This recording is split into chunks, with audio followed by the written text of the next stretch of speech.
It settles over a dense forest. A group of masked assassins races through the trees. One of them lands lightly on a branch. The assassins leap rapidly from branch to branch toward their target. They position themselves around a small forest clearing.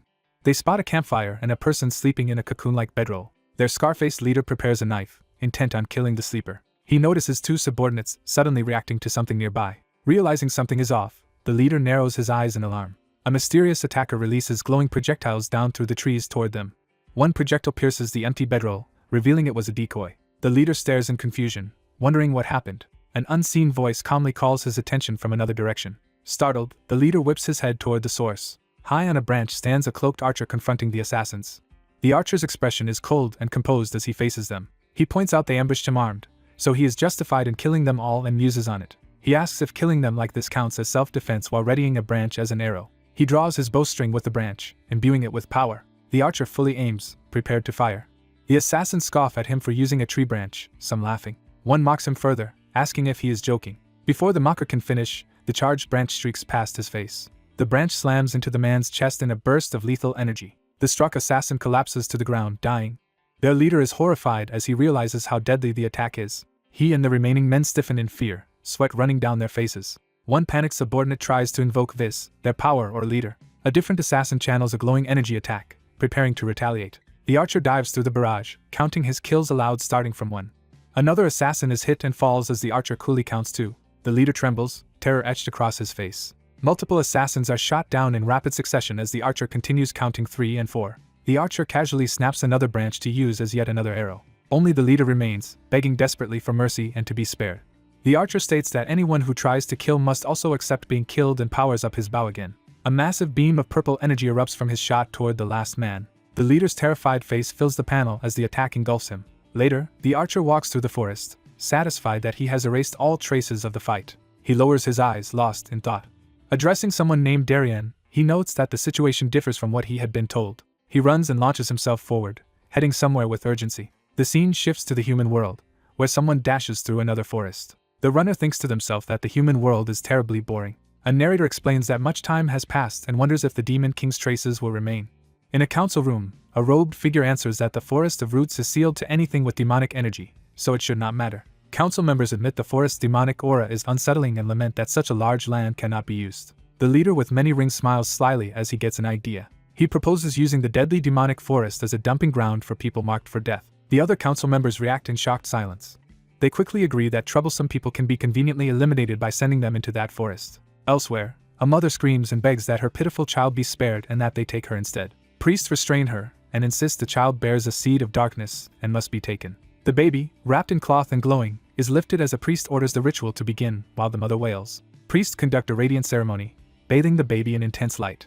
The solemn priests stand around the glowing infant, chanting.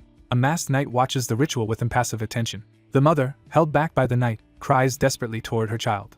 A narration introduces Root, a place of exile from which not even great heroes or mages have ever returned alive.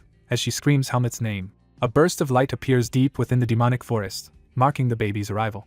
The infant lies on scorched ground, still protected by lingering golden energy. The baby slowly opens his eyes, taking in his new surroundings. Alone in the eerie forest, he starts crying loudly. The narration states that he was dropped into this demonic place where no one had ever come back alive. The swaddled baby lies hidden among the grasses as night settles.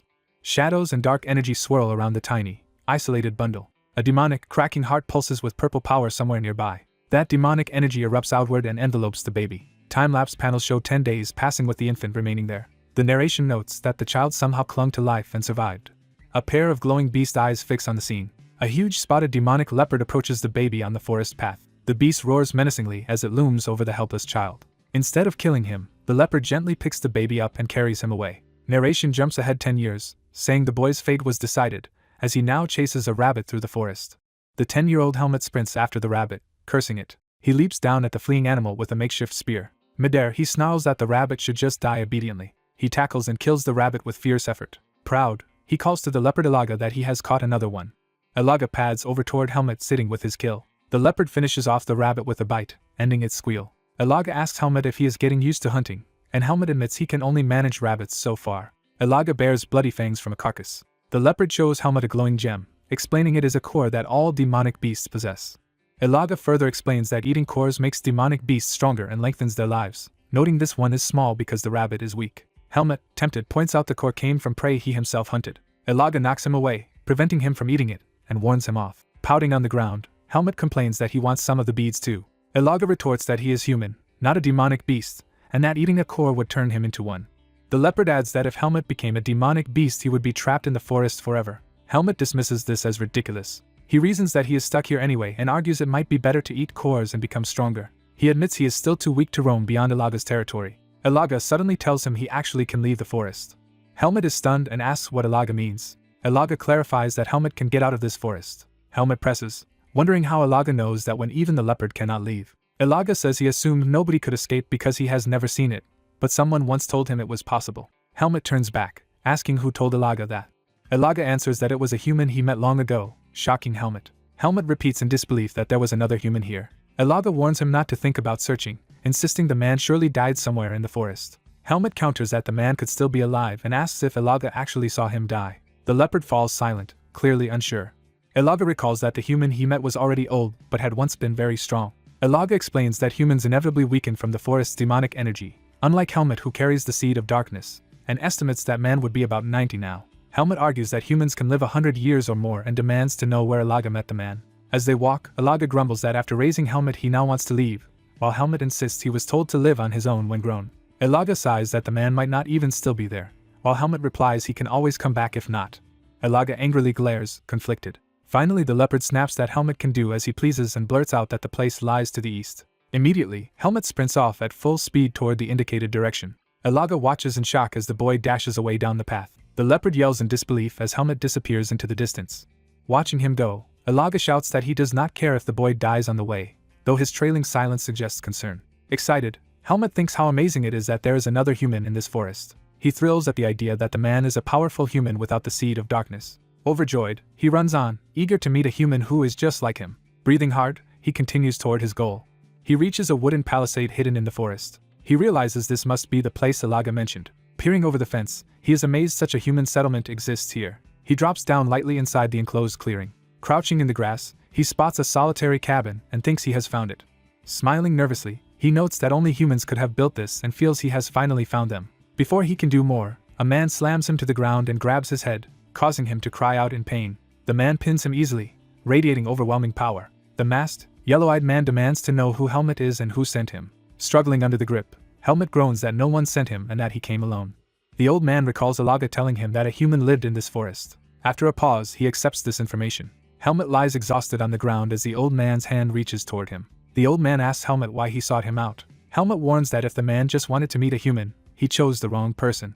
Helmet insists that is not the reason and hesitates to explain. Helmet approaches the man resolutely, starting to voice his desire. Helmet declares that he wants to escape and leave the forest. The man introduces himself as Darien and asks Helmet's name. Helmet gives his name.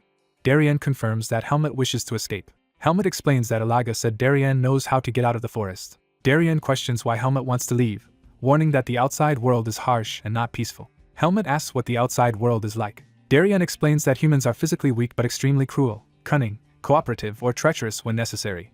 Darien asks if Helmet was born here and learns he was sent into the forest as a baby. Darien deduces Helmet carries a seed of darkness, and Helmet confirms it. Darien explains that such children are usually killed, so Helmet's survival means he likely comes from a noble lineage. Darien notes that lineage no longer matters since Helmet was abandoned, and mentions owing a favor to Elaga. Darien tells Helmet to listen carefully.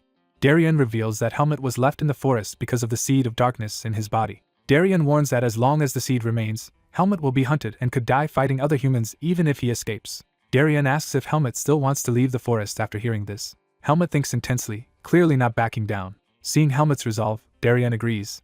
Darien suddenly grabs Helmet, startling him. As Helmet protests in pain, Darien lifts him up. Darien notes Helmet's foul mouth and fiery temper. Darien says that if Helmet wants to enter the human world, he must first truly become human. Darien decides to take Helmet with him and make him into a human. While carrying Helmet, Darien explains that escaping requires passing the forest's barrier, which is impossible in Helmet's current condition. Darien says Helmet must first become stronger and later meet someone who knows how to cross the barrier. When Helmet asks who that person is, Darien says he cannot yet reveal it. Helmet, held by the chin, asks how he is supposed to get stronger. Arriving at a cabin, Darien tells Helmet to simply follow his instructions. Darien orders Helmet to perform chores, prompting Helmet to angrily question why. Inside, Darien makes Helmet clean, explaining that humans usually live this way. Helmet complains about the filth and asks if Darien lived like this too. Darien pointedly asks if Helmet prefers staying in the forest instead. Frustrated but determined, Helmet holds back his anger. Darien shows Helmet a straw mat and tells him it is his bed. Helmet tests the straw bed in amazement, repeating the unfamiliar word. Relaxing on the bed, Helmet asks if he can rest now. Darien calls him lazy and says there is still much work to do. Darien hands over clothes and tells Helmet to change into them. Wearing the outfit, Helmet complains it is tight, while Darien says humans must wear clothes and to take care of them. Helmet silently reflects on this change. A cut shows the log they practiced with earlier, implying hard training. Out in the forest again, Darien says there is more to learn and will teach Helmet which things are safe or unsafe to eat. Darien adds he will show how to make inedible things edible. Demonstrating with a demonic root, Darien explains it has a core and lingering demonic energy, but there is a way around it. At a stream, Darien says water can purify such organisms after the core is removed. He offers the prepared root to Helmet to taste. Helmet eats it, surprised to learn plants can be eaten, finding the idea fascinating. When they finish, Darien suggests returning for the day and Helmet eagerly agrees. Later, with dark circles from fatigue, Helmet admits he needs human knowledge. While hauling buckets of water, he complains that he does not see how these tasks relate to gaining knowledge. He grumbles that Darien has been making him do strange chores for days and wonders if the man is just tormenting him. Elaga suddenly appears, startling Helmet and causing him to spill the water. Elaga demands to know what he is doing and if he is trying to joke around. Helmet explains Darien told him to fetch water, and Elaga questions why he obeys the human when he never listened to her. Helmet says Darien promised to make him stronger. Elaga asks what Helmet plans to do with that strength and whether he intends to leave the forest. Helmet tearfully answers that since she told him he is not a demonic beast, he must eventually go to the human world. Elaga falls silent, processing his resolve. She then doubts that anything good will come from him leaving. Helmet admits he does not know but believes nothing good will happen if he stays. He tells Elaga he is heading back and will see her later. Elaga watches him go, clearly affected. She looks sorrowful, contemplating his departure. Another view shows her still brooding over his decision. Elaga walks away along the riverside, hoping Helmet will have a good life. Time passes as Helmet repeatedly carries water, continuing his chores. Exhausted and drenched, Helmet pants from the effort. Darien supervises Helmet's physical training, ordering him to keep his back straight during squats. When Helmet complains of fatigue, Darien counters by asking if he truly wants to leave the forest. Fired up, Helmet curses and forces himself to continue holding the squat. Darien notes that Helmet is enduring well. Darien reflects that surviving this forest has made Helmet different from ordinary kids. Watching Helmet's sweat-soaked efforts, Darien judges that the boy has talents beyond the seed of darkness and is worth teaching. The sun sets, marking the passage of a long day of training. Darien finally calls Helmet to stop and sit. Helmet collapses backward from exhaustion. Darien catches the limp boy and supports him. Helmet weakly says he is hungry, and Darien agrees to feed him. They sit by a fire outside the cabin, cooking a pot of stew together. Darien tells Helmet to use a spoon as the boy eagerly eyes the food. Helmet tastes it for the first time. Overwhelmed by the flavor, Helmet devours the stew in delight. Darien smiles quietly as Helmet praises the soup's deliciousness. Helmet looks up mid-bite, wondering why Darien is staring instead of eating. Darien faces away, telling Helmet to listen while he eats. Darien reminds Helmet that he came to him to leave the forest, and is now training to become stronger. He explains that Helmet is a weak human without claws or fangs and that a human body has limits no matter how hard one trains. Darien says this is why he has more to teach. He announces that from tomorrow he will start teaching Helmet the way of the sword. Before that, he intends to show Helmet what a sword truly is. Darien readies his wooden sword and prepares a demonstration. He steps before a massive rock, drawing the blade. Darien tells Helmet to watch carefully.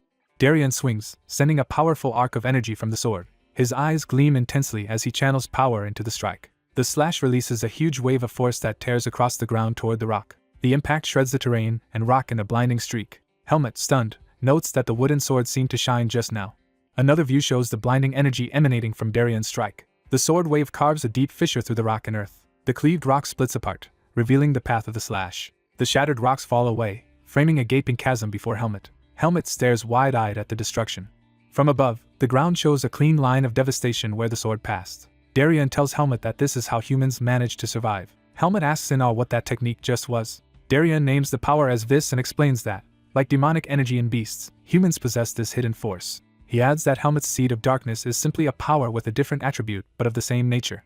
Helmet excitedly realizes Vis is the power he sensed from Elaga and Darien and declares he wants to learn it. Darien knocks him down and says he is too impatient since his body cannot yet contain Vis. Darien tells him that, for now, understanding the sword itself is more important. Darien silently gauges Helmet's reaction. Darien warns that the path ahead will be difficult, miserable, and painful. He insists, however, that Helmet must endure without collapsing. Darien promises that if Helmet dedicates his heart to this path, The sword will eventually reward him. Darien places the practice sword into Helmet's hands. Helmet accepts it with a determined smile and agrees. Training continues day after day, with Darien shouting at Helmet to focus.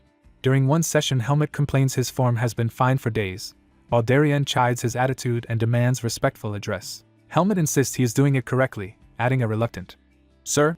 But Darien flatly disagrees. Helmet asks what exactly he is doing wrong. Darien calls him a brat and says good form alone is not enough, urging him to think deeper. Facing Helmet, Darien asks if he really needs to spell everything out for him to understand. The boy angrily demands that things be explained clearly from the beginning. The old man admits the boy will not understand if he explains poorly and trails off. The old man reflects that although the boy dislikes studying, he improves with unusual speed. He thinks that the boy's seed of darkness and upbringing among demonic beasts should have made him violent. Yet he observes that the boy is rational, stubborn, and strangely different from what he expected. After considering this, the old man decides to accept him as a student. The old man suddenly swings his staff at high speed. His blow strikes the boy painfully in training, making the boy cry out. The old man comments that the boy's strength has lessened. The boy yelps again and complains about being struck twice. The old man asks how it felt and whether the boy notices any difference. The boy honestly answers that he does not understand. The old man threatens to withhold dinner if the answer stays like that, startling the boy. Panicked by the threat, the boy insists he is beginning to understand. He carefully explains that the two strikes differed in pain, speed, and location. He wonders why they felt different when the motions looked almost identical. The old man explains that merely copying the outer form of a movement is insufficient. He describes subtle differences in muscles and fingertip tremors that affect a strike. He adds that true technique follows speed and flow. Finally, he says mastery depends on one's understanding of both mind and sword. He concludes that all these internal elements must come under the boy's control. Only then, after dedicating himself wholly to each movement, will the boy have truly learned. The old man states that this is how one comes to understand the way of the sword. He criticizes the boy's current swings as meaningless, chopping more suited to a lumberjack. He orders the boy to repeat the practice again and again. After training, the boy walks, pondering. By the river, he recalls Darien saying rest is also part of training but finds idleness boring. A large white leopard named Ilaga approaches, and the boy greets it casually. Ilaga studies the boy with curiosity. Ilaga remarks that the boy seems to have grown larger in a short time, and the boy is surprised. Jokingly, Ilaga compares his growth to a small nut becoming a slightly bigger one and promises he will keep growing. The boy remembers that Darien feels indebted to Ilaga, who says he allowed the human to live in his territory. The boy is surprised because Ilaga usually dislikes company and asks if he never wanted to fight Darien, prompting Ilaga to tease that living with a human made the boy stupid. Ilaga proudly declares himself master of the Forest of Roots' central territory, and one who challenges any intruder. Then he awkwardly admits he sometimes avoids fights, having been cautious of a disgusting snake that might ambush him. The boy realizes Ilaga means Naho, the two-headed snake of the western forest, who targeted Darien. The boy asks Ilaga if he is certain he could defeat Darien in a fight. Ilaga falls silent, unable to answer confidently. He finally admits he does not know who would win. Ilaga explains that demonic beasts constantly emit demonic energy while humans can conceal their power, making human strength difficult to judge. The boy listens intently, eyes widening at this revelation. He concludes that Ilaga might not be able to beat Darien. Ilaga clarifies he is only uncertain and that this uncertainty is why Naho avoids attacking Darien despite hating him. The boy asks why Naho hates Darien so much. Ilaga answers that Darien destroyed the vile place Naho had created. When the boy asks what that place was, Ilaga hesitates. Ilaga then asks if the boy wants to see it for himself. The boy, unable to resist curiosity, eagerly says he wants to know. Ilaga agrees to show him. Ilaga envelopes the boy in his power, transporting him rapidly. They dart through the forest at extreme speed as Ilaga says he will show the truth. Arriving, the boy clutches Ilaga and stares ahead in shock at what he sees. Ilaga confirms that this scene is the disgusting area he mentioned. Images show humans being bound and abused. More scenes depict slaves being whipped and dragged violently. A woman is seized as others are taken away, emphasizing the brutality. Ilaga reveals the location as a human farm. From atop Ilaga, the boy looks down at the village where enslaved humans toil. Slaves below notice the distant silhouette of Ilaga on a cliff. Horrified, the boy repeats the idea of humans being farmed. A slave collapses under a heavy log. An overseer orders the injured man to work properly despite his pain. Another guard mercilessly kicks a fallen slave, accusing him of faking injury. Watching, the boy asks why the man is being beaten when he is clearly hurt, and Ilaga answers it is because the slave failed at his work. A guard yells at frightened girls, forcing them into a hut amid screams. From above, the boy sees lines of captive women and children being herded. One green-haired girl trembles nervously in the line. The boy notices that these humans resemble him yet are somehow different and asks Ilaga about them, who identifies them as female humans. He observes the females being locked indoors early, and Ilaga bluntly says they are being kept as food. Ilaga explains that although they are human like the boy, their gender is different and that Naho prefers females for their tender meat and lack of muscle. He adds that Naho lets them grow before eating so there is more flesh. A mural-like image illustrates Naho devouring females while males labor as lifelong slaves to maintain the farm. The boy now understands why this place is called a farm, while Alaga notes that humans, not Naho, actually run it and points out their human leader. The bald-robed man named Arago appears, and subordinates address him as they explain a slave's mistake. Arago dismisses the issue and instead asks whether all sacrifices for the day have been assembled. When told they have, he eyes the captives thoughtfully. The captive girls shuffle toward the hut. Arago calls out to the green-haired girl. He grabs her face, startling and frightening her. Smiling cruelly, he says he will spare her for now and let her live longer. Her resulting scream echoes across the farm, reaching the boy who watches from afar. The boy asks Alaga to confirm that this human is the farm's leader, and Alaga explains that the man excels at finding humans dropped into the forest, and that the boy might have been captured by him if unlucky. Arago casually drags the girl as other slaves cringe and cry. Reflecting on this, the boy notes that Alaga never treated him that way. He asks why he was spared such cruelty. Embarrassed, Alaga claims he simply dislikes seeing Naho's livestock numbers increase. The boy muses over this answer, half smiling. He remarks that the excuse actually fits Alaga's personality. Alaga then says that since the farm is gathering humans now, it is time for them to leave. Suddenly Alaga senses something strange and reacts. A mocking voice remarks on encountering them. Naho, the massive two-headed serpent, appears before Alaga and the boy in a surge of hostile energy. One of Naho's heads addresses Alaga, saying it has missed seeing his face. Alaga glares back and calls Naho by name. Alaga braces himself protectively in front of the boy, remaining silent. Overwhelmed by their auras, the boy trembles in fear. He realizes Naho is exuding terrifying pressure without even attacking yet. Naho asks if the boy is the child Alaga has been raising, remarking that young human males are the tastiest. Naho suggests Alaga let him have a bite of the boy, but Alaga refuses, saying human males are not to his taste. Naho laughs and says the humans Arago prepares are especially delicious.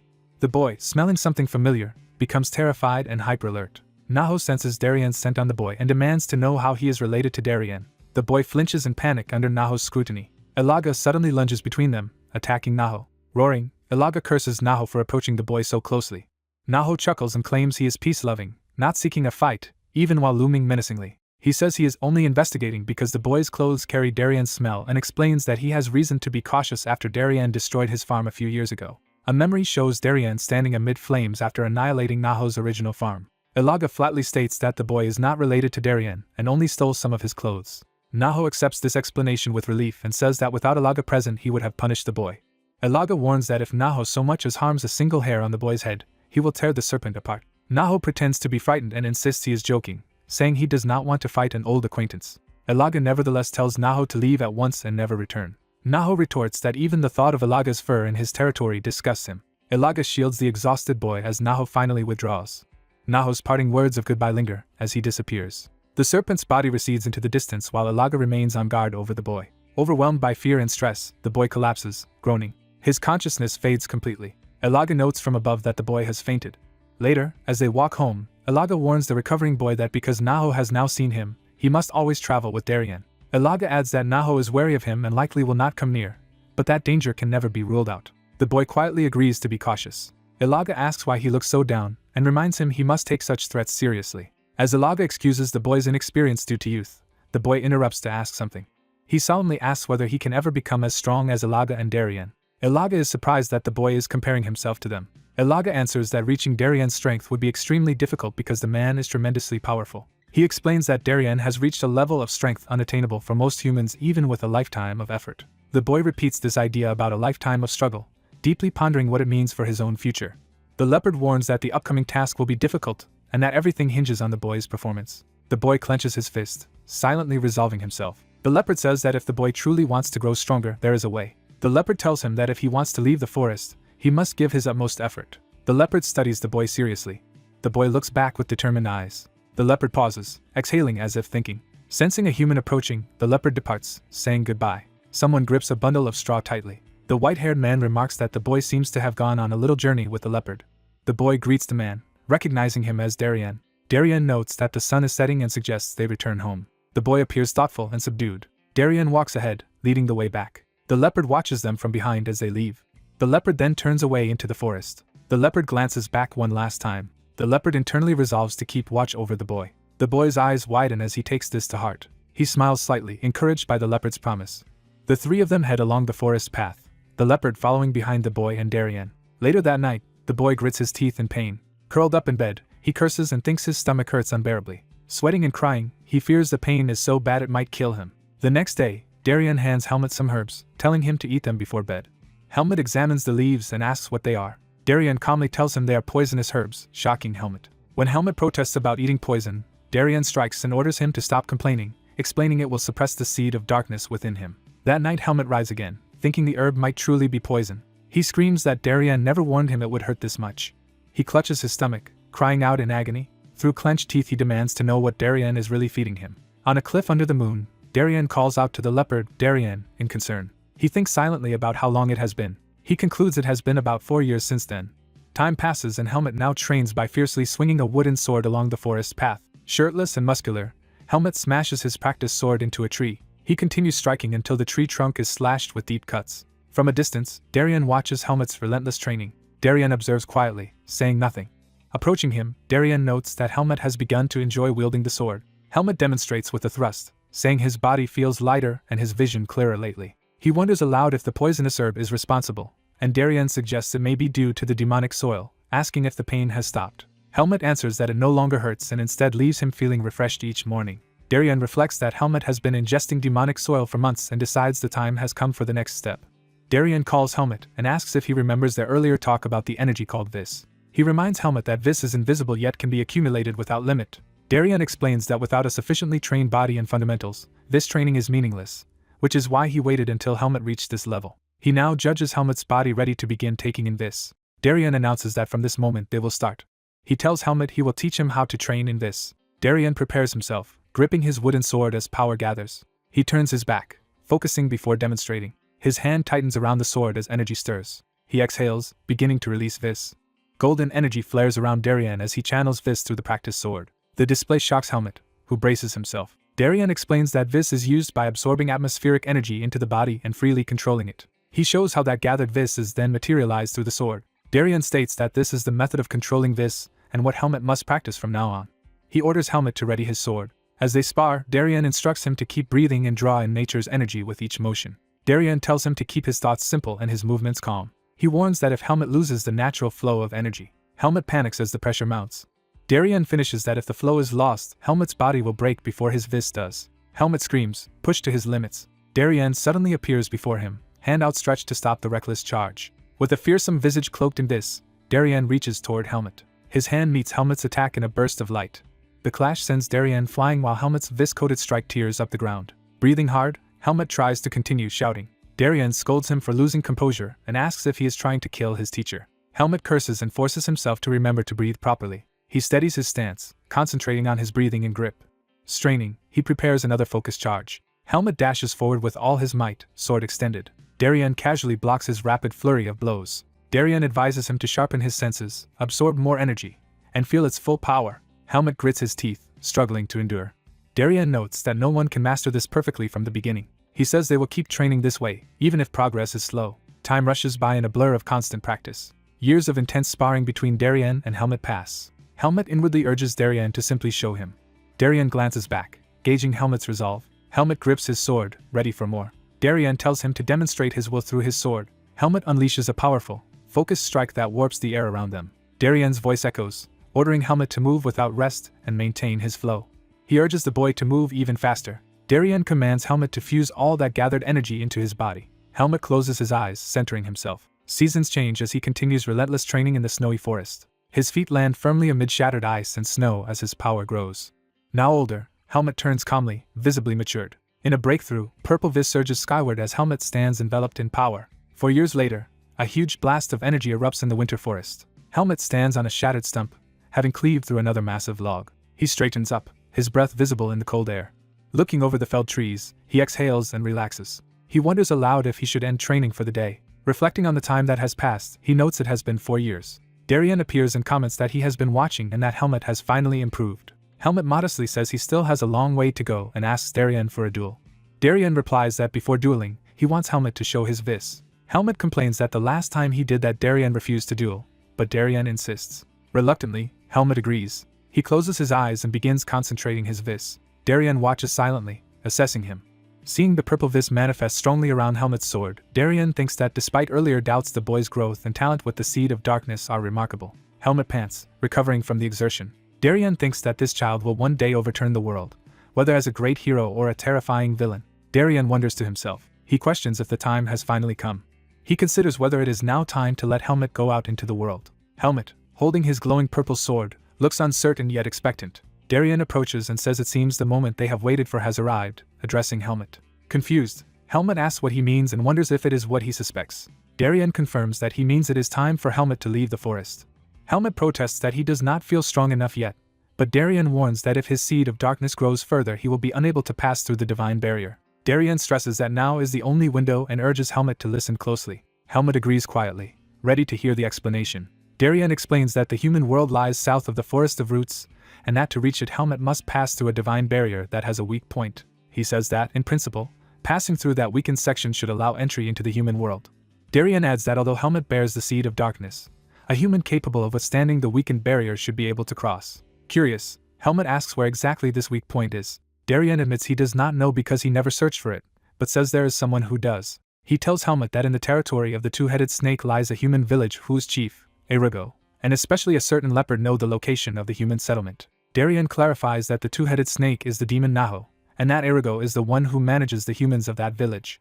The young man realizes the person being discussed is someone he knows and acknowledges it silently. The old man begins his final piece of advice. He explains that entering the human world will expose the boy, who has only known the forest, to many exciting new experiences. He warns that tragedy always comes unexpectedly. The boy listens in uneasy silence.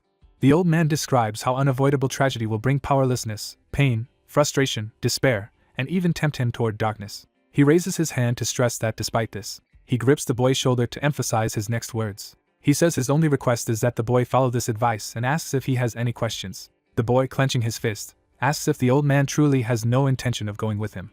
The old man exhales, momentarily taken aback. He confirms that he will not be accompanying the boy. The boy looks at him with conflicted eyes. The old man ends the talk, saying he will sleep and has something to give the boy in the morning. Turning away, he adds that he wants some time alone after a long while.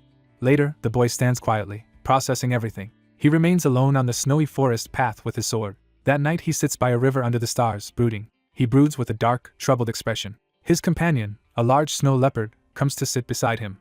The leopard notes that he does not seem happy about leaving tomorrow, addressing him by name. The boy admits in a low voice that he does not feel excited. He reflects that though he can finally leave the forest, his feelings are unclear. He recognizes that his emotions are complicated and wonders why he feels this way. The leopard watches him quietly, saying nothing. The beast thinks about what this change in the boy means. The leopard concludes that these confusing emotions prove the boy is gradually becoming human. The next day, the boy grips the door handle of the cabin. Outside, he and the leopard look toward the old man's house. The leopard tersely tells him to go inside. The boy steels himself and opens the door. He steps into the dark room where the old man is. His eyes widen in shock at what he sees. Darien sits formally on the floor with a sword and a bundle placed before him. His face shows heavy resolve as he waits.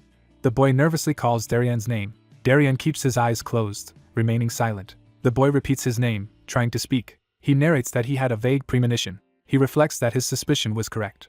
He recalls Darien's back, sensing this would be their last meeting. Accepting it is time, the boy prepares himself to leave. He takes hold of the sword that was set out for him. Now equipped with bag and sword, he faces Darien one last time. He gazes at the old man with mixed sorrow and determination.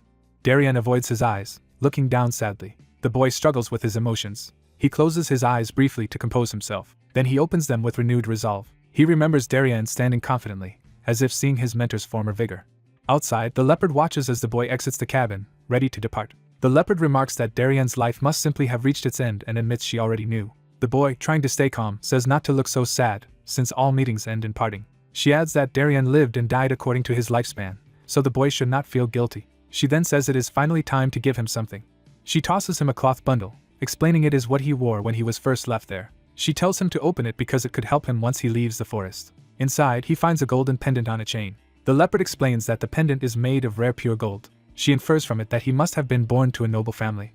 The engraved blessing on the pendant reads, "Let there be light on your path." The pendant's inscription in another language repeats that same blessing and bears a name. He reads the name Margaret Irene from the engraving. The leopard asks if that is the leader's name, and the boy thinks it is probably his mother's. She advises him to search for this woman after escaping, as she may help him understand what happened. She then discusses his plan to reach the human farm, noting that Naho the two-headed snake is hibernating but would sense her if she entered his territory. The boy answers that she need not worry, since he can handle things on his own. She accepts this and urges him to hurry because this is his only opportunity. The boy walks away through the snow while the leopard watches from behind. Without turning around, he bids Alaga farewell and tells her to live a long life. She sadly replies in her heart, telling Helmut to take care as well. Helmut walks down the snowy path, leaving the only home he has known. The scene shifts to an overview of the human farm encircled by cliffs and fences. A hooded figure approaches the outer wall of the farm at night. The cloaked stranger stands silently before the wall, face hidden. Inside, the robed man removes his hood, revealing a bald, scarred mage. He pauses in thought, his expression unreadable. He uses magic on a candle flame, demonstrating his power. His eyes glow as he senses an intruder behind him. Helmut appears with his sword at the mage's neck, ordering him not to move. The narration defines black magic. It explains that black magic is an evil force that can empower even weak mages. Among mages, some overstep forbidden boundaries in pursuit of such power. These mages commit horrific massacres to strengthen their dark magic. One such mage, Erigo, was envious of talented peers and turned to black magic to become strong. To fuel his spells he needed humans' darkest emotions, so he resorted to kidnapping and trafficking people as materials. The torment and fear of his victims only made Erigo more evil and powerful. Eventually another mage exposed his crimes to the world. Erigo was captured and sentenced to either death or exile. To avoid immediate execution he chose banishment to the deadly Forest of Roots. There he met Naho, the two-headed snake, and received territory in exchange for loyalty and sacrifices. Erigo then used magic to gather exiled humans, forcing them to submit so demonic beasts would not kill them. This is how the human farm came into existence. Erigo ruled the farm like a king while the other humans were treated as livestock. Naho, the true master of the area, allowed this as long as Erigo kept supplying sacrifices. Serving Naho, Erigo continued to pursue his ambitions through the farm.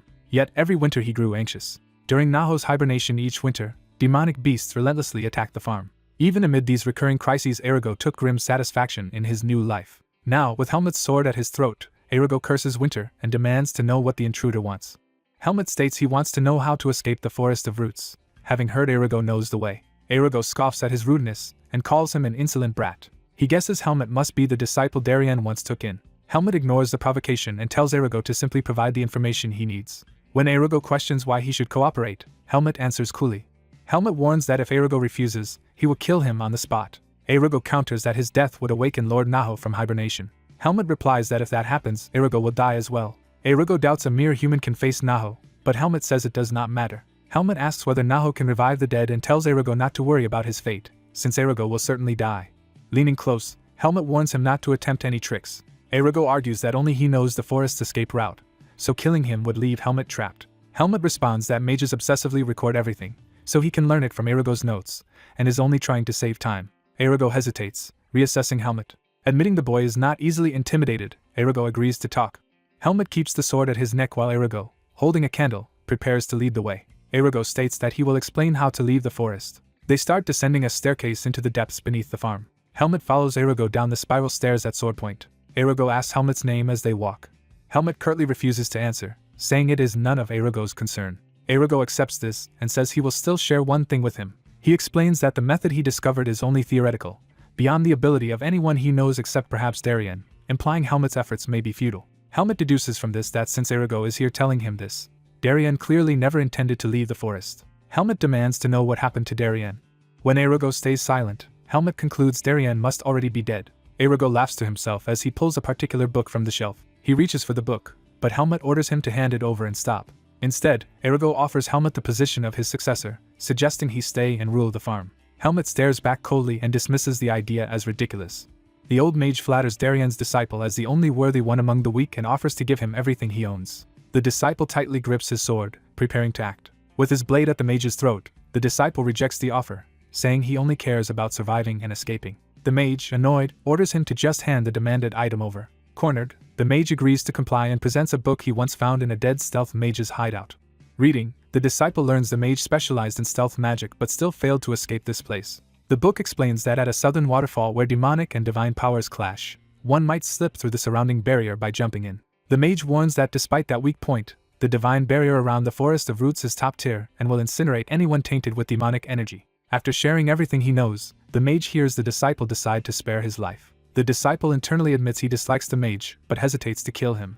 He recalls Darien's teaching not to treat lives lightly, remembering he himself survived once only thanks to a leopard's mercy. Suddenly he blasts the mage in the chest with a powerful strike. The mage screams in agony. Later, bound to a pillar, the weakened mage groans. Struggling against his bindings, he cries out in pain as he tries to break free.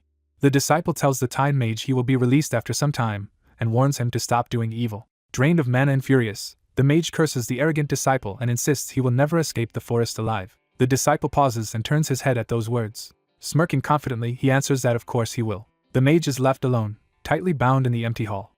Enraged, he strains against his ropes and rants at how a mere brat dared to treat him this way. Dark demonic power begins surging around his restrained body. Consumed by that power, he vows to obliterate the disciple's confidence. A cultist outside begs Lord Naho to wake as the possessed mage screams amid violent purple lightning. The entire structure starts shaking from the unleashed energy. Cracks open and purple flames burst from the ground. A colossal multi-headed serpent dragon erupts from below in a storm of demonic energy. One of the dragon heads addresses Erigo by name, asking if there is truly a reason it was awakened. Terrified, Erigo insists this is a serious matter and begs the dragon to listen. He reports that Darien is dead and that Darien's disciple is currently inside the forest. The dragon reacts darkly, baring its many teeth. Erigo laughs with crazed delight as the dragon's aura surges. The shadowy dragon concludes this is the perfect chance to erase all traces of the hated human enforcers. Declaring it will find the boy, the dragon bores through the earth and speeds away. Watching rubble fall from the ceiling, Erigo chuckles and curses the brat. As deadly projectiles rain through the forest, Erigo's disembodied voice taunts that the disciple will not escape unscathed after treating him this way. Erigo manically proclaims that nothing in this world comes free. The disciple steels himself and yells for someone to brace themselves. He dashes at full speed through the snowy forest as the ground erupts behind him. Explosions chase him, shattering tree trunks. Catching his breath, he curses under his breath. While sprinting alongside fleeing beasts, he regrets not killing Erigo earlier. He notices demonic beasts panicking and fleeing without attacking him. He deduces that all the monsters are terrified of something else. Realizing the threat, he pushes himself to run even faster. He exhales in relief for a moment, then refocuses. He decides he must run like mad to survive. His feet hammer the snowy ground as he continues fleeing. He notes he is still inside the dragon's territory and wonders if this is his limit. Seeing the sky dyed with demonic energy, he clicks his tongue at how completely the area is flooded with it. Suddenly something approaches and he winces. He tightens his grip on his sword, preparing for battle. The ground ahead turns into a vast, ominous clearing suffused with purple mist. He keeps running into the corrupted area. He finally finds himself face to face with the towering multi-headed dragon. The dragon greets him, saying it knew the child would eventually return to its territory. It calls him a long-awaited guest and declares it cannot allow him to leave. The disciple calmly answers that in that case he will simply kill the dragon before leaving. Amused, the dragon mocks his new bravery and belittles his frail human body. It tells him resistance is useless. The dragon roars that he should just let himself be eaten as it lunges. A titanic strike slams down, causing an immense explosion of snow and energy. The blast shoots into the sky like a geyser, visible across the forest. The disciple rides the shockwave, cutting through the air as debris flies. Amid swirling dust, he complains he cannot see and gropes for the dragon's presence. The dragon compliments him for dodging the previous attack. It coils around him, hemming him into a deadly circle of bodies. One head jeers at him to keep struggling while he silently endures. Surrounded by glaring eyes, he stands tense as ominous energy presses in. He forces himself to calm down, reminding himself that even against a powerful foe a chance will appear. Determined, he vows he will not just give up. One of the dragon's ally voices shouts Naho's name as a massive orb of destructive energy forms in its jaws. The disciple rushes directly toward the oncoming energy sphere. At the last moment he drops low, timing his move and shouting that now is the time. He closes in at point-blank range near one of the dragon's heads. The dragon slams its massive tail or body, sending the disciple flying amid another crashing impact. He plants his feet on the dragon's moving body, using it as a foothold. Running along its length, he sprints toward a vital point despite the chaos. He thinks that no matter how strong the demon's energy is, there must be a weakness. He channels his own power into his sword, readying a decisive thrust. He decides that somewhere on the dragon there is a spot his vis can pierce. He commits to stabbing that point directly in its eye. His blade slices across the dragon's glowing eye. The injured head explodes in blood as the dragon recoils while he lands. He notes he has successfully bought some time. Defeating it would be ideal, but this is the limit of his current skill. Feeling drained from using too much vis, he realizes continuing the fight will kill him just as the dragon rages behind him. As the monster bellows, he yells back for it to shut up and keeps fleeing. He concludes that he must escape this battle alive. The remaining head rips off the wounded, blinded head in fury. The disciple looks back in shock at the brutal act. The dragon scolds its lost head for being unable to endure such minor pain. It exhales, relieved to have discarded what it calls a useless part. Eyeing the battlefield, it boasts that it has removed the weak portion. It then turns its fury on the disciple, vowing to erase him as well. The disciple braces his sword against the next overwhelming attack.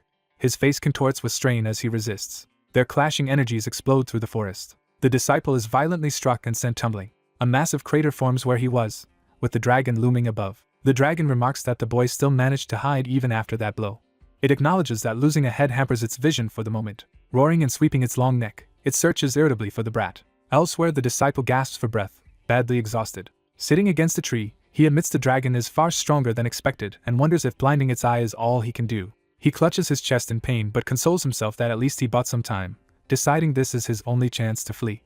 Before he can move, a surge of demonic energy approaches, startling him. He sees the one-headed dragon advancing again, surrounded by roiling demonic power. The dragon chuckles that it finally found the disgusting child. The disciple, wreathed in pink flames from the barrier, is mocked for thinking he could hide anywhere in this forest. He clicks his tongue in frustration, realizing he is cornered. The dragon charges at high speed for another deadly strike. Its gaping jaws rush toward him. Pressed against a rock wall, the disciple curses again as he prepares to meet the attack. His hand trembles but he refuses to give up. He rallies himself, shouting that he cannot die here. Just then his eyes widen as something unexpected appears. A powerful blue flame paw slams into the ground, announcing a new arrival. A massive spectral leopard blocks the dragon's advance in front of the disciple. A voice addresses someone with a familiar greeting after a long separation. The dragon recognizes the newcomer and calls it Ilaga. The blazing leopard spirit fully manifests, eyes locked on the enemy. The scene clarifies that Ilaga is physically shielding the disciple from the dragon. The disciple, stunned and relieved, starts to call Ilaga's name. Ilaga roars, standing tall and ready to fight the dragon. The disciple feels Ilaga's demonic energy wash over him. Ilaga tells him it is glad he survived and instructs him to leave the rest of the battle to it. When the disciple offers to help, Ilaga simply orders him to go. Ilaga reminds him he has more important things to accomplish and urges him to hurry and find them. Ilaga defines that crucial goal for him as achieving his own freedom. Hearing this, the disciple's eyes widen as he contemplates the meaning of his freedom.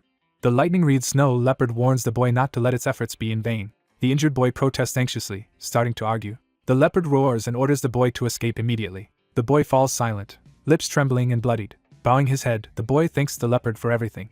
The boy retreats while the empowered leopard confronts the massive serpent. The leopard charges straight at the serpent with fierce intent. The serpent grimaces in pain as the leopard's attack lands. Furious, the serpent screams, insulting the leopard and raging about being opposed in its own territory. The leopard coldly replies that it is merely doing what it must, not specifically trying to block the serpent.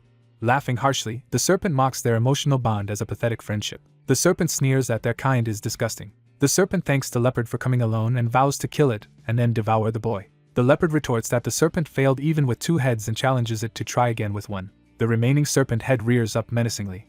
The leopard bares its fangs, fully committed to the fight. Empowered by blue energy, the leopard dives down toward the serpent's upraised form. A blinding slash cuts through, ending the clash. Sometime later, the boy, now older with a sword, wonders if the long struggle has finally ended.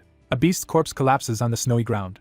He notes he has been running and fighting for days since leaving Ilaga's territory. Surrounded by slain monsters, he observes that as long as they are weaker than Naho, he can defeat them. He pauses, thinking intensely, beginning with the word if. He reflects that without meeting Ilaga and Darien, he never would have survived in this place. Resolute, he says he has only one chance and must use it for the sake of Ilaga and Darien. Standing before a great waterfall, he vows to escape the forest of roots. Entering calmer lands, he senses the area is unlike Ilaga's territory, and that demonic energy has nearly vanished. Feeling the seed of darkness react near the divine barrier, he is glad he wrapped it in vis to avoid trouble. By the water, he picks up an unfamiliar white feather in puzzlement. A huge radiant bird sweeps overhead as he looks up in surprise. The bird's wind pressure forces him to shield himself. The majestic bird's sharp eye focuses on him. Landing, the bird notes he is a human child and demands to know his purpose in its territory. The boy curses the black mage's easy directions and is shocked such a strong demonic beast guards the divine barrier. The bird introduces itself as Igrel and asks the boy's name. Recognizing the name, the boy introduces himself as Helmet. Narration identifies Igrel as the ruler of the south. Igrel comments on Helmet's familiar smell. Igrel recognizes through the blood scent that Naho's smell clings to Helmet. Igrel also detects Ilaga's faint scent on him and finds this very intriguing. Igrel asks if Helmet belongs to Ilaga or Naho, and Helmet answers that he is Ilaga's kin.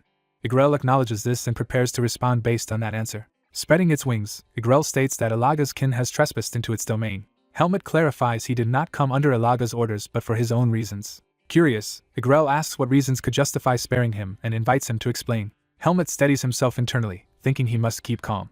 He says his goal might hold significance even for Igrel. Igrel questions how the boy's objective could matter to it. Helmet affirms that this is a perfect chance for Igrel to satisfy its curiosity. He declares his aim is to become the first being to cross the barrier and leave the forest of roots. Igrel reacts with amused disbelief. As Igrel laughs loudly, Helmet listens in silence. Igrel calls him a weak human and doubts such a feat is possible, noting the seed of darkness makes him akin to a demonic beast. Helmet insists on attempting it since no other human would dare come here for that purpose. He adds that he will be the only human to try to pass the divine barrier. Igrel muses that letting such rare human prey simply burn on the barrier would be wasteful. Helmet replies that humans will keep falling into the forest, but only he can actually get through the barrier. Clutching his chest, he proclaims that person will be him. Igrel studies him thoughtfully. After considering, Igrel hums in interest. Igrel calls Helmut clever and agrees at once to watch him attempt the crossing. Igrel concedes he is uniquely reckless enough to risk his life just to leave the forest. Igrel says it does not care if he lives or dies but notes that success would make him the first human ever to escape. Helmut agrees and points out Igrel would be the first demonic beast to witness such a thing. Amused and intrigued, Igrel promises to protect Helmut with its power until he reaches the barrier. Igrel asks for any last words in case he dies, offering to relay them to Alaga if they meet. Helmut answers that in that case Igrel should tell Alaga he survived and escaped the forest. Helmut gazes ahead with firm resolve. Igrel begins to respond, saying that means. Helmut steels himself, thinking that regardless of the outcome he must do this. Igrel confirms his determination, seeking his agreement. Igrel accepts and promises to tell Alaga exactly what Helmut said. Surrounded by a swirling blue vortex, Helmut prepares at the barrier as Igrel calls him Alaga's special child. Helmut exhales as he readies himself, his eyes sharpen with concentration. Knowing he has only one opportunity, Helmut sprints toward the waterfall barrier. He plunges into the roaring water. Underwater, he drives himself forward with fierce determination. Enclosed in a protective bubble, he is swept violently through the submerged passage. Grimacing, he continues to push onward despite the force of the current. He braces and strikes through the barrier as water explodes around him. His inner voice insists he must keep moving forward. He strains onward through the torrent, refusing to stop. His expression tightens as the pressure intensifies. His eyes dim as consciousness begins to fade. Narration shifts, stating this is beyond the forest of roots. Explanatory text describes a divine power of purification. The narration adds that this divinity exists to protect humans. The radiant surface of the barrier water glows ahead. Helmut's body is engulfed in a dazzling tunnel of divine energy. As he forces his way through, he grits his teeth, enduring the searing impact. His vision blurs as the overwhelming power assails him. The narration says he is feeling unprecedented pain while a spear of divine light pierces through him in the water. He thinks he cannot stay conscious any longer. He reflects bitterly that to demonic beasts he is human, and to humans he has become like a demonic beast. Drifting into darkness, he wonders where he is supposed to go. His pendant floats in the water as that question echoes. A wagon marked with the letter P rattles along the road. From the wagon, someone curses at the situation. A mercenary caravan travels near the forest of roots as the leader mentions their location to Tanya.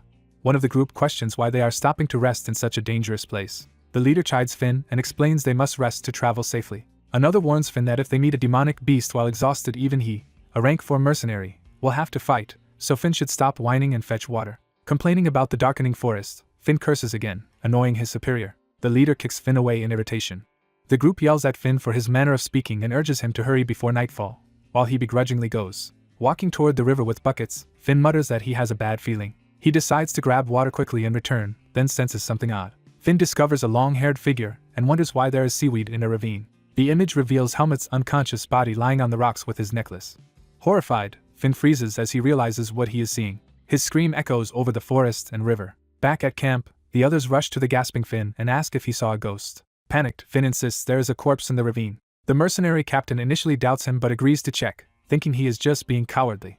Shaking, Finn points out the direction where he found the body. The captain orders him to lead the way and retrieve the bucket, driving him ahead. As they reach the site, Finn insists this is the spot while the captain threatens him if he is wrong. Finn suddenly spots the figure again and points urgently toward it. They see Helmut lying motionless on the shore where Finn dropped the buckets. Staring down, the captain admits it really does look like a corpse. Finn insists he was serious and urges them to leave, but the captain pauses, noticing something. She sees Helmut exhale faint breath, realizing he is not actually dead. She urgently calls Finn back over. Cradling Helmut, she announces to Finn that the stranger is still alive. Later, as Helmut stirs, someone remarks that he is waking up. Finn and the captain hover over him, exclaiming that he is awake and asking how he feels. Regaining consciousness against a tree, Helmut wonders where he is and if he truly escaped the forest of roots. The captain reassures him not to be afraid and that he is safe with them. She explains that Finn discovered him in a disheveled state and screamed, but she is relieved to see Helmut alive. The strangers ask the black-haired boy his name, and he introduces himself as Helmut. Helmut, surrounded by mercenaries in the forest, says he remembers nothing aside from his name. Tanya worries about his amnesia, guessing he might have hit his head since he seems uninjured. Tanya introduces herself as a rank 3 silver medal mercenary from the Pace Mercenary Corps. Helmut and Tanya seal their introduction with a handshake. Helmut inwardly notes that he is finally meeting other humans. Tanya asks if Helmut knows where he is, then explains he is in the Decay Forest, and assumes his memory loss is serious. Tanya asks if Helmut remembers anything at all, and he hesitates in silence. Helmut answers that he only remembers his name, and that he knows how to use a sword. Tanya is relieved he can wield a sword, concludes his body seems fine, and says the doctor should just check his head. Tanya promises they will support Helmet until he can walk on his own and asks him to trust her. Tanya states she will take responsibility for Helmet for the time being. As sunset falls, the mercenary group prepares to move on with Helmet under Tanya's care. Later, alone in the forest, Helmet thanks them and sighs in relief. Helmet reflects that he barely survived and will need time to fully recover. He realizes his body is currently weaker than when he began training. Examining his inner power, Helmet sees the seed of darkness still inside him instead of gone. He acknowledges silently that the seed of darkness saved his life. Knowing he is in the human world, Helmet resolves to hide the fact he carries the seed of darkness by pretending to have lost his memories. He grasps his necklace and begins forming another resolution. Helmet decides he must someday find the original owner of the locket. He tells himself not to rush and to proceed slowly. Watching the sunrise, Helmet vows to move forward step by step on his new path. The mercenaries are shocked at Helmet's transformed appearance after cleaning up. Some remark that no one changes that much just from washing. Tanya jokingly wonders if Helmet might actually be a noble. Finn proudly shows off the now handsome and neatly dressed Helmet. Finn admits he thought Helmet looked like a corpse when he first rescued him. Finn asks if Helmet is a noble or rich child, but Helmet repeats that he remembers nothing about his origins. Tanya ends the speculation by saying that for now Helmet is simply a new recruit in their mercenary corps. Tanya checks if Helmet slept well and comments that he looks far better after washing, while Finn observes quietly. Finn teases Tanya that she is being nicer only because Helmet is good looking. Tanya punches Finn and orders him to help with the group's preparations to depart. Tanya announces they will reach a village in 4 days, tells Helmet to endure the journey, and promises to introduce him to a doctor there. Helmet agrees to Tanya's plan with a small smile. Tanya praises Helmet for responding well and affectionately pats his head. Tanya rallies the mercenaries, telling everyone to gather their things because they are leaving soon. Helmet and a bruised Finn stand together in awkward silence. On the road, Finn worries Helmet is overexerting himself by walking instead of riding, but Helmet says he needs to move to loosen his body. Helmet calmly pets the pack horse, which responds happily. Finn observes that Helmet must like horses, and Helmet agrees, somewhat surprised by his own reaction. Finn thinks that someone who likes pack horses is unlikely to be a noble, yet Helmet still seems unusual to him. Finn also finds Helmet's speech odd and wonders what makes him different despite being the same age. Watching Helmet walk, Finn senses that Helmet acts restrained compared to other youths. Helmet suddenly feels unexpectedly short of breath and Finn calls out in concern. Helmet brushes it off as being out of breath, but Finn urges him to ride so they do not slow the group. Determined, Helmet insists he will not fall behind. Finn sighs and lets Helmet do as he wishes. Finn concludes Helmet behaves like a pampered young master, while Helmet wonders why his fatigue is so severe. Helmet recalls that back in the Forest of Roots he would recover from injuries within a single day. He decides that, despite his condition, he will just keep walking. The group continues on foot and by wagon toward the distant village as Helmet tries to regain stamina. In the village clinic, an old doctor examines Helmet and mutters thoughtfully. The doctor declares that nothing seems wrong with Helmet, and that his body is naturally sturdy. Tanya angrily questions the diagnosis while the doctor, annoyed, says he will still prescribe medicine. Tanya shouts that Helmet had been unconscious and accuses the doctor of being a quack for not examining him properly. The doctor retorts that Helmet merely recovers quickly and that he sees no issues at all with the youth. Finn anxiously asks when Helmet's supposed amnesia might fade, and the doctor says his memories should return eventually since his head is fine. The doctor, offended by Tanya's insults, tells them to take the medicine and leave. Tanya becomes furious at being dismissed by the old man. Outside, others shout for someone to restrain Tanya as she chases after and attacks the doctor. Walking through town with Tanya, Helmet is asked again if he really feels alright after his earlier difficulty walking. Helmet answers that the medicine and rest at the inn have helped, and that he feels fine now. Tanya notes the doctor was impressed by Helmet's well-trained body and grip and assumes he learned swordsmanship from a master. Helmet internally agrees that her guess is correct and says the sword felt familiar the moment he held it. Tanya hints at an idea, beginning to propose something. She straightforwardly asks Helmet if he wants to duel with her. Helmet, surprised, repeats the word duel as they stand facing each other with practiced swords. Tanya tells him not to feel pressured, suggesting the duel as light exercise that might even jog his memories. She points out they are free until tomorrow and invites him again to fight. Helmet silently considers the proposal. He recalls that a rank 3 silver medal mercenary like Tanya is highly respected among humans and decides to accept. Helmet thinks this duel will let him measure his current strength. At the training grounds, mercenaries strike practice posts with intensity. Other mercenaries spar fiercely with wooden weapons nearby. Tanya leads Helmet into the arena where everyone else is already training, which she says is good to see. Sweaty fighters greet Tanya and notice the person standing behind her. They realize Helmet is there to duel Tanya and express interest in watching. The men joke that Tanya should not damage Helmet's handsome face, provoking Tanya's ire. Two of them clown around and end up being smacked down, showing Tanya's quick temper. Tanya stands over the groaning men with a dismissive huff. She tosses Helmet a wooden sword and sets the single rule that they will fight until one of them falls. Tanya, revealing she is the Corps' vice captain, urges Helmet to attack her with everything he has. Helmet, gripping his sword, lowers his gaze and focuses. He thinks that he is not at full strength and cannot use this, so he will need to redirect Tanya's attacks rather than overpower her. Helmet steels his resolve for the duel. He raises his sword and reminds himself not to let his guard down. The watching mercenaries marvel at Helmet's poised stance and look forward to the match. The duel begins with Helmet rushing Tanya at high speed. Their wooden swords clash in a powerful exchange. Helmet targets Tanya's left side as he swings. Tanya blocks the strike cleanly with a confident smile. Helmet realizes she parried easily and recognizes her superior physical strength. Tanya becomes intrigued by Helmet's skill. Helmet concludes he truly cannot win by direct confrontation. He attempts a feint and kick while Tanya counters forcefully. Helmet focuses on dodging and slipping inside her guard. Tanya prepares another swift movement, exhaling sharply. She spins with surprising speed, making Helmet retreat. Tanya's counterattack lands a strong kick on Helmet, sending him flying. Helmet cries out in pain and curses inwardly. He laments that his body is not moving the way he plans during the bout. As his vision blurs like being underwater, Tanya yells that he is overthinking. Tanya unleashes a relentless flurry of blows, forcing Helmet purely on the defensive. Helmet roars and pushes himself to match her flurry with desperate strikes. Tanya slips inside his defense and slams her shoulder into him. She then drives her knee or body into his midsection, knocking the wind out of him. Helmet, battered and stunned, struggles to continue. He crashes hard into the ground, skidding across the arena. Tanya stops with her wooden sword at the ready, signaling the end. The watching mercenaries stare in shocked silence at how decisively the duel ended. Helmet, kneeling and exhausted, concedes defeat while Tanya stands over him. Tanya comments that his eyes show clear frustration. Helmet admits he is naturally frustrated after being beaten so thoroughly. He analyzes that Tanya had more openings and inefficient technique compared to Darien, yet still overwhelmed him.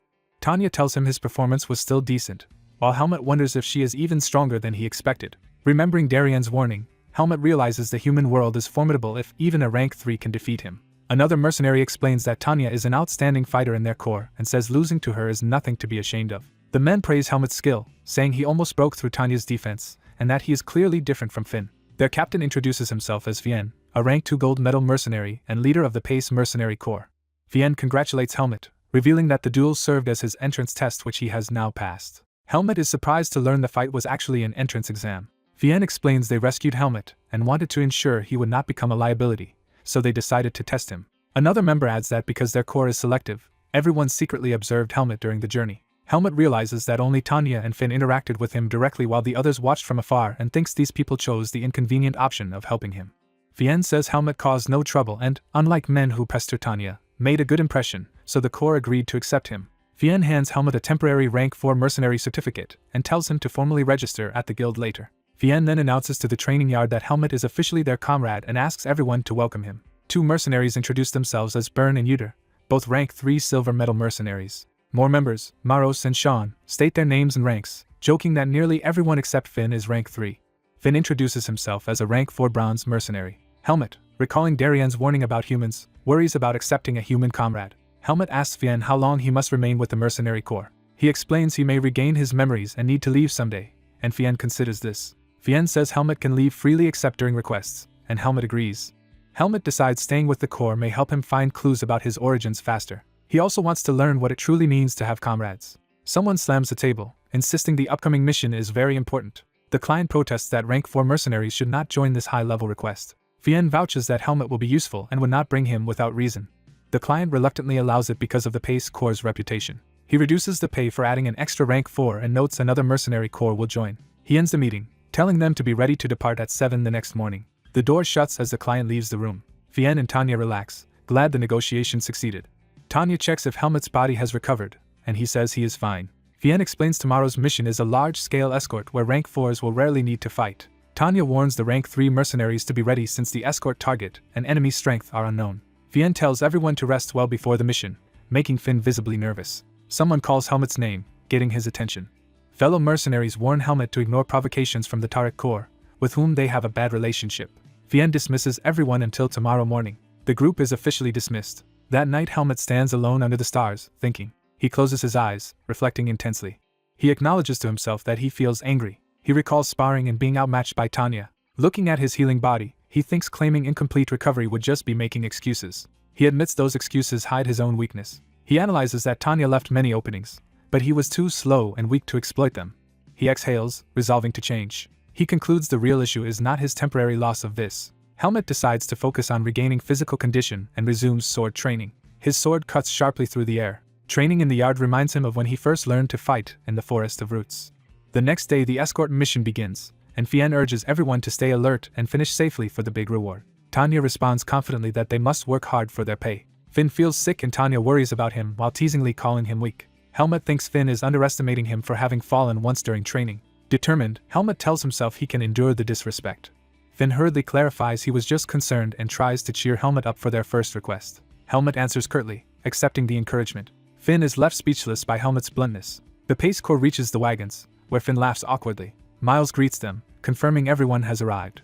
Miles shows Fien the cargo to be guarded and assigns the Pace Corps to protect the rear. Orders are given for the Pace Corps to move to the back, and Finn calls to Helmut. A strong man identifies a nearby group as the Tariq Mercenary Corps, drawing Helmut's curiosity. A Tariq mercenary mocks Helmut as a scrawny weakling who probably cannot use a sword. Finn is furious but Helmut stays silent.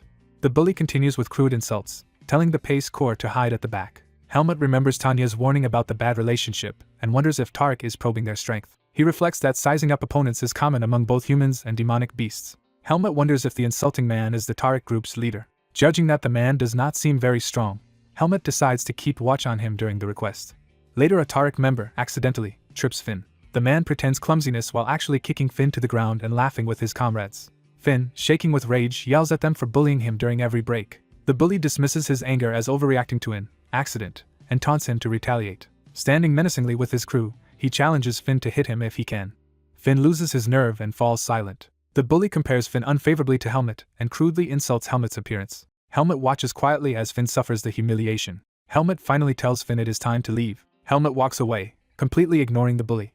Enraged at being ignored, the bully curses Helmut as his companions note he has been obsessive since the request began. One of the Tariq men worries about provoking Helmut further, but the bully insists he can easily handle a mere rank 4. Boasting that he is really rank 3 and only temporarily downgraded due to an arm injury, he vows to beat the Pace rank 4s with one hand. When a comrade starts revealing the real reason for his injury, he throttles him and threatens to kill him if he talks more. He scoffs angrily after shutting his friend up.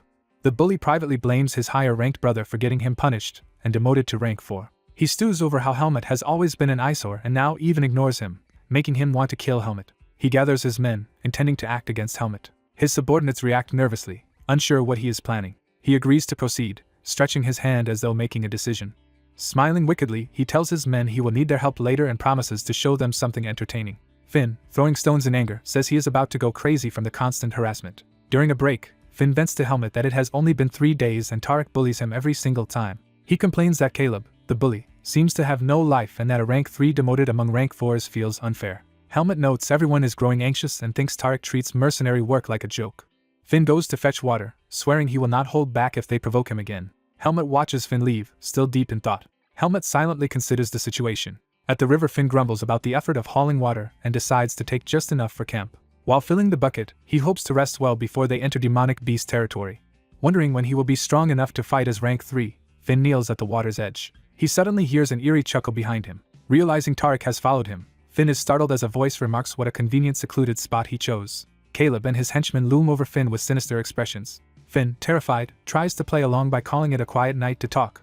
Caleb looms closer and agrees mockingly that it is perfect for a conversation. He pins Finn down and starts prying about Helmut, asking lewd questions. Finn angrily calls him out for perverted thoughts but insists Helmut is definitely male. Caleb says they can verify that directly and reveals he has summoned Helmut there. Caleb notices Helmut's arrival and reacts. Helmut appears with a large ally, and Caleb sneers that Helmut naively came when called. Helmut inwardly confirms he suspected a setup all along. Seeing Finn beaten underfoot, he recalls how demonic beasts also fight for hierarchy through power. Helmut concludes humans acting like this are no different from demonic beasts. He wonders if these are the untrustworthy humans Darien warned him about.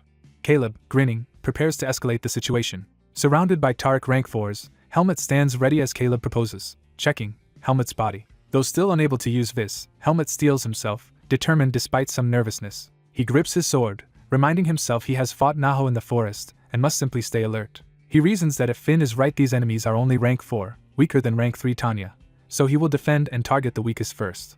If defense fails, he plans to rely on Darian's swordsmanship. Caleb orders his men to seize and strip Helmut, and they all rush him. Helmut's counterattack brutally smashes one attacker's face, dropping him instantly. The remaining Tariq men recoil in shock at how quickly their comrade was defeated. Tanya and Fien arrive on the scene, weapons drawn, and demand to know what is happening.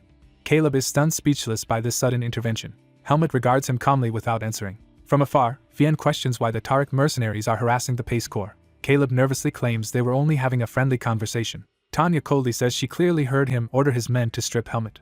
Caleb dismisses it as how men bond and claims Tanya would not understand as a woman. Tanya icily tells him to start using his brain before he speaks. She orders Helmet to take Finn and return to camp. Caleb grumbles at the rank 4s, separating himself as supposedly above them. Tanya reminds him he is ranked 4 now and cannot exclude himself. Caleb trembles with anger at this humiliation. He can only mutter bitterly. Tanya warns that if he harasses her mercenaries again there will be serious consequences. She adds that next time it will not end with just words and tells him bluntly to leave. Caleb, swallowing his pride, orders his own men to withdraw. The Tariq group retreats into the forest while Helmet watches. Finn, sniffling, calls out gratefully to Tanya as she approaches. Tanya comforts Finn, telling him such incidents will happen often and they should just fetch water and go back. Tanya sighs to herself that her mercenary comrades can be heartless despite the rule not to meddle in rank 4 disputes. She decides they still need to support the younger rank 4s enough that they do not break before the mission is over. Helmet focuses intently, preparing for combat training. In the forest at night, sword wielders spar, slashing through the air. Helmet practices powerful overhead sword strikes among the trees. He relaxes slightly, exhaling after his training swings. Looking around the training grounds, Helmet asks if he has done enough for the day. Inspecting his healed body, he reflects that a week of rest since taking this request has restored him. Gripping his sword, he notes there is still a problem despite his physical recovery. He tries to draw out power through his sword but nothing responds. Helmet concludes his vitality energy, Vis, has not recovered yet and still will not emerge. Remembering his mentor, he recalls being taught that Vis requires a strong body as its vessel and that training it without that is pointless. Frustrated that he cannot train properly now, he resolves to increase his strength however much he can. Later, a mercenary leader warns the caravan that from this region onward demonic beasts appear often and orders everyone to move only with escorts. Finn and Helmet acknowledge the warning, Finn nervously agreeing. Helmet laments that he cannot even train alone anymore and hopes his Vis returns before the seed of darkness in him runs wild. As they walk, Finn nervously asks Helmet if he has ever seen a demonic beast. Finn explains he has heard terrifying descriptions of demonic beasts, and insisting he is not scared, asks Helmet for information so he can be prepared. Finn forces a laugh about knowledge being power while Helmet remains silent and unimpressed. Helmet calmly explains that while many demonic beasts look grotesque, some are different from those rumors. Finn is relieved to hear that, then suddenly remembers Helmet's supposed amnesia and questions how he can know that. Realizing his slip, Helmet hurriedly claims he was only guessing and curses inwardly. The guarded caravan travels through the autumn forest with mercenaries escorting the wagons. A mercenary curses as his old water bottle stops working and no water comes out. His comrades tease him to buy a new bottle, and he promises to purchase a good one after they finish this request. The man sighs that if he had money he would not need to take such long-distance escort jobs. Other mercenaries chat that the road has been quieter than expected and talk about finishing quickly to go drinking. One proudly suggests they celebrate afterward in his hometown, boasting about its dark beer. Another agrees enthusiastically, about to talk more about food and drink when something slashes across him. Blood splashes onto his companion's shocked face as the unseen attack lands. The survivor looks up in horror at the bloody remains raining down from above. A massive demonic beast appears in the road, holding a half-eaten mercenary in its claws as another stares up helplessly. The beast rampages into the caravan's path, and mercenaries scramble to surround it with weapons drawn. It tears into a victim, crunching and chewing violently. A horrified mercenary points his sword at the monster, stammering in rage and fear. Screaming insults, he charges recklessly at the towering demonic beast. Another mercenary shouts for him to stop, warning him against rushing in. The beast swats the attacker aside, ripping him apart in a spray of blood. It bites down again, its jaws dripping with gore. Laughing cruelly, the beast continues devouring the fallen. The mercenaries panic, wondering where such a terrifying monster came from. Their captain curses their complacency, admitting he never expected a beast to attack so boldly despite the number of mercenaries. The monster plants its feet, preparing another move. Then it hurls a mangled body into the trees, startling everyone. The corpse crashes down elsewhere as the beast darts around the battlefield. A blinding flash erupts in the forest as more creatures appear overhead. The gunwoman realizes the big beast is not alone and orders everyone to ready themselves.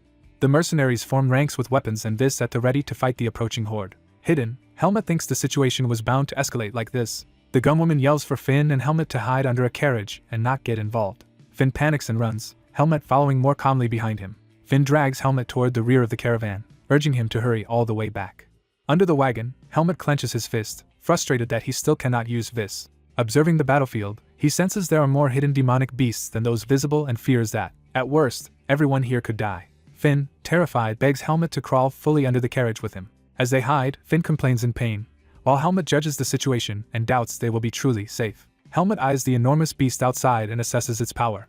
Comparing it to other named foes, he judges it slightly weaker yet still extremely strong and wonders if it is the enemy leader. He notes that among the mercenaries only the rank 2 fighters can use Vista, making them key to this battle. Helmet concludes in despair that with his current powerless state there is nothing he can do. The rank 2 mercenaries trade tense looks, preparing for another assault. Other mercenaries, including the gunwoman, also ready themselves with grim determination. The demonic leader glares at them with glowing eyes. It unleashes a roar, its body erupting with raging green vis energy. The rank 2 mercenaries charge toward it at full speed. Their captain cloaks his sword and body in fiery vis as he rushes forward. He leaps high and descends toward the towering beast while his teammates attack from below. The beast swings a massive, glowing strike at the incoming captain. The captain answers with his own blazing attack, clashing with the monster's power. His vis-charged slash lands on the beast in a dazzling explosion of force. The leader reels, crying out in pain from the heavy blow. The captain lands catching his huge sword, while his comrades regroup. Other mercenaries cheer at the captain's impressive vis and brace as smaller flying beasts swoop in. One rank 3 mercenary boasts that even he can handle enemies of this level. He confidently cuts through the lesser beasts, declaring them easy prey. The captain agrees to maintain the pressure and urges everyone to continue fighting like this. 2 rank 2 mercenaries coordinate, planning to finish the leader when an opening appears. Together with the others, they launch another full-force assault around the raging green giant. The captain closes in again, bearing down on the monster as it roars. His eyes burn with focused power as he prepares a decisive strike. He slams a powerful, burning blow down onto the beast's raised arms. One rank 2 mercenary also channels vis into his body, ready to follow up. The other rank 2 fighter concentrates vis into his sword for a synchronized attack. The vis users surround and slash the leader from all sides in a coordinated, glowing assault. The wounded demonic beast howls furiously, still standing despite the injuries. The gunwoman praises the successful attack as they keep hammering the monster. Watching from hiding, Helmet silently studies the battle, deep in thought.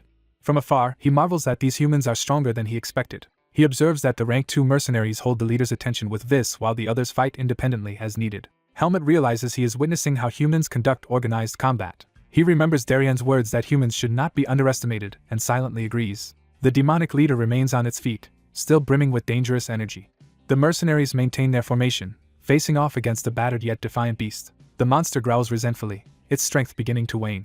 With the lesser beasts defeated, the mercenary leader checks on Fien's remaining vis for a final push. Fien says he can manage one more use of vis, and the other urges they finish the fight quickly. The beast suddenly slams its feet into the ground as if preparing to move. To their shock, it launches itself high into the sky to escape. In midair, it grabs a tree trunk as a projectile or support. Then it bounds away through the forest canopy, vanishing into the distance. The captain curses that the monster fled and realizes it always had the option to run. The gunwoman suggests they not pursue, reminding him their mission is escort, so they should focus on the injured instead. As dusk falls over the bloody road, the caravan regroups and begins cleaning up. The gunwoman greets Finn and Helmet cheerfully, relieved they survived. She tells them it is safe to come out, and Finn emerges shakily while Helmet rises calmly. Finn tearfully calls out to Helmet, still shaken by the experience. Half stuck under the carriage, Finn begs to be pulled out because his legs are cramping, leaving others speechless. The captain praises everyone's work and orders the demonic beast corpses checked and collected. A mercenary explains to Helmet that they harvest corpses because materials like skin and the seed of darkness sell for high prices. He shows Helmet a dripping dark gem in his palm, identifying it as a seed of darkness. Seeing it, Helmet is jolted, while others jokingly tell the man to keep it away and remark such seeds can be useful if handled. Finn recounts what he has heard about the seed, saying it can control a human's mind and gradually turn them into a demonic beast, though such cases are usually eliminated or exiled. He adds that these transformed people are normally killed early or sent to the forest of roots, but warns that one can never be too careful. Helmet listens, troubled, knowing that someone with such a seed could become a demonic beast at any moment. Remembering his own past injuries, he wonders if outsiders all believe that anyone bearing a seed of darkness is destined to die fighting humans. He questions whether Darian always expected him to become a demonic beast that would battle humans. Helmet realizes Darian taught him this to help suppress the seed inside him rather than to make him stronger for combat alone. He resolves that even if his vis returns he must conceal its connection to the seed in public, fearing people might associate his power with darkness. Nearby, the senior mercenaries watch Finn and Helmet interact against the sunset. One laughs that watching inexperienced rank 4 mercenaries reminds him of his own early days. Another notes that Finn has grown since a past incident but still has far to go. Finn gestures excitedly while Helmet responds quietly, observed from afar by their seniors. As Finn works near a corpse, he grimaces that the demonic beast looks disgusting up close. Helmet notices something strange about this particular corpse and becomes alert. He stops Finn's hand, telling him to wait before cutting further. Finn assumes Helmet is scared and jokes that this must be his first time seeing a demonic beast so closely. Trying to reassure him, Finn says to think of it as a cooking ingredient, since to a cook beasts and demonic beasts are the same. As he speaks, the beast beneath Finn abruptly moves, shocking him mid-sentence. The gunwoman senses something wrong and turns sharply toward them. At that moment Helmet's eyes flash and his hand gathers dark power, preparing to act. A sudden anguish scream echoes through the forest. Finn, still standing over the corpse, freezes in terror as the supposedly dead demonic beast stirs beneath him. Helmet dashes forward with his sword to strike. Finn stares in shock at what he sees. Helmet focuses sharply as he swings. His blade cleaves through the attacking demonic beast. The beast's upper body is severed and blown away. Finn gasps in terror at the sudden attack. Finn, trembling on the ground, realizes the beast before him has been killed. Finn admits he was terrified and thanks Helmet, who checks if he is unharmed. Helmet, still puzzled by the sensation of his strike, answers that he is fine. Looking at his reflection in the sword, Helmet feels something inside has cleared and wonders if his vis power has returned. The mercenaries rush over, surprised there was a beast left, praise Helmet for finishing it, and compare him favorably to Finn. As they joke about repaying Helmet with soup, Tanya watches from behind and questions if she misread what she saw. Tanya recalls a vision of Helmet surrounded by ominous purple power. She had seen Helmet's body wrapped in dark purple vis while drawing his sword. The memory shocks Tanya, making her eyes widen. She stares intensely at Helmet, sweating as she processes what she witnessed. Later, Tanya silently watches Helmet from the wagons, clearly suspicious of him. That night Helmet's hand again emits the same purple vis. He meditates alone in the forest, vis surging around him as he trains. Eyes closed, he concentrates as the energy gathers. He confirms to himself that his vis truly has returned. Holding a glowing sphere of power, Helmet firmly acknowledges the restoration of his vis. He reflects that his instinctive slash earlier had also drawn out vis, and resolves to be grateful to Finn for provoking it. Examining the power in his palm, he estimates he can restore his previous vis level within about 3 days if he can focus. Finn's distant calls for Helmet interrupt his training, so Helmet suppresses his vis and returns to camp for night watch assignment. The leader explains they will guard in pairs over 3 shifts during the night. He assigns Helmet with Tanya, Finn with Maros, and Sean with Byrne, excusing the injured Uter. The men tease each other about injuries, with one jokingly offering to scratch another so he can skip duty. The leader wishes everyone good night and orders the posted lookouts to stay vigilant as camp settles. Helmet senses the presence of a demonic beast that had escaped earlier that day. Using his newly recovered vis, he can faintly detect it while others sleep, noting his heightened senses. On patrol, Tanya asks if Helmet is tired, but he insists he is fine, so she sends him to wake the next shift and rest afterward. Helmet agrees to Tanya's instruction. Sensing the beasts are waiting for everyone to sleep, Helmet resolves to watch for them alone while also using the time to further recover his vis. While another mercenary rests by a fire, Helmet walks past, sword ready, heading deeper into the forest. The resting mercenary, Uter, reacts as he notices Helmet. Watching Helmet go, Uter suspiciously focuses on him, thinking about the boy. Uter, revealing malicious intent, decides this is the perfect chance to act against Helmet. Unaware, Helmet practices with his sword in the dark forest, vis faintly wrapping the blade. He evaluates his condition and believes his vis has improved and will be fully restored by tomorrow. Suddenly sensing someone approaching, he grows silent and cautious. He first wonders if it is a demonic beast approaching. Realizing there is no demonic energy, he concludes the presence is human. A pair of booted legs steps toward him through the darkness. Uter appears with a large weapon, greeting Helmet in a friendly tone. Pretending concern, Uter scolds Helmet for being alone and suggests he should stay with others because it is dangerous. Helmet brusquely rejects him, saying he has no interest in Uter and telling him to leave. Enraged, Uter insists Helmet does not understand his situation and mocks the idea that Tanya will protect him again. He criticizes Helmet's attitude, saying he has looked down on others from the start and needs someone to correct him. Uter, flexing his hand menacingly, announces he will teach Helmet a lesson even if it means breaking his limbs.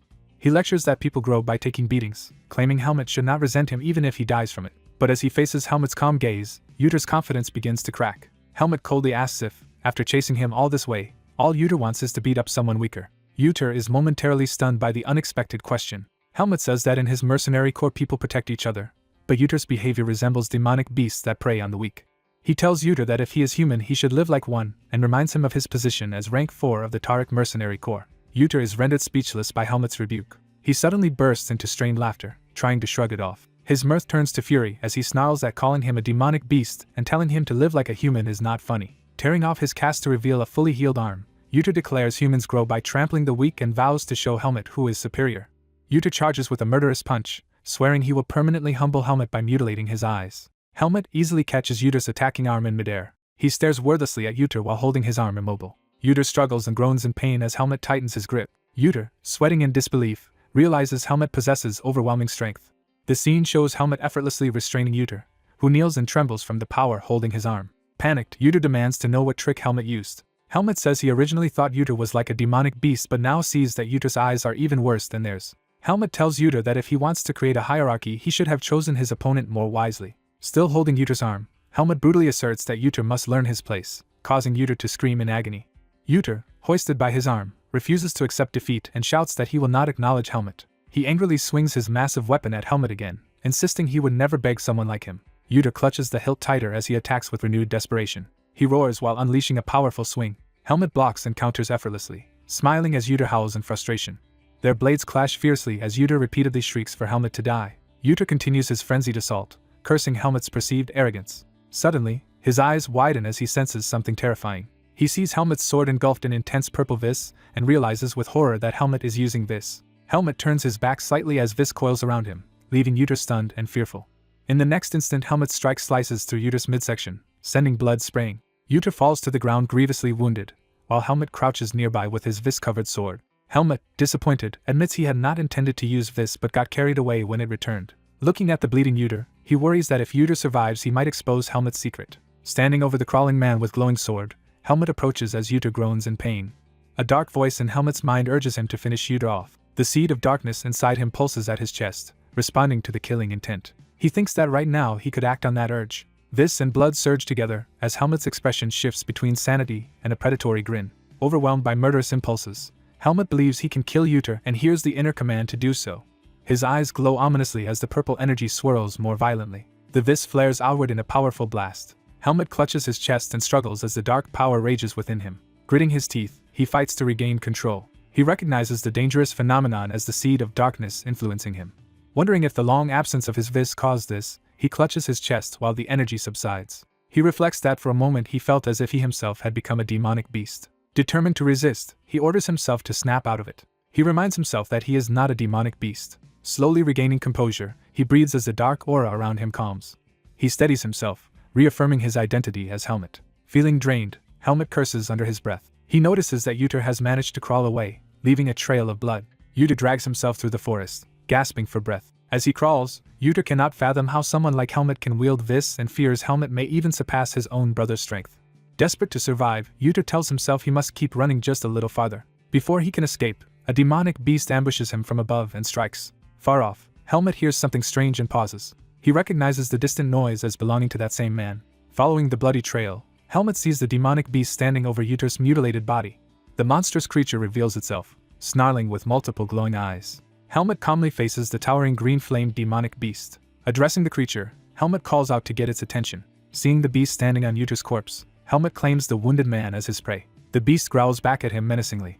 Helmet instantly decapitates the lesser beast the creature was riding, displaying his speed and skill. Feeling the difference from their first encounter, Helmet judges that he is now strong enough to defeat this demonic beast. With vis blazing along his sword, Helmet advances confidently, inviting the beast to fight him. The demonic beast reels in shock at Helmet's sudden pressure. It instinctively steps back as Helmet's ominous aura presses forward.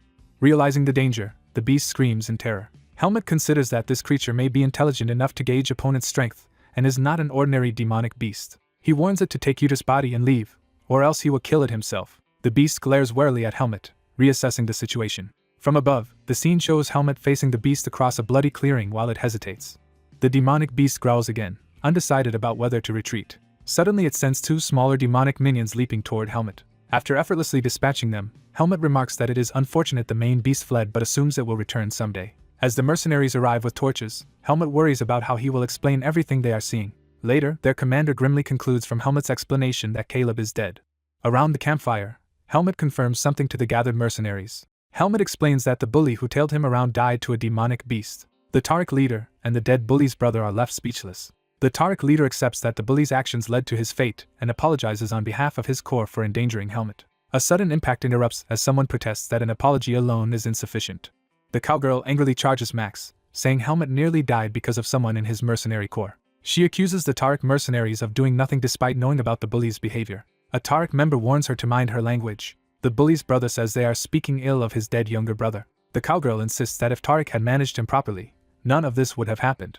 The brother starts to react furiously. He demands to know if she is insulting his brother and their entire mercenary corps. Miles shouts for everyone to stop arguing. Miles tells both sides to calm down and focus on making plans instead of blaming each other. The Tariq warrior admits his corps is at fault for the incident.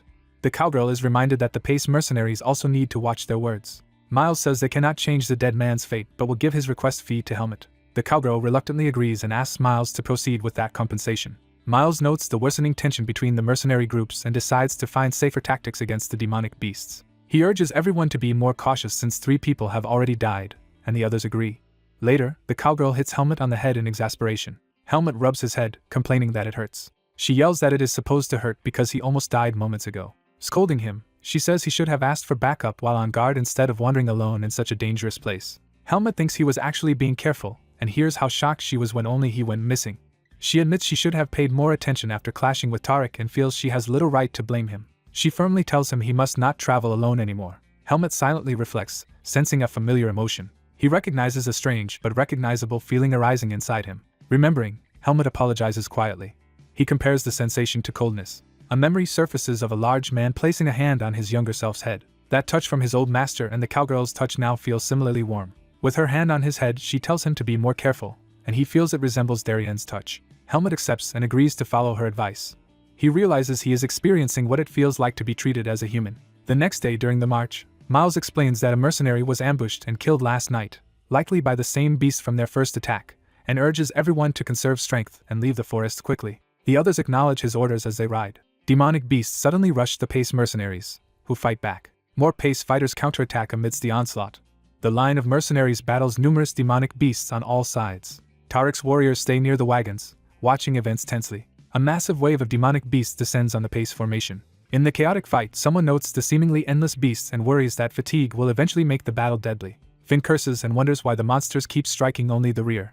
Helmet, hiding with Finn, senses something more important, the presence of the controlling demonic energy. He realizes the main demonic beast is keeping its distance, circling the column and sending lesser beasts at them bit by bit. Helmet concludes the leader is testing them and believes it thinks the time is not yet right to appear. Later, a mercenary unwraps his bandaged hand, remarking on how long and tiring the day was. 2 exhausted Pace mercenaries rest, one lamenting that soon everyone will end up injured and the other telling him not to jinx them.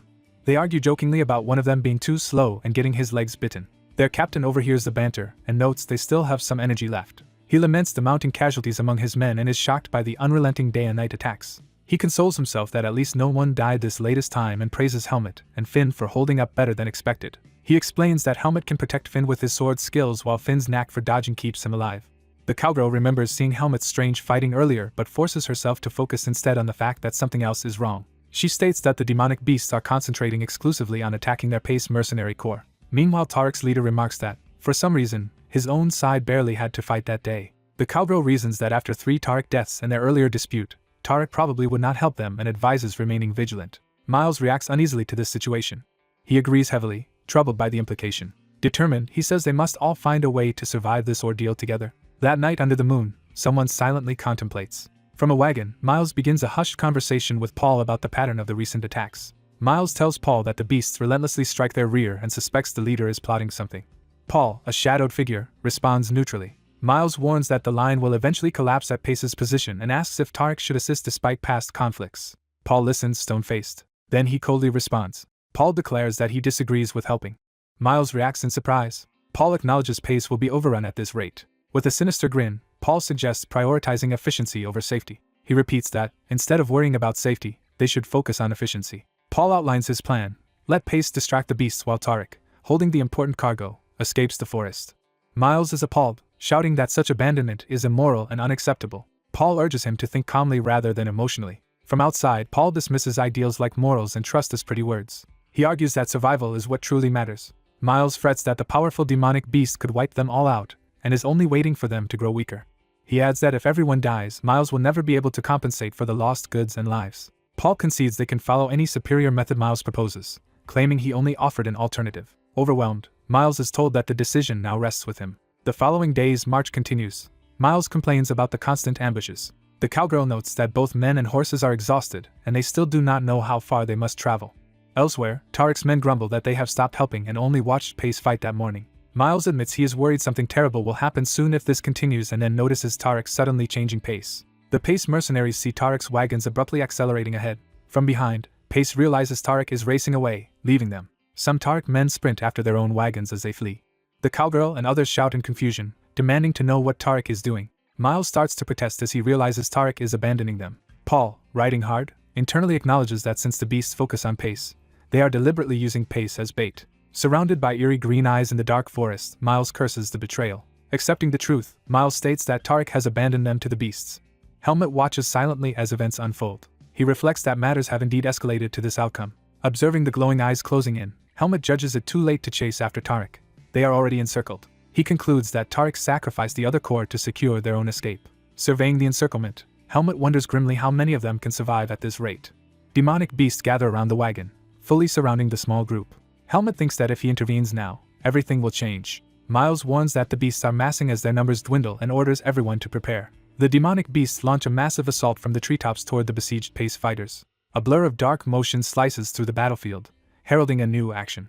The mercenaries struggle desperately against the attacking beasts. The cowgirl swings her weapon fiercely as monsters close in from all directions. Miles unleashes a powerful sword technique while defending the wagon. Helmut hesitates, fearing that if he reveals his true power, they will question what he really is. A mercenary curses but claims dying in such a fight would be a fitting mercenary death.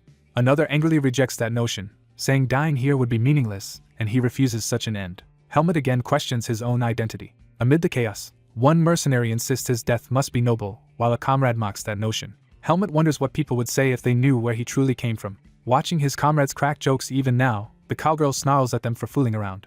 Helmut worries whether they would even see him as human like them. Finn looks terrified as the danger peaks. Helmut steels himself, lips tightening with resolve. He decides that questions about his nature are unimportant. Determined, Helmut faces forward, ready to reveal his true strength.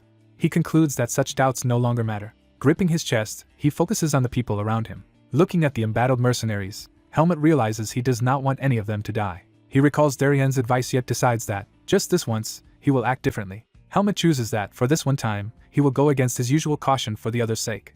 He resolves to try trusting humans. Helmut calls out to everyone to get their attention. He warns them that what they are about to witness must remain a secret. Helmut unleashes his hidden, purple-tinged power through his sword, revealing his formidable true abilities. The cowgirl watches wide-eyed as Helmut's secret power erupts.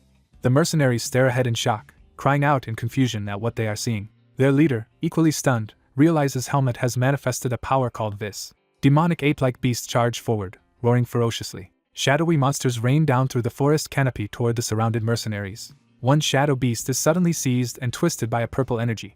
A purple slash tears through the charging demonic apes. Helmut appears above the battlefield, spinning while unleashing a wide ring of purple energy that shreds the monsters. The remaining mercenaries find themselves encircled by writhing black shadows being cut down. They gape in disbelief, wondering if this miraculous rescue is even real. Helmut descends with a sword wrapped in blazing purple vis to meet a lunging ape. He smashes into the ground in a purple explosion, obliterating the beast beneath him. Helmut looks confident and composed, gripping his vis-imbued weapon. He steps calmly through the carpet of fallen monsters. Surviving beasts and shadows hesitate as Helmut stands before them radiating power. Purple light beams slice through the demonic apes, destroying their ranks. The beams converge in a blast that annihilates more beasts. Helmut finishes another enemy with a casual backstab and turns away. He relentlessly cuts through more apes at close range, their bodies spraying blood. Standing atop a slain alpha, Helmut sheathes his glowing sword as the fight ends. Helmut gazes ahead quietly, his hair blowing, now the clear savior of the group. The mercenaries, weapons lowered, stare at Helmut's distant figure among the corpses. They mutter that surviving is a miracle and look at Helmut in awe. Helmut thinks about the monkey-type demonic beast that commands these monsters. He notes that the monkey leader fled after its subordinates died and mentally calls it cowardly. Rick nervously asks Helmut how he could possibly do all this. Helmut downplays it, saying his body has simply recovered.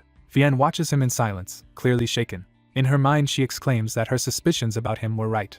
Remembering the purple energy she once saw around Helmut, Vienne affirms she was not mistaken. As Helmut checks on the others, Vienne marvels that such power is even possible. Rick and Vienne stare at him, wondering just what kind of person they have found. Their rank 2 captain is baffled that even he cannot manifest this while Helmut can at such a young age. The captain asks Helmut where he learned swordsmanship, while the others gather around. Helmut decides he must hide the forest of roots and vaguely says he only remembers living in a forest with his master. The captain remembers Helmut's supposed memory loss and curses that complication. As they move out, someone says anyway to shift focus from the topic. The captain asks what their next move is, concluding the immediate danger seems over. He decides they should first leave the forest. The others agree they must also regroup with the Tariq mercenaries who abandoned them, vowing revenge. The captain asks Helmut what he plans to do now. Helmut answers that he will stay with them at least until they leave the forest and get paid. Rick starts rambling about Helmut's priorities until Fien smacks him and the captain accepts Helmut's answer. The captain turns to give their marching orders. He tells everyone they will chase after the group that went ahead, and the others agree. The next day, as they travel, the mercenaries remark that rest has healed their injuries and they feel light.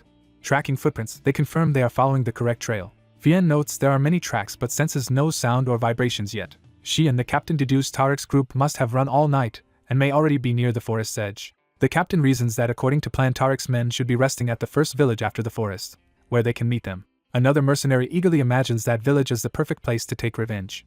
The vengeful mercenaries fantasize about how terrified the merchant Miles will be when they return alive and demand extra payment. Rick, less bloodthirsty, wonders what will happen to their original escort request now. His comrades point out that all important cargo is with Tariq, so there is little left to protect. They mention only one food carriage remains, prompting Helmet to react to something. Helmet hears a strange sound and wonders what it is.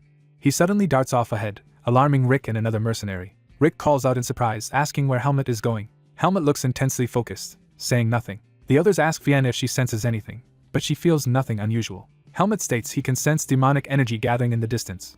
Using his perception, he realizes a battle is underway, likely involving the Tariq mercenary corps. His comrades gloat that trouble has found Tariq, asking how far away the fight is. Helmet estimates it is about an hour away at their pace and says the powerful leader demonic beast is present too. The captain is stunned that Helmet can sense events happening so far off and begins to question his level. Helmet says if they hurry it will take less time and believes Tariq can hold out until then. Some mercenaries complain about risking another fight with the monkey beast, but others insist they need their money. The captain reminds them they are mercenaries whose job is to complete the request, not just seek revenge. He concludes they must focus on securing the client before worrying about punishing Tariq. Vienne proudly contrasts their own pace mercenary corps with the selfish Tariq group. The captain then orders everyone to move out to secure the client and remaining goods. Meanwhile, Tariq's men desperately battle a horde of demonic beasts around a wagon. One of them is struck brutally, crying out in pain. Tariq shouts orders to maintain formation as they struggle to hold the line. He fights fiercely with lightning-coated spear strikes against the monsters. Gritting his teeth, Tariq curses that disaster has struck again after only one day. He looks upward, sensing a new massive threat approaching. A gigantic green aura ape leader manifests above him, terrifying Tariq. Tariq laments that obstacles keep coming and that the beasts have pursued them relentlessly. He wonders bitterly if the demons were not satisfied with wiping out only the Pace mercenary corps. The ape leader roars ferociously, overflowing with green demonic power. It slams the ground with destructive force, sending Tariq flying. Bruised and sweating, Tariq braces himself after the impact. Another commander thinks in panic that he must flee to survive. He and Tariq unleash energy attacks while trying to carve an escape path through the monsters. During the chaos, Paul calls to Max to discuss their dire situation. Paul warns that at this rate everyone will die, as they can handle the minions but not the leader. Max agrees, concluding from the enemy's strength that the Pace mercenaries must already be dead. Paul responds grimly that, yes, this changes what they must do. They reason that if they run now, leaving no survivors, then no one will know they betrayed the Pace mercenaries. Max agrees that with all witnesses dead their reputation will remain intact, calling it a good idea. Paul publicly orders all his men to scatter, pretending it is a tactical command. Another soldier stares at him in shock, demanding to know what he means. A confused subordinate questions why they should disperse now. Before he can finish, he notices something and turns, alarmed. He sees Paul and Max jetting into the sky, abandoning everyone else. Inside the carriage, Miles shouts for Paul and Max in panic as he senses something is wrong. His aide calls to Sir Miles and prays in terror as he realizes their protectors are fleeing. A sudden shock throws Miles and the clerics as the carriage is struck. Miles berates himself internally, realizing he misjudged everything by trusting the Tariq mercenaries. He thinks he should have foreseen this outcome from the moment they abandoned the Pace mercenary corps. The ape leader shrieks again, its green eyes blazing as it closes in for the kill. One of the merchants screams as the monster's limb hurtles toward him. Miles, paralyzed with fear, watches events unfold in horror. As the demon looms over him through the shattered wagon, Miles thinks he is doomed. He mutters that everyone is going to die and that they are all finished. Another merchant is impaled by a green charged claw and dies screaming. The monstrous leader leers down at the survivors, drenched in blood and demonic aura. Suddenly a voice calls out to it, causing the beast's eye to shift in surprise. Helmet descends from above, vis-coated sword drawn, commanding the beast to release the merchant. He soars upward again, unleashing a powerful vis-charged attack against the towering ape. Helmet dives in with focused determination, purple energy streaming from his blade. His strike collides with the ape's green aura, creating a blinding clash of power. The impact carves a deep trench between them as Helmet pushes the leader back. In the darkness, Helmet's glowing eyes repeat his demand that the beast drop its prey. The wounded leader growls, still clutching a limp merchant in defiance. It hurls the corpse toward Helmet in a rage. Helmet catches and turns the body aside with controlled force. He silently fixes his gaze on the enraged demonic ape. Earlier, the captain had asked Helmet to scout ahead and check on Tariq's situation. He explained he had a bad feeling, fearing Tariq might betray them again if given another chance. Helmet agreed that a second betrayal would be easy for them and consented to go ahead. Arriving just in time, Helmet notes Vienne's warning was accurate and that all the merchants would have died if he were any later.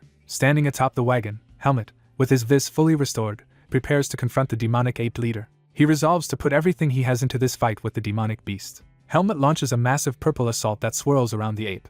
The leader howls in agony as the attack blasts into it. In response, more greenhorn demonic apes surge forward to aid their leader. Helmet narrows his eyes, readying another discharge technique. He unleashes intersecting purple beams that cut through the swarm surrounding the leader. The demonic ape's face twists in fury as the decisive blow approaches. Helmet slashes at lesser demonic beasts with his purple sword aura as a larger monster looms behind him. A massive wolf-like demonic beast roars, wreathed in green energy. Helmet judges that this is the strongest demonic beast he has seen outside the forest, but believes he can still win. Determined not to lower his guard, Helmet advances with his sword fully enveloped in purple energy. The greenlit beast twists in midair, preparing a fierce charge. Helmet watches the enemy intently, gauging its movements. The beast claws tear through the ground, showing its deadly power. Helmet clashes head-on with the monster, purple and green energies colliding violently. He prepares a focused thrust, concentrating power at his blade's tip. His strike pierces the beast's torso, driving purple energy into its body. Helmet follows through his attack, staying ready for the next move. The injured beast staggers and groans in pain, bloodied but still alive. Helmet's sword impales the monster from below as it screams and thrashes amid crackling green lightning. Realizing something is off, Helmet notes that the beast's demonic energy has suddenly intensified. He observes that the monster is absorbing surrounding demonic energy, and has become stronger than before. Sensing the nearby Pace Mercenary Corps will arrive soon, Helmet worries they could get dragged into danger. He decides he must get serious and finish the battle quickly before his allies interfere. Empowered by the absorbed energy, the beast bellows and launches another overwhelming attack. Helmet dodges in the air, facing the towering, flaming green figure. The transformed beast charges at Helmet at close range, cloaked in raging green flames. Their powers clash again in midair, with Helmet blocking a sweeping attack. The beast laughs menacingly, seemingly unfazed by the previous wounds. Helmet concludes his normal strength is insufficient, and decides to raise his power further. He amplifies the purple energy around his sword, resolving to fight with greater strength. Helmet focuses intensely as his power surges for a decisive blow. The empowered beast roars and rushes to meet Helmet's next attack. Helmet unleashes a massive purple arc, cutting through the beast's assault. In midair he notes that the opponent's movements have increased in speed. He narrowly evades a swift claw strike while countering with his sword. Noticing that the beast's claws have regenerated, Helmet decides he must kill it in a single, clean strike. The monster screams again, preparing another ferocious charge. Helmet darts through its flaming body, carving multiple slashes as they exchange blows. Amid the fight, Helmet casually laments that his clothes are getting ruined and he has no spare outfit. Thinking ahead, he remarks that he will need to buy new clothes in town while the beast howls below. The creature gathers an enormous amount of green demonic energy into the eye-like core on its chest. That power erupts skyward as a giant green column visible across the forest. The beast shrieks within the storm of energy, its power peaking. Its chest core mutates into a sinister green eye radiating more demonic force. Helmet watches silently, realizing the enemy is undergoing another, more dangerous transformation. The monster completes its evolution into a taller, armored, dragon-like demon, still overflowing with green lightning. Helmet observes that it has devoured the other demonic beasts around it to reach this form. The transformed beast stomps the ground, radiating shockwaves as it advances. It leaps high into the air while Helmet braces himself below with his purple blade. Seeing its new aerial attack, Helmet is startled and recognizes the maneuver. He recalls that he has previously witnessed this exact kind of attack. The monster descends in a falling slam pattern that triggers Helmet's past memories. He realizes that both the attack pattern and movements are identical to someone he once fought. Smirking, Helmet connects the dots, gaining confidence from this familiarity. The monster's chest pattern glows menacingly as it commits to the strike. Helmet's own power flares, his aura shifting to an intense purple in response. He envisions the giant serpent Naho from his past, recognizing the similarity to this enemy. He concludes the beast is mimicking the same style as Naho. Helmet tightens his grip on the sword, ready to counter that familiar pattern. He declares that even with all that absorbed demonic energy, this beast is still weaker than Naho. His eyes sharpen with resolve as he prepares his finishing technique. The monster hurtles toward him, but Helmet charges straight into the blinding clash. He soars upward, delivering an immense vertical slash engulfed in purple light. Elsewhere, the Pace Mercenary Corps rushes through the forest toward the battlefield, calling out for Helmet. One of the younger mercenaries anxiously checks if Helmet is alright upon arrival. They find Helmet standing calmly amid the dissipating monster remains, astonishing one member who demands to know what happened. A stunned mercenary realizes Helmet defeated the monster entirely on his own. Helmet confirms it, and explains that the others the monster attacked were already dead when he arrived. The mercenary leader reasons that the group must have died quickly when their formation collapsed. Surveying the corpses, he notes the fallen caravan guards barely managed to resist the demonic beasts. He deduces bitterly that their captain abandoned them and fled alone. Another mercenary criticizes the deserters as men with no loyalty, then notices there is one survivor. They discover Sir Miles alive under broken debris, to the surprise of the Pace members. The leader remarks it is at least some consolation that their client survived. He orders everyone to confirm the remaining survivors so they can leave this dangerous territory. Regaining consciousness, Sir Miles groans and wonders if he is in the afterlife. Still disoriented, He asks if this strange place is the world beyond death. The mercenary leader addresses him firmly, making clear Miles is still alive. Overwhelmed with guilt, Miles apologizes tearfully to the leader he once abandoned. He confesses he should not have deserted the Pace Mercenary Corps but claims Paul forced him, feeling relieved he can at least apologize now. Miles slowly realizes from the responses that he is actually still alive, not dead. Another mercenary snaps him out of his confusion, telling him bluntly that he has survived. Shaken, Miles asks how he lived and anxiously inquires about the fate of the demonic beast. The leader reassures him that the monster is dead, and he no longer needs to fear dying right now. He adds that Helmut wants his role in killing the creature kept secret. Miles, overwhelmed, thanks God for his survival, while the others remind him that his life was saved by them. As he calms down, Miles senses there is another matter they want to discuss. The leader stands over him and proposes that they now settle financial terms. Realizing the situation, Miles can only gasp weakly. Internally, he begins to accept the harsh reality of the upcoming negotiations. Trembling, Miles reads the new contract drawn up by the Mercenary Corps. He is shocked to see that they are claiming 80% of the profits from this job. The leader explains they want that high share because Miles also suffered losses and should be thankful they are continuing the escort despite his betrayal. Nearby, Helmut idly plays with a falling leaf as Miles stares at him in disbelief, recognizing Helmut as the true savior. Miles pleads for the percentage to be lowered to 70, saying compensating the families of the dead will leave him in debt. The leader coldly replies that is Miles's problem and says he is free to proceed alone if he refuses, since his goods are already back on his carriage. Terrified at the idea of traveling without them, Miles falters. He reluctantly agrees to give them 80%, and the leader accepts with satisfaction. With the deal settled, the leader urges Miles to finally reveal what exactly they are transporting.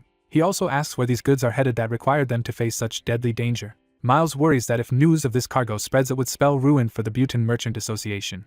The leader assures him that as members of the Pace Mercenary Corps they can handle secrets, and he need not worry. Miles warns that even the Mercenary Corps could be targeted if others learn what they are carrying and asks if they still want to know. The leader points out that a request dangerous merely to know about should have been explained beforehand, pressing him to talk. Cornered, Miles falls silent, realizing he has no choice but to confess. He resigns himself and says there is no helping it, agreeing to tell them everything. Miles reveals that their client is a powerful mage named Antiol. The mercenaries are stunned, recognizing the name as that of the famed Archmage Antiol. Miles confirms that this very Archmage is the one who hired them. The leader muses aloud that it is suspicious for such a figure to need merchants and mercenaries to cross demonic beast territory, implying the cargo cannot pass normal inspections. Miles explains that the cargo originated from a place where mages are forbidden, making discreet transport necessary. He identifies that origin as the Temple of Lumen. He recounts that the temple's power is immense, and that it is the same organization that once helped defeat the Demon King 1,000 years ago. Originally, the temple existed to protect the world from demonic energy, but has since changed for the worse. Now, the temple uses divine protection as justification to amass wealth and power, effectively controlling most kingdoms. Helmut notes that despite their influence, the temple still cannot fully control independent mages and always tries to get leverage over them. The leader infers that if the temple discovers the Butin merchants delivered a temple item to a mage they are in conflict with, the association will be ruined. He warns that the temple's retribution would likely erase the merchant association entirely. Miles adds that anyone involved, including the mercenaries, would also be in danger because of how overpowering the temple is. He admits they only accepted this risky job because Antiol once saved their association's leader, making refusal difficult. Curious, Helmut asks if Antiol is really such a renowned mage. A mercenary explains that a few years ago Antiol nearly destroyed one of the temple's divine barriers. Helmut, unfamiliar with the term, asks about the divine barrier. They explain that the divine barrier is a dome over major cities to block demonic beasts, but it also detects mage mana and thus restricts mages' freedom. The mercenary acknowledges that while the barrier keeps demonic beasts like those in the Forest of Roots contained, freedom-loving mages rebel against such control. He concludes by saying that Antiol was the mage who almost broke a city's barrier, though the temple quickly hid the incident, which makes Helmut silently recall the name. Helmut reflects that an archmage capable of disturbing the temple's barrier must be extremely powerful. Remembering his own history, he thinks the temple failed to remove the darkness within him and exiled him to the Forest of Roots. He wonders whether magic might succeed in removing his inner darkness where divine power failed. Comparing, he decides the black mage he once saw in the forest was unimpressive and hopes Antiol will be different. Looking toward the bright sky, Helmut inwardly wishes this new mage will truly stand out. Later, after exiting demonic beast territory at sunset, the group decides to make camp and meet Antiol the following day. As they settle in, the leader approaches Helmut, calling out to him. From across the campsite, he asks Helmut if they can speak privately for a moment. Helmut agrees to the conversation. The leader holds out a small pink bead in his palm, offering it to Helmut. The orange-haired man explains that the item is an expensive food swordsmen use to recover their depleted vis or stamina. He adds with a laugh that it might not help much since Helmut naturally recovers very quickly. After eating it, Helmut feels his body warming up and energy returning. The mercenary leader asks Helmet how he feels after taking it. Helmet calmly replies that the recovery item worked well. Wondering about the man's intentions, Helmet asks why he was given something so valuable. The leader hesitantly calls Helmet's name, preparing to answer. He thanks Helmet sincerely. He specifies that the thanks are for protecting the Pace Mercenary Corps. He says that without Helmet, he and their client would have died long ago. He explains that the recovery item was a token of gratitude, though it is far from enough payment. He continues that if Helmet ever falls into danger or needs help, as Helmet searches for his lost memory and prepares to part ways with them, the leader swears in the name of the Pace Mercenary Corps that they will surely help him. He tells Helmet that he is not only their savior but also something more. Helmet answers that they are comrades, trustworthy comrades. The mercenary leader smiles silently, moved by those words. They shake hands, reaffirming that they are comrades. Time passes and the caravan travels toward a towering mountain through a leafless forest. The mercenaries ride in tense silence, aware of approaching their destination.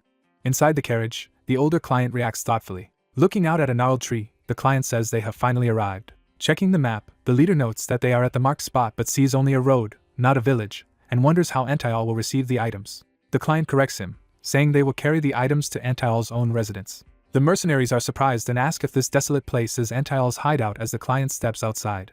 The client grips a glowing pendant and says it is easier to show them than to explain. Holding the lit pendant, he says they should see with their own eyes. The pendant activates a tree-shaped portal, enveloping them in a bright magical vortex. Tanya stares in shock at the spectacle, trying to comprehend it. The leader realizes it is magic and, overwhelmed, calls it insane. Helmet watches the expanding light silently, focused. The group is transported through a tunnel of light, and someone explains they are leaping through space. The leader, amazed, thinks this surpasses everything he heard about archmages and recognizes this as such a power. Helmet suggests it could be an illusion, but the leader notes the heavy temperature drop proves they are actually traveling a great distance. Tanya spots something ahead and excitedly points it out. They see a robed figure standing before a tall tower in a snowy forest, clearly awaiting them. The robed man greets them, saying they have finally arrived. Introducing himself, he welcomes the guests from the Butin Merchant Association. After inspecting the cargo, Antiol confirms everything he requested is present and praises them for securing difficult items. He then observes they have fewer people than expected and deduces from lingering life force traces that several have died. The client admits many escorts were killed by a huge demonic beast and only a third survived. Antiol acknowledges their hardship and, sensing the demonic energy from the wagon, asks if they brought demonic beast corpses. The client says they processed the corpses and hopes Antiol will purchase those materials too. Antiol agrees, adding the beasts to the request fee and valuing everything at 150,000 marks. A porter and young Finn react in disbelief at the enormous sum, remarking that archmages indeed possess and spend enormous wealth.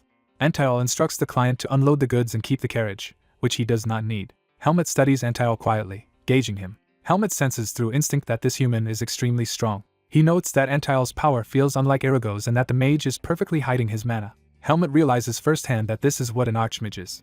Antiol turns his gaze toward Helmet with interest. They face each other in silence, Antiol sounding intrigued. Antiol approaches, remarking that Helmet is very interesting. He explains that high-level mages occasionally glimpse the truth of things, and someone of his caliber can see truths hidden deep within. Helmet sharply tells him to stop before revealing more.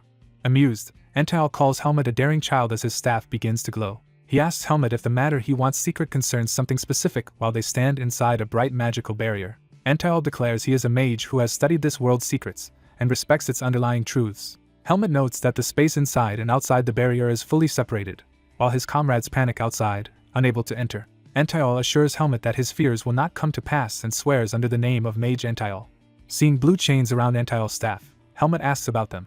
Antiol explains it is a mage's oath, a promise that, if broken, drains a mage of significant mana. Bound by this vow, he invites Helmet to ask whatever he wishes to know. Helmet, sensing Antiol is entirely different from Erago, decides to ask his crucial question.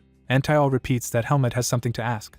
Antiol then identifies what Helmet means, asking if it concerns the seed of darkness lodged deep within his heart. Realizing Antiol already knows, Helmet admits it and asks if there is any way to remove that seed. Antiol considers the question. He prefaces his answer by saying, in essence, that removing the seed is impossible.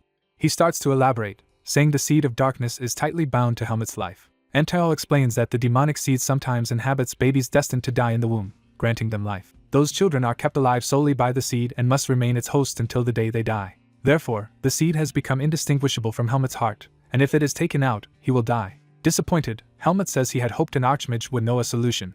Antiol reminds him he is only a mage, not a god, and says Helmet is the first person he has seen who can control the seed of darkness. Helmet repeats the word control, surprised. Antiol explains that normally the seed demands demonic energy, driving hosts insane if they resist or corrupting them into demonic beasts if they indulge. He says Helmet is unique because, in theory, one can suppress the seed only with immense mana or vis, and Helmet has actually done that. Entile marvels that Helmet trained his vis while carefully feeding the seed just enough demonic energy to keep it from rampaging.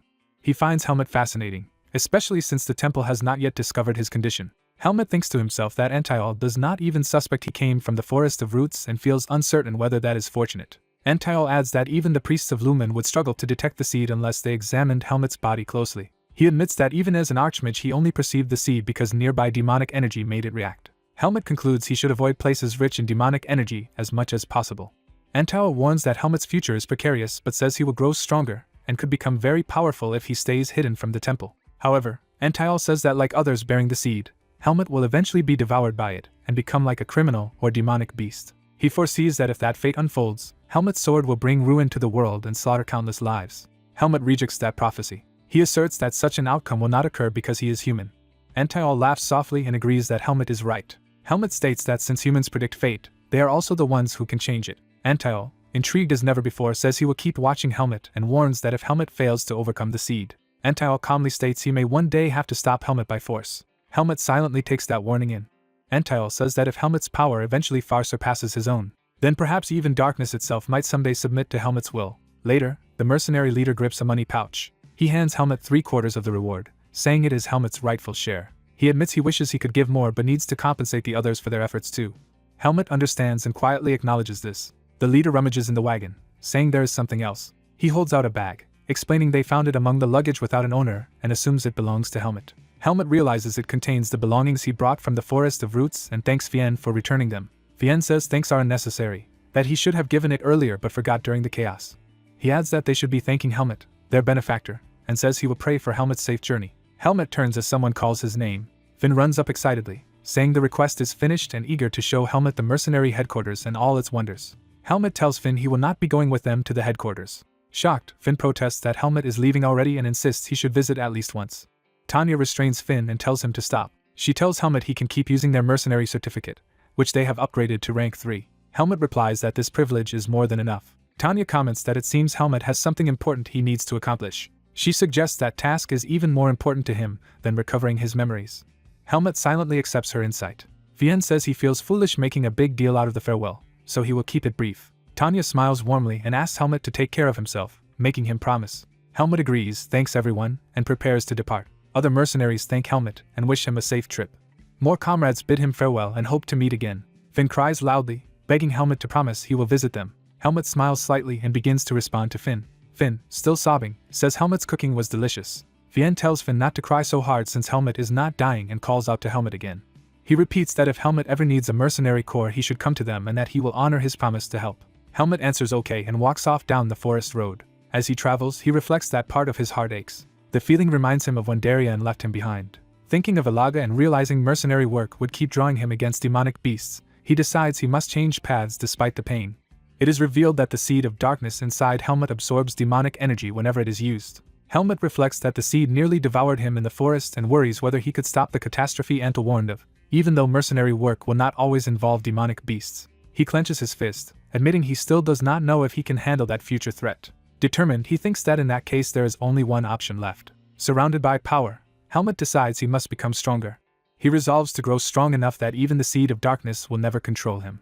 Elsewhere, an older mercenary laments he would never have accepted the recent job or brought Caleb if he had known how dangerous it was. His companion says the past cannot be changed and suggests they rebuild their group Tariq and seize the advantage now that Pace mercenary corps is wiped out. Another man coldly says only Caleb's death was regrettable because the rest were mediocre and proposes using this chance to recruit better people, then suddenly notices something. Seeing Helmet's group alive in town, one of the hooded men stammers in shock. He stares wide-eyed, realizing the supposedly doomed group survived. The hooded men spot Helmet and his companions walking by and wonder how they could still be alive. Panicking, Paul exclaims that they survived that situation, while his partner tells him to forget how and hide. The freckled boy in Helmet's group notices something odd and turns. He glances toward the tavern window but sees no one there. His red-haired companion asks what is wrong, and he dismisses it as just a strange feeling. The bearded traitor, hiding, mutters that he also has a bad feeling. Realizing the survivors are in town, and that they betrayed Pace, the two conspirators conclude their situation is hopeless. Walking away, they complain that their plan would have been perfect if they had simply waited to return, speculate the demonic beast had a clear weakness, and regret not killing Pace Mercenary Corps themselves. One of them predicts the guild will soon learn of their actions, mourns that their mercenary career is over, and worries about how rank 2 mercenary will even survive daily life. Paul broods that despite everything they are still rank 2 mercenaries. He suddenly decides on a course of action and tells his partner to follow him. His eyes harden as he comes to a grim resolve. Paul says if starving is the alternative, they might as well resort to stealing. The scene shifts to evening over a quiet town and an inn lit from within. Inside the inn, a boisterous man brags about having punched someone in the face while slamming down his drink. The innkeeper laughs and jokes that anyone hit by that fist would be dead. The drunk proudly agrees, tells the innkeeper he understands him well, and urges his own men to learn from him. In the background, Helmut quietly eats alone while listening to the loud group. Examining the necklace coin in his hand, Helmut falls silent in thought. He admits to himself that he does not know what to do now. He thinks he had to leave the mercenary corps because of the Seed of Darkness, and that he must also uncover the secret of the mysterious necklace he brought from the Forest of Roots. Wandering from village to village, he realizes he cannot keep traveling aimlessly without gaining anything, especially since it took 3 days just to reach this town. Looking at the vast sunset over the town, he muses that if travel between small places takes days, the whole world must be unimaginably huge. He reminds himself that not everyone he meets will be as kind as the Pace mercenaries. Helmut remembers that Fian gave him a large amount of money, though he does not know its exact value. He opens his bag and sees the separate pouches containing Fian's reward and the money from Darien. Comparing the amounts, he realizes that Fian's reward far exceeds what Darien paid him. As he looks closer into the bag, he suddenly notices something unexpected. He discovers a folded letter hidden among the money and wonders about it. Opening the envelope, he wonders if the letter is from Fian or someone else. Reading the first words, he is surprised by what he sees. He realizes the letter is from Darien. The narrative flashes back to Darien writing the letter to Helmut, explaining that if Helmut is reading it, Darien has already died. The letter says Darien believes Helmut must also have successfully escaped the Forest of Roots. Darien writes that Helmut is probably struggling to adapt because his life so far has been unlike that of people outside, and tells him not to blame himself for it. He continues that his own time is nearly over, so he will get to the point and suggests that if Helmut is wandering without a goal, he should travel to the city of Baden. Darien explains that in Baden there is a school called Greta Academy for children Helmut's age, where Helmut can learn more about being human than Darien could ever teach. He further explains that Greta Academy accepts both commoners and nobles without prying into origin, and instructs Helmut to find Ethan Kudrow and show him Darien's sword so Ethan will recognize him as Darien's disciple and help him. Darien warns that the human world may be more dangerous than Helmut expects, and that strength alone cannot solve every problem. But because Helmut endured his harsh training, he believes Helmut can overcome this new trial too. The letter ends with Darien telling Helmut to look after himself. Helmut studies the writing on the paper, taking in the final words. He notices the handwriting is shaky. He stares ahead, processing what that implies. Helmut realizes Darien was so weak when writing that he could barely hold the pen. He sits quietly with his back to us, absorbing the weight of the letter. Alone at the tavern table, he thinks silently as he finishes reading. Inwardly, he thanks Darien. He then concludes that the letter has given him a clear destination. Helmut reflects that he had been unsure where to go but is now glad he read Darien's letter. A server brings out his meal and politely serves him.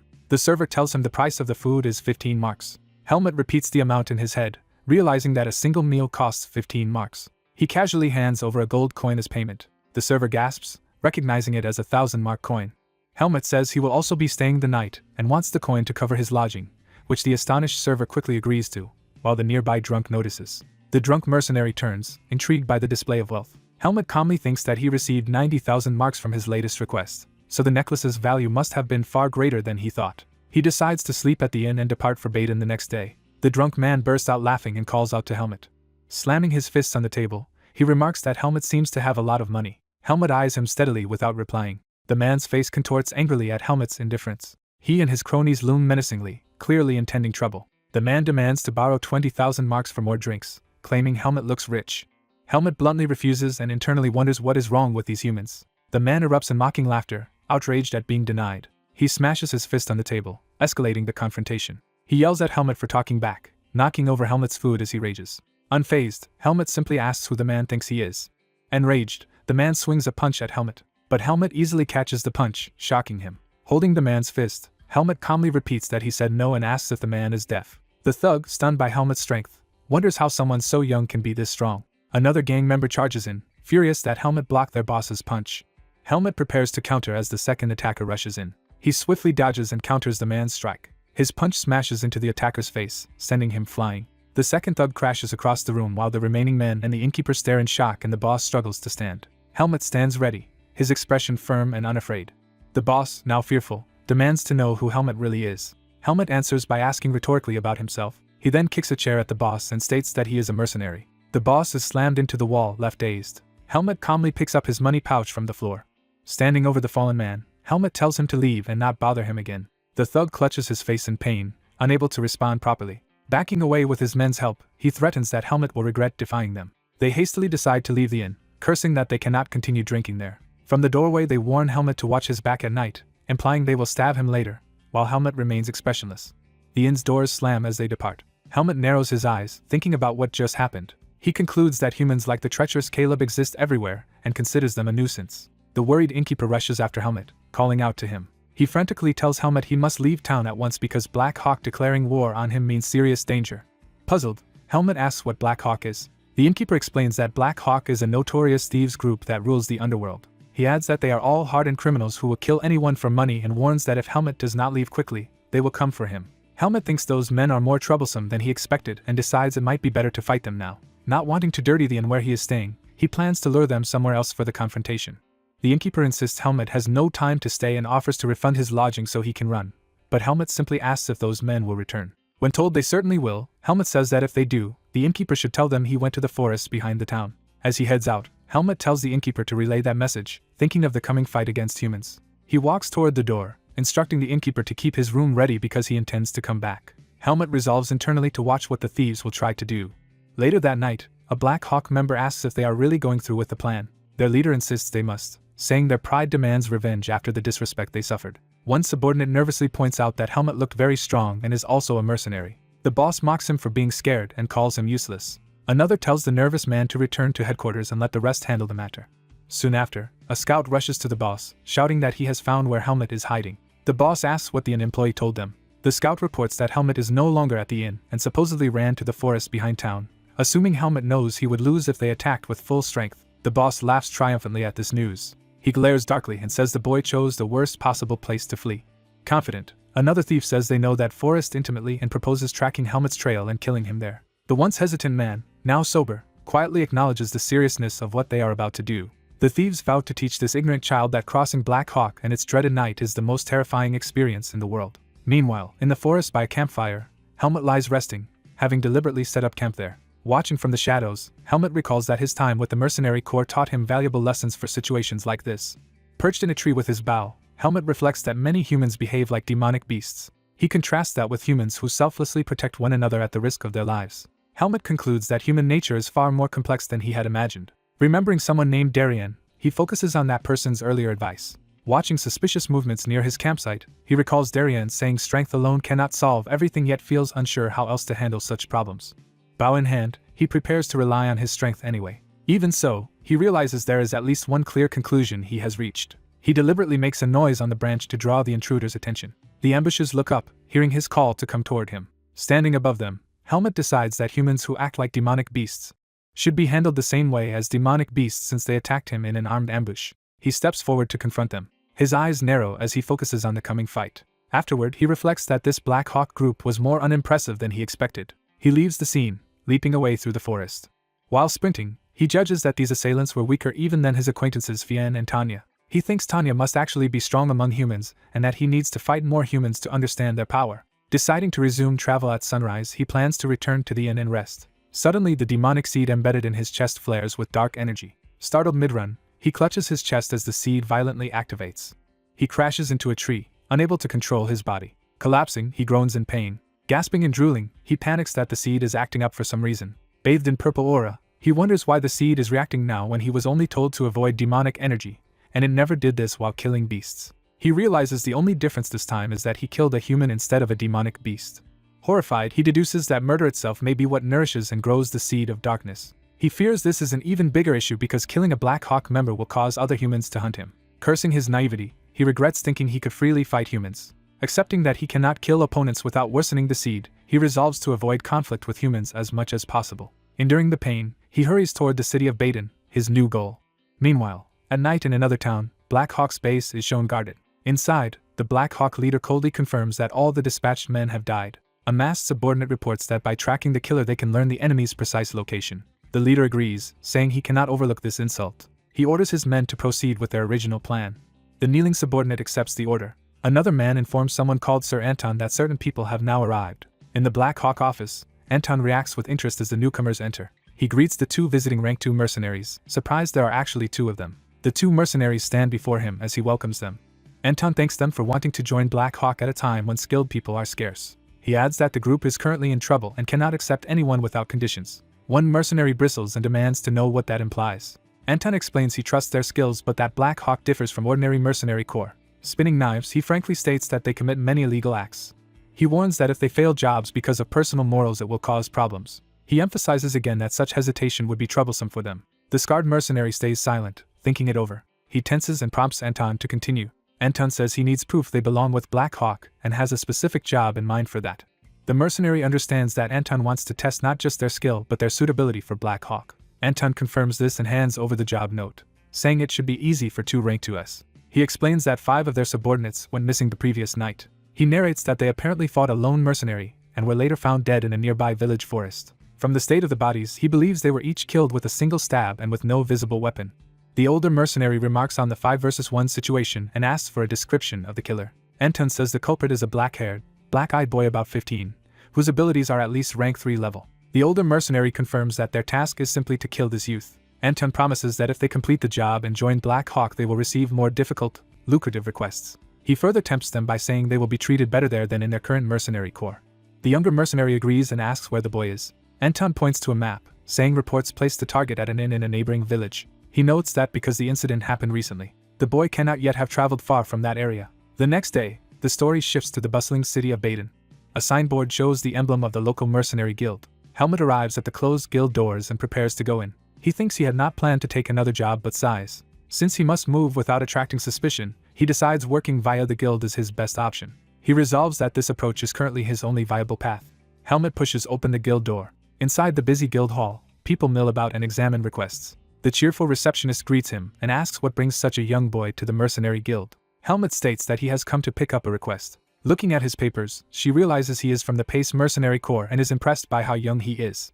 She notices he is even registered as rank 3 and asks if there is any issue.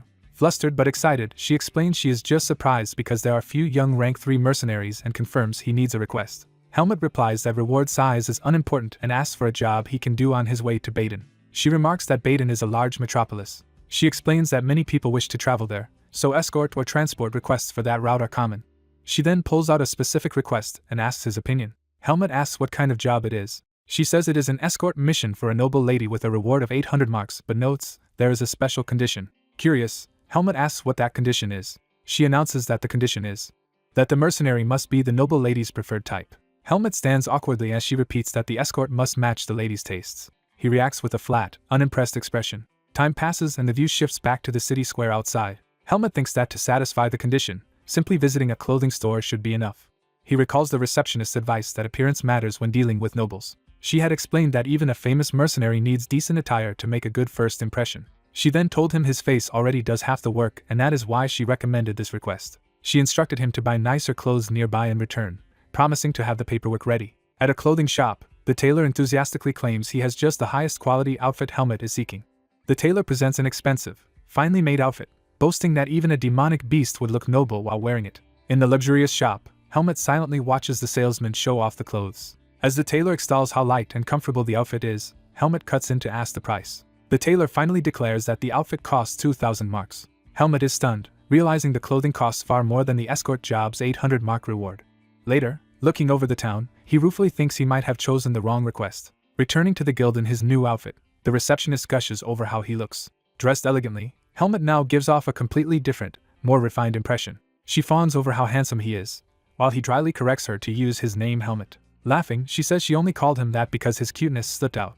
She mentions she has already forwarded his information to the client, so with his Pace Corps reputation he has a good chance of being accepted. She adds that few mercenaries match the lady's taste, so Helmut should be ideal. Noticing someone's arrival, she announces that the client representative has come. A well-dressed butler walks in as she introduces Helmut. Helmut turns to face the newcomer. She politely welcomes the man and confirms he is from House Zaringen. The butler affirms this and says he came to assess the mercenary who accepted their request. Studying Helmut, he quietly asks another man if this is the one. From above, the three stand facing each other in the guild hall. The observer notes Helmut is indeed young yet stands tall with good posture. Satisfied, the butler says Helmut's appearance is acceptable and tells him to come along. Helmut follows as the butler leads him out of the guild. Helmut glances back over his shoulder while leaving. The receptionist cheerfully waves goodbye and tells him to visit again. Helmet exits, walking behind the butler toward their destination. Outside, as they depart, a masked Black Hawk agent secretly watches them from behind a bush. The hidden agent continues to stalk Helmet and the butler. After they pass, the stalker quickly slips away, still tracking them. Helmet and the butler walk through the city streets toward the noble estate. On the way, the butler introduces himself as Gilton of House Saranjan and asks if Helmet knows anything about Marquis Saranjan. Helmet simply replies that he does not. Gilton says ignorance is better than misinformation, warns that the Marquis is of very high status, and asks about Helmet's escort experience. Helmet answers that he has previously completed at least one transportation request. Gilton explains that escorting is similar to transporting, except that the target is a person instead of cargo. He tells Helmet that if the job seems difficult he should simply follow the knight's instructions and promises extra payment upon successful completion. The young mercenary calmly agrees to the butler's instructions. The butler praises the mercenary for answering briefly. The butler notes that silence is crucial for an escort as they arrive at a grand inn. The luxurious flowers hint at the nobility of the place. The ornate chandelier further emphasizes the inn's opulence. The butler leads the mercenary into the lavish hall where guards stand watch. He explains that this is the inn where the Marquis's daughter is staying. Helmet mentally notes Marquis Zaranjan's high status reflected in such accommodations. A knight greets the butler as he and Helmet enter. The knight eyes Helmet and wonders if this young man is the hired mercenary. The butler says the guild has verified Helmet and asks the knight to teach him if problems arise. The knight accepts, introduces himself as Cedric, and Helmet introduces himself in return. The butler asks Cedric where his lady is, and Cedric answers that she is eating in the cafeteria. Helmet tells them to go to her, while another person remains silently watching. A hooded youth sarcastically comments on someone worrying about him. Lady Xenia complains about the inn's food, praises her house chefs, and invites Lord Aaliyah to visit her manor. The escort group approaches the breakfast table where Xenia gushes over Lord Aaliyah. The butler addresses Lady Xenia, who casually responds while Aaliyah sits beside her. The butler presents Helmet as the newly hired mercenary. Xenia coldly says she has no interest in mercenaries. She tells the butler to manage Helmet himself because she wants to talk with Lord Aaliyah, but he refuses. Aaliyah reminds Xenia they will depart soon and says he needs to rest. Xenia protests that although rest is needed, Aaliyah should eat more. Aaliyah leaves the dining room while the butler and Helmet stay behind. Helmet turns his head toward Aaliyah in curiosity. The hooded Aaliyah also glances back slightly at Helmet. Helmet narrows his eyes, feeling more suspicious. The two face opposite directions as they separate, their tension lingering. Helmet thinks to himself that something is off. He watches Aaliyah walk away and remains uneasy. Helmet concludes that his earlier sense of strangeness about Aaliyah was correct. He cannot pinpoint the reason but clearly senses that Aaliyah is different. Xenia declares she will return to her room as well. She suddenly sprints after Aaliyah, calling his name emotionally. Helmet asks if Aaliyah is also one of the guards. The butler explains that Aaliyah is actually Xenia's guest, famed at the Greta Academy in Baden. He says he met Aaliyah by chance, and Xenia recognized him, so they brought him along. Helmet asks if Xenia attends the academy. The butler says she is 14 and going to take its entrance exam. Helmet acknowledges this with a brief murmur. He recalls that his own original goal had been to reach Greta Academy. The butler estimates 2 hours before departure and orders Helmet to prepare and get a horse. Outside, carriages are loaded as he tells Helmet to come to the nearest one after finishing preparations. The butler says he has personal matters to prepare and tells Helmet to ask Cedric if he needs anything. Helmet agrees and accepts the orders. Later, Helmet rides out on a spirited white horse. He thinks resentfully about the troublesome horse he was given. A flashback shows the horse going wild at the stables, staff warning Helmet but saying it was the only one left, while others mock its showy nature. Helmet notes this horse is completely different from the unruly one he knew at Pace Mercenary Corps. Someone calls out to Lord Aaliyah, inviting him to join the carriage, and Helmet looks over in confusion. Xenia waves excitedly from the carriage roof, calling Helmet over to ride with them. Aaliyah silently watches with his distinctive purple eyes. He steps down from the carriage in his hooded robe. Aaliyah walks toward Helmet, who waits mounted on his horse. Helmet senses magical energy suddenly surge around Aaliyah's body. Recognizing the aura, Helmet realizes something important. He concludes that Aaliyah is a mage. The journey resumes with carriages and riders moving through the forest at sunset. Helmet thinks that if Aaliyah is using magic, it explains the earlier odd feeling he had. He still cannot identify the specific spell or why Aaliyah cast it on himself. Finding it curious, Helmet decides he should keep watching Aaliyah closely. Inside the carriage, Xenia confirms that Aaliyah is top of his magic faculty at the academy, and he affirms it. She gushes that exams must be easy for him, while confessing she is nervous and unsure how to prepare. Aaliyah calmly reassures her that if she has prepared sufficiently, she will do fine. She insists she has studied but is still trembling with nerves. Aaliyah says they will have time to review after arriving and suggests she use that time to study. Xenia agrees but hints that she might need a tutor. Aaliyah explains that the academy emphasizes self-directed learning and she should become used to that. She frets that this only helps after she enrolls and worries about failing the entrance exam and disappointing her family. Her eyes fill with sparkling tears as she imagines that failure. Aaliyah is left speechless by her dramatic reaction. He offers instead to recommend a suitable teacher who is experienced with the entrance exam. Xenia blushes shyly at his kindness. She asks if Aaliyah himself could tutor her, but he says that would be difficult. He explains that he too must prepare for the new semester. Aaliyah suggests that since the trip is long, Xenia should rest. Flustered, she shyly agrees to lie down. Outside, Helmut rides alongside the carriage, silently listening. He admits he was eavesdropping, wondering if anything important would be said. Their conversation reminds him of his friend Finn, stirring memories. Elsewhere, in a dark base, a leader asks if something has been confirmed, and a subordinate reports he witnessed it himself.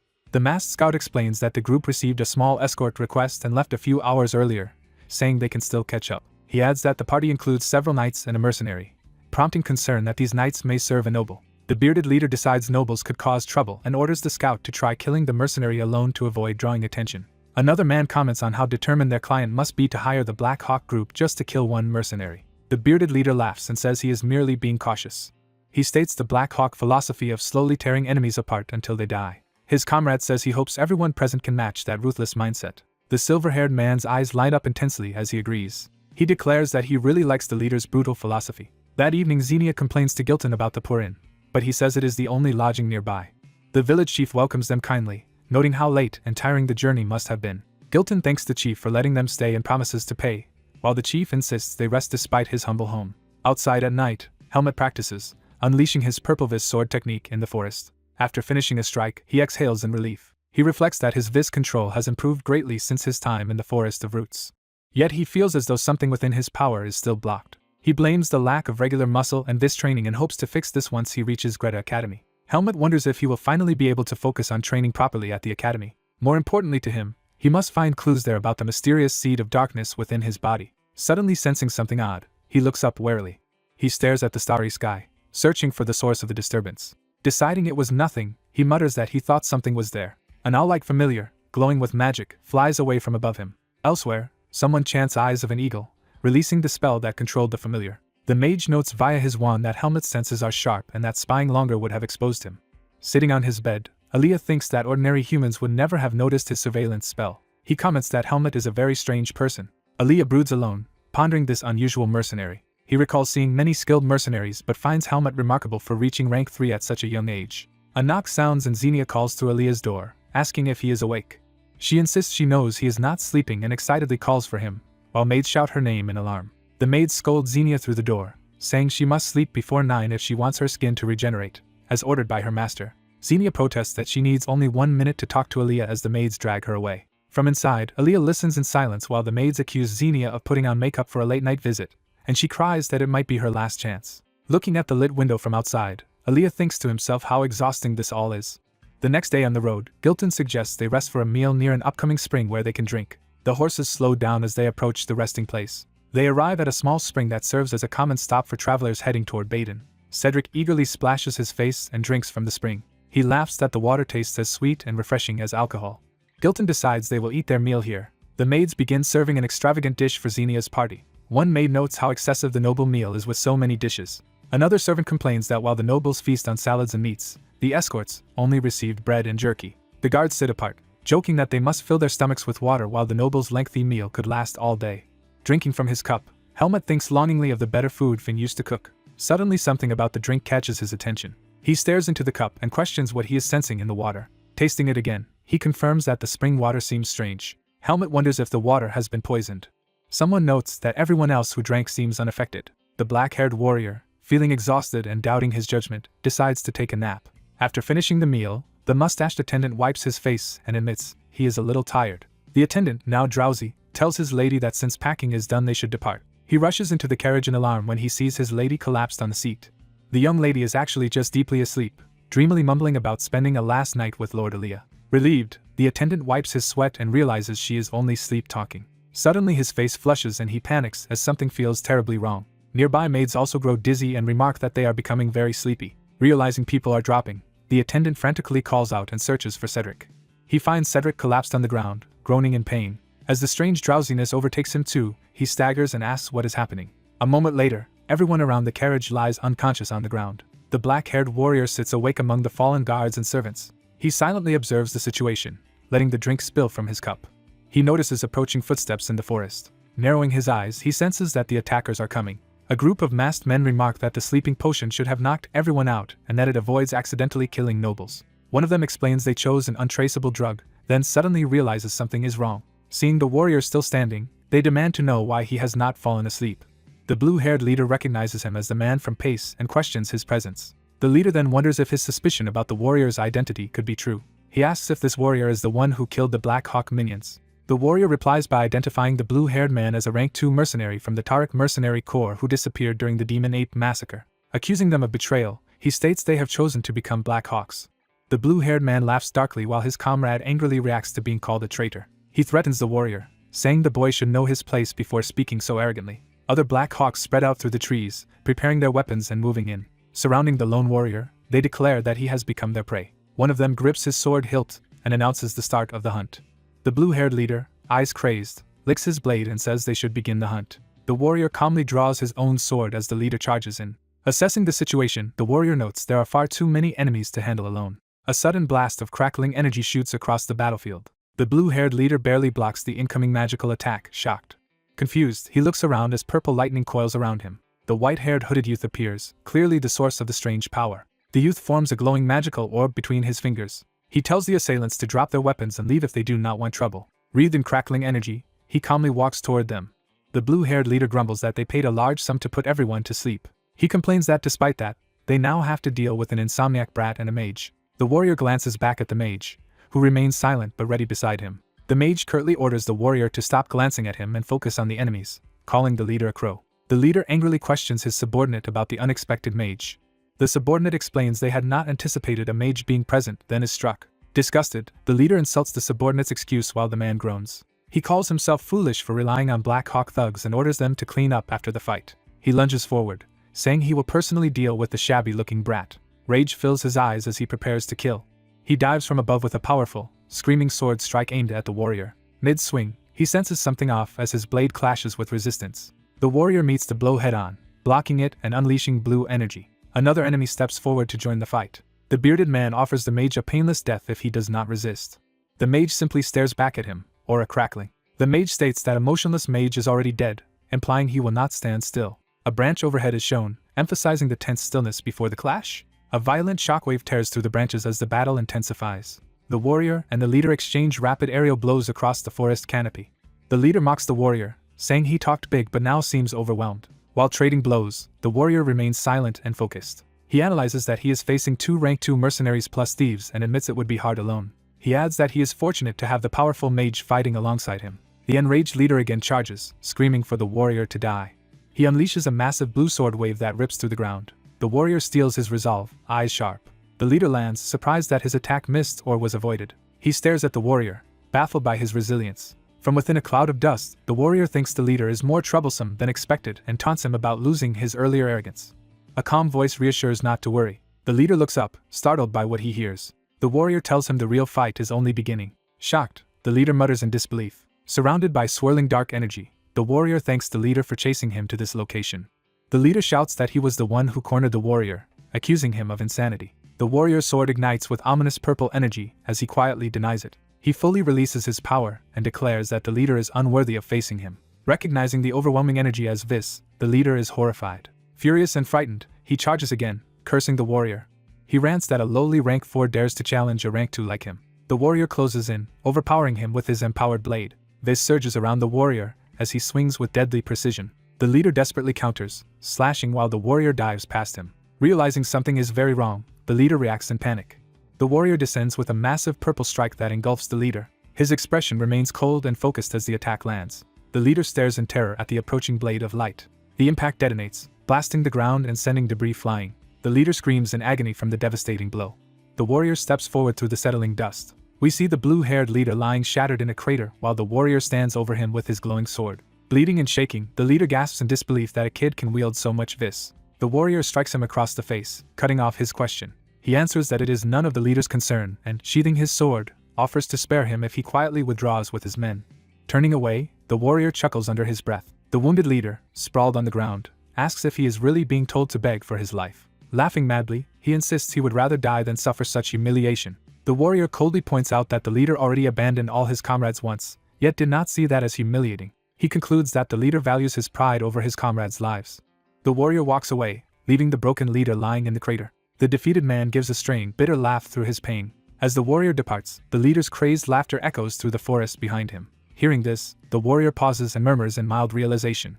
Looking toward the distant mountains, he thinks about that guy.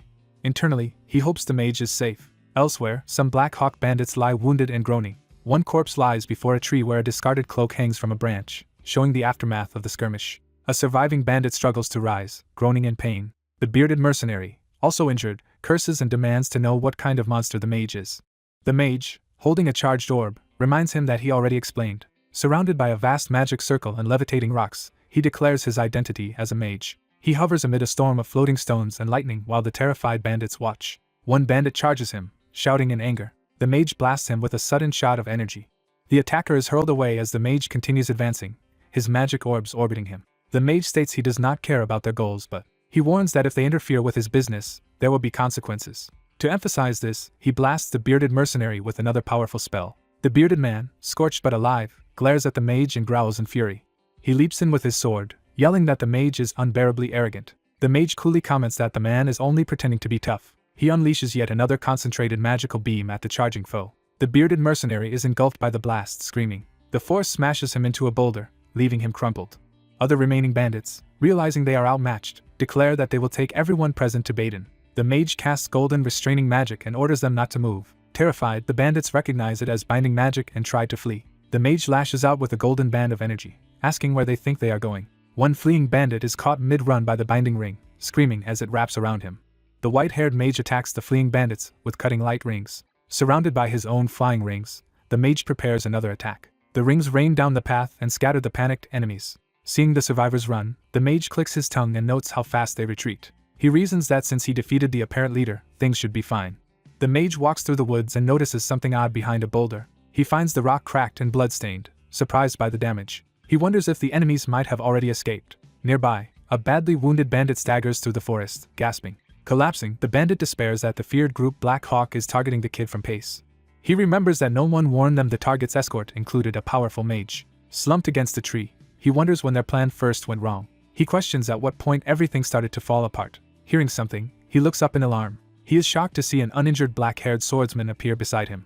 The swordsman calmly surveys the scene. The injured man panics internally, confused that this stranger is unharmed and fearing for his comrade Paul. He realizes in terror that this same man must have defeated the formidable Paul. The swordsman turns away, uninterested. He glances toward the battlefield and starts walking off.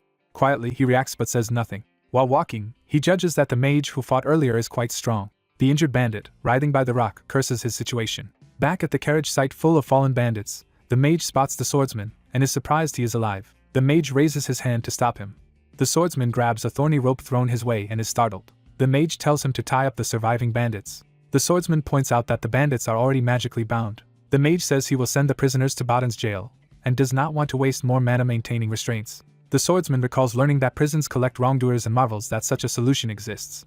Remembering the bandits he previously spared, he regrets letting them go, calling it unfortunate. One of the captured bandits, hood over his head, weakly asks how the swordsman avoided falling asleep. The swordsman remains silent for a moment. He explains it is because he did not drink from the tainted spring. He recalls deflecting the mage's earlier spell with his sword. The mage scoffs that he noticed that subtle move as well. The swordsman watches him closely. The mage then asks how the swordsman also resisted the sleep effect. He openly questions why the swordsman, who drank the water, never fell asleep. The swordsman responds that he clearly saw the mage drink from the same water.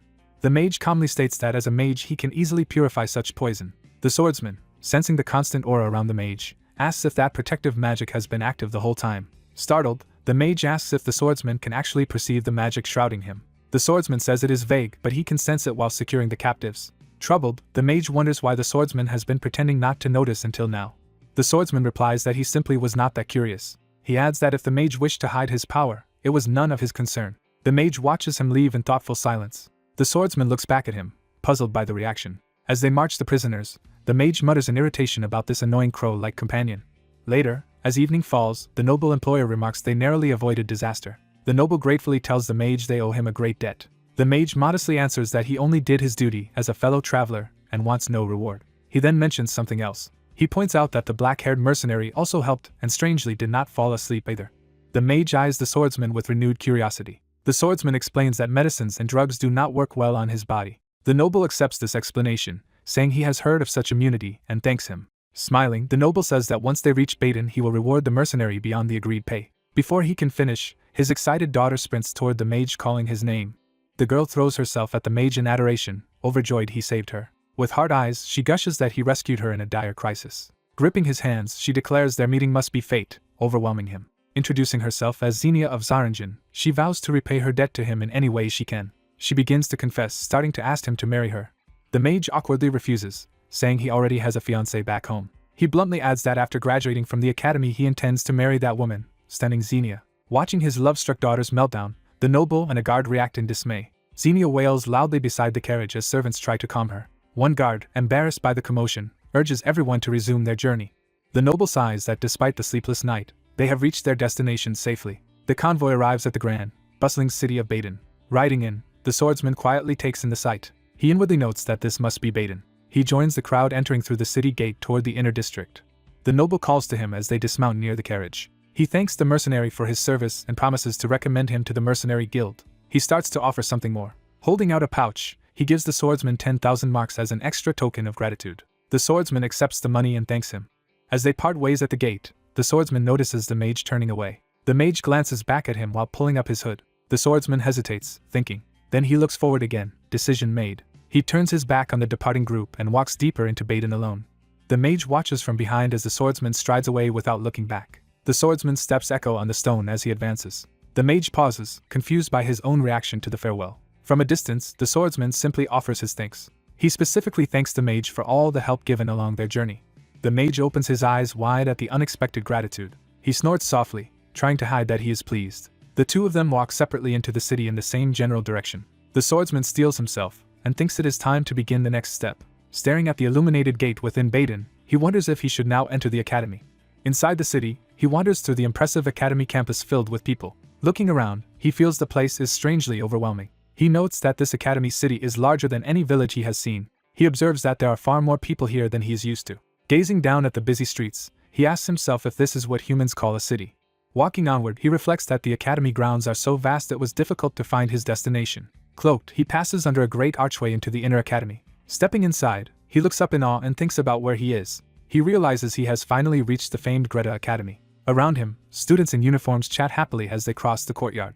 More groups of students laugh and talk on their way to class. He enters a large hall where other cloaked students mill about. He wonders where within this academy he can locate the man named Ethan Kudrow. He approaches an office where a bespectacled staff member is busy writing. He strides up to her cluttered desk. The woman continues working until she suddenly notices someone standing before her. Startled by his silent approach, she jumps and admits he frightened her. Regaining composure, she nervously asks what brings him there. He answers that he is searching for Ethan Kudrow. She clarifies that he means Sir Ethan Kudrow, the swordsmanship instructor, and he confirms it.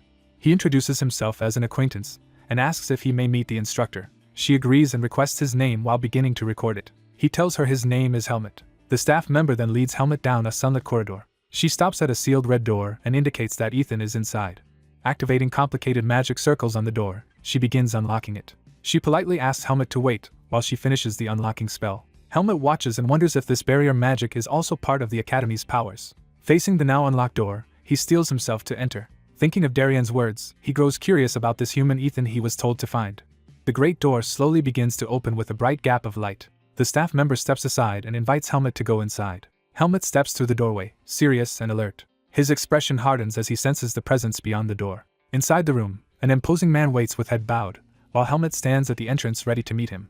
Ethan says he has never heard the name Helmet before. Ethan demands that Helmet state his business. Helmet senses Ethan's impressive aura and judges him among the strongest human swordsmen, though weaker than Darian. Helmet concludes Ethan is among the very top swordsmen. Ethan thinks that if Helmet were a mercenary, he might rank first. Ethan confirms Helmet's name and insists on asking again. Ethan asks why Helmet has come to see him, and Helmet hesitates. Helmet draws his sword. Helmet presents himself with the unsheathed sword. Ethan, alarmed, asks what this action means.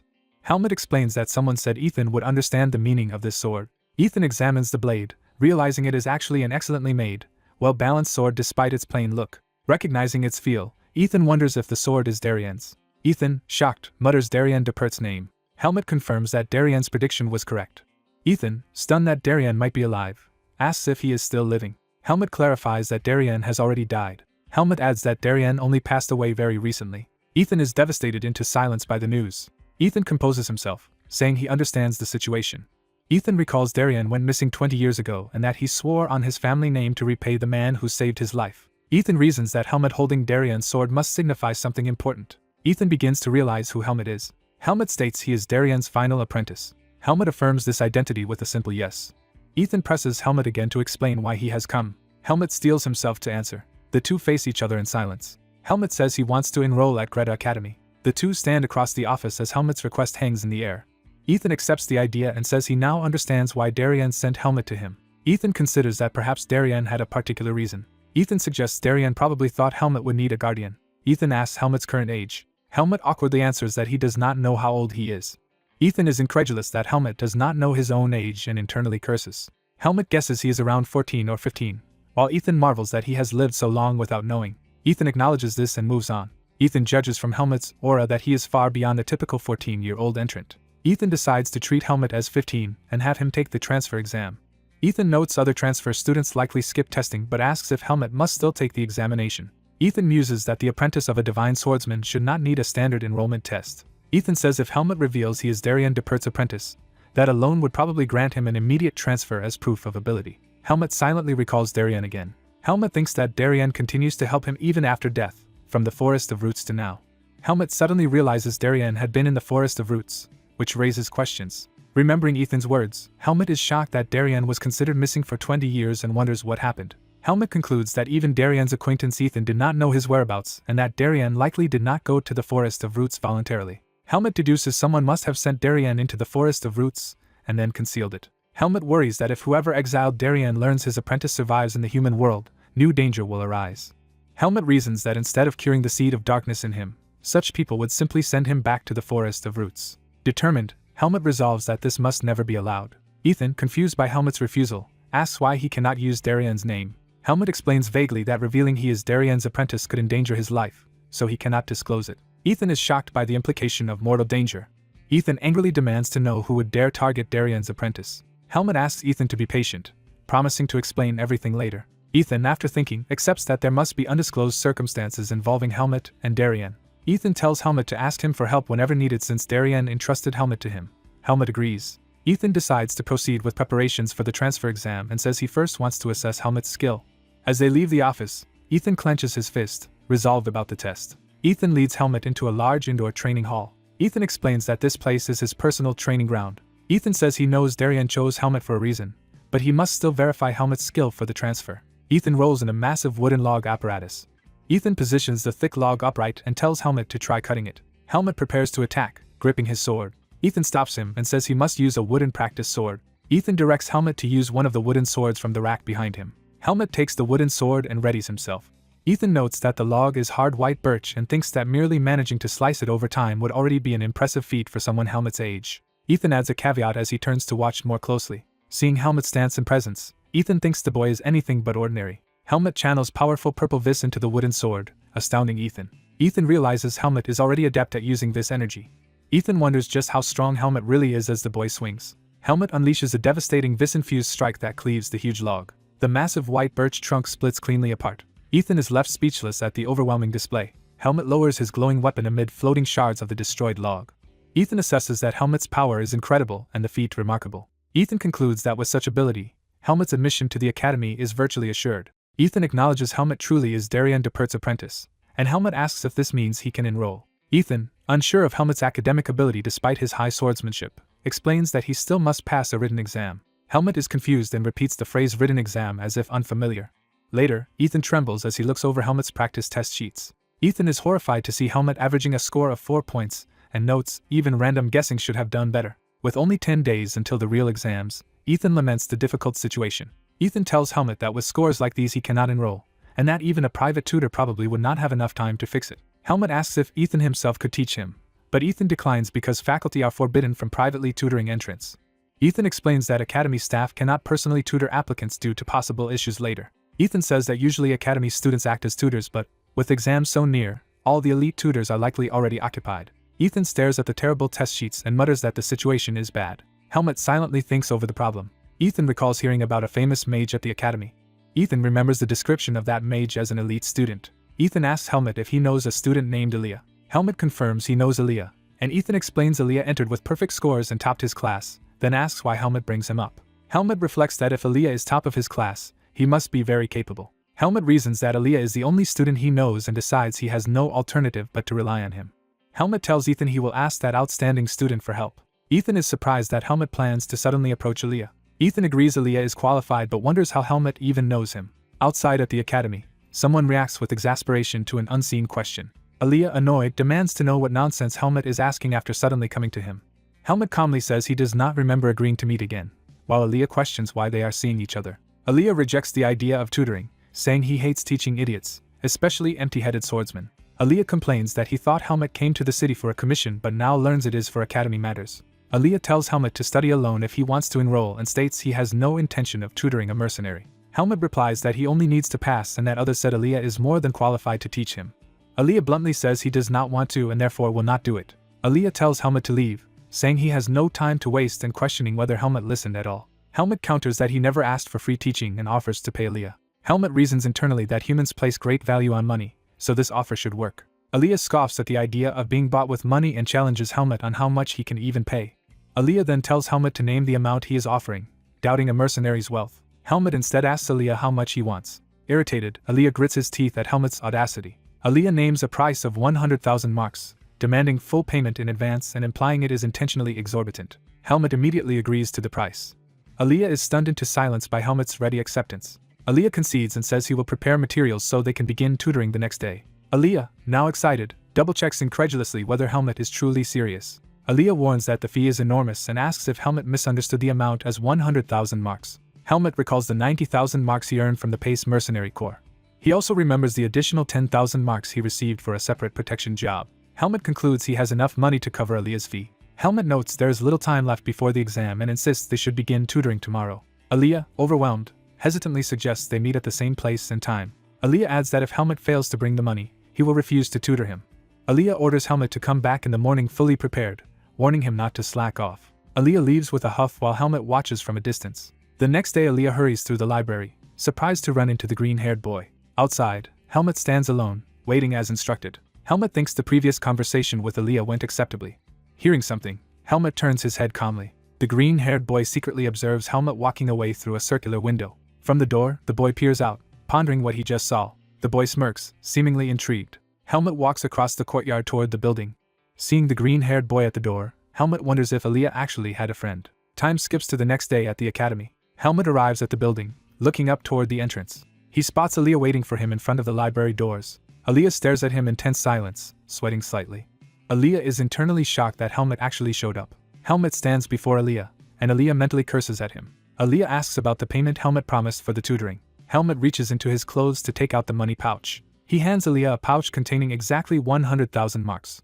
Aaliyah accepts the heavy payment, agrees to tutor properly, but warns he has no prior tutoring experience, and will not refund the money if Helmut fails. Helmut answers that the risk of failure does not matter to him. Aaliyah inwardly regrets not refusing the job and overcharging out of pride. He exhales, trying to compose himself. Aaliyah tells Helmut to wait outside while he goes inside briefly.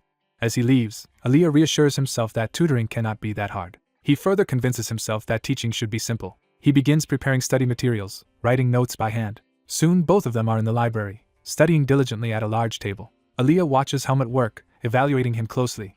Aaliyah hums in thought, mentally referring to Helmut as a troublesome crow. Observing Helmut up close, Aaliyah concludes Helmut is far more problematic than he expected. Aaliyah admits Helmut's learning ability surpasses typical magic students but starts to address him. Aaliyah bluntly asks if Helmut grew up isolated in a forest, or something similar. Helmut thinks to himself that, as he suspected from a past job, Aaliyah is an unusual mage.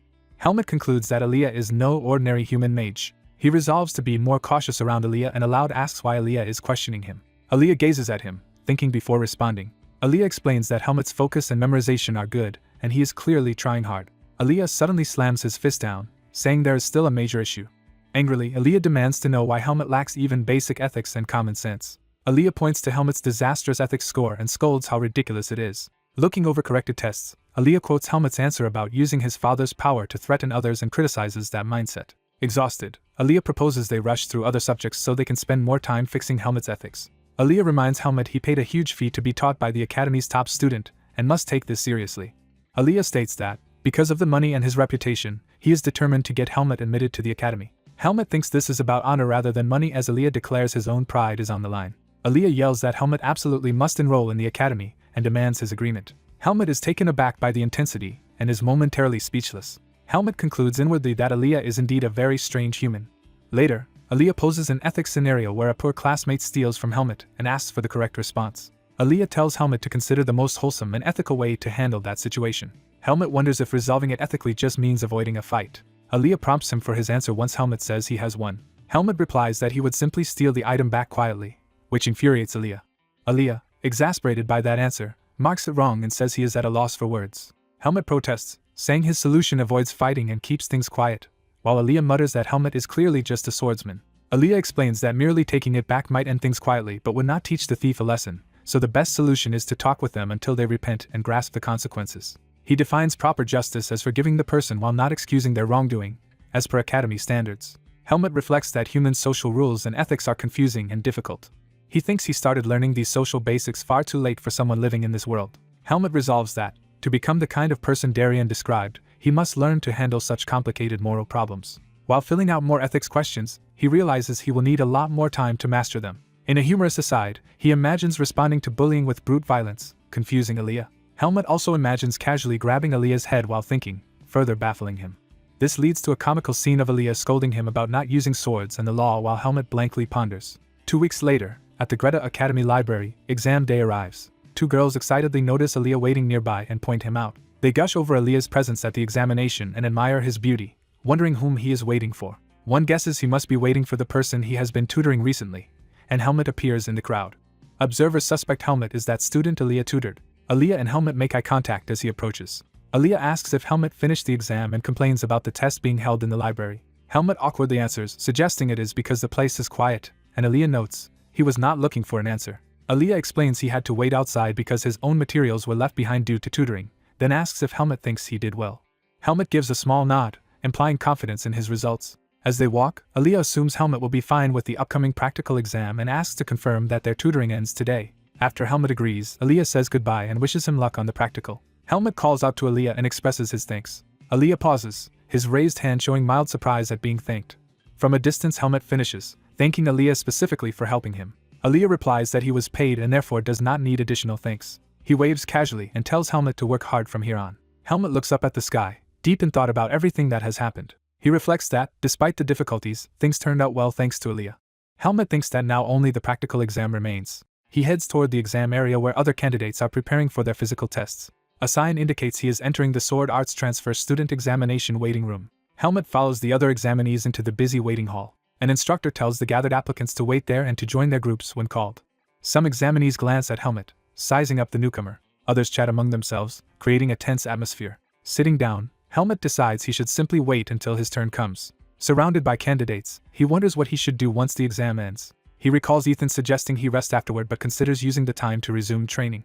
Someone suddenly calls out to him and waves a hand in front of his face to get his attention. Helmet looks up, puzzled, at the person addressing him. A well-dressed blonde noble introduces himself warmly as Sabbat Rugal, second son of the Rugal family. Sabbat asks Helmet for his name while extending a hand. Helmet suspects the noble has an ulterior motive for approaching him so suddenly. Sabbat urges him not to worry about academy rules yet and says it is fine to talk before enrollment. Helmet, unfamiliar with such regulations, bluntly asks why Sabbat is speaking to him. Sabbat insists Helmet need not be so guarded and claims he only wants to befriend fellow transfer students. Internally, Sabbat thinks befriending Aaliyah's rumored student could benefit him socially, and notes Helmet's acceptable appearance. Helmet finally introduces himself by the single name Helmet. Sabbat comments that Helmet is an unusual but fitting name, then presses for his family name. He says it would be useful to know which family Helmet belongs to. Helmet is taken aback by the mention of family, a concept foreign to his upbringing. The word family echoes in his mind as he struggles to respond. Sabbat lightly says it would be nice to become friends early since they will all study together if they pass. Helmet reflects that the only clue to his family is tied to the pendant he carries. He recalls the name engraved inside that pendant and its connection to someone called Margaret Irene. Remembering his abandonment in the Forest of Roots, he decides that using that name would be inappropriate. Helmet therefore answers that he has no family name. The surrounding applicants fall silent at his admission.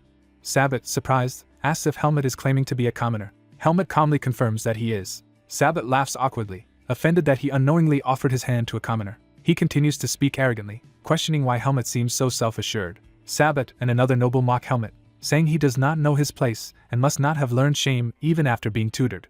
Sabbath then directly calls Helmut a commoner and demands to know how he managed to secure tutoring from someone of Aaliyah's status. Before he can continue, an instructor interrupts by addressing the applicants. The instructor reminds everyone to keep the noise down, forbids discrimination based on class or gender, and scolds Sabbath in particular. Looking uneasy, Sabbath is warned to watch his comments from now on as his applicant number is called. The proctor announces that exam instructions will begin shortly and orders all applicants to take their seats, while Sabbath nervously backs off. Sabbath curtly tells Helmut to follow as they prepare to move to their places. Helmut walks beside him in silence, creating a tense mood. As they pass each other, Sabbath hesitates, still stewing over the encounter. He spitefully tells Helmut that a lowborn should keep his head down and avoid mingling with higher classes. Sabbath adds that commoners like Helmut should not approach nobles and cause social confusion, while Helmut glares back coldly. Helmut enters the hall, drawing the attention of the other applicants. An examiner thanks everyone for completing the written test and wishes them success in the practical exam. The examiner explains that the practical exam will be group-based and divided into 2 stages. He adds there will be 4 groups and begins outlining how passing grades are determined. Other examinees size Helmut up, watching him closely.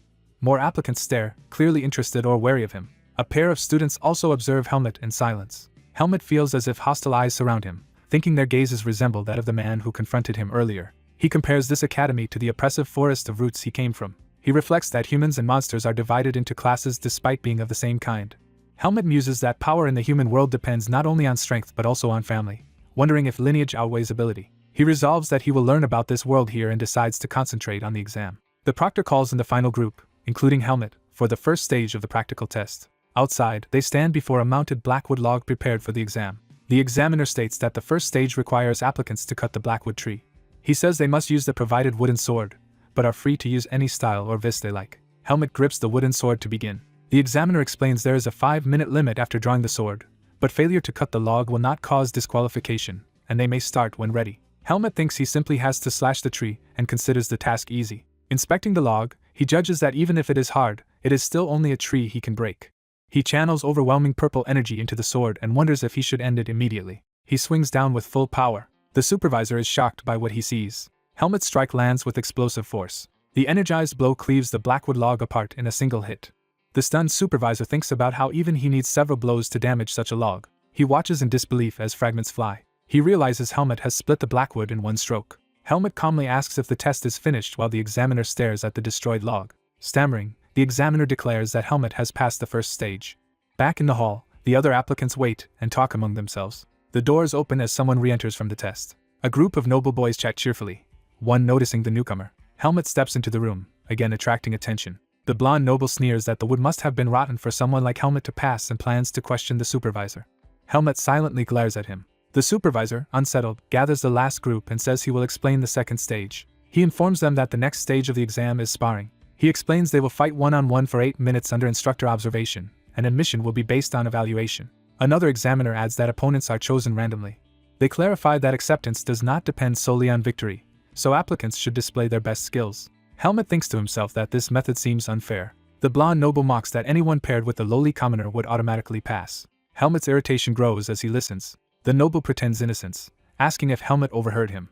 Helmut thinks the boy keeps provoking him without understanding his place. He turns toward the noble, clearly fed up. He decides he should silence the noble. The noble taunts him, asking if there is a problem. He goads Helmut further, telling him to hit him if he has an issue. He repeats the challenge, daring Helmut to strike him if he can. Helmut remains silent but visibly annoyed. Internally, he calls this human irritating. Clenching his fist, he wonders if hitting the boy would finally make him stop. The supervisor interrupts by announcing he will name the first sparring pair.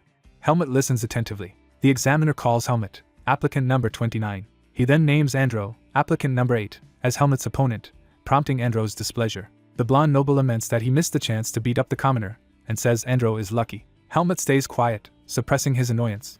He thinks there will be other opportunities to deal with the noble and walks out for the duel. He reassures himself that more chances will come. Outside, Helmut and Enro enter the sparring ground before the judges' table. One instructor welcomes the first set of applicants. The supervisor greets the instructors and says they are ready to begin the second stage. Helmut looks puzzled as attention focuses on him. Instructor Ethan recognizes Helmut by name with surprise. Another instructor confirms that Helmut is the candidate Ethan personally recommended and says the other two will assess him. The examiners remark that Ethan has never recommended anyone before and assume this boy must be extraordinary. Ethan hints that once they see Helmut, they will understand. He adds that observing Helmut will explain why he endorsed him. The supervisor reviews the sparring rules, 2 4-minute rounds, stopping only when a contestant can no longer continue, and reminds them the goal is not simply to win. He signals the start of the duel. Enro readies himself, thinking over what he heard earlier. He recalls being told that Helmut is a mere commoner. Gripping his sword, Enro acknowledges Helmut's talent for cutting the blackwood but steels himself. He concludes that Helmut is still an untrained commoner and advances confidently. Determined to rely on the swordsmanship drilled into him since childhood, Enro charges. An instant later, Enro is slammed to the ground, stunned by Helmut's overwhelming speed. The instructors watch in shock at how quickly the match turned. Ethan also looks tense yet impressed by Helmut's display. Enro finds Helmut's sword at his throat, terrified. Helmut stands over him, dominating the field. Helmut asks if the round is already finished. The supervisor declares that applicant number 8 can no longer continue, effectively ending the first round. Enro trembles, incredulous that he lost. Humiliated, he hates that his defeat came at the hands of a commoner. The judges comment that Helmut's strikes are unexpectedly fast and powerful for a child. One examiner notes the huge talent gap between the two boys and worries they cannot properly gauge both skill levels this way. Ethan internally confirms his belief that Helmut is exceptional, though even he is surprised by the level of power. Helmut interprets the mention of 2 rounds to mean there is still another chance to fight. A judge admits Helmut's skill is undeniable but stresses that the exam must also measure Enro's ability. Injured yet determined, Enro charges again. The examiners agree that as things stand they cannot judge Enro's true strength. Ethan calls out to Helmut to address this problem. He suggests Helmut stop focusing on outright victory. Ethan asks Helmut to spar in a way that teaches Enro. Helmut turns, surprised by the unusual request. He quietly repeats the word teach, as if unfamiliar with doing so. Ethan confirms and tells him to act as though he is helping someone learn swordsmanship. Helmut grips his sword and considers the instruction. He recalls his own harsh training as a child. Memories surface of practicing swordsmanship under a powerful mentor. Resolving himself, Helmut says he understands the request. Ethan watches Helmut, hopeful about what he will show next. Ethan then calls to Enro again. Enro, still nervous, takes his stance. Ethan tells Enro that regardless of status, he can gain much by sparring with someone more advanced. He encourages Enro, saying he is not lacking compared with his peers and should display his full ability confidently. Enro listens intensely, sweat dripping down. He answers respectfully that he will do so. Enro composes himself and prepares seriously for the renewed bout. He admits aloud that Helmut is strong. He apologizes for underestimating Helmut because of his low status. Enro adds that he has pride of his own and wants to fight properly. Helmut calmly states he will not be defeated so easily this time either. Enro charges with fierce resolve. He rushes Helmut, shouting his attack. His eyes burn with determination as he swings. Helmut coolly tracks the attack. Helmut intercepts the blow mid-swing and counters at close range. While blocking, he instructs Enro that his movements must be faster and less exaggerated to avoid easy parries. Enro groans as the critique lands along with the clash of swords. Helmut's follow-up strikes wrap around Enro's guard. He slams multiple blows into Enro's torso, driving him back in pain. Helmut explains that Enro's balance is wrong and that overcommitting forward shifts his weight dangerously. Enro cries out, struggling to stay upright. He is knocked away again, protesting in disbelief. Helmut appears at his flank, advising that direct charges make turning difficult and that he must watch his sides. After toppling Enro once more, Helmut tells him he lost balance and should retreat when blocking is impossible, continuing to instruct even as the round ends. The instructor criticizes someone's sloppy sword practice and orders them back into proper stance. A close view suggests someone is listening intently. The name Darien echoes as a memory trigger. In the past, the armored Darien faces a massive monster in a desperate battle. Gravely wounded and exhausted, Darien struggles to stay up. Seeing his fatal injury, Darien believes he is about to die. Accepting death, Darien lowers his head as the monster's attack nears. A mysterious radiant entity calls out to him, addressing him harshly. Blinding light erupts as the entity reaches toward him. A voice warns the fallen Darien that if he keeps lying down, he really will die. Darien sees a glowing swordsman, a powerful ally, standing between him and the monster. The white-haired swordsman commands Darien to get up. Back in the present, Helmut, now a youth, orders his sparring partner to start again. Helmut finishes the bout, standing confidently with his wooden staff. The mustached man, Darien, greets Helmut warmly, noticing he has returned. Examiners look over applicant files and decide they have made their selection. The committee notes that this year's applicants differ in strength, with one especially notable. The blonde examiner says they have high expectations for a certain promising applicant. Darien opens a particular file with growing interest. Looking at Helmut's photo, Darien predicts this child will rise greatly.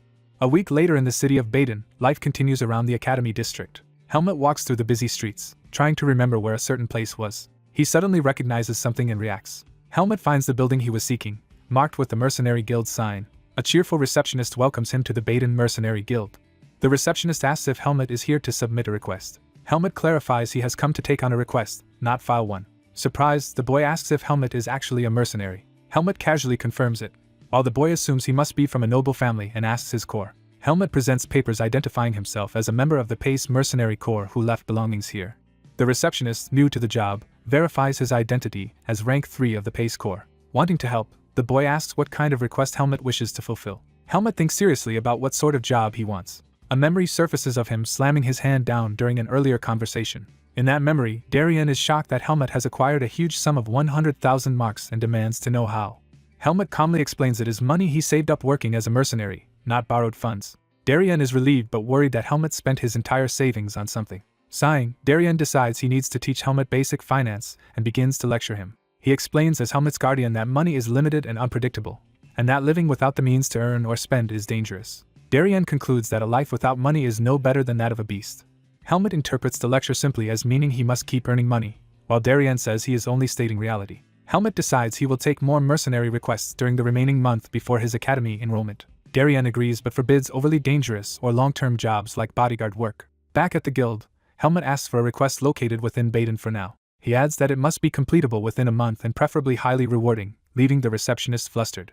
After searching the board, the boy finds one fitting job and pulls the request notice down. He warns that the request's location is unusual and asks if Helmet is fine with that. Helmet silently examines the posted request the boy hands him. Reading it, Helmet sees that the job is at the Greta Academy. Later, at sunset, Helmet walks outside reading the document and mulling over the task. The request explains that an academy ghost has been repeatedly sighted around the school at night, but its exact pattern is unknown. Frightened students are shown encountering a dark amorphous presence in the halls. The job states that no cause has been found so far, so the academy is seeking help to prevent possible danger. The mercenary is asked to identify what the academy ghost really is and to eliminate it if possible, then report back. Helmet chose this request hoping to learn the academy's layout, but notes it is very different from his usual combat jobs. He wonders if he may have chosen the wrong assignment. As he doubts, someone calls out asking if he is Helmet. Helmet turns and asks who the speaker is. A green-haired student excitedly recognizes him as Aaliyah's pupil. The student gushes that rumors of Helmet transferring to Greta must be true, confusing Helmet. Narration explains that Aaliyah, a star of the magic department, has never closely associated with anyone until Helmet. The green-haired boy says their closeness has become a hot topic, leaving Helmet puzzled about Aaliyah's fame. The boy then asks if Helmet is a mage like Aaliyah, and Helmet answers they are similar but not exactly the same. To explain, the boy begins to demonstrate something with his hand. His eyes sharpen in concentration. He shows he can summon a glowing phenomenon with his hand, asking if Helmet means something like this. Helmet, shielding his eyes from the glow, is stunned that it looks like magic. A cheerful light spirit creature appears above them, summoned by the boy. The creature itself insists it is not magic. Helmet realizes the being is actually a demon or spirit, not a spell. The glowing creature zooms toward Helmet's face while the boy watches. Helmet instinctively assumes it is an attack. He clenches his fist, preparing to strike. Helmet throws a powerful punch straight at the incoming spirit. He watches tensely to see the result. His fist sinks into the bouncy spirit harmlessly, merely deforming it. The annoyed spirit then wraps around and slides along his arm. Helmet and the spirit face each other at close range, both surprised. Helmet notes in disbelief that his attack was completely ineffective. The boy bursts into laughter, amazed that Helmet is the first person ever to try punching the spirit rattan. Surrounded by multiple copies of the creature, Helmet asks what exactly that thing is. The boy explains it is a light spirit named Rattan, mischievous but not dangerous. He adds that even if Rattan were dangerous, a physical blow would never work on a bodiless spirit. He further explains that spirits lack physical form, so they cannot be blocked or struck normally. Only a handful of mages, he says, possess the ability to control such spirits. He proudly indicates that one of those rare mages is the summoner of Rattan. Introducing himself, he declares that he, Sion, is Greta Academy's sole elemental mage. Helmet, fascinated, thinks he could actually catch that spirit, which unnerves Sion. Helmet decides Sion seems like an amusing person but says he must focus on his current job. He tells Sion he is busy handling a mercenary request and takes his leave. Sion, surprised Helmet is a mercenary, guesses the request might involve the academy. Helmet confirms it is about the academy ghost and asks if Sion knows anything about it. Sion enthusiastically replies that of course he does and that the rumor had greatly interested him. He offers to help Helmet with the ghost investigation. Night falls over one of Greta's tall buildings, setting the scene for the haunting. Helmet and Sion discuss that they are starting with the most recent ghost sighting location. Sion explains this is a normal building for the swordsmanship department, but students now avoid it after dark. A dark, empty corridor is shown, hinting at something lurking out of sight. From the shadows, someone muses whether a ghost is really so frightening. Helmet and Sion walk the hall with a lantern, Sion doubting the ghost is truly dangerous. Helmet reasons that unless it is a black magic-bound malicious spirit, the professors would have intervened, so it is likely harmless. Relieved, he proposes they split up to search more efficiently, alarming Sion. Sion protests that they should stay together to get a clearer look at the phenomenon. Helmet replies that if they find the ghost, his plan is simply to eliminate it, which startles Sion. Unseen by them, the hooded ghostly figure watches from another end of the corridor. A close-up reveals the eerie hooded apparition with glowing eyes and feathers drifting around it. Sion nervously peeks through a classroom door with Rattan, saying nothing. Inside, he and Helmet find no sign of the ghost. Sion agrees the room is empty, and wonders aloud if the ghost moved to another building. Helmet, frustrated with the fruitless search, says they cannot continue like this.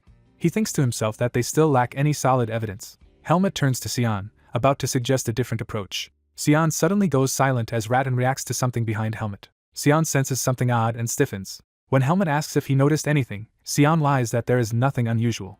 The two chibified heads in the hallway casually decide to move on to the next classroom. Sion begins to ask Helmet when his deadline for completing this request is. He then spots something terrifying, his eyes widening. Trembling, Sion says Helmet still has about 10 days left, and then points out something ahead of them. Down the corridor they both finally see the hooded ghostly figure manifesting in purple mist.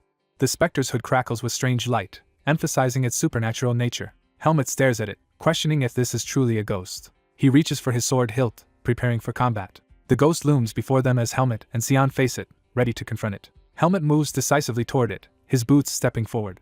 Sion and Rattan cower while Helmet takes the lead. Internally, Helmet reacts in disbelief and confusion at what he is seeing. A hand pulls back the hood of the supposed ghost. Under the hood is Aaliyah, who calmly asks why Helmet and Sion are wandering here at this hour. Aaliyah stands holding the removed cloak, revealing that the feared academy ghost was actually him. The green-haired boy explains that the white-haired mage is searching for the academy ghost and that he was helping him. The white-haired mage reads that the request pays 3,000 marks upon success and reacts skeptically. Walking together, they question why the rich mercenary took this job instead of resting, and he answers that he simply had free time. The mercenary asks why the boy is here, and the boy says they came because of the ghost hunting request. When asked the same, the white-haired mage hesitates to explain his own reason for being there. He reveals he is also there because he received a request. The boy is shocked to learn that the white-haired mage is a mercenary as well. The mage angrily insists he got the request directly from the academy. The boy is surprised, saying he thought Aaliyah was uninterested in such things and asks if the academy promised him a good reward, but Aaliyah says his reason is personal. Helmet reflects that the academy even issued a separate request, wondering if the situation is that urgent. The boy suddenly gets an idea and says that since things are like this, he proposes that the three of them team up to search for the ghost together to save time. Helmet and Aaliyah stare at him blankly while he celebrates the idea. When the boy nervously backtracks, Aaliyah agrees that they can search together, repeating that more people is better. The boy happily says Aaliyah thought the same thing as him and asks Helmet if he is fine with that. Helmet wordlessly agrees. Aaliyah uses magic to create an illusory map. An illusionary model of the academy appears on the table before them. Aaliyah begins briefing them on the reports of where the ghost has appeared. He shows that those places include their current lecture hall. He lists the swordsman training grounds, the professor lounge, the gymnasium, and he adds that the sparring grounds are also included. Aaliyah notes that all these buildings share one common trait. Helmet and the boy realize something at the same time. The boy exclaims that all of them belong to the Department of Swordsmanship. Aaliyah confirms the ghost never appeared in any magic department buildings, and Helmet wonders if another mage is responsible. Helmet reasons that if a mage cast the spell, someone would have heard incantations, though he admits there are silent spell methods. Aaliyah argues that a mage strong enough for silent spells would not waste time on childish pranks. He concludes that if humans are unlikely, it is more logical to think the ghost is intentionally avoiding mages. The boy enthusiastically agrees and suggests maybe the ghost is weak to spells. Helmet calmly explains that ghosts cannot be harmed by physical attacks. Aaliyah, surprised, asks Helmet how he knows that. Helmet stays silent, not answering. In a flashback, Helmet asks an older man about the rumored ghost. Helmet further asks if the man knows anything more about it. The man recalls that among the students who saw the ghost, one brave student tried to confront it. That student immediately swung his sword at the ghost the moment it appeared. However, his sword passed harmlessly through the apparition. Back in the present, Aaliyah wonders aloud if the entity might truly be a ghost or something similar. The boy thinks hard while Aaliyah and Helmet silently contemplate the situation. Helmet gives a small, rare smile, seemingly pleased with their joint reasoning. Aaliyah internally reflects. He wonders if he has ever before shared ideas on equal footing with anyone. He remembers that in the past any conversations with his mentors were just scoldings or lectures. He also recalls that his talks with the Pace mercenaries were never real discussions either. He thinks that although each of them holds separate knowledge, combining their thoughts lets them consider things together. He realizes that by doing this they slowly discover new answers. He recognizes that this collaborative thinking is what it means. He visualizes the three of them around a table, actively discussing as a group. He identifies this feeling as learning to truly communicate. Back to the planning, Aaliyah addresses Helmet and starts reasoning from the idea that the ghost has no physical form. He asks Helmet what would happen if Vis were used on such a being, since Helmet is adept at handling Vis. Helmet repeats the word Vis in thought, considering the suggestion. He calmly states that if he meets the ghost, he will test Vis on it, shocking the boy. The boy admits Helmet scared him with that sudden resolve. The boy complains that he cannot think anymore and wants to stop using his head. He says they should inspect all swordsmanship department buildings but admits he is too tired to plan further. Helmet decides to rest, closing a box as he prepares to leave. The boy waves goodbye, telling them not to push themselves and to stay safe. The door closes behind Helmet and Aaliyah after they depart. Aaliyah and Helmet remain in the room, facing each other by the window at night. Helmet sits back at the glowing map table while Aaliyah looks at him questioningly. They silently stare, tension hanging between them. Helmet finally asks Aaliyah if he has any ideas. Helmet thinks seriously as he considers his suspicions. He reveals inwardly that he has had a rough idea from the start. He remembers his own spirit companion slipping through his arm harmlessly. He thinks of an existence without physical form. He recalls first seeing the boy's playful spirit floating above them. He notes that this type of being avoids mages and behaves very much like a prankster. He concludes in his head that the culprit is extremely mischievous. Helmet calls out to Aaliyah to share his deduction. He plainly asks where he can find a spirit. Aaliyah proudly says this shows he taught Helmet well. Helmet replies that he is not an elemental mage and therefore cannot easily sense spirits. Helmet asks what they should do next. Aaliyah questions what he means. Then he reminds Helmet that they already have someone who can track spirits. The boy pants as he runs through the corridor with his spirit companion. While sprinting, he shouts that they already possess exactly what they need. Helmet labels him in his thoughts as a skilled elemental mage. Aaliyah and Helmet race down the corridor together in pursuit. Aaliyah wonders where Sion is heading, and Helmet answers that Sion is likely chasing the spirit he can sense. Helmet internally marvels at how quickly Sion located it, and questions what that implies. Aaliyah recalls agreeing to search together following Sion's own phrase about more people being better.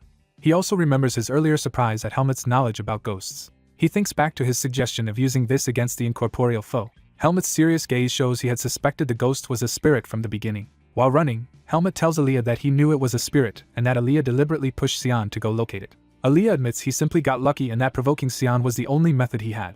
Helmet continues running, accepting this explanation. They exit the building and follow Sion's unseen trail outside. Aaliyah suddenly stops running on the stone path. Helmet asks why he stopped, but Aaliyah says they only need Sion's general direction.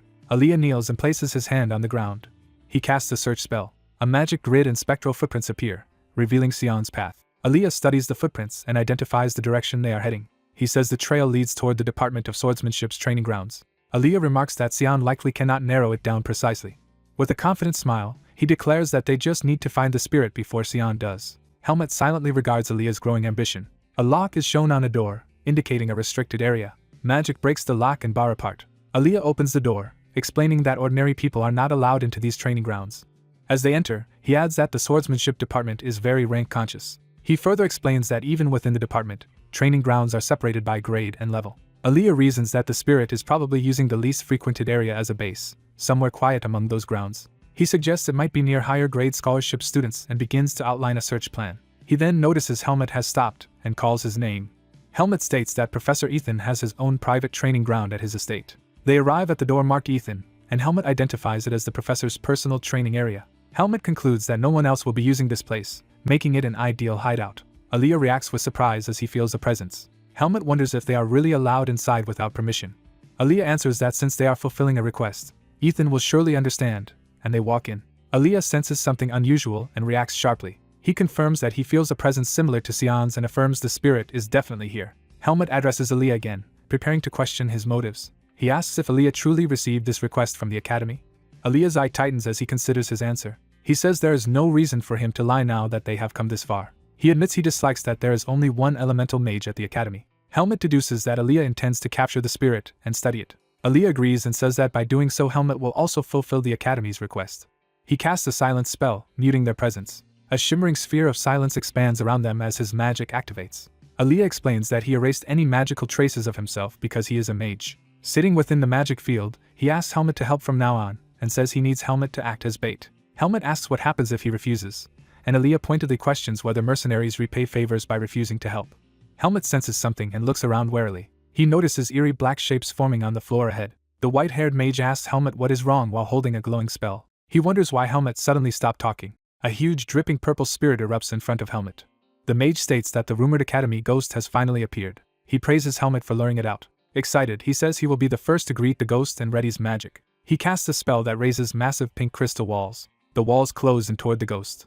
The ghost is slammed and driven back by the walls. The mage shouts at the spirit not to resist and prepares another spell. He activates a large glowing blue magic circle with great effort. A spatial blockade appears, encircling everyone and locking the area. Helmet realizes it is a sealing spell that prevents the ghost from leaving the training ground.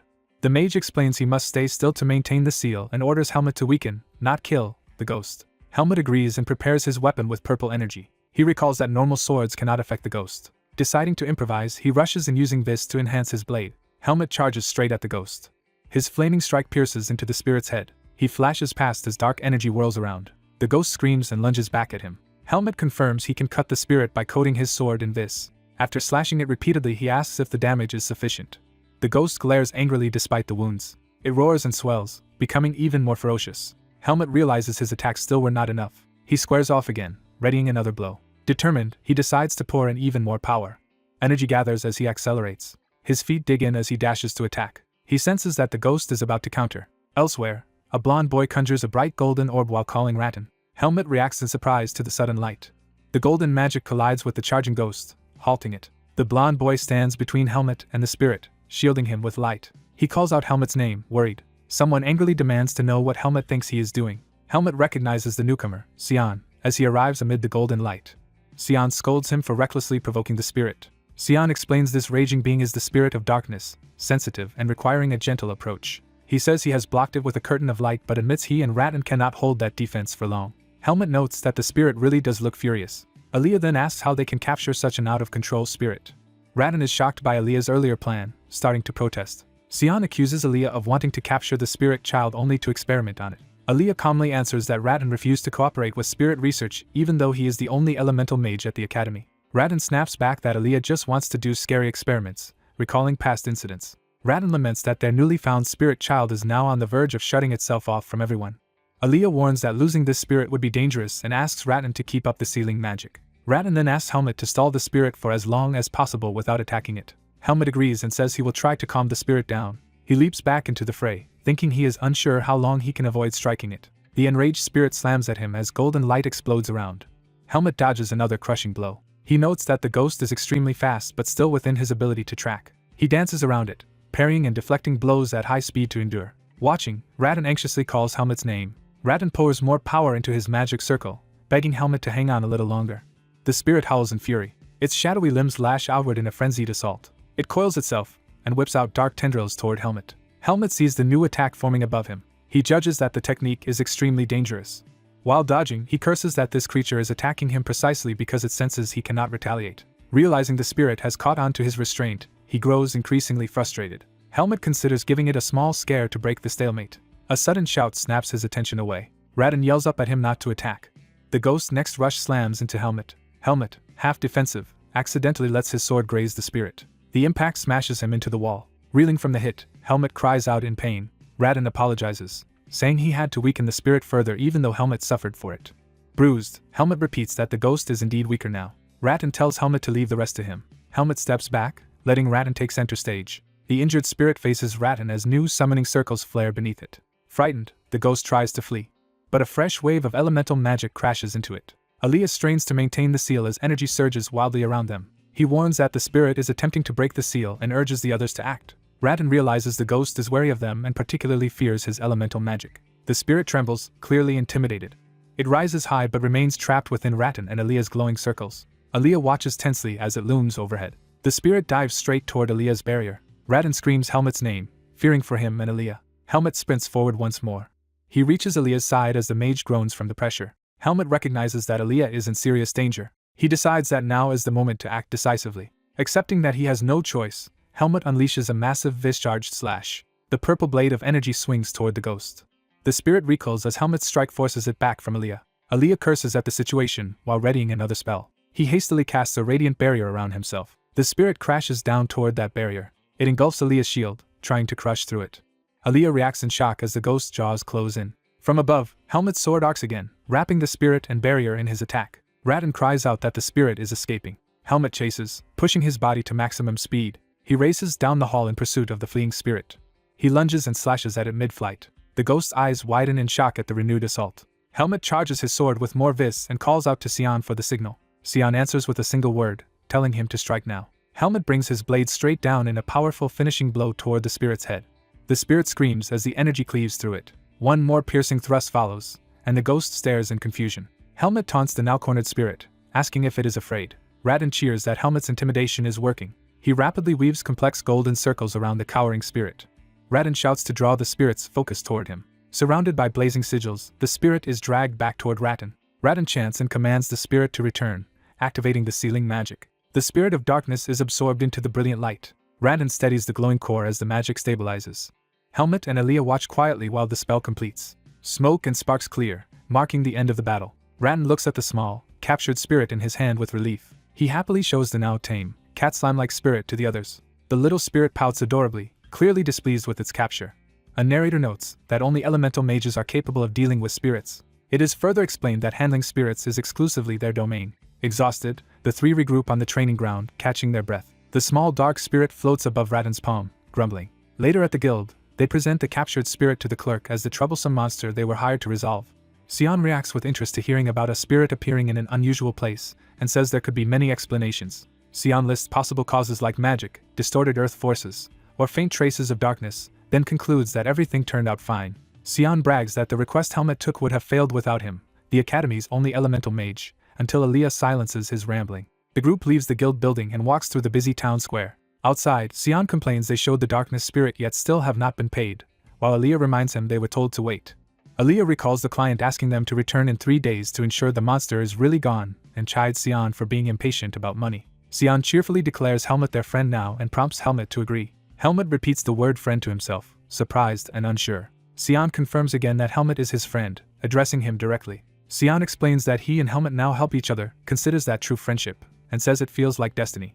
Helmet hesitantly reaches out his hand. Sion grasps Helmet's hand and asks him to look after him from now on. The word friend echoes in Helmet's mind as he processes this new relationship. Helmet recalls a past moment with another boy, both looking awkward and unimpressed. The memory shows that boy urgently dragging Helmet's head down, seemingly to protect or hide him. The boy from his memory cries as he speaks, leading into the recollection. Helmet's eye shows he reaches a quiet decision about the idea of friendship. Helmet decides that having friends probably will not be a bad thing and firmly shakes Sion's hand. Sion giggles contentedly, clearly pleased with their new bond. Aaliyah runs toward them, exasperated at their dramatic handshake and calling them idiots. As they walk, Sion jokes about using their rich friend Aaliyah to buy them food, but Aaliyah protests they must clean up the damaged training grounds first. Time shifts to a luxurious interior, indicating a change of scene. Later, Helmet reads a document and looks puzzled, seeing the address. 3rd floor, Unit 301. He wonders what this note is about. The dean explains Helmet's dorm has been assigned and asks if he is ready, reminding him all Greta Academy students must live in the dorms. Helmet agrees, and the dean says that since the entrance ceremony is tomorrow, he should use the remaining time to check his new lodging. Helmet thinks it is a good idea to go see where he will be staying. Outside the dorm area, Helmet silently takes in his surroundings. He recalls that only a few days ago, when he sought requests, the academy had been quiet. Now he notes the place is bustling with movers and students, which is new for him. Watching the crowded grounds, he thinks this busy scene is a first for him. A staff member announces that students with dorm assignments should come forward to sort their luggage. Helmet decides he needs to head over to that station. He hands his sealed assignment letter to the staff member. The clerk greets him, recognizes it as a dorm assignment, and starts opening it to check. Reading it, the clerk is startled to see Helmet assigned to the 3rd floor, Unit 301. The story cuts to a view of the cozy dorm room prepared with a bed, desk, books, and plant. In that room, Aaliyah lies exhausted, wondering if he overdid things recently, and thinking he had sworn not to make friends. He reflects that because of strange incidents he got caught up in many troublesome matters, touching a ring on his desk as he thinks. He sits up in his pajamas, muttering in resignation. Elsewhere, Helmet climbs the dorm stairs with his key, blaming all his current complications on that troublesome crow spirit. He grips the key tag for his assigned room. He walks down the 3rd floor corridor, focusing on finding his door. Stopping at Unit 301's door, he confirms this is the room assigned to him. Helmet affirms to himself that this is indeed his new room. Simultaneously, Aaliyah thinks that everything in his life started going wrong after he met Helmet. Aaliyah resolves that when the term begins he never wants to see Helmet again. As Helmet's key approaches the lock, Aaliyah mentally repeats that resolve. He inserts the key into the door, unaware of who is inside. Aaliyah, in his nightgown, vows emphatically that he will never meet Helmet again. That night in town, someone pants in a dark alley, setting up another scene. A scarred man rages at companions, demanding if they think he is lying. The furious man threatens terrified underlings with a knife, boasting about the strength of the Black Hawks. A frightened subordinate insists the problem is Baden's tight security, not cowardice. The enraged leader is about to attack when another masked man named Max coldly suggests they simply execute the prisoners. Max says they should kill the captives according to Black Hawk regulations. The scarred leader, worked up, laughs and agrees that disobedient subordinates must be executed. A sinister voice interrupts from above, questioning who they intend to execute. The mysterious speaker condemns them for bullying innocents when they could not even kill a single child, causing the men to panic and demand to know who is there. The unseen figure says their previous failure made them easy to track and calls anyone claiming to be a Black Hawk a ruined loser like them, as a dark apparition forms behind them. One of the Black Hawks howls in anger and rushes to attack. He charges wildly, only for a dark force to slice past him. The other man is slashed across the face and begins bleeding. He realizes in horror that his comrade Paul has been struck down. The survivor stares in shock at Paul's fallen body. Trembling, he shouts into the darkness demanding to know who is attacking them and ordering the foe to show themselves. The shadowy entity mocks the idea it is hiding at all. It grabs the leader and taunts him, asking who the real coward has been hiding all this time. After the slaughter, the frightened captives gasp while the dark presence laments that such scum stained the Black Hawk name. A hooded real Black Hawk appears with a bloody dagger, saying the imposters kept abusing their group's name but lasted surprisingly long. He steps toward the trembling captives, prompting another ominous remark. The hooded man says he actually had questions for the imposters. He turns that intent on the two captives, asking if he can interrogate them instead. Their terrified screams echo through the alley. The narrative returns to the peaceful dorm room the next morning. Aaliyah again thinks he has been overworking himself and feels exhausted, despite once deciding not to make friends. He reflects that he keeps getting dragged into bizarre situations everywhere he goes. He resigns himself with a quiet affirmation. Meanwhile, Helmut holds the dorm key tightly as he reaches the third floor. The hallway outside the dorm rooms lies quiet and sunlit.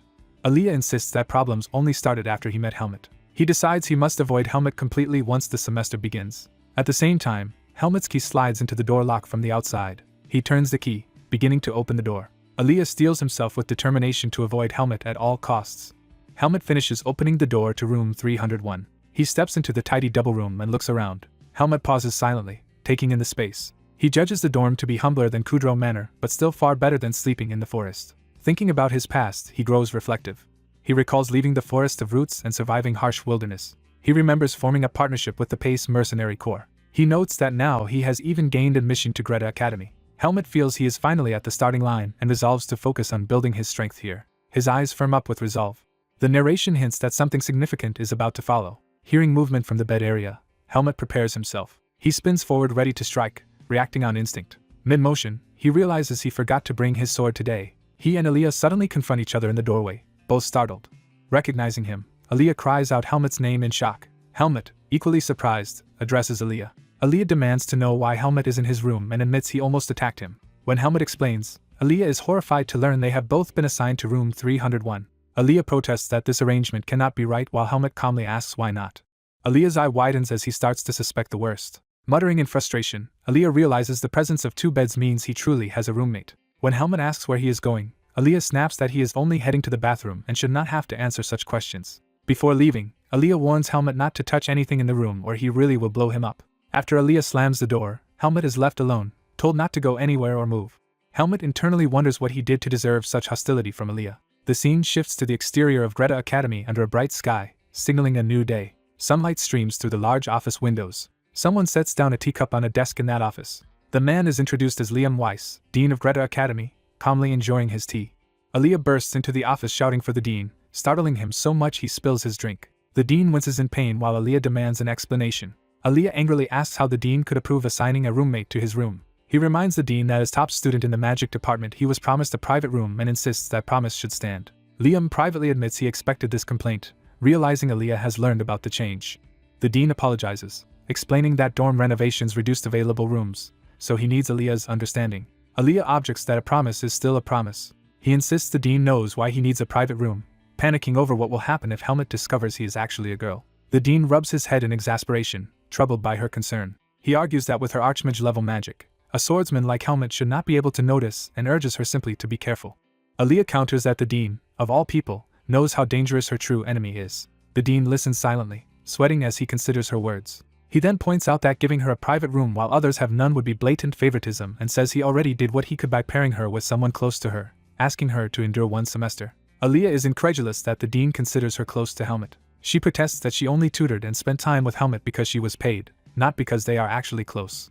Aaliyah anxiously thinks that he barely knows Helmut and that they do not meet often. A memory shows Helmut and Aaliyah together in a dangerous situation. Aaliyah recalls working with Helmut in the library. He remembers Helmut leaping to protect him in battle. Aaliyah is left speechless by these thoughts. The principal says it is his duty to help Aaliyah build friendships and promises a private room if Aaliyah gets along with Helmut this semester. Aaliyah reacts in surprised silence to the condition. Morning light fills the office after the conversation. The principal sighs in relief, uncertain if Aaliyah was fully convinced. He reassures himself that Helmut is said to be a good kid. Helmut waits in Aaliyah's room, leaning against the wall. Aaliyah confronts Helmut, accusing him of being pleased that his plan to force a shared room worked. Aaliyah looks uneasy and conflicted. He asks Helmut if he really wants to share a room, then says it is simply necessary. Aaliyah explains he used to have a solo room for topping the magic department, but now must accept a roommate. He admits honestly that he dislikes the new arrangement. Helmut listens quietly. Aaliyah proposes secretly teleporting Helmut to and from school, but Helmut refuses, saying Ethan and others would notice. Aaliyah insists he is very picky about whom he lives with. Helmut warns that living with him might be uncomfortable and asks if Aaliyah still wants this. Helmut ponders Aaliyah's resolve. Aaliyah firmly answers that he does. Helmut confesses that Aaliyah is more important to him than anyone else and assumes the feeling is mutual. Aaliyah is stunned by Helmut's candid affection. Aaliyah reflects that despite everything, Helmut is the person he talks to most at the academy and far preferable to the rowdy swordsman. He nervously touches his face, conflicted.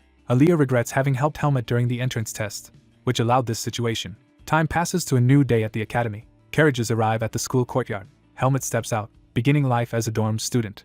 He arrives with luggage at the academy. Helmut glances toward the dorms, ready to move in. He thinks his belongings are already in the room and imagines Aaliyah planning their shared space. Inside the dormitory, the stairs lead up to their floor. Helmut opens the door to the room. Aaliyah greets him, asking if he is back. Helmut asks if Aaliyah has decided how they will use the room, and Aaliyah says the plan is already visible. They enter and stand in the simply furnished room divided by curtains. A view shows Aaliyah's neat half of the room with bed and desk. The curtain partition stands prominently between their spaces.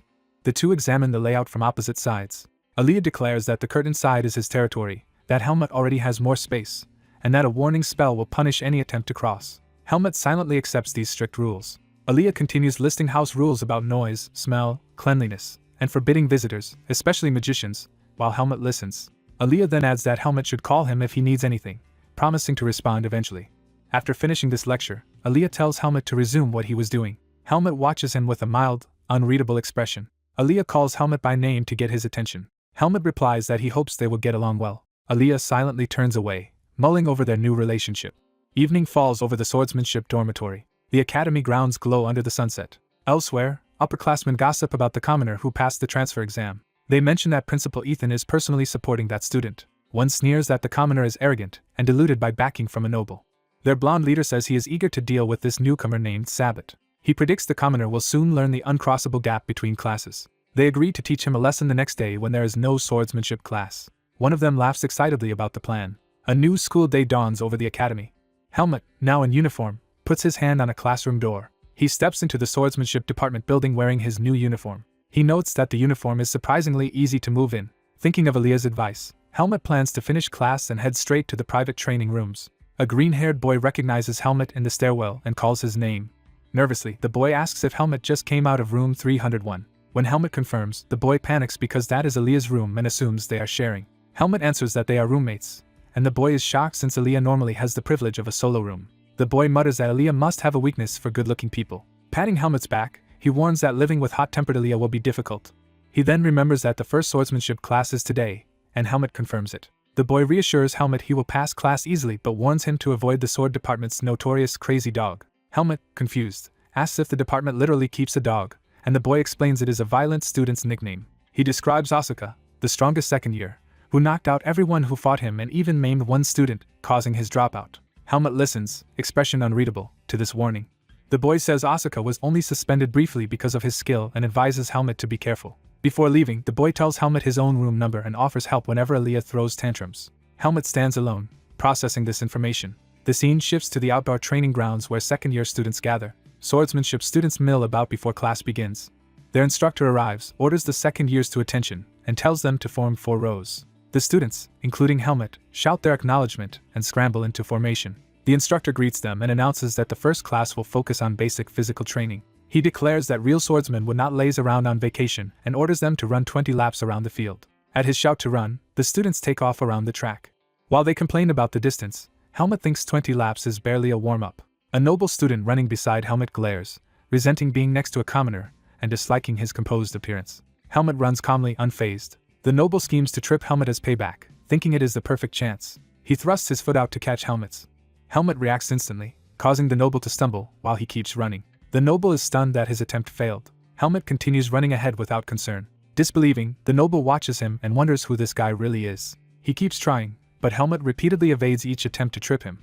Frustrated and sweating, the noble realizes Helmut is deliberately avoiding his interference. His inner thoughts curse Helmut as an arrogant bastard. He decides to escalate, and vows to make a move Helmut cannot dodge. He lunges again with his leg, aiming another trip. Helmut counters smoothly, sweeping the noble's leg instead. The noble crashes face first into the ground with a pained cry. When the instructor notices and questions him, the noble lies that his foot twisted. Helmut briefly glances back at the fallen student. Then he simply returns to running with the rest of the class. The humiliated noble seethes with rage at Helmut. Under the hot midday sun, the punishing run finally ends. The instructor calls for a short break while the exhausted students pant. He asks for a volunteer to help him carry equipment, and someone quickly offers. Helmut, tired but composed, exhales. The bruised noble marches up to him and angrily calls out. Pulling Helmut aside, he demands to know what his problem is. Helmut calmly points out that the noble tried to trip him first and asks why he is blaming the victim. The noble fumes that a mere commoner dares talk back and vows to make Helmut regret it if he steps out of line. He leans in threateningly, saying status matters outside the academy and that commoners must know their place. A blonde upperclassman intervenes, telling the noble named Aaron to stop wasting energy starting fights. The blonde suggests leaving Helmut alone for now and getting revenge later during sparring practice. Aaron backs off but mutters a threat for Helmut to wait. Helmut watches him go, unimpressed. He internally scoffs at nobles who rely on birth for superiority, and wonders if such weak humans can really rise in status. Aaron clenches his fist, dark energy flaring, deciding to put Helmut in his place immediately.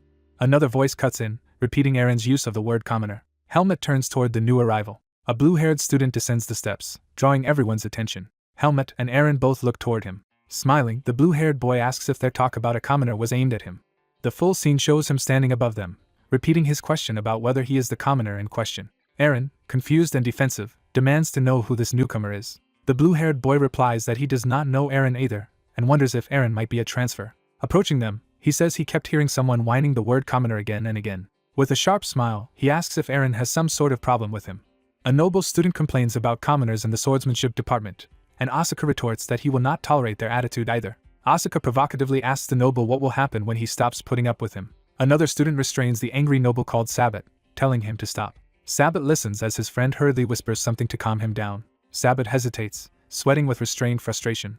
Sabbat backs off, mocking the commoners for helping each other and telling them to stick together. Helmut and Asura realize Asuka's absence made them late for their first class. A younger student's warning is recalled about avoiding the swordsmanship department's crazy dog, the top second-year Asuka. Helmut studies Asuka with interest. Asuka similarly realizes Helmut is the rumored new guy. Wooden practice swords are prepared for swordsmanship training. The instructor orders the students to assemble, step forward in order, and take a wooden sword. The instructor spots late Asuka trying to slip into the line and calls him out. Asuka lies that he was late because he was consulting instructor Patricia for advice. The instructor flatly reveals Patricia is actually on leave today. Asuka internally despairs as the instructor criticizes him for being such a half-hearted liar. Asuka is punished to run extra laps and panics at having to do 30 of them. When asked if he has a problem with the punishment, Asuka nervously denies it while classmates snicker. Helmut notes that Asuka also has a bad reputation, which is expected given such behavior. The instructor sends the others to train individually with their wooden swords, promising to monitor them. The students answer in unison, affirming the instructor's order. A pair of hands grip a wooden sword in preparation. Helmut begins disciplined practice, swinging his wooden sword overhead. He continues slashing fluidly, showing impressive swordsmanship form. Helmut dashes forward as his training swings generate visible force. With intense focus, he practices rapid, powerful cuts. He keeps moving, drilling combinations with smooth, relentless motions. His eyes glow with concentration as he pushes his training to a higher level. The instructor notices Helmut's extraordinary practice. He turns away, leaving Helmut to continue his training. Helmut pauses, slightly out of breath from his exertion. He reflects that Ethan said the first class would be simple but senses something is missing and wonders how things will change in coming years. Helmut starts walking with resolve. Asuka comes up behind Helmut, calling out to him. Asuka smugly asks for thanks, claiming he stopped Helmut from getting into a fight earlier. Helmut coldly answers he never asked for help, which shocks Asuka, who confirms Helmut is a commoner. Asuka cheerfully extends his hand, saying he is also a commoner and suggesting they get along. Helmut looks at the offered hand, unsure how to respond. Asuka's hand briefly glows with blue energy as Helmut brushes it away. Helmut narrows his eyes, clearly displeased by Asuka's behavior. Asuka comments that Helmut has sharp instincts, realizing Helmut noticed the trick. Helmut says it is fine but warns Asuka up front about something. He tells Asuka not to cling to him just because they are both commoners and says he dislikes people seeking his help. Helmut's eyes show irritation at being treated that way. Asuka waves goodbye and says they should only get along superficially, calling Helmut his commoner friend. Helmet silently touches his shoulder where Asuka grabbed him, still wary. Later, Helmet wonders aloud in the dorm if he seems like someone easy to pick a fight with. His roommate, brushing teeth in cute sleepwear, looks at him curiously. The roommate disagrees, saying Helmet has had it rough since day one. The roommate explains the bullies are nobles relying on their status, and that proving himself will eventually solve things. Helmet recalls Ethan's advice against starting fights, while the roommate says it depends on making the others throw the first punch and that more opponents can even be advantageous. When Helmet asks for another method, the roommate says Helmet must endure things until proper sparring lessons begin. Helmet looks troubled, still thinking about the situation. The roommate eyes him, amused, as he continues brushing. The roommate asks what is bothering Helmet, remarking that the old Helmet would already have started swinging and that he is glad he taught him restraint. Helmet quietly takes in that comment. He folds his arms, mulling over what to do next. He then asks seriously if, as a top-of-the-class student, it is acceptable to stop tolerating things and just fight, surprising the roommate. Helmet says that if not, there is someone whose behavior he cannot understand. The next day, Asuka walks down a corridor and encounters Sabbat and his group coming from the opposite side. Asuka looks bored while noticing Sabbat's group approaching. Sabbat's friends walk past Asuka warily. A mocking thought addresses Sabbat, saying he must be thrilled now that Asuka has a commoner friend. Asuka stops at that taunt about his new commoner acquaintance. Sabbat smirks, vowing to use Asuka's academy grades to tame the so-called mad dog into an obedient one. Asuka listens in silence, his expression hardening. Suddenly Asuka strikes one of Sabbat's followers in the back of the head. The hit follower yells in confusion, asking Sabbat why he was hit. Asuka feigns innocence, saying his hand moved from excitement, and inviting them to make him obedient right now instead of waiting. He asks what Sabbat thinks of that proposal, eyes shining with challenge. Narration explains that Greta Academy claims equal treatment regardless of status. Yet the narration adds that Academy rules cannot erase entrenched social hierarchy, so bullying and condescension toward commoners persist. It clarifies that such abuse by nobles is already widespread beneath the surface. Sabbat's group faces Asuka nervously, confronted by his reckless aggression. Narration notes that nobles usually suppress that behavior only when Asuka is involved. Sabbat and a friend look tense, unable to hide their anxiety. It is because Asuka's reputation as top student and mad dog is genuinely intimidating. Asuka menacingly asks if they expect him to obey just because they glare at him. Sabbat recalls hearing how Asuka went wild last year, living up to his nickname. He taunts that after Asuka's suspension he has been oddly quiet, asking if Asuka is now too scared to fight. Sabbat insinuates that Asuka fears another suspension that could really hurt him. Asuka stands in shadow, eerily calm as Sabbat provokes him. He stares back coldly, pressure rising. Sabbat steps forward, saying he will grant Asuka what he wants. He leans in and orders Asuka to punch him first.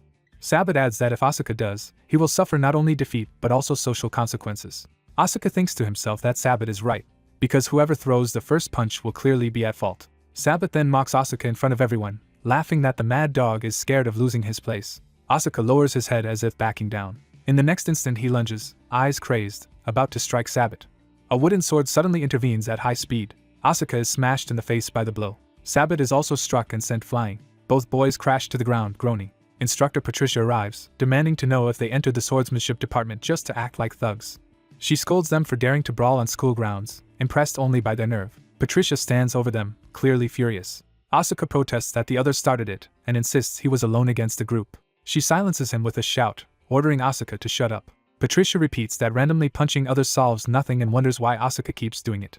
She then tells Sabbat he is no better and reminds them that Greta students must judge others purely by skill. Sabbat is taken aback by being reprimanded as well. He quickly agrees and says he will remember her words. Patricia dismisses the group to prepare for the next class and orders Asuka to accompany her. She curtly tells him to follow without arguing.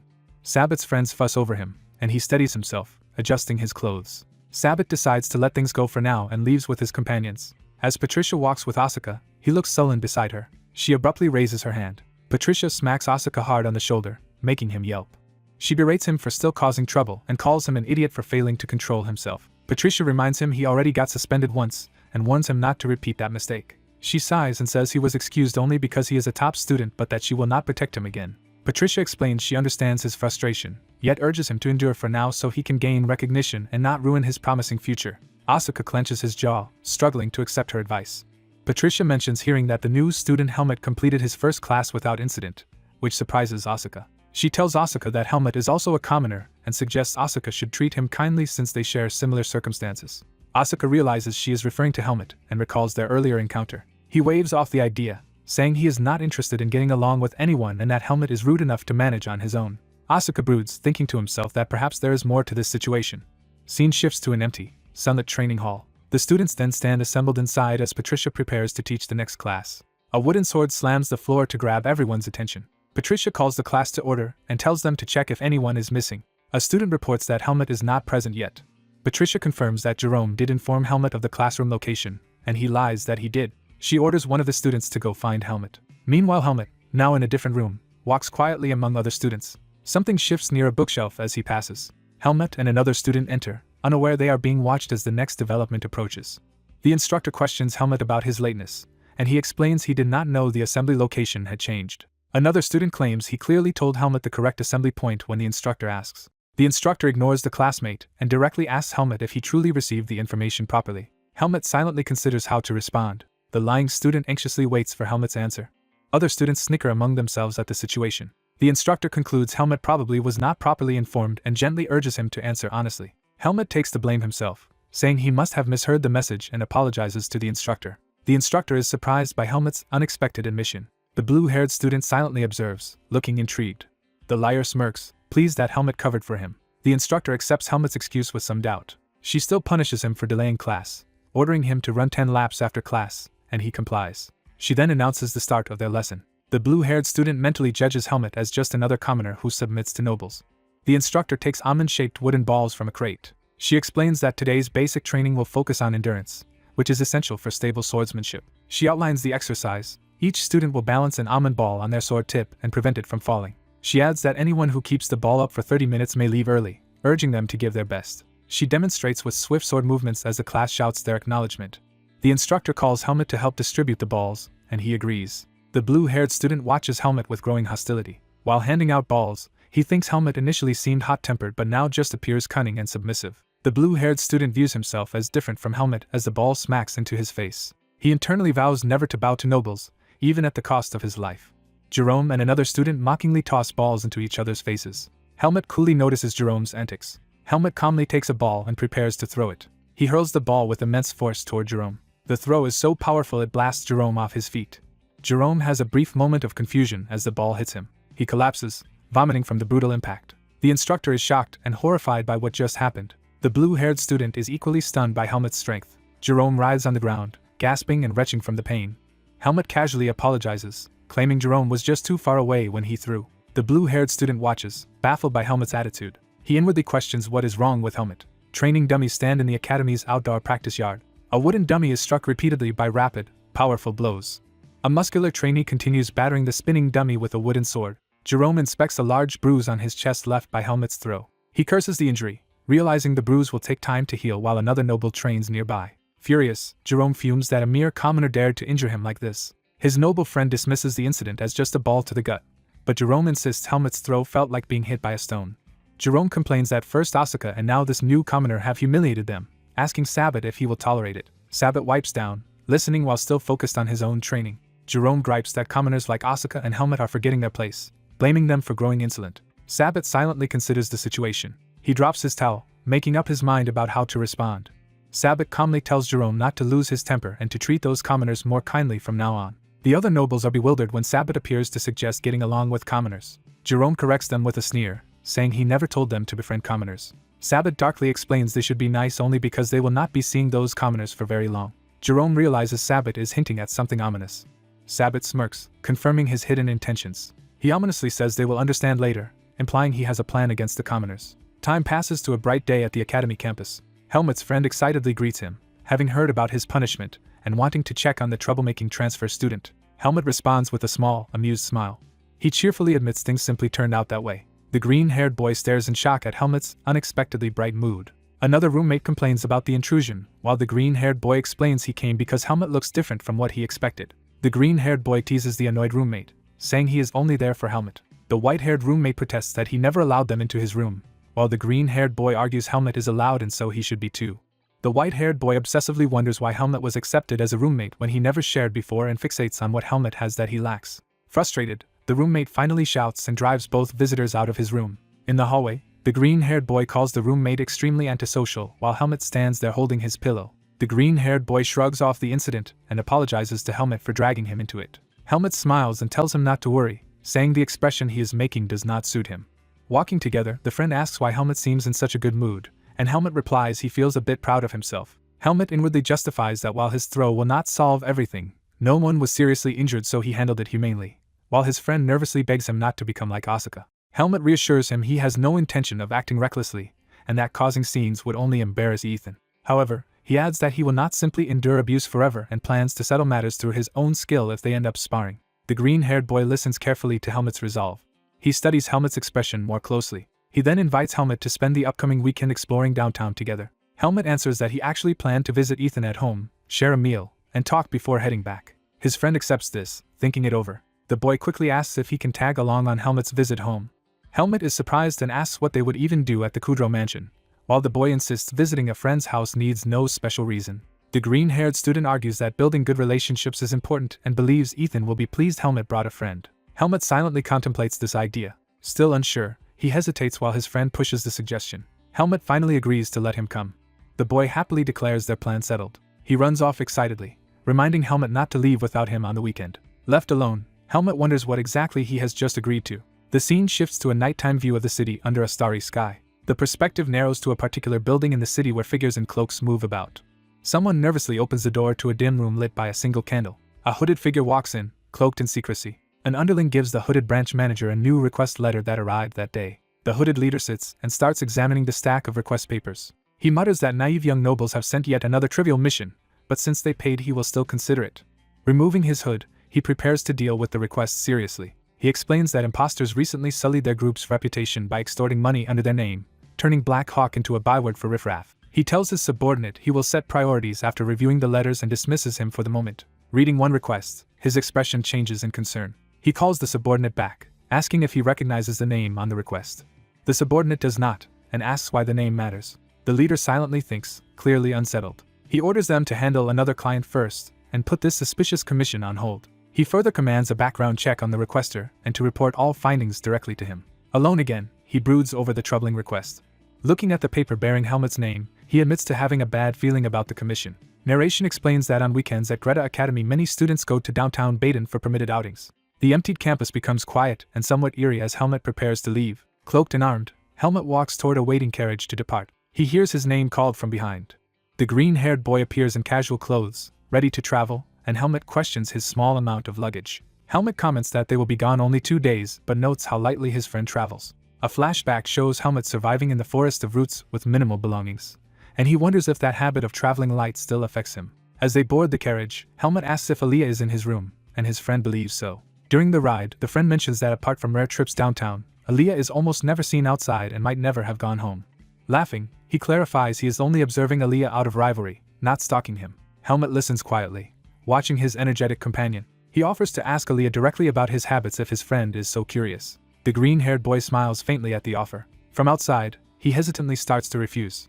The scene shifts to the bustling downtown area with a grand cathedral and market stalls. Elsewhere, the blue-haired commoner eats meat skewers. Enjoying the fresh air, he notes that being out of the academy feels much less suffocating. As he walks through the marketplace, he grumbles about nobles who want to control him even though they cannot defeat him, baffled by their obsession with pride. He briefly doubts himself, wondering if his defiant way of dealing with nobles is wrong. He quickly rejects that thought, insisting he would never be satisfied bowing his head to them and would rather die than submit. His thoughts turn to Helmut, puzzled by how Helmut usually tolerates nobles but occasionally strikes back hard, and he wonders if Helmut is simply good at enduring. He recalls the image of Helmut standing calmly in his uniform. Remembering Jerome being knocked down by Helmut's throw, he admits it was entertaining to watch. He decides he does not intend to befriend Helmut but might start talking with him from next week onward. A lone step lands on the stone street, beginning the scene. The blue-haired boy walks through the bustling market and looks around. He narrows his eyes, sensing something off. The story shifts to a wide view of the lively plaza and academy-like building. He wanders between stalls, hands in his pockets, looking irritated. Turning his head, he notices someone tailing him. From an upper level, a cloaked man observes the plaza and the boy below. The boy's steps carry him into a quieter alley. Confronting 2 men ahead of him, he recognizes them and demands to know who sent them. He faces the 2 thugs in the alley, calmly holding a stick or thin weapon. The pair glare back in silence, sizing him up. 2 more rough-looking men appear, blocking the alley exit behind him. Realizing he has been lured into a trap, he says he already has a guess about their employer. He notes bitterly that his sword is at the smith for repairs, leaving him unarmed. Mocking them for involving adults in a kid's feud, he muses about which noble family has this much free time. The 2 men in front draw short blades, ready to attack. Annoyed that they will not even talk, he mutters a curse and goads them. Suddenly he loudly calls out to an approaching instructor, drawing the assassin's attention. Using that distraction, he explodes forward with incredible speed toward them. He leaps past one man, charging in with electrified momentum. One assassin braces and punches but meets the boy's attack. The boy slams a fist into one thug's jaw while the other readies his weapon. Following through, he drives another crushing blow downward toward them. He skids to a halt at a distance, having created space. Power surges around his body as he readies himself again. He dashes away at blinding speed, leaving the men stunned. One attacker shouts in disbelief at how fast he is and orders the others to chase. The blue-haired boy sprints through the alleys, maintaining his enhanced speed. While running, he suddenly notices something ahead. He stops sharply, water splashing at his feet from his movement. He crouches, wary and tense, still holding his thin weapon.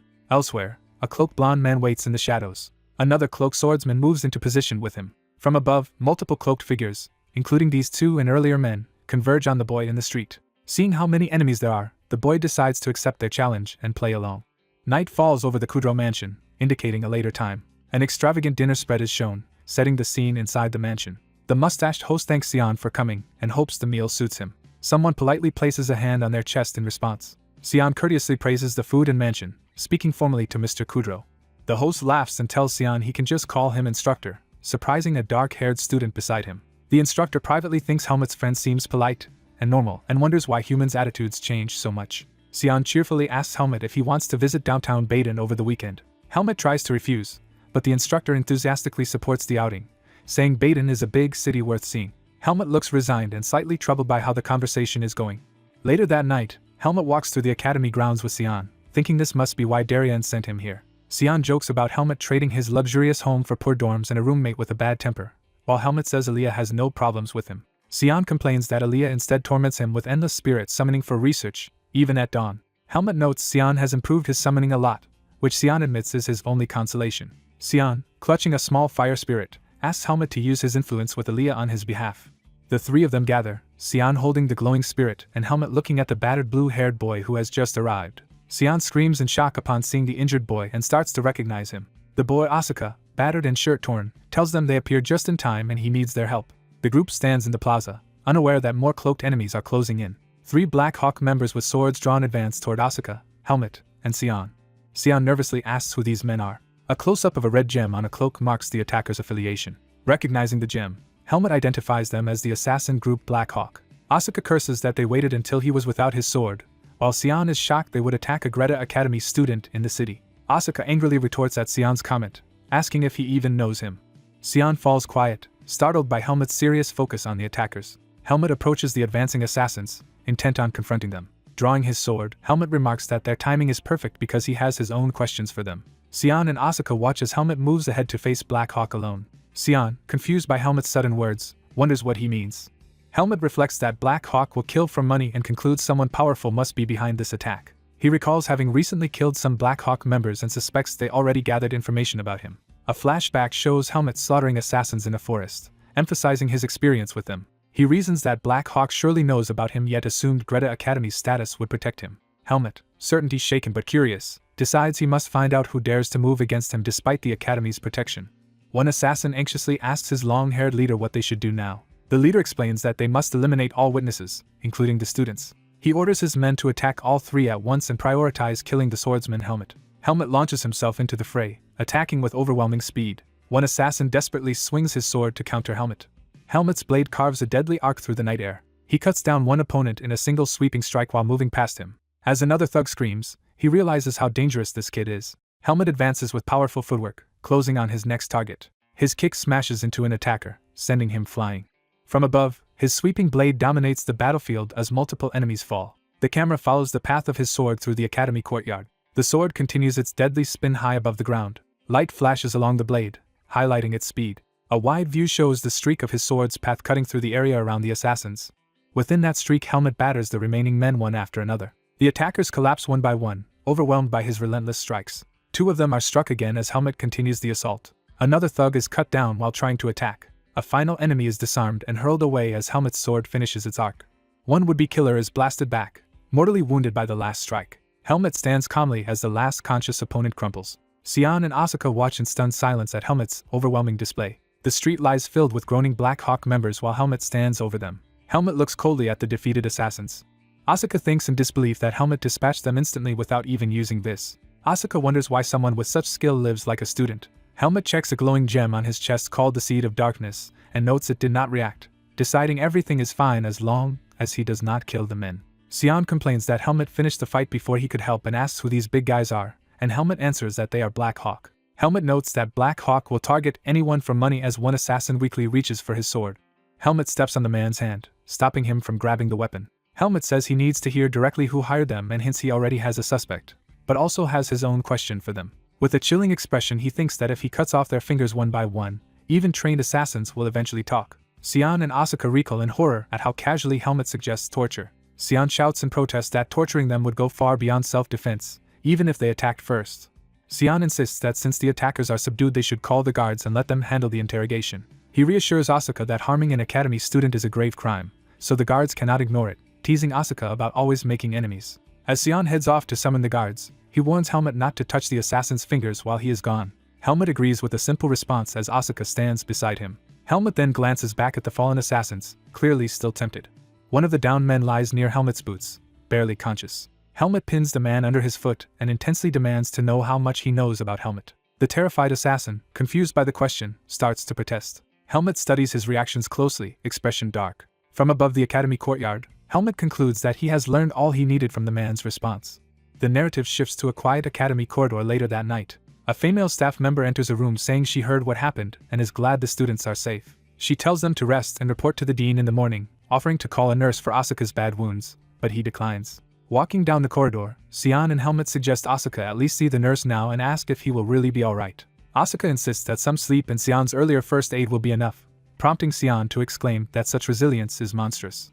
Helmet warns the stab wound could reopen and suggests treatment elsewhere, but Asuka says he is broke and healing magic costs too much. Sion smirks, hinting that he knows a way Asuka can be healed for free. Helmet and Asuka look at him curiously. In his room, Aaliyah, the white-haired mage, looks tired but awake. The three arrive at his door, and Sion cheerfully greets Aaliyah, relieved he is still up. Aaliyah threatens to blast them away with wind magic if they do not explain themselves, while Sion says they just need a favor. Asuka bluntly observes that the famous Aaliyah looks like a girl and rudely asks who this guy is. Sion hurriedly cuts him off, explains Asuka is badly hurt, and reminds Aaliyah he can use healing magic. Aaliyah glares and asks if they really expect him to treat a rude stranger in the middle of the night. Sion feels Helmet's eyes on him, realizing he now has to convince Aaliyah despite Asuka's behavior.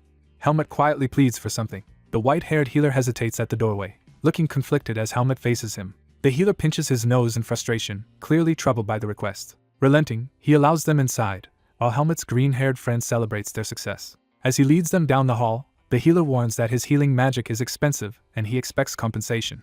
He angrily calls Helmet out, asking why he has to pay when he only let the others in because Helmet requested it. The healer demands to know what Helmet will do for him if he agrees to heal Asuka. Thinking it is troublesome, Helmet nevertheless promises to do anything within his ability in return. The healer pauses and considers Helmet's offer. He smirks and tells Helmet not to forget the promise he just made.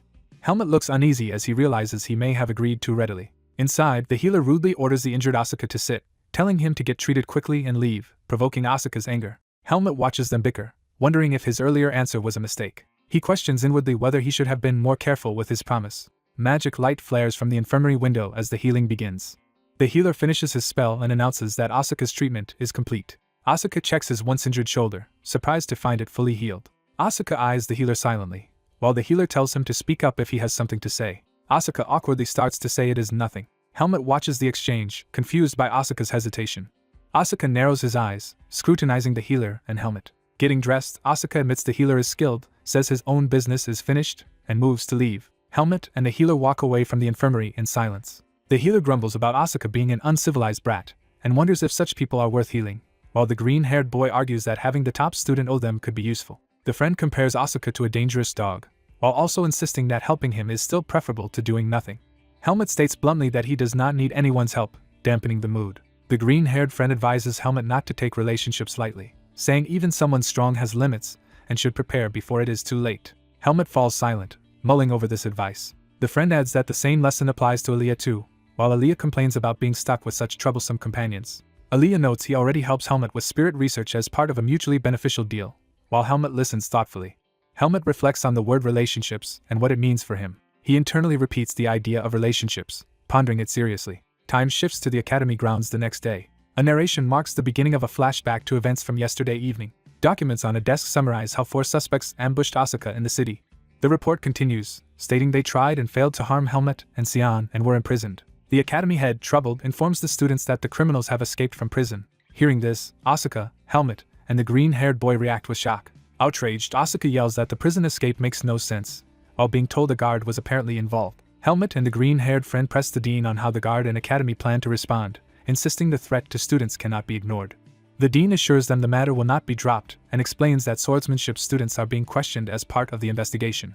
Outside afterward, Asuka trembles with anger over the escape. Walking with Helmet, Asuka regrets not torturing the attackers when he had the chance, echoing Helmet's harsher approach. As he vents about how easily the four escaped, the green-haired friend says the investigation is ongoing and should eventually reveal the truth. Asuka complains that waiting patiently is the one thing he is worst at, while the friend Riley notes he is at least honest about his flaws.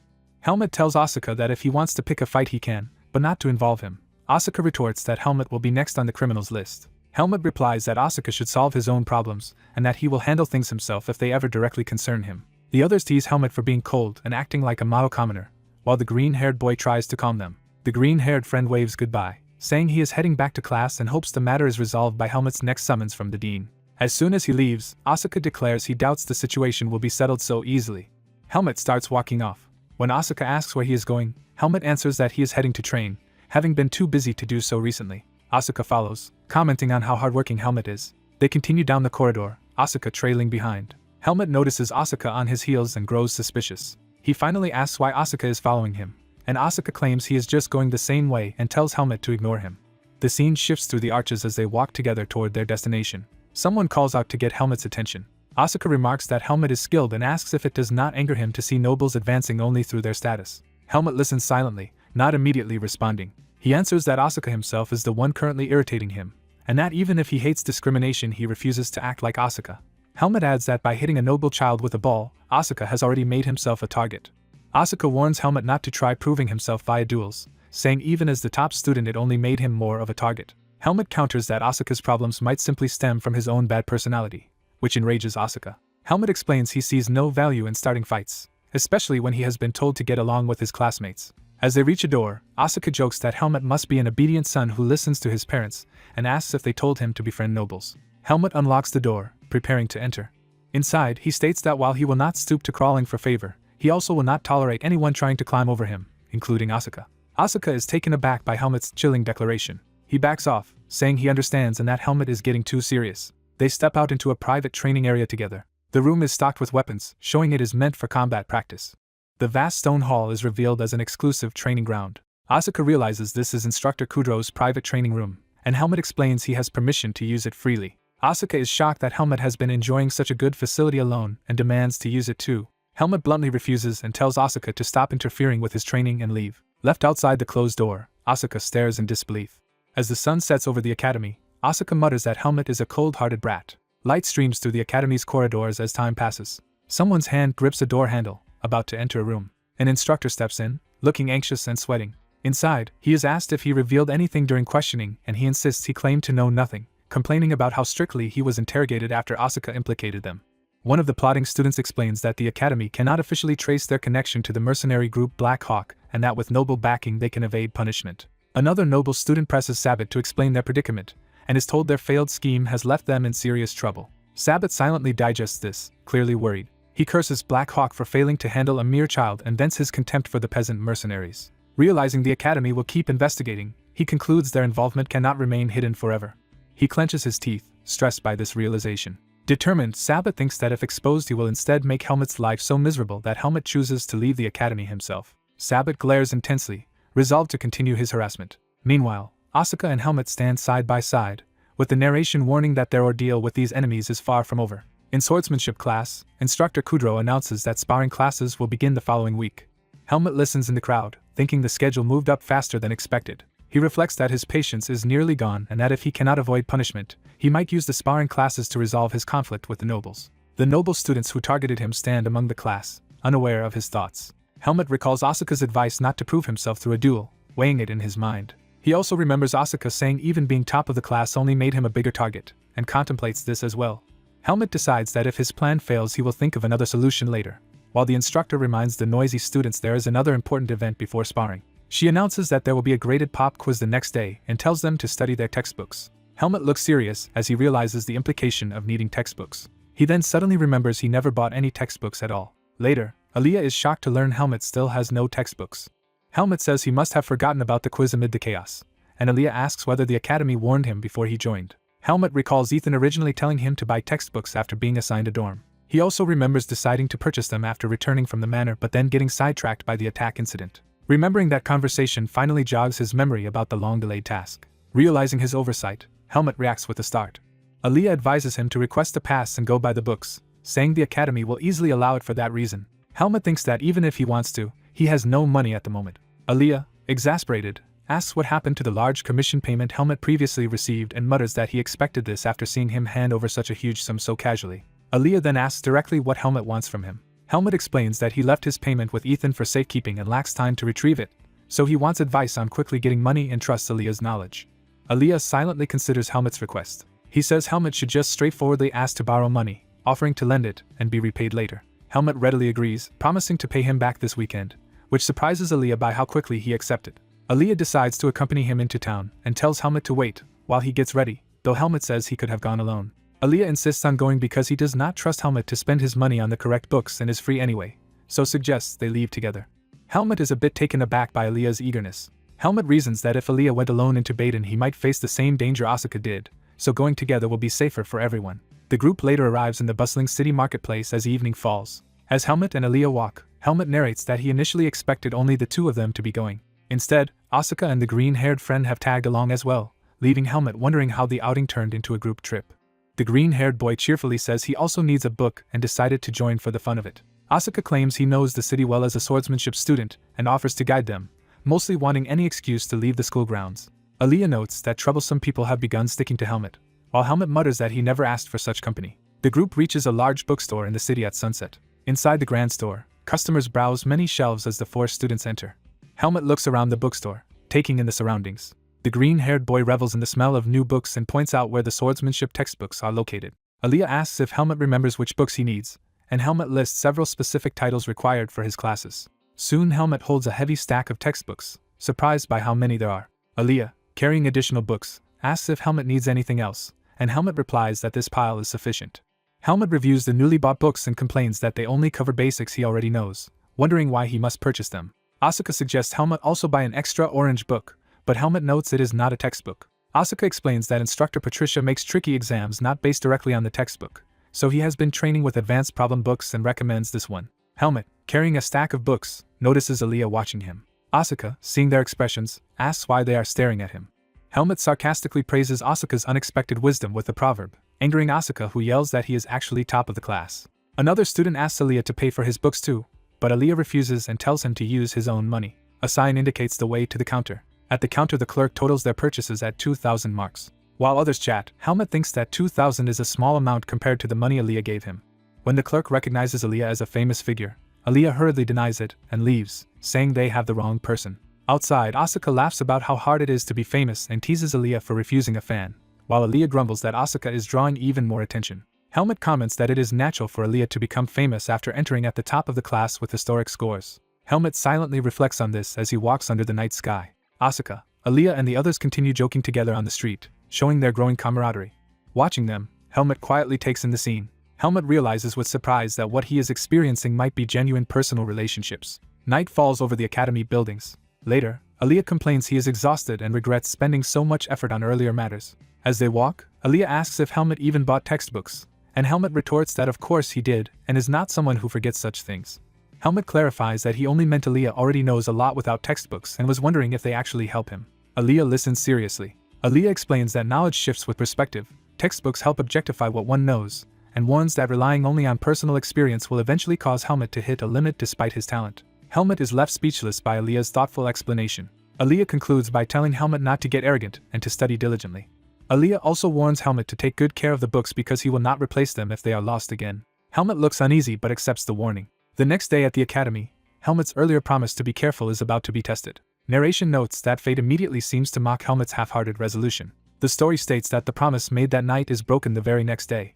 Opening his locker, Helmet is shocked to find something wrong. He discovers his textbooks are missing and angrily shouts, while Asuka realizes someone is now even robbing lockers. Helmet crushes the locker door in frustration as Asuka asks if his locker was hit too. Helmet, furious, prepares to respond to whoever is responsible. In swordsmanship class, the instructor begins a dueling lesson, explaining that opponents must agree mutually and that using this is forbidden. Asuka and another noble student glare at each other amid the gathered class. The instructor encourages them to spar with unfamiliar partners because facing new opponents is good experience. He announces that once everyone chooses opponents, the duels will start, and the class answers in unison. Someone steps across the training floor with purpose. A group of nobles, including Sabbat, looks over when someone calls out his name. Asuka approaches Sabbat with a practice sword, saying he wants to talk. Sabbat responds mockingly, asking what the top student wants with him. Asuka says Sabbat clearly dislikes him, so he is offering a chance to fight, assuming Sabbat will not run from a duel as a swordsman. Sabbat slyly claims his group is already paired up and tells Asuka to find another partner. He then taunts Asuka about obeying the instructor and suggests Asuka spar with his commoner friend instead. Realizing Sabbat is provoking him through Helmet, Asuka smirks and accepts the setup. Sabbat and his ally exchange uneasy looks as they anticipate their scheme. Sabbat finally volunteers himself as Asuka's opponent. Helmet, holding a wooden sword, approaches, clearly ready to fight as well. Helmet calmly states that even if they all attack him together the outcome will not change, calling ganging up the tactic of weaklings.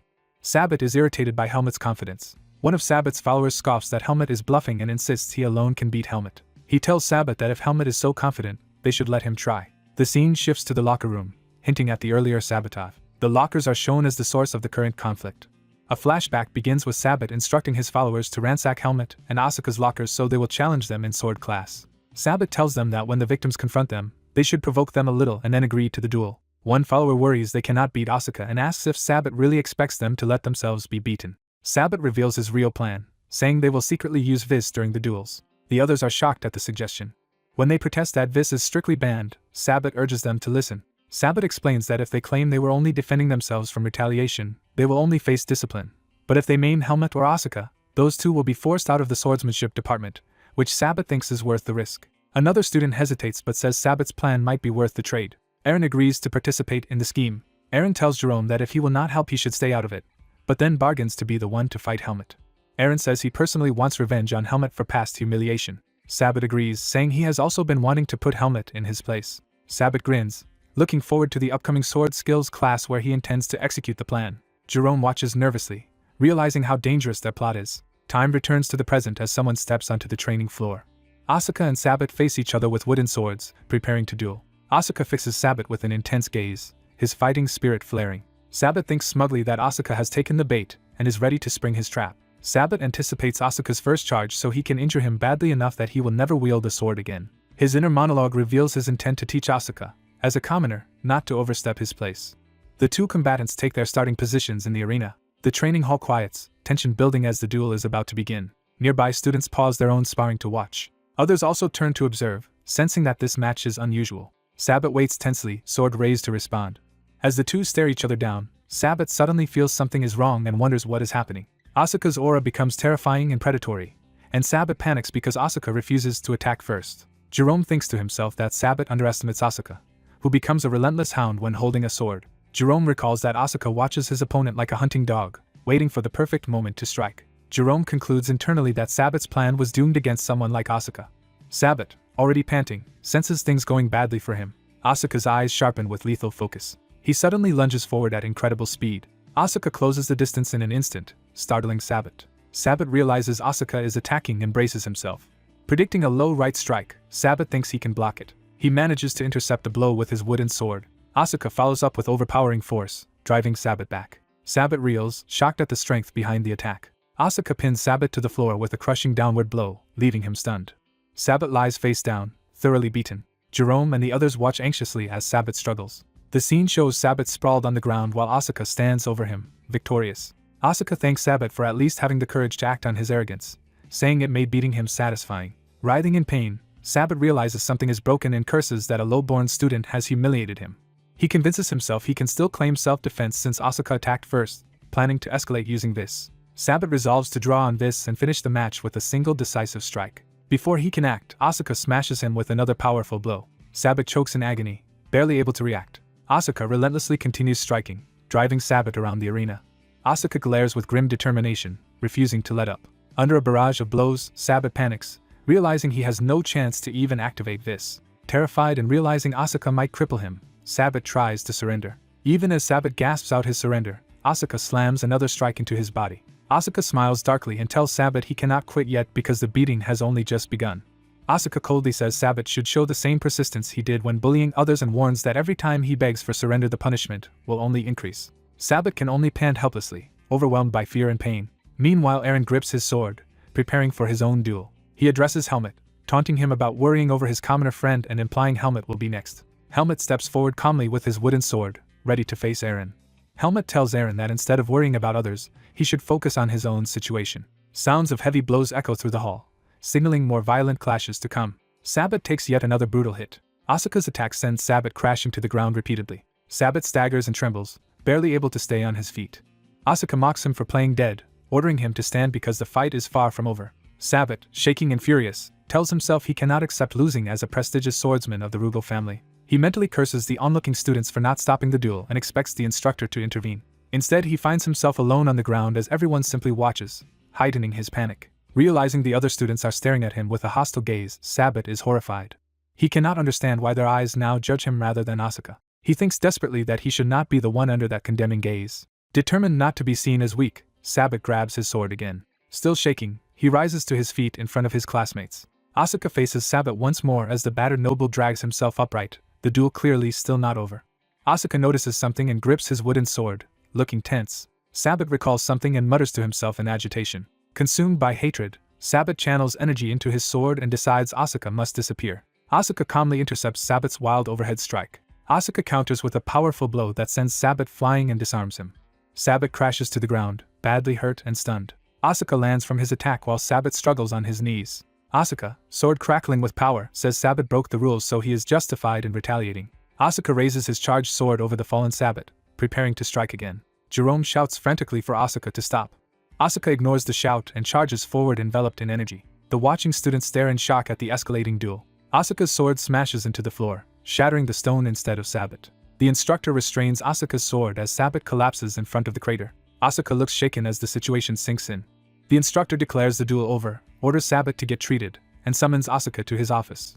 Asuka protests that Sabbath was the real rule breaker, but the instructor rebukes him for disrespect and excuse-making. The instructor grumbles that he does not understand why Patricia keeps defending Asuka. Asuka listens silently, bothered by the criticism. The instructor tells the others to take Sabbath to the nurse and reprimands Asuka for letting a recent incident affect his behavior. Another student hesitantly calls out to the instructor. The student nervously asks if it is really okay to leave some people alone. The instructor is puzzled as Asuka slips away in the background. The scene shifts to the academy's exterior, signaling a transition. Someone questions Eren internally about why he did not stop Sabbath. Two students talk privately, with one saying Sabbath's trick was never going to work on Asuka and that rule breaking will cost them too. Jerome asks Eren since when he became close to Sabbath, confused by his concern. Eren points out that Sabbath's misdeeds are obvious to everyone if Jerome would just open his eyes. Jerome is taken aback, realizing he has missed what others saw. Eren explains that Sabbath avoids punishment only for lack of proof. Eren elaborates that everyone knows Sabbath used others and even the Black Hawk against Asuka, earning Noble's contempt. Eren notes Sabbath has already lost favor, remembered only as a disgraced figure. Eren concludes it is convenient for them if Asuka destroys Sabbath and gets him expelled, freeing them from interrogation. Jerome silently sweats, uneasy with Eren's cold reasoning. Eren cheerfully admits he wanted to crush Helmet himself, and plans to drive both Helmet and Sabbath out by defeating Helmet without using this. Eren grips his wooden sword, ready for the duel with Helmet. Eren thinks that Sabbath should not resent him and that nobles have always survived by such ruthless calculations. Helmet approaches Eren in the practice hall and says he has a question. Helmet bluntly asks Eren if he was the one who tampered with the book in his locker. Eren smirks and implies that Helmet has no other likely suspect besides him.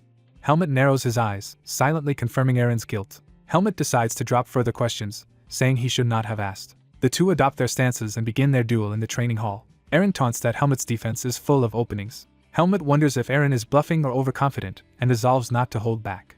Eren starts with an aggressive downward strike aimed at Helmet's legs. Helmet meets the attack directly, their wooden swords clashing violently. Eren is shocked mid-swing as something unexpected happens to his weapon. The clash shatters Eren's sword while Helmet's counterattack sweeps past him.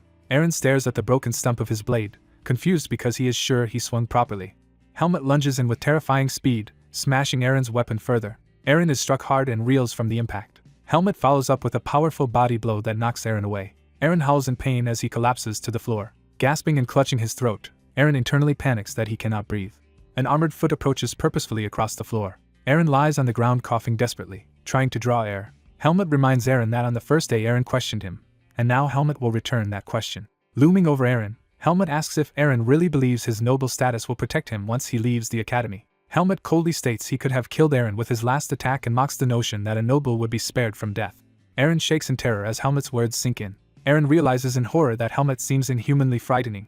Overwhelmed by Helmet's ominous aura, Eren mentally screams, wondering what kind of monster Helmet is. Helmet apologizes, noting that Eren now cannot speak because his vocal cords are torn. Helmet stomps down on Eren's hand, inflicting further damage. Eren convulses in agony as Helmet grinds his foot into Eren's hand. As Helmet's killing intent surges, a purple stone at his chest pulses ominously. Eren claws weakly at Helmet's grip on his uniform, still coughing. Helmet glares down at him with a terrifying, shadowed expression as his aura flares. The instructor rushes in, shouting that the duel is over and ordering Helmet and Eren to drop their swords. Helmet turns with a dark, oppressive look that startles the instructor. The instructor and other students freeze, aghast at the brutality they are witnessing. Everyone sees Helmet choking Eren while holding a sword, the atmosphere tense. Helmet's crazed expression softens slightly as he regains awareness. He slowly comes back to himself, realizing what he was doing. Helmet releases Eren's collar, looking unsettled. Eren collapses fully to the ground, badly beaten. Helmet stands panting, trying to calm his breathing. He straightens up, still breathing hard but more composed. Helmet faces the instructor, awaiting judgment. The instructor orders Jerome to administer first aid and take Eren to the nurse. He then tells Helmet to accompany him immediately. The scene moves to the closed office door where the reprimand will occur. Inside, the instructor offers Helmet a chance to explain himself if he has anything to say. Helmet and Asuka stand silently, offering no excuses. The instructor says their silence is wise since they are in no position to justify their actions. He admits Asuka might normally act this way but says he is disappointed that Helmet resorted to such brutality. Helmet insists he did not actually break any duel rules. The instructor skeptically asks if Helmet truly believes that. Helmet says he checked Eren's condition before coming and knows exactly how badly he was hurt. He explains that Eren's windpipe was torn and his sword hand's bones were shattered. The instructor adds that without quick aid Eren might have suffocated and may never properly wield a sword with that hand again. Asuka angrily reminds the instructor that their opponents once tried to kill him with Blackhawk, so he sees nothing wrong with crippling them. The instructor smacks Asuka on the head to shut him up. He tells Asuka he was not asking him, then presses Helmet on whether crippling a classmate was not excessive even within the rules. Helmet replies that he cannot see why he is being blamed at all. Helmet argues that Eren, though weak, repeatedly humiliated both him and his friends, which Asuka loudly affirms. Helmet calmly states he only taught Eren that some boundaries must never be crossed. The instructor counters that even if they were provoked and robbed, using a duel to cripple people they dislike would make them unfit for the academy. He says such conduct violates the spirit of the swordsmanship faculty. Helmet snaps back, asking whether abusing and robbing commoners is somehow acceptable under that same ethos. The instructor replies that he is not taking sides, which is exactly why he is constrained in what he can do. Helmet says he simply resolved a problem the instructor had failed to address, acting in line with what a swordsman should do. The instructor reacts by drawing his sword in irritation. He slams the blade down beside Helmet and Asuka, startling them. The impact leaves a mark in the room, showing the force of his anger. Helmet looks at the damage, realizing how serious the instructor is. The instructor accuses Helmet of merely using superior strength to bully the weak. He asks Helmet if he would accept it as fair were the instructor to beat him down right now as punishment. The instructor explains that nobles and commoners, strong and weak, all exist together and none have the right to trample others. He asks Helmet how his actions differ from nobles who despise commoners. Asuka watches silently, chastened by the argument. Helmet, still confused, asks what else he should have done in that situation. The instructor considers his question in silence. He then admits that he and the academy bear responsibility for letting the bullying go unchecked and apologizes. He reiterates that the academy's purpose is equality, not domination over others. Helmet and Asuka listen quietly, absorbing the academy's ideals. The instructor says nobles and commoners, strong and weak, are all just people and urges them to remember this to find better answers. He adds that despite everything, both Helmet and Asuka are undeniably outstanding students. Helmet reflects on these words, still deep in thought. The instructor announces that as punishment they are banned from duels for now, except that they may duel each other. Asuka reacts with surprised delight at being allowed to fight Helmet. The instructor hands a thick stack of papers to Asuka. He gives both boys written assignments as part of their punishment. He reveals that besides duel restrictions, they must each write 50 apology letters before they can leave. Asuka wails in dismay while Helmet remains mostly expressionless. Outside, the instructor orders them to finish the letters before theory class, dismissing their complaints as lenient treatment. Time passes to night with the moon shining over the academy. After hours of writing, Asuka's hand throbs painfully. Asuka stares at his numb, aching hands and complains that he can no longer feel them.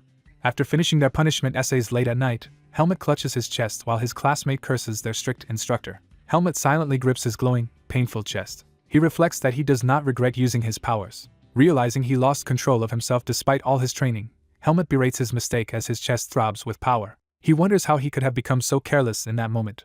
His friend notices his gloomy mood, asking if Helmut's hands hurt from all the writing. Walking together, Helmut complains he could not train because they spent the day writing apology letters, while his friend calls him relentless for wanting to train even now. The friend says Helmut seems far too skilled for someone with little training, and Helmut retorts that he is always locked away in a private training room. The friend then asks if he can use Helmut's private training room. Helmut refuses, and the friend protests that a friend should do at least that much.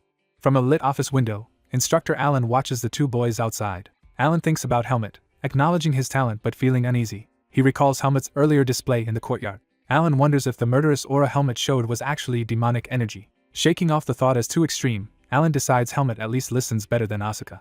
He hopes Helmut will continue to learn properly without going down the wrong path. Looking at his damaged office, Alan surveys the destruction caused by the earlier fight. He resigns himself to the repair costs being deducted from his paycheck. Night falls over a rough, slum-like city. The view focuses on a fortified building within that city. Inside, a candle burns in a dimly lit room. A hand presses against the floor, tense. Several rough men kneel, sweating nervously before their superiors. Their bearded leader sits calmly on a chair while others stand around him. The leader stares down at the men with a cold expression. The candle flickers as tension fills the room. The subordinates bow even lower before the leader. The leader says he lost a spy and bait in rescuing them. The kneeling men apologize, acknowledging their humiliating failure. They insist, however, that the boy who beat them did not move like an ordinary second-year academy student. One adds that the boy's skill was at least comparable to a rank 2 mercenary before the leader cuts him off. The leader explains he did not summon them to berate them, and even says they deserve rewards for surviving. The men glance up in confused surprise. Ordering his aide Chromo to explain, the leader signals him to speak. Chromo asks if among their opponents there was a black-haired, pale boy with noble-like features and dark eyes.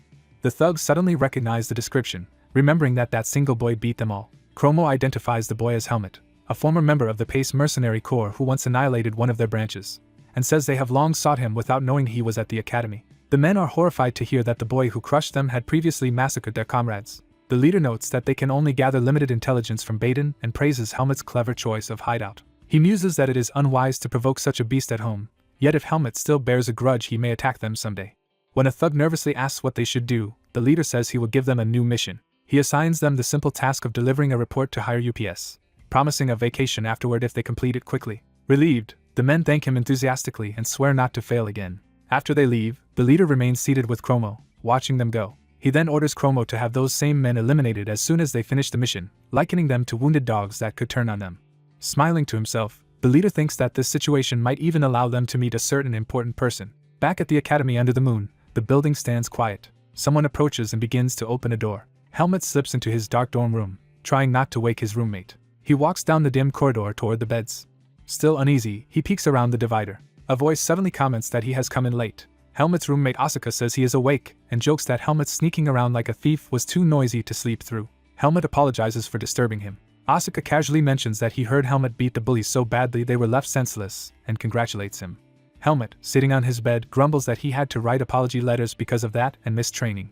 Asuka notes that Helmut achieved what he wanted but does not seem pleased about it. Helmut looks away, still conflicted. He apologizes for losing Asuka's textbook, and says he will avoid asking for help next time, as Asuka had wanted. Asuka is taken aback by this earnest apology.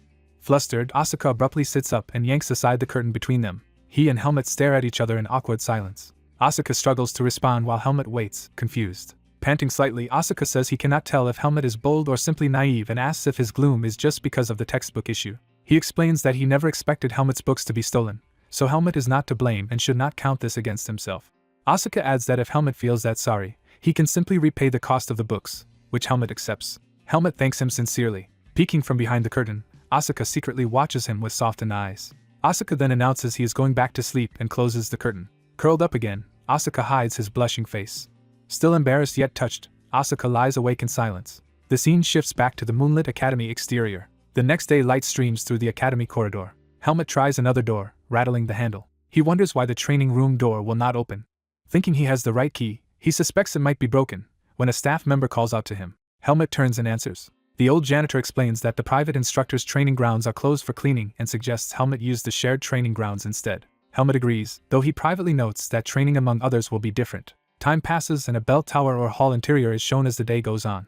Helmut opens the large doors to the shared training hall. Inside, he walks among many students already practicing. Several students notice his arrival with wary curiosity. Helmet silently surveys the room. Narration states that a week has passed since the incident.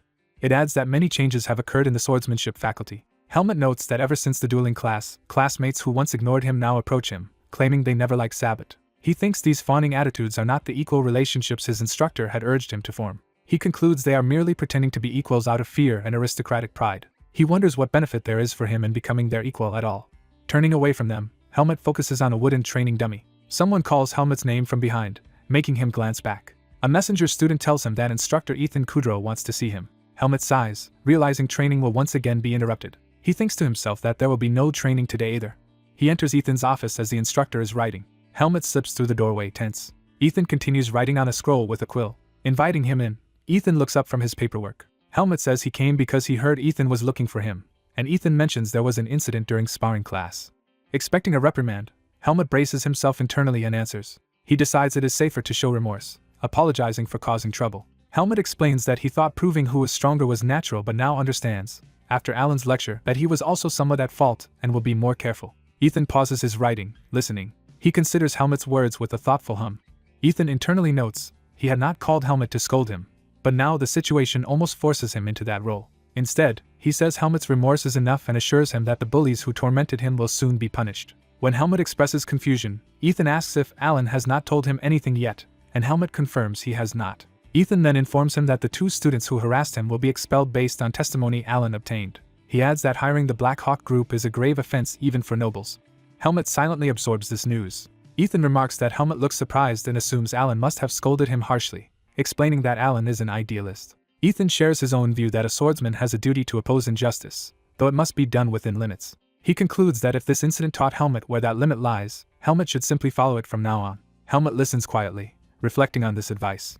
Ethan laughs, admitting he caused similar trouble in his youth and saying such incidents are common in the swordsmanship faculty, as long as students avoid suspension. Alan's past advice echoes. Helmet should bring some friends home for the holidays. The words also remind him that he at least ought to get along with his schoolmates. Picturing noisy classmates around Asuka, Helmet thinks he cannot promise that level of socializing. Believing the conversation is over, he wonders if he can leave when Ethan mentions he has obtained new textbooks for him since the originals were destroyed.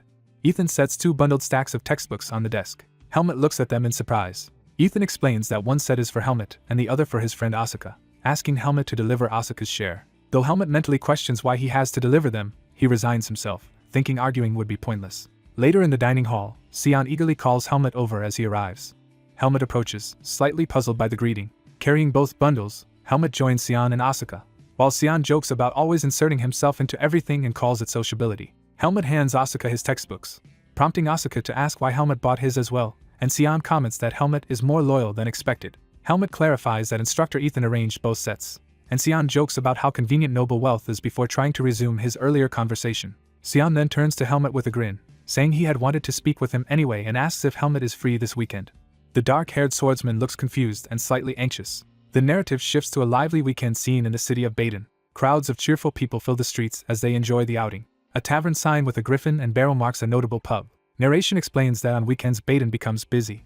It is said the city is full of special treats for academy students on outings. A green-haired student boasts that the Griffin pub on Eidorfen Street is the best place. Inside the pub, the 3 friends sit down to drink, told to celebrate justice being done in their recent incident. The green-haired boy announces that Asuka is treating them, though Asuka protests while Sion offers to split the bill. The swordsman says he wishes Aaliyah were with them, though admits Aaliyah dislikes such places and is surprised Helmet could not persuade him. He remembers Aaliyah's harsh refusal to hang out with Sion and the so-called mad dog, calling the idea headache-inducing. Lost in thought, he goes quiet while holding his drink. He takes a sip, grimacing at the flavor. Internally, he wonders how anyone could enjoy such a terrible taste while his friends browse the menu. The green-haired boy praises him as a rising star of the swordsmanship faculty, though Helmet downplays it. Sion notes that other students now fear Helmet after he crushed nobles who mocked him for being a commoner, and says the trouble is over. Helmet reluctantly agrees. The green-haired friend asks what is bothering Helmet. Helmet admits it is not exactly a problem, but something else on his mind. He says people find him easy to hate, and asks why they still spend time with him.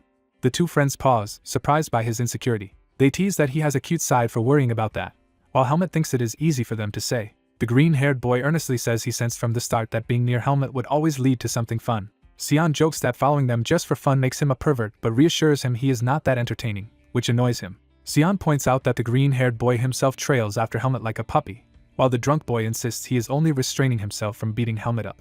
Xian explains he simply likes competent people like Helmet, though he dislikes Helmet's condescending attitude and only despises those who do not know their place. Upset, Xian demands to know why Helmet treats him so harshly despite having fought Black Hawk together and even buying him books. He appeals to Xian for support but suddenly notices the green-haired friend slumped over. They realize the boy has already passed out at the table. The two stare down at him in disbelief. The drunk boy lies face down, completely unresponsive. His head reddens as he mumbles nonsense, obviously wasted. Xian laughs loudly at how little it took to get him drunk after all his talk about drinking Helmet's wallet dry. Helmet decides he will simply buy the boy a drink whenever he causes a commotion in the future. He drinks more despite still disliking it.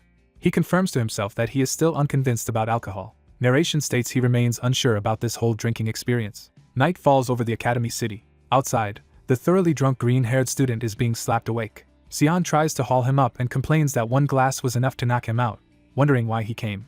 The drunk boy slurs, calling Helmet a woman and asking how she knows him, while Helmet is baffled by his rambling. Nearby, a group of excited female students crowd around someone, laughing. Helmet notices the commotion and watches. He realizes the person surrounded by girls is likely Aaliyah. A hand reaches toward a book on a shelf.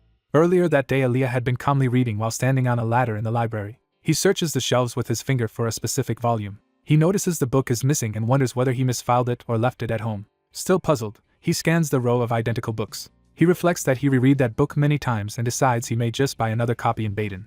The memory of Helmet inviting him to Baden resurfaces in his mind. Helmet had asked Aaliyah to join him, Xian, and Asuka on a weekend trip to Baden. Aaliyah, recalling that invitation, touches a similar book. He now regrets not having gone with them back then. The scene returns outside to the academy at night.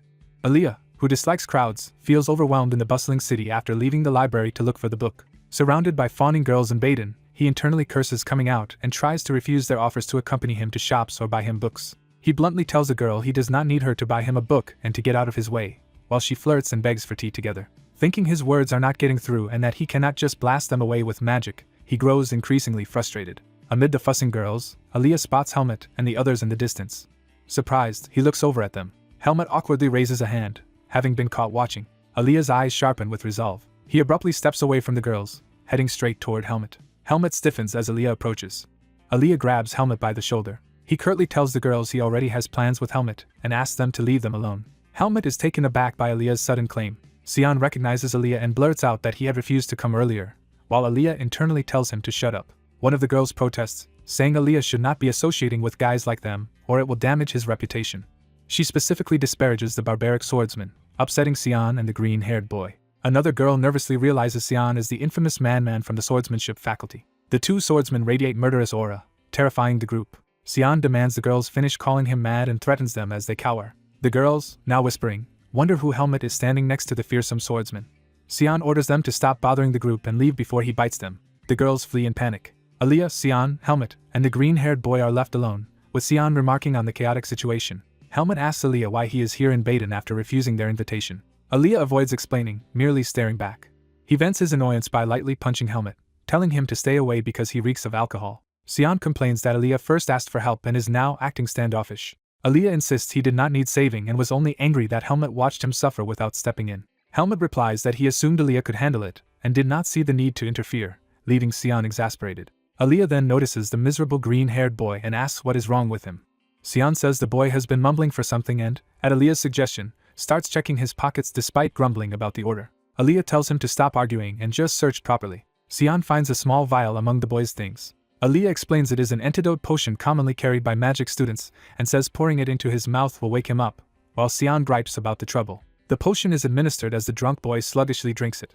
His eyes snap open as the antidote takes effect. Now sober, he sees Aaliyah standing there and calls his name in surprise. He gushes that Aaliyah actually came because he was worried about them, while Xian and Aaliyah wonder if the potion truly detoxified him since his rambling has only worsened. The boy excitedly suggests they all go to a dessert shop, but Xian insists it is too late and orders him back to the dorms as Aaliyah and Helmet look weary. Later, Aaliyah quietly exhales, remembering the night. Helmet also recalls it, watching Aaliyah thoughtfully. Walking together, Helmet invites Aaliyah to visit the Kudrow mansion with him the next day if he is free. Aaliyah looks surprised by the personal invitation. He asks if Helmet intends to involve Xian and Asuka again, and Helmet assures him he only asked Aaliyah. Helmet explains he feels Ethan wants to meet Aaliyah and that is why he wants to introduce them. Aaliyah silently contemplates this. When he wonders why Helmet invited only him, Helmet points out that Aaliyah would refuse if others were included, which Aaliyah admits is true. Helmet adds that he also feels indebted to Aaliyah for many things. Aaliyah listens, visibly moved though still reserved. He eventually agrees and asks when they are leaving. Helmet suggests leaving early in the morning so they can avoid running into Sion on the way out. Later that night, the friends banter as they return to the dorms, with Aaliyah nagging the green-haired boy about upcoming midterms and the boy jokingly calling him his mom. Narration reflects that Helmet still does not fully understand human relationships. However, he is certain of one thing. He feels the distance between himself and Aaliyah has decreased a little. A hand slaps a desk as that thought ends. Back in the present, Helmet looks nervous facing Aaliyah before an upcoming team battle. Aaliyah ominously tells him their team's objective is to crush Sion and Asuka and win. Helmet tries to reassure Aaliyah that he will not lose and that his plan has no flaws. Aaliyah coldly says that if they lose despite following his plan it will be entirely Helmet's fault, so he must fight harder and ensure victory. Helmet is left sweating at the pressure. He internally wonders what on earth is happening. The scene shifts to the academy the next day under clear skies. Students walk the halls while Helmet and another student pass by. A dorm room door creaks open. Aaliyah inside, holding a book, looks up and asks if Helmet is back. Helmet stands in the doorway, slightly surprised. Aaliyah teases him for looking confused and says Helmet probably expected him to be at the library. He explains he only came to fetch a book and will return to the library, then casually asks if Helmet's midterm preparation is going well, to which Helmet gives a vague answer. Aaliyah criticizes Helmet's lukewarm response and Helmet admits he is not worried about the practical exams. Aaliyah deduces that Helmet lacks confidence in the theory exam, and Helmet admits he barely passed the transfer exam and struggles with the liberal arts course. Aaliyah asks which liberal arts class Helmet is taking and is unimpressed when Helmet says history of the continent and understanding of magic. Helmet complains that transfer students have almost no real choice in liberal arts and are disadvantaged, while the academy refuses to reform the system. Aaliyah still insists that Helmet should aim for top marks anyway, but Helmet suggests instead outperforming others in the practicals. Aaliyah vehemently rejects that idea and scolds Helmet for not even researching how the grading works. Aaliyah explains that until third year the swordsmanship faculty uses absolute evaluation, ranking students purely by measured progress, with ranks grouped into grades. He adds that even if someone can score far above perfect, the system caps scores and multiple students share each rank. Aaliyah notes that liberal arts scores decide the real difference, and Helmet says he can rely on that from fourth year. Aaliyah provokes Helmet by asking if he can really tolerate Asuka flaunting victory over him. Helmet is taken aback, clearly imagining that scenario. Aaliyah ominously approaches Helmet in the library as tension rises. Aaliyah offers help on the condition Helmet grant him another wish. He completes the offer by saying he can assist Helmet. The two stand in silence in the library, considering the proposal. Helmet recalls Aaliyah had said he was only going to the library. The narrative shows the busy library where students are reading and studying. Helmet watches Aaliyah walk inside, still processing things. Aaliyah tells Helmet to follow him to a specific place. Aaliyah leads him to the library's private reading rooms, which require prior permission and are for Dean's List students. Aaliyah remarks that he normally has many private places but, thanks to Helmet attracting attention, public spaces are troublesome for him. Aaliyah begins to open a private room for Helmet, saying he is making a special exception just until the exam. Inside they find Asuka and a green-haired boy already using the room, and Asuka starts to apologize. Aaliyah and Helmet stare in confusion at the unexpected occupants. The green-haired boy recognizes Aaliyah with surprise. He happily greets Aaliyah, glad to see him there. The boy nervously asks why they are there, then justifies that he and Asuka can use the room because they are top students of their faculties. Aaliyah questions why Asuka and the boy are together, and Asuka defensively argues that sharing the room is efficient and not disruptive. The green-haired boy agrees, saying it is wasteful if only one person uses the room. Aaliyah silently reacts, clearly displeased. The boy then apologetically asks Aaliyah and Helmet to use a different room because they need to concentrate. Helmet, sensing something odd, remarks that they need to focus on studying. He privately tells Aaliyah that the boy's behavior is strange since he usually tries to cling to them. Aaliyah suddenly acts understanding, saying they must not disturb the other's study. The boy flatters Aaliyah for understanding him and hints he has an idea related to studying. He becomes nervous as Aaliyah's stare suggests looming trouble. Aaliyah cheerfully proposes that Helmet and Asuka remain in this room while he takes the green-haired boy to the next room to study together, calling it an efficient arrangement. When the boy hesitates, Aaliyah insists nothing is wrong with the idea and reminds him he had wanted to study with Aaliyah. Aaliyah darkly asks if the boy is hiding something from them. Asuka and the boy resign themselves with awkward expressions. Time passes, showing the library shelves as the scene shifts. Asuka deduces that Helmet fears losing first place, which is why Aaliyah is tutoring him. Aaliyah counters that Asuka is overestimating Helmet, pointing out their similar past quiz scores despite Helmet lacking a textbook. Asuka claims that score was only thanks to Aaliyah's help, which Aaliyah argues is exactly the point of concern. Asuka explains he expected to match Helmet in practicals and beat him in theory, but with Aaliyah's help Helmet might surpass him, so he sought extra tutoring. Aaliyah teases that Asuka is more timid than expected and asks if he had planned not to help Helmet otherwise. When Asuka asks if Aaliyah truly intends to help Helmet, Aaliyah affirms it, irritated that his motives are doubted. Aaliyah questions why the green-haired boy chose Sion as tutor when he is top student and claims he surpasses Sion in magic liberal arts. The boy says that now it has become a competition, inviting Aaliyah to bet on whether Helmet or Asuka will take first place. Aaliyah replies that he will win anyway, so betting seems pointless, but the boy presses him to join a wager. The boy proposes that the losers must run 100 laps around the playground without magic and challenges Aaliyah not to back down. Aaliyah is visibly provoked by the challenge. Asuka whispers and doubts the boy's confidence, but the boy insists he has a plan. Aaliyah smiles slightly, suggesting he has his own thoughts about the bet. Helmet watches Aaliyah's reaction quietly. Helmet continues to observe, contemplative. Later, Helmet tells Aaliyah to follow him and warns that if they lose the bet it will be Aaliyah's fault. Aaliyah sternly urges Helmet to push himself to get first place, making it clear he expects victory. Helmet agrees, thinking Aaliyah seems to have forgotten that he was helping only because of a granted wish. Helmet declares that Helmet's grades now affect his own pride and that they will study relentlessly without breaks until finishing chapters. Aaliyah begins tutoring Asuka and the boy as well, telling them to open their books and review basic concepts. Asuka and the boy sit together, ready to study. A frustrated inner monologue wonders why those two are still studying in the same room instead of moving next door as planned. Rain begins falling outside, setting the passage of time. The downpour intensifies over the academy courtyard. The boy comments from the window that the rain has suddenly become heavy. Back at the desk, he talks while holding a paper filled with Helmet's answers. Aaliyah reviews the paper, noting that the results are really bad, with many marked errors. Aaliyah sighs in exasperation, while Helmet watches nervously. Aaliyah laments the lack of progress, and Asuka mocks him while reminding him the bet still stands. Aaliyah tells Helmet the multiple-choice questions are manageable if he memorizes principles.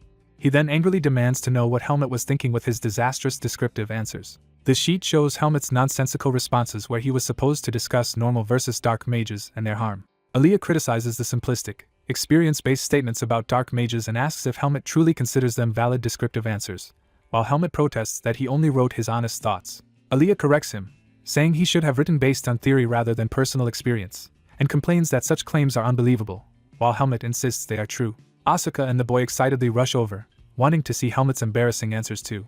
They read the paper together, intrigued. The boy realizes Helmet has never written essay-type answers before and explains that transfer exams he took were mostly objective questions. Asuka identifies the subject as understanding magic and wonders why Helmet chose such a difficult liberal arts course. Helmet's friends point out that transfer students cannot choose many subjects, and the boy suggests Helmet might want to give up this semester because even Aaliyah may not be enough. The two laugh, but their fun stops when Aaliyah slams his hand on the table.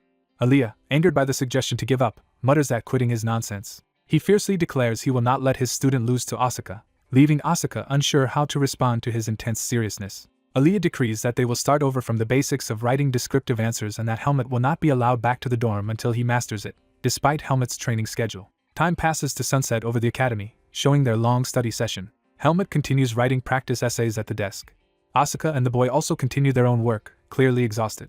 Later they return with food, interrupting Aaliyah, who reacts angrily as they cheerfully unveil snacks. Plates of pastries and bread are set out on the table. The four boys share the snacks together, briefly relaxing from studying. Rain fades and the leaves glisten in calmer weather, marking another passage of time. Helmet goes back to writing diligently. Helmet wonders aloud whether the others will return, and Aaliyah answers that they probably went to sleep full and complacent, which will cost them later. Helmet quietly says Aaliyah is struggling because of him. Aaliyah looks up, surprised by Helmet's concern. Helmet tells him to work hard unless he wants to see Helmet run 100 laps, then casually asserts that Aaliyah will keep first place anyway, which Aaliyah confidently agrees with. Helmet asks Aaliyah if there is a reason he is so obsessed with being number one. Aaliyah pauses reading, clearly thinking about how to answer. He closes the book, preparing to respond. Aaliyah says that everyone has a secret they do not want to reveal and implies his reason for wanting first place is tied to such a secret. Helmet silently reflects on that while continuing to write. Narration emphasizes the idea of a secret one does not want to talk about. Helmet acknowledges inwardly that he understands the feeling of having such a secret. He thinks Aaliyah is incredible and destined to become an archmage someday. Helmet reasons that when Aaliyah reaches that level he will inevitably discover the seed of darkness within Helmet, so Helmet plans to part ways with him before that happens. Helmet looks troubled, weighed down by this hidden fear. Aaliyah refocuses the lesson, asking what principles Helmet is struggling with, and Helmet mentions difficulty understanding irregular magic receptors. Aaliyah moves closer and asks to see the confusing part. Aaliyah leans over Helmet's shoulder to look at the material. The proximity makes Helmet nervous and flustered. Aaliyah calmly explains that the theory proposes people have different locations that receive magic, and that irregular receptors are unfixed and unproven. He adds that their professor enjoys debate and might test them on this topic. Aaliyah advises Helmet to decide his own stance on the theory in preparation for such a question. As Aaliyah speaks seriously at close range, both of them suddenly become aware of how near they are and lock eyes. Aaliyah appears startled, his heart seemingly racing. Helmet also feels his heart pound, confused by the reaction. Aaliyah snaps at Helmet for spacing out and reminds him he hates repeating explanations, prompting Helmet to apologize. Aaliyah notes Helmet's difficulty concentrating and suggests taking a break, which Helmet gratefully accepts. Helmet holds his head, wondering if he has simply studied too much. Aaliyah abruptly grabs his book with determination. He walks away holding the book, lost in thought. Blushing, Aaliyah presses the book to his cheek, clearly flustered by his feelings. A bright sky signals the next day. The scene shifts to the bustling swordsmanship training hall. A classmate tells Helmet he heard about the bet with Asuka. Helmet reacts with mild surprise. The classmate says everyone knows about the contest for top position, especially since Aaliyah is involved. He confidently says he believes Helmet will win, explaining it as a swordsman's hunch and sensing more of a top student aura from Helmet than from Asuka. Helmet is slightly embarrassed but takes in the compliment. The narration identifies this supportive classmate as Enro. Enro is shown with his practice sword, smiling at Helmet. Helmet recalls first meeting Enro during the transfer exam, when they sparred. He explains that after that they often helped each other with posture as partners and became relatively close in their small class. Helmet admits the written test is a challenge but, as Enro said, he has no intention of losing overall. Enro laughs that he would like to see Asuka lose for once since many dislike his arrogant behavior. Asuka suddenly appears behind Enro while he is speaking, and Helmet looks on silently as Enro realizes he has been overheard.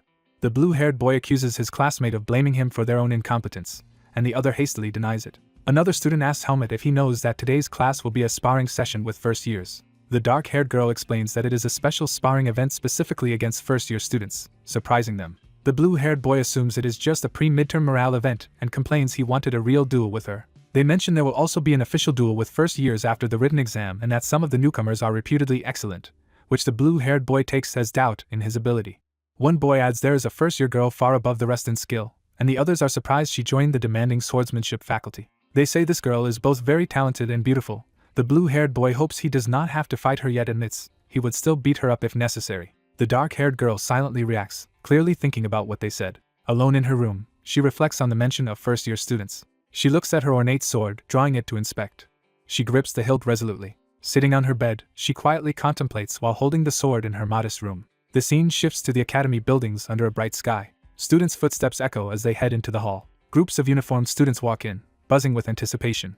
The second-year commoner group, including Helmet and Asuka, lines up on one side of the hall opposite the first years. Two second years note that the lively crowd must be the incoming first years and reminisce about when they were the same. Helmet watches the first years, thoughtful. A friend whispers to Helmet that the impressive first-year girl he mentioned earlier is right there. Helmet and his friend stare as the long-haired first-year girl walks past, her hair swaying. The first-year girl, Charlotte, is shown in a striking introduction, confirming her beauty. Second-year nobles comment that she is as pretty as rumored and carries a clear noble aura. One of them remarks that Charlotte strangely resembles someone they know. They glance from Helmet to Charlotte, comparing their similar looks. The nobles jokingly ask Helmet if he has a secret noble family since he and Charlotte look alike, confusing him. Helmet is startled by their talk of family. He looks at Charlotte again, pondering the implication. The word family echoes in his mind. When pressed if the rumor is true, Helmet flatly denies having any hidden family. Among the first years, one asks if those across the hall are the commoners, and another warns him to watch his words since they are also seniors. The arrogant noble complains about having to call commoners his seniors but admits those commoners are actually the top fighters of the second-year class. Some first years mock that the commoner seniors look decent, and joke their rankings might be based on looks. Asuka and friends look uneasy at the nobles mocking. Asuka smiles thinly, holding back his irritation. Internally he sees that these naive nobles do not know how scary the world is and deserve a harsh lesson. He thinks that having them experience the brink of hell in this sparring will be good for them, while his friends are unnerved by his mood. A narrator notes that the outcome of this event is completely unpredictable. The instructor gathers everyone, announcing that first and second years will spar in duels as an exchange exercise. She explains that first years should learn from seniors, second years should teach without arrogance, and begins calling names. She calls first year Charlotte, who steps forward and answers respectfully. Hearing her name, the second years, including Helmet, get excited about such an interesting first matchup. Helmet muses that their similar appearance might relate to his unknown origins and considers asking her later. Charlotte walks toward the platform while Helmet watches from the second-year line. The instructor then moves on to announce the second-year opponent. She calls Asuka from the second years, stunning him. Both Asuka and Charlotte react in disbelief at being paired together. Asuka laments his bad luck at being matched with a girl and his friend wails that they will again have no girls left, while another tells them to quiet down. Asuka rushes to the instructor, questioning if he is really the right choice, but she replies that matching top students makes sense. He protests that, knowing his ruthless nature, putting a girl against him seems wrong, while classmates whisper at his self-admission. Some first years, seeing Asuka's behavior, assume he is afraid of losing to a first-year girl. Asuka silently clenches his teeth at being misunderstood. The instructor ends debate and orders the chosen pair onto the sparring platform. Asuka looks tense but determined as he prepares. Charlotte takes her position opposite him on the platform. She tells him not to hold back just because she is a girl.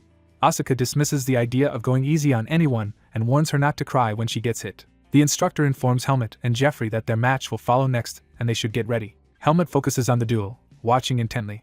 Another second year evaluates that the first years really are high level after sensing Charlotte's presence. Helmut judges that one particular first year boy's aura already rivals an average second year, though true ability remains to be seen. The instructor signals for the first match between Asuka and Charlotte to begin. Asuka and Charlotte face each other with wooden swords as the duel starts. Charlotte quickly assumes a strong stance, ready to fight seriously. Asuka sits in a low, relaxed guard as he studies her. Observing her posture, he is surprised that her stance is better than expected. As they circle, Asuka casually asks why she chose the swordsmanship faculty. Charlotte answers that she joined simply to become stronger, as no other reason is necessary. She adds that she has heard of Asuka's skill and respectfully asks him to fight seriously regardless of her gender. Asuka accepts her request and prepares to go all out. With a shout, he charges in, swinging his wooden sword aggressively. Charlotte meets his first strike with a solid block. The clash sends both of them sliding back as they exchange powerful blows. Asuka presses the attack with rapid continuous swings. Their weapons collide repeatedly, filling the platform with shockwaves. Charlotte dashes after him, refusing to give ground. Watching from the side, nobles are shocked by the intensity of the fight. Charlotte's hand trembles slightly from the force of Asuka's blows. She admits to herself that actually feeling his sword proves the rumors of his strength were understated. Asuka scoffs that he is not even warmed up yet and declares he will test how long she can endure. Charlotte readjusts her grip, refusing to back down. She steels herself, eyes firm. She warns him that she will not be an easy opponent from here on out either. A narrator introduces Asuka as the top second-year swordsman of Greta Academy, whose swift, irregular sword style defines him. His technique is so fast and unpredictable that classmates cannot track it, explaining why it made him the strongest of his year. The duel escalates into a flurry of high-speed exchanges that shake the air. Charlotte manages to catch and block one of his heavy downward strikes. Asuka notes that even without him going full power, she keeps up and defends with impressive concentration. He concludes from her movements that she has thoroughly mastered the basics. He considers easing up to allow her a chance to counterattack. Charlotte tightens her grip again, ready to act the moment an opening appears. As he rushes in close, she is startled by his sudden acceleration. She narrowly dodges his follow-up strike. She counters with a swift body blow that forces him back. They reset with both still standing, the fight clearly far from over. Asuka reacts with interest, impressed by her resilience. They face off amid dust and scattered debris, both alert for the next move. Asuka wonders if her last action meant she will not fall for cheap tricks or if she has something else planned. Charlotte, breathing hard but focused, decides to change her approach. She surges back into close range, trading heavy blows with him. From above, it is clear that their swords and bodies are clashing in a relentless, evenly matched exchange.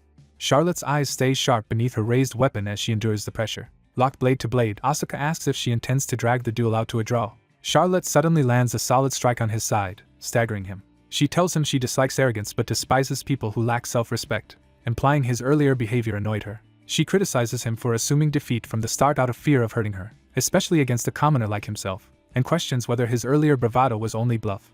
Her words and attitude show new resolve as she stands ready with her sword. Asuka is stunned as she declares that anyone who does not aim to win should put down their sword and quit, since others would fight in their place. The watching nobles are taken aback by the scolding coming from a first year. Helmut privately thinks that, strangely, Asuka's harsh statements make sense. Charlotte silently reflects on her own attitude, feeling a bead of sweat as she acknowledges the truth in what was said. She admits she had only sought to learn regardless of social status but now realizes that mindset lacked determination. Smiling, she thanks Asuka for making her aware of her thoughtlessness, and says dueling him was worthwhile. She lowers and then raises her wooden sword again with renewed purpose. She steps forward decisively to resume the fight. Charlotte now stands in the center of the stage in a new one-handed stance, radiating confidence.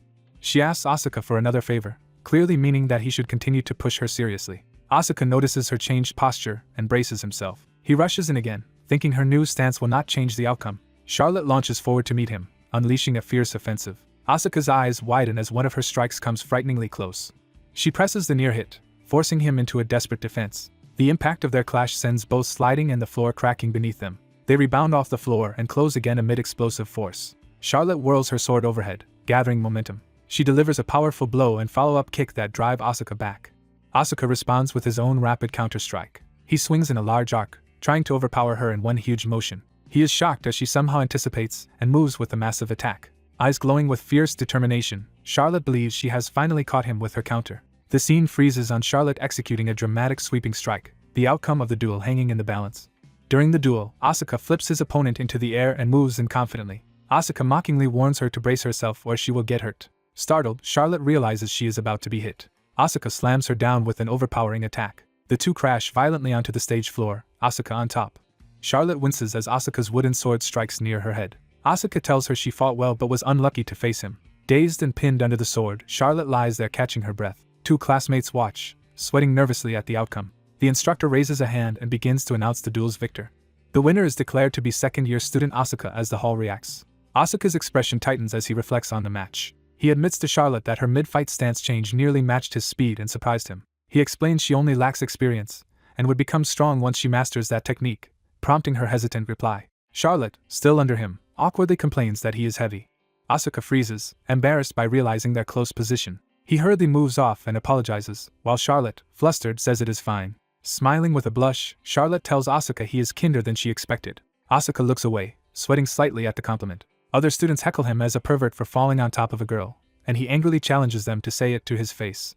Charlotte backs up his challenge, inviting the taunters to come fight if they think they can handle it. Among the students, Helmut quietly watches Charlotte with interest. Charlotte glances back at Helmut, curious about him. Helmut also looks at her, a bit unsettled and sweating. Charlotte gives a small, confused smile in response to his gaze. Helmut considers something silently as he keeps his eyes on her. He closes his eyes, coming to a decision. The instructor calls Helmut and Jeffrey for the next duel, and Charlotte steps down from the podium. Jeffrey coldly scolds Charlotte for losing to a commoner and shaming the first-year nobles. Charlotte's eyes flash sharply in reaction to the insult. She walks past Jeffrey, warning that his prejudice will cost him because true skill ignores status. Jeffrey blushes and broods over her words. He starts down the steps toward the stage for his match. Helmut watches Jeffrey go, calmly preparing himself. Jeffrey smirks at Helmut and replies that they will see whether her statement about nobles and commoners is true. A classmate asks Helmut whether strength or technique matters more in swordsmanship. Helmut silently considers the question. The classmate guesses strength is primary, since technique exists to support it, and Helmut listens. The classmate admits he lacks natural power, feels he can never match those born strong, and thinks it is unfair. Helmut bluntly calls those worries useless, and the classmate complains and asks if Helmut never felt that way. Praising Helmut as the strongest and most skilled second year, the classmate asks how he would handle someone stronger than him. Helmut thinks about the question. A heavy footstep signals the start of a duel. Helmut faces a large senior opponent on the sparring floor. The senior smiles, saying he is glad to finally face Helmut. Helmut responds that the feeling is mutual. The senior wonders if Helmut is the rumored commoner but doubts he is strong enough to have beaten someone so badly. Helmut recognizes the arrogant, superior look in the senior's eyes. The instructor calls Helmut's name to get his attention. She warns him in advance not to go overboard in this match. Helmut wordlessly acknowledges her warning. Two classmates remark that hearing the instructor scold someone else is strange for Helmut, then tease him to treat peers better, and he jokes he will only beat them up for now. The instructor asks both duelists to ready themselves, and Helmut takes his stance with a wooden sword. With a stomp and shout, the instructor officially starts the second duel. The senior immediately charges and swings a powerful overhead strike at Helmut. Helmut raises his sword and moves swiftly to defend. His eyes widen as he notices something mid-exchange. The senior's footwork pounds across the floor as he presses the attack. Helmut narrowly evades a fierce horizontal blow. The senior unleashes a huge sweeping strike that forces Helmut back. Their clash creates a shockwave that tears up the floor around them. Watching students are stunned by the power on display. Helmut remains calm in the settling dust. The senior praises Helmut's quick judgment for dodging instead of blocking, saying the wooden sword would have shattered otherwise. He hopes Helmut will do more than just evade and urges him to fight back. Helmut wonders if the senior is truly that overwhelmingly strong. Helmut thinks he is tired of opponents who rely only on brute strength. He suddenly launches his own swift attack. Helmut slips inside the senior's guard to strike while avoiding another swing. The senior's wooden blade whips past Helmut's face. Helmut stays close, letting the blow pass harmlessly. He bends further, narrowly letting another slash miss. Using the opening, Helmut darts behind the senior. The frustrated senior yells at Helmut to stop dodging and attack him. Helmut internally notes that even the strongest blow is useless if it does not land. Remembering his promise not to cause trouble, Helmut decides to end the duel quickly instead of dragging it out. From the audience's perspective, the senior keeps swinging wildly while Helmut keeps evading. Onlookers complain that the match is boring and think the senior is underestimating the first-year opponent. Charlotte watches and wonders what Helmut is planning. Helmut and the senior pause for a brief standoff. The senior is already breathing hard from expending his strength. He grits his teeth in frustration. He derides Helmut's evasive style and says he expected nothing from a commoner, but still finds this disappointing. Helmut asks if the senior understands how birth and background create different starting lines for people. The senior arrogantly insists that noble upbringing, a strong body, and elite training give him an unbridgeable experiential advantage over commoners. Helmut considers this a boring attempt at provocation and realizes the senior is trying to stop him from simply stalling. The senior mocks the teacher who trained Helmut, implying his style reveals low-level instruction. Helmet's expression darkens at the insult. The instructor angrily orders Jeffrey to mind his manners, then tells Helmet to ignore distractions and focus on a controlled duel. Helmet exhales, steadying himself. He remarks that even humoring Jeffrey is proving more troublesome than expected. Helmet suddenly rushes in with a decisive strike. Jeffrey hastily tries to counterattack. Helmet's speed overwhelms him, landing a powerful blow to Jeffrey's leg. Jeffrey reels in shock as dust flies from the impact. He tries to step forward again. Helmet appears beneath his guard, ready to follow up. Jeffrey swings downward, but Helmet moves in close at an angle. Helmet's attack slams into Jeffrey's leg again, knocking him off balance. Jeffrey staggers away, struggling to maintain distance. Jeffrey scoffs that Helmet's hit was too weak to even scratch him. His smugness vanishes as sudden pain or numbness hits. Jeffrey drops to one knee, clearly unable to stand properly. Horrified, he realizes his leg has been seriously damaged. Helmet explains that no matter how trained a body is, repeatedly targeting one weak point will eventually make it collapse. Jeffrey stares in dawning fear at this realization. Helmet repeats the senior's earlier talk of superior experience with clear sarcasm. He tells Jeffrey to add losing to a commoner to his life experiences as well. Jeffrey furiously insists the duel is not over yet. Helmet moves in again without hesitation. Jeffrey attempts a desperate overhead swing while Helmet is low to the ground. Helmet uses his position to hook Jeffrey's leg with his sword. Jeffrey crashes to the floor as Helmet's maneuver sends him flying. Jeffrey scrambles in panic to retaliate. Helmet batters Jeffrey's arm, knocking the wooden sword away. Jeffrey looks up in shocked disbelief. Helmet states that as a mere transfer student he has little to teach, but suggests Jeffrey use the time he spends belittling others' teachers to improve himself. The instructor urgently yells for Helmet to stop, saying the duel's result is already clear. Nevertheless, Helmet lands one final body blow on Jeffrey. The impact sends Jeffrey tumbling once more across the floor. Other second years watch uneasily at the overwhelming display. The instructor sighs in exasperation at Helmet's excess. Jeffrey lies beaten and battered on the ground. The result is officially announced, declaring second year Helmet the winner of the second duel. A weapon clatters to the floor, signaling the fight's end. In another match, the red-haired Park Jaemin sends his opponent sprawling. Jaemin laughs and taunts his fallen opponent. The instructor scolds Jaemin to show respect, and he sheepishly apologizes. Jaemin then helps his opponent back to his feet. Narration notes that the second-year students achieved complete victory in all the duels that day. It adds that the first years became keenly aware of the gap between themselves and their seniors. This realization breeds a wary determination toward the second years within the first year's hearts. Later, the sun sets over the academy grounds. At an outdoor fountain, someone scoops water with their hand. The water falls back as the person straightens up. Footsteps approach the fountain. Helmet finds Charlotte there, and she stiffens nervously when she notices him. Flustered, Charlotte greets him with a hesitant exclamation. Helmet looks back at her quietly. She awkwardly introduces herself, and he gives a brief reply. Helmet thinks her name, Charlotte, and wonders if he should question her now. She smiles curiously at his serious look. Helmet resolves that he wants to ask about the name engraved on his pendant, Margaret Irene. He overthinks how to begin, debating whether to ask directly or avoid rushing and exposing himself. He worries that revealing his family connection would also reveal too much about his own identity. Helmet fears that if Charlotte learns he bears the seed of darkness, any human noble would side with the temple against him, even Ethan Kudrow. Meanwhile, Charlotte, intimidated by his reputation from the duel with Jeffrey, wonders if she has somehow angered this scary senior. She timidly asks Helmet if he has something he wants to say. Helmet backs off, saying it is nothing after all. Charlotte compliments his duel and modestly thanks him when he returns the praise. Surprised he knows her name, she says everyone in the swordsmanship faculty knows about him, which he considers troublesome. She then asks if he would be willing to duel with her sometime in the future. Helmet listens in calm silence. She hurriedly clarifies that only if he has time and that he should not feel pressured, and he agrees they can spar someday, which delights her. She happily declares that she will look forward to their eventual duel. Charlotte smiles brightly, clearly excited by the promise. Helmet starts to say something more but hesitates. His blue-haired friend suddenly jumps in, slinging an arm over his shoulder and calling out to him. Charlotte realizes the two boys know each other, and Helmet's friend explains they only coincidentally met there. Charlotte waves goodbye, saying she will eagerly anticipate their future match. Helmet walks away with his friend as she departs. The friend teases Helmet about chatting with the pretty new student, while Helmet denies any romantic implication and tells him to stop clinging to him. Walking together, Helmet insists he is not like his flirtatious friend, who protests in mock offense. The friend yells for Helmet not to just ignore him. The scene shifts to a new day at the academy, marked by a bright view of the main building. A quiet day at the academy begins, sunlight pouring through a tall window. Helmet sits at a desk, writing answers on an exam or assignment. Helmet hesitantly calls out to Aaliyah, saying he has a question. Aaliyah, reading by the window, looks up and responds. The two face each other in the study room, Helmet holding his pencil while Aaliyah reads. Helmet stares at Aaliyah, feeling something is off. Aaliyah's gaze sharpens as if he senses Helmet's unease. Helmet thinks that his senses have not been this sharp since harsh training with Darien in the Forest of Roots. He realizes those awakened senses are now warning him of danger coming from Aaliyah. Worried, Helmet carefully asks Aaliyah if something bad has happened. Aaliyah falls silent, lips tightening as he decides what to say. Aaliyah closes his book and says he has a question for Helmet instead. Helmet asks what the question is, bracing himself. Aaliyah bluntly asks if the rumor is true that a first-year girl invited Helmet on a date. Seeing Helmet choke and cough, Aaliyah concludes the rumor must be true.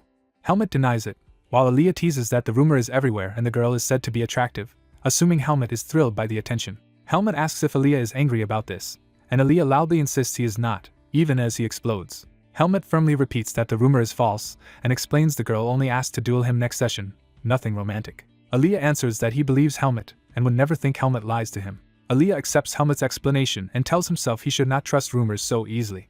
Aaliyah then says since Helmet is his closest roommate, there is something he has long wanted to tell him. Aaliyah, serious, says Helmet is too trusting and must listen carefully to some advice. Aaliyah passionately warns Helmet never to trust girls who approach him, because many may just be using him as a way to get closer to Aaliyah. Helmet is stunned speechless by this outrageous claim. Helmet doubts Aaliyah's logic, but Aaliyah insists he is right, reminding Helmet of the hordes of admirers constantly chasing him.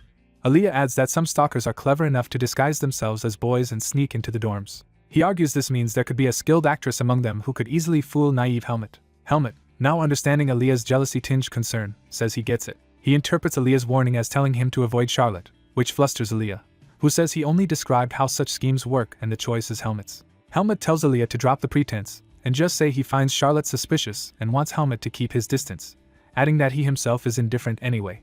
Aaliyah is taken aback that his real feelings were seen through so easily. Helmet casually accepts Aaliyah's concern and says that if Aaliyah feels that strongly, he will go along with it. Helmet continues, advising Aaliyah in turn that, as a commoner, he must be wary of any strange girl who approaches, since nobles might betray him. Helmet privately admires Aaliyah, thinking that Aaliyah is, as always, flawless. A narration notes that Helmet is utterly unaware of something important about himself.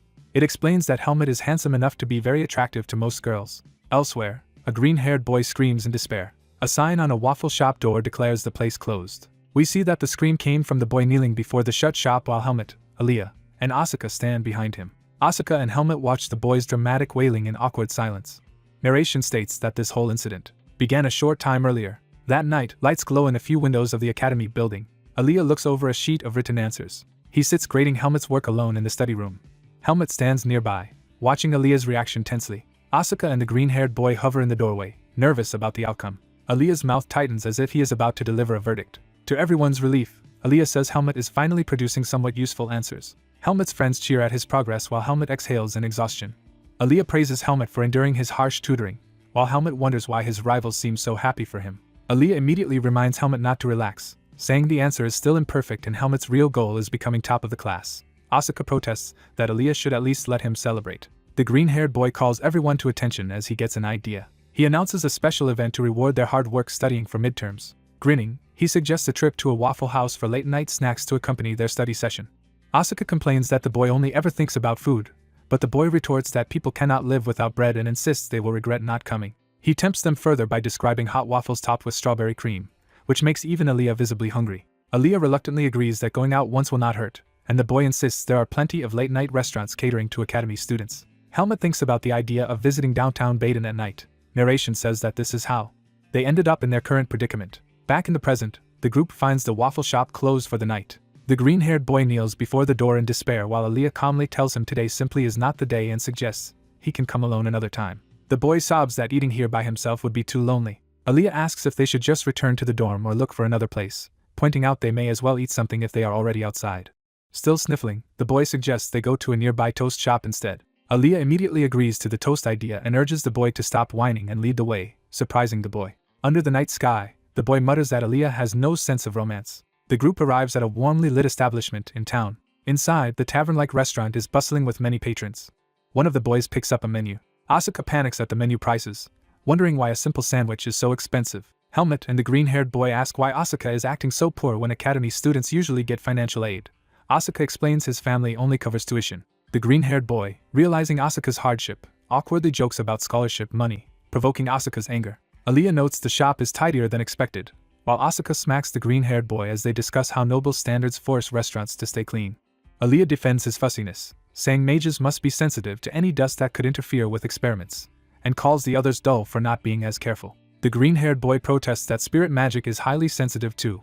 Helmet confirms he has already placed the order and quips that spirits, not the boy, are the sensitive ones. Candles burn in a chandelier above as the group waits. A server brings out the first plate of toast, and the boys thank him. The green-haired boy proudly says the basic meal arrives fastest and asks what everyone else ordered. Asuka replies he also chose the basic set. A waiter serves an enormous layered toast, announcing it as the Greta Swordsmanship Faculty Special Toast. The sight of the towering sandwich shocks the green-haired boy and Aaliyah. Helmet, realizing what he ordered, stares at the massive dish in dismay. Asuka bursts out laughing at Helmet's choice and teases him about how he will even carry that back to the dorm, while Helmet meekly explains he just saw the word Swordsmanship Special. The green-haired boy jokes that swordsmanship students must have 5 times normal stomach capacity, then offers to help Helmet eat it if it is too much. Helmet agrees to share, while in the background the others marvel at how many patties are stacked inside. Suddenly several upperclassmen arrive at the table, greeting the group as seniors. Charlotte cheerfully says it is a coincidence to meet them here, while the tall boy behind her looks uncomfortable. Helmet acknowledges Charlotte by name. Charlotte nervously introduces the serious-looking upperclassman as Jeffrey. Charlotte excitedly says they came specifically to eat the Greta Swordsmanship Faculty Special Toast too, startling Helmet's group. Asuka explains that Jeffrey wanted to make a bet over finishing the toast, scolding him for competing with a girl about food. Charlotte takes offense, asking if Asuka is looking down on her and insisting that as a swordsmanship student she can eat as much as she trains. She turns to Helmet, asking if he agrees with her stance. Helmet watches silently as the green-haired boy readies knife and fork to cut the huge toast. Helmet smacks the boy's hand away to stop him from slicing the sandwich. He answers confidently that of course he agrees with Charlotte's claim about eating and training. Charlotte then warmly suggests that, since they met by chance, they should all eat together. Asuka and the green-haired boy look on, sensing something awkward in the air. Aaliyah stands opposite Charlotte, staring at her intensely. Helmet notices Aaliyah's reaction and glances back questioningly. Charlotte, a bit flustered, confirms she is indeed Charlotte. Aaliyah introduces himself as Aaliyah and asks if she knows who he is. Helmet and his 2 friends watch this exchange in utter surprise. They continue staring, frozen, while the green-haired boy quietly resumes cutting the giant toast. The scene shifts to the academy the next day under a clear sky. Sunlight streams once again through the academy's stone windows. Instructors watch intently, gathered to observe a practical test. During the grading duel, Helmet clashes wooden swords with Charlotte. Helmet overwhelms her with swift movements, forcing her back.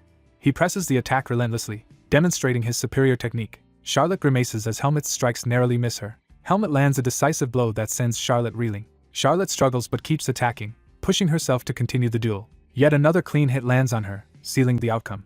Charlotte is knocked down, and her weapon flies from her hand while Helmet remains standing. The examiner calls an end to the match as Charlotte lies defeated. Cradling her injured wrist, Charlotte admits she lost. The instructors exchange surprised looks, acknowledging Helmet's performance. The blonde examiner praises Charlotte's effort and tells her to wait while scores are calculated, and Charlotte respectfully agrees. Charlotte walks past Helmet, clutching her wrist and avoiding his eyes. Helmet narrows his gaze, thinking intently about something involving her. Later that night, the sign of the same eatery glows again in the dark. We return to the present conversation where Aaliyah reintroduces himself to Charlotte and asks if she knows who he is. Charlotte flusters, saying of course she does since everyone knows he is the top student of the magic faculty, and shyly says it is an honor to meet him. Aaliyah reacts with mild surprise at being treated as such a celebrity. Helmet silently watches Aaliyah and Charlotte from the table. Charlotte covers her face, inwardly panicking over her own nervousness around Aaliyah. Asuka, annoyed, realizes that with dazzling Aaliyah around, the rest of them have no chance of getting girlfriends. Helmet looks on with a deadpan expression, seemingly oblivious to the romantic turmoil surrounding him. Aaliyah silently thinks, her expression calm. She continues to watch in silence. Helmet looks at Aaliyah, gauging her reaction. Helmet studies Aaliyah's face, analyzing. Helmet concludes from Aaliyah's reaction that she had been honest. Remembering their similarity, he decides there is no proof they are related and resolves to keep his distance and hide his identity. He focuses on his main priority, deciding that getting stronger comes before everything else. He reflects with determination. He longs for the power to overcome any hardship he faces. Time passes and the academy hallway stands quiet. Sion lounges in a chair, rocking restlessly. Sion mumbles that if he can just avoid suspension for the rest of the semester, he will be fine. Helmet suddenly speaks, startling Sion, who yells at him for appearing without warning. Sion brushes it off as talking to himself, then asks Helmet about his duel with Charlotte, and assumes it was difficult. Helmet explains the duel itself ended quickly and that they were delayed because instructors scolded him for finishing it too fast, which annoys Sion. Helmet notes Sion seems relaxed, so he assumes Sion's practical exam went perfectly, and warns him to prepare hard for the theory test to avoid Aaliyah's anger. Aaliyah appears, agreeing Sion must study, scaring Sion again as he complains about both of them startling him. Aaliyah confirms Helmet's exam is the subject understanding of magic and tells him to open his textbook for a final review. When Helmet asks about Aaliyah's own exam, Aaliyah says he finished earlier and tells Helmet to focus on himself because that is how he can best help. Sion asks why Aaliyah is alone. Aaliyah replies he does not know where Sion is and assumes he is studying for his own test. Hearing this, Helmut silently criticizes Sion's lack of responsibility. Aaliyah impatiently urges Helmut to take out the textbook so they can start. Helmut, distracted, says he was just thinking, and Aaliyah asks if he dreads running the 100 punishment laps that much. Aaliyah says he dislikes losing bets even more and is anxious about leaving any variables uncontrolled. He explains he wants to be thorough since being top of the class benefits Helmut too, then tells Helmut to stop chatting and open the book while Sion comments on how extreme he is. Aaliyah snaps at Sion to leave so he does not interfere with Helmut's studying, but Sion refuses, arguing Aaliyah does not own the room. Helmut sides with Aaliyah, saying they cannot reveal their strategy to their future opponent, and Sion retorts that if they dislike it they should leave, threatening a scuffle. Helmut inwardly complains that because of these interruptions, training will be difficult for a while. The desk is covered in heavily marked study notes. Helmut writes diligently in his textbook notes.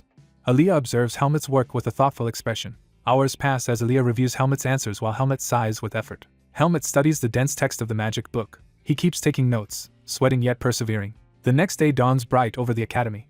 Students gather in a large lecture hall for the written exam. The instructor announces that they have 2 hours and may begin the exam. Helmut calmly starts writing his answers. Midway through the test, he notices one particular question. He reads a scenario about accidentally obtaining a forbidden dark power. The prompt states that losing this power would mean death and asks examinees to describe what they would do. Time skips forward after the exam. Sunlight streams through a window of the academy building. The now quiet hallway reflects that the tests are over. Later, in the library, Aaliyah asks Helmut how the exam went. Helmut, slightly nervous, prepares to answer. He says he thinks he did well and that most questions matched Aaliyah's predictions, though one question was unusual. Curious, Aaliyah asks what that peculiar question was. Helmut recounts the dark power scenario and the condition that losing it means death. He explains that the exam then asked what he would do in that situation. Aaliyah mutters about dark power, clearly intrigued. He notes that this teacher occasionally asks such hypothetical questions and that a thoughtful answer should not cost Helmut any points. Helmut then asks Aaliyah what he himself wrote as an answer. Helmut reveals he wrote that he would accept the dark power and find a way to use it while continuing to live. Aaliyah is taken aback but listens closely. He says it is not a bad answer and that the teacher likely will not view it negatively. Helmut then asks how Aaliyah would have answered that question. Aaliyah hesitates, clearly considering his own beliefs. Aaliyah answers that the standard response would be to seek help at the temple since dark powers fall under its control, and nobles are expected to say so. However, he adds that personally he would have answered similarly to Helmut. Aaliyah admits he would make the same choice even if it meant becoming an enemy of the temple. Helmut looks at him in surprise, grasping the weight of that statement. Helmut asks again if Aaliyah truly means becoming an enemy of the temple, and Aaliyah explains that the Temple of Lumen ruthlessly handles dark powers and would likely kill anyone who voluntarily reports. So he believes seeking his own solution is better. Helmut agrees that finding one's own solution is preferable. Aaliyah concludes that Helmut probably did well enough to place first in his class but warns him not to speak such opinions outside the academy, where they could be reported as heresy. Helmut quietly accepts the warning. He reflects silently, knowing better than anyone the danger of dark powers and temples. His inner voice confirms that he already understands this reality well. Time shifts to the day when midterm results are announced. At Greta Academy's Central Plaza, students crowd around the publicly posted results board. It is explained that exam rankings are displayed openly in the plaza. The system is intended to stir the nobles' competitive pride and sense of reputation. Helmut observes that there is no better way to motivate them. He checks the Faculty of Magic list, looking specifically for Aaliyah's name. His gaze moves across the grade board. He sees that Aaliyah has achieved first place with a perfect score, with Sion right behind in second. Helmut thinks to himself that this outcome is exactly as expected. He notes Sion must have studied hard and, since this is not Sion's first success, assumes Sion is calmer than he looks. Nearby, another student with green hair looks shocked and horrified by the rankings. That student stands stunned in the crowd while Helmut glances over. The green-haired student suddenly screams in disbelief, demanding how the results can be true. Aaliyah appears and calmly asks what is so strange, while the panicked student demands to know what Aaliyah did and swears for an explanation. The green-haired student rants that understanding of spirits is a new subject, and that although he has been distracted, he thought he was still ahead of Aaliyah. Aaliyah grabs his shoulder to steady him. Aaliyah pats his shoulder, regarding him with gentle amusement. Aaliyah tells him that 3 months is more than enough to master a single subject, implying he should not be surprised. The student is mentally blown away, speechless. Other classmates excitedly praise Aaliyah's flawless victory while Helmut watches from nearby. The green-haired student insists their bet is not decided yet, saying the contest is still a draw so he was never going to lose completely. Attention shifts to another results board for a different faculty. On that list, Helmut is ranked first in his class. The green-haired student again yells in disbelief at Helmut's first place score. Helmut watches the outburst calmly. He is a bit stunned by the intensity of the reaction. Aaliyah also turns, noticing Helmut's top ranking. Aaliyah smiles slightly and congratulates Helmut, acknowledging that he did it. Helmut smiles back and thanks Aaliyah. Sion complains about missing first place by just 1 point, calling it a frustratingly close loss. Aaliyah comments that Sion does not seem very angry. Sion admits he feels bad about losing but not furious. Sion says that even so, he prefers losing first place to Helmet rather than to someone else. With renewed determination, Sion vows that next time he will challenge Helmet head-on without anyone's help. Someone clenches a fist firmly, emphasizing their resolve. The green-haired student accuses Sion of betraying him by losing on purpose so he alone would receive the punishment. Sion hits him in annoyance, saying he is the one who proposed the bet and should accept the punishment without complaining. The green-haired student begs Aaliyah and Helmet to reduce his penalty, arguing that running 100 laps might kill him. Helmet blandly remarks that 100 laps are not enough to kill a person, while Sion protests that Helmet should not assume everyone has his stamina. The green-haired student pleads with Aaliyah specifically, pointing out Aaliyah's own poor stamina and proposing they compromise at 50 laps. Aaliyah looks at him with a cold, unreadable expression. A faint, dangerous smile appears on Aaliyah's lips. Aaliyah coldly replies that they are not close enough for such leniency. He adds that since the student worried about gaining weight from late-night snacks, this punishment will actually be good for him. Crushed, the green-haired student collapses to his knees while the others watch. Night falls over the academy under a full moon, gasping and cursing his friends as heartless. The green-haired student runs his punishment laps around the campus. Later, a new day shows the academy courtyard from above. Students practice combat techniques under the supervision of instructors. During training, a red-haired classmate tells the group that next week they will have a camping class in the forest. Sion and the others react with surprise to the news. Sitting in a circle, they discuss how some of them have never camped before, teasing one another for their sheltered upbringings. The red-haired boy bluntly explains that the most troublesome part of camping is dealing with bodily needs in the wild, which disgusts the others.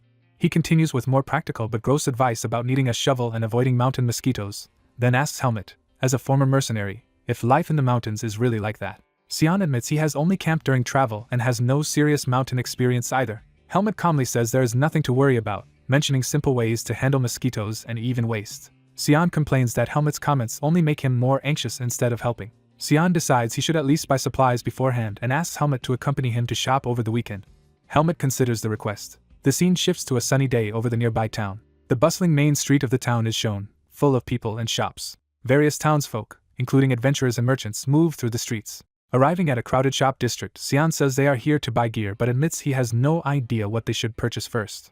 Asuka jokingly claims he naturally tags along with the group like air when asked why he is there. Helmet notes Asuka seems fully recovered from being forced to run 100 laps, and Asuka nervously credits healing magic for his quick recovery. A flashback shows Helmet watching in confusion as a dark spirit, disguised as Sion, runs the punishment laps at night. Narration explains Helmet realized Sion cheated by making a dark spirit run in his place that day. It adds that Helmet overlooked the trick, deeming even half the laps impressive.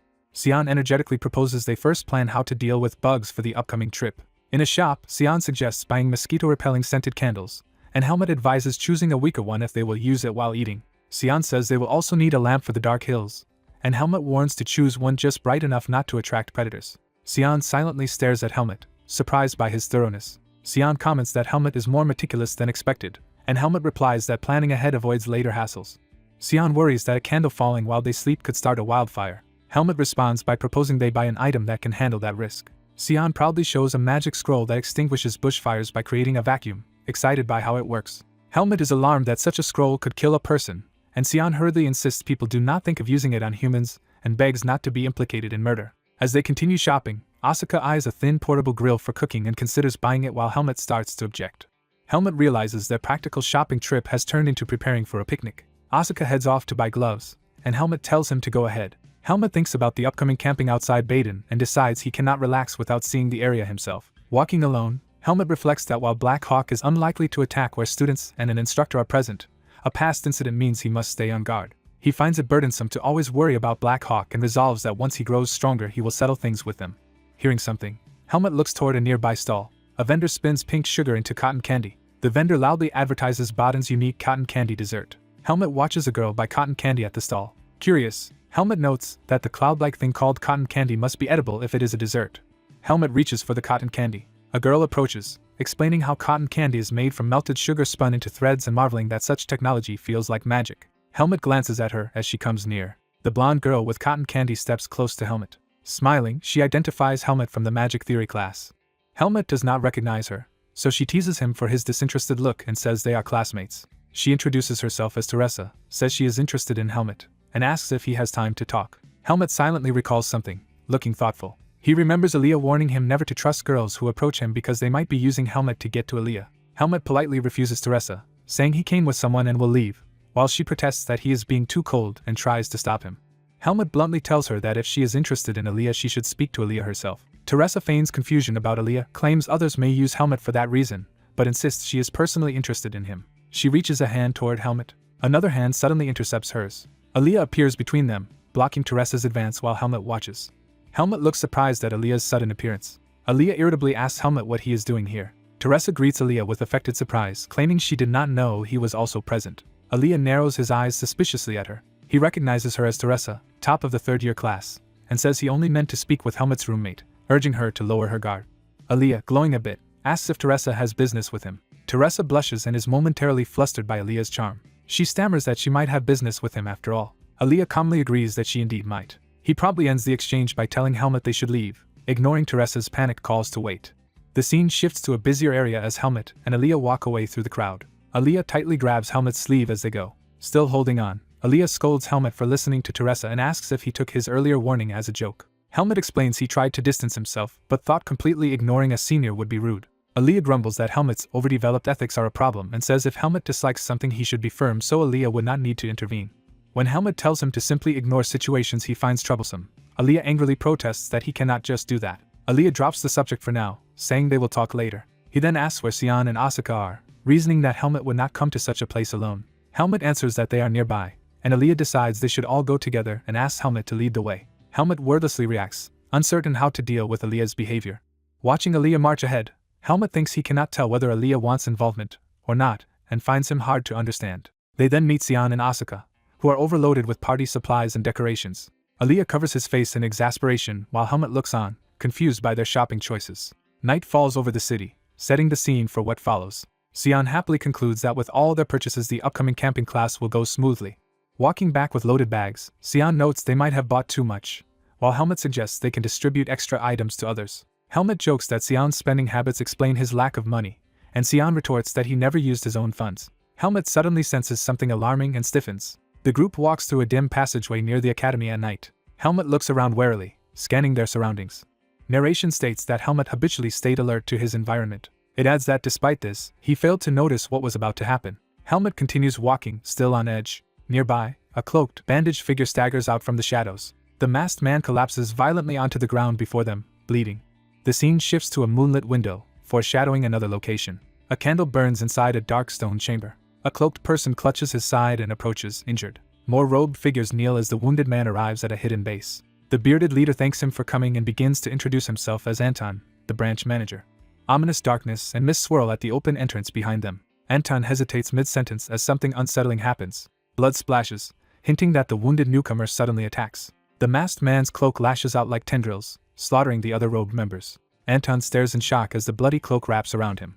The masked man tells him to keep talking and not stop, implying he will listen while killing. Anton, terrified, agrees and thinks to himself that this man is one of Black Hawk's strongest operatives. Narration names the attacker as Fascio the Entertainer, a member of Black Hawk's elite Hawkeye group. Anton presents a dossier, explaining they have a target they cannot easily eliminate, and offering the file for more details. Fascio reads the documents intently. The report describes Helmut's status as a Rank 2 mercenary from Pace Mercenary Corps and current second-year Greta Academy student, and Anton wonders if any instructor there can even teach someone like him. Anton adds that Helmut is strong enough not to need the academy, and seems to be hiding there with backing from noble Ethan Kudrow. Fascio asks if they discovered anything about Helmut's earlier mercenary past. Anton admits they could not and that their first information is Helmut joining Pace during a mission, with all prior history unknown. Fascio flexes his clawed fingers while holding the file. He muses about Helmut's mysterious origins, training, and high-level skills despite being only an academy student. Anton, sweating, says he has never seen anyone with a more suspicious identity. He nervously wonders if Black Hawk has provoked someone they should have left alone. Fascio stabs the dossier with a clawed finger. He replies that Black Hawk never targets easy prey, declaring that if someone dies and their corpse vanishes, it is as if that person never existed. Anton, frightened but obedient, vows to eliminate Helmut. Fascio's claw pierces the paper right through Helmut's picture, marking him as the target. Narration concludes that this hunt for Helmut will not be simple. The next morning dawns bright and clear over the academy. Students and carriages gather at the academy gate as preparations for the outdoor training begin. Someone presents an expensive wine bottle as a gift. Instructor Helmut's benefactor recognizes it as rare 32-year-old wine and is pleased. The student who bought it panics when the instructor says he will share it with colleagues, lamenting the allowance he saved. The instructor reminds the students that outdoor training is not a picnic and that unnecessary items will be confiscated. The complaining student points at Sion, whose overburdened horse makes him look like he is going on a picnic, while Sion insists everything he brought is necessary. The instructor orders Asuka to repack within 10 minutes, keeping only essentials so the horse is not overloaded, saying lighter luggage is better. Asuka frets over what to remove while Helmet watches nearby. Helmet quietly observes the scene. Narration notes that on a warm Monday morning, the Academy's camping class departs outside the city. The group rides through forested countryside under clear skies. Their horses continue along the trail toward the training site. Riding, Helmet reflects that he has not left Baden in a long time and that the outside air feels different from downtown. Sion remarks that Helmet's noble patron got him a fine horse and asks what breed it is. Helmet says he thinks Sion's horse seems good as well, but Sion insists there is an obvious price difference. Sion then asks what Helmet has named his horse.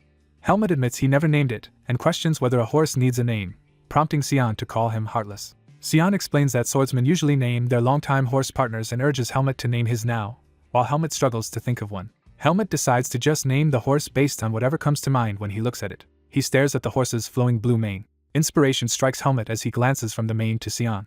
He proposes calling the horse Asuka, which horrifies Sion, who begs him to choose another name. Helmet asks why that is creepy and suggests that if a human name is needed, Aaliyah's would work better, arguing that Aaliyah does not resemble the horse. Sion indignantly shouts that he does not look like the horse either. Night falls as the riding party approaches their remote campsite. At the site, an instructor announces their arrival, tells everyone to rest briefly, and instructs them to unload luggage and remove saddles before he explains the schedule. Asuka complains about the long trip to the campsite and asks how far they still have to go. Helmet looks ahead in silence, listening. Helmet recalls the camp's schedule of rest and barbecue, then hunting, and finally a group activity on the third day. He notes with relief that nothing strange has happened on the way so far. He reasons that the third day's group activity will be the best chance for enemies to target him and decides to stay cautious until then. Asuka calls out to Helmet, who answers. Asuka asks Helmet where his horse is. Helmet reacts in shock to Asuka's question. Asuka repeats the question about Helmet's missing horse. Helmet's shock deepens as he realizes something is wrong. He looks at the reins in his hand. He notices the end of the reins severed cleanly. Helmet concludes the reins were cut with a sharp object. He is stunned that the reins were cut while he had been holding them the whole time. More disturbed, he wonders how he failed to notice the cutting even while holding the reins. Asuka casually points out Helmet's wandering horse and scolds him for being careless. Helmet sees his horse tied alone among the trees. He stares seriously, realizing something is off. Helmet asks Asuka to lend him his sword for a moment, insisting he only needs it briefly. With Asuka watching from behind a tree, Helmet approaches the area with the borrowed sword. Sword in hand, he carefully advances through the forest. He circles his horse, inspecting the surroundings. Sensing no one nearby, Helmet calls the horse toward him. A mysterious green eye watches from hiding. Helmet flinches, feeling that gaze. He surveys the grass around his feet for anything unusual. He spots something hidden in the grass as he nudges it with his boot. He recognizes it as a hunting trap placed there. Observing how well it is concealed, he thinks poaching should be forbidden on campgrounds. He concludes the trap is no coincidence, but a deliberate warning aimed at him. He imagines a sinister hunter marking him as prey. Helmet lets out a steady breath, undaunted. Amused by being treated as prey, he decides he might as well enjoy the situation. He casually names the white horse, White, and calls it over. When the horse does not respond, he reasons it is only natural since he just named it. Mounting up, Helmet resolves that whoever is targeting him will simply be eliminated if they block his path. With a faint smile, he hopes his eventual opponent will be worthy. Night falls over the camp nestled in the mountains. An instructor gathers the students and announces he will explain the group instructions before dinner. The students assemble before him. He explains that all activities will be done in fixed groups, and that each group leader receives a communication marble to contact instructors if issues arise. The marble is shown being handed over. Helmet receives his marble and examines it quietly. Someone calls out to Helmet, snapping him from his thoughts. Asuka reminds him that as head leader he cannot space out and tells him their group is this way. Several of the group members look on, curious. Two more group members, including the red-haired James, watch Helmet. Helmet stares at them blankly. He remarks that he does not recognize many of their faces, prompting protests that he chose them himself. A gray-haired boy cheerfully suggests they introduce themselves and starts by giving his name as Andro.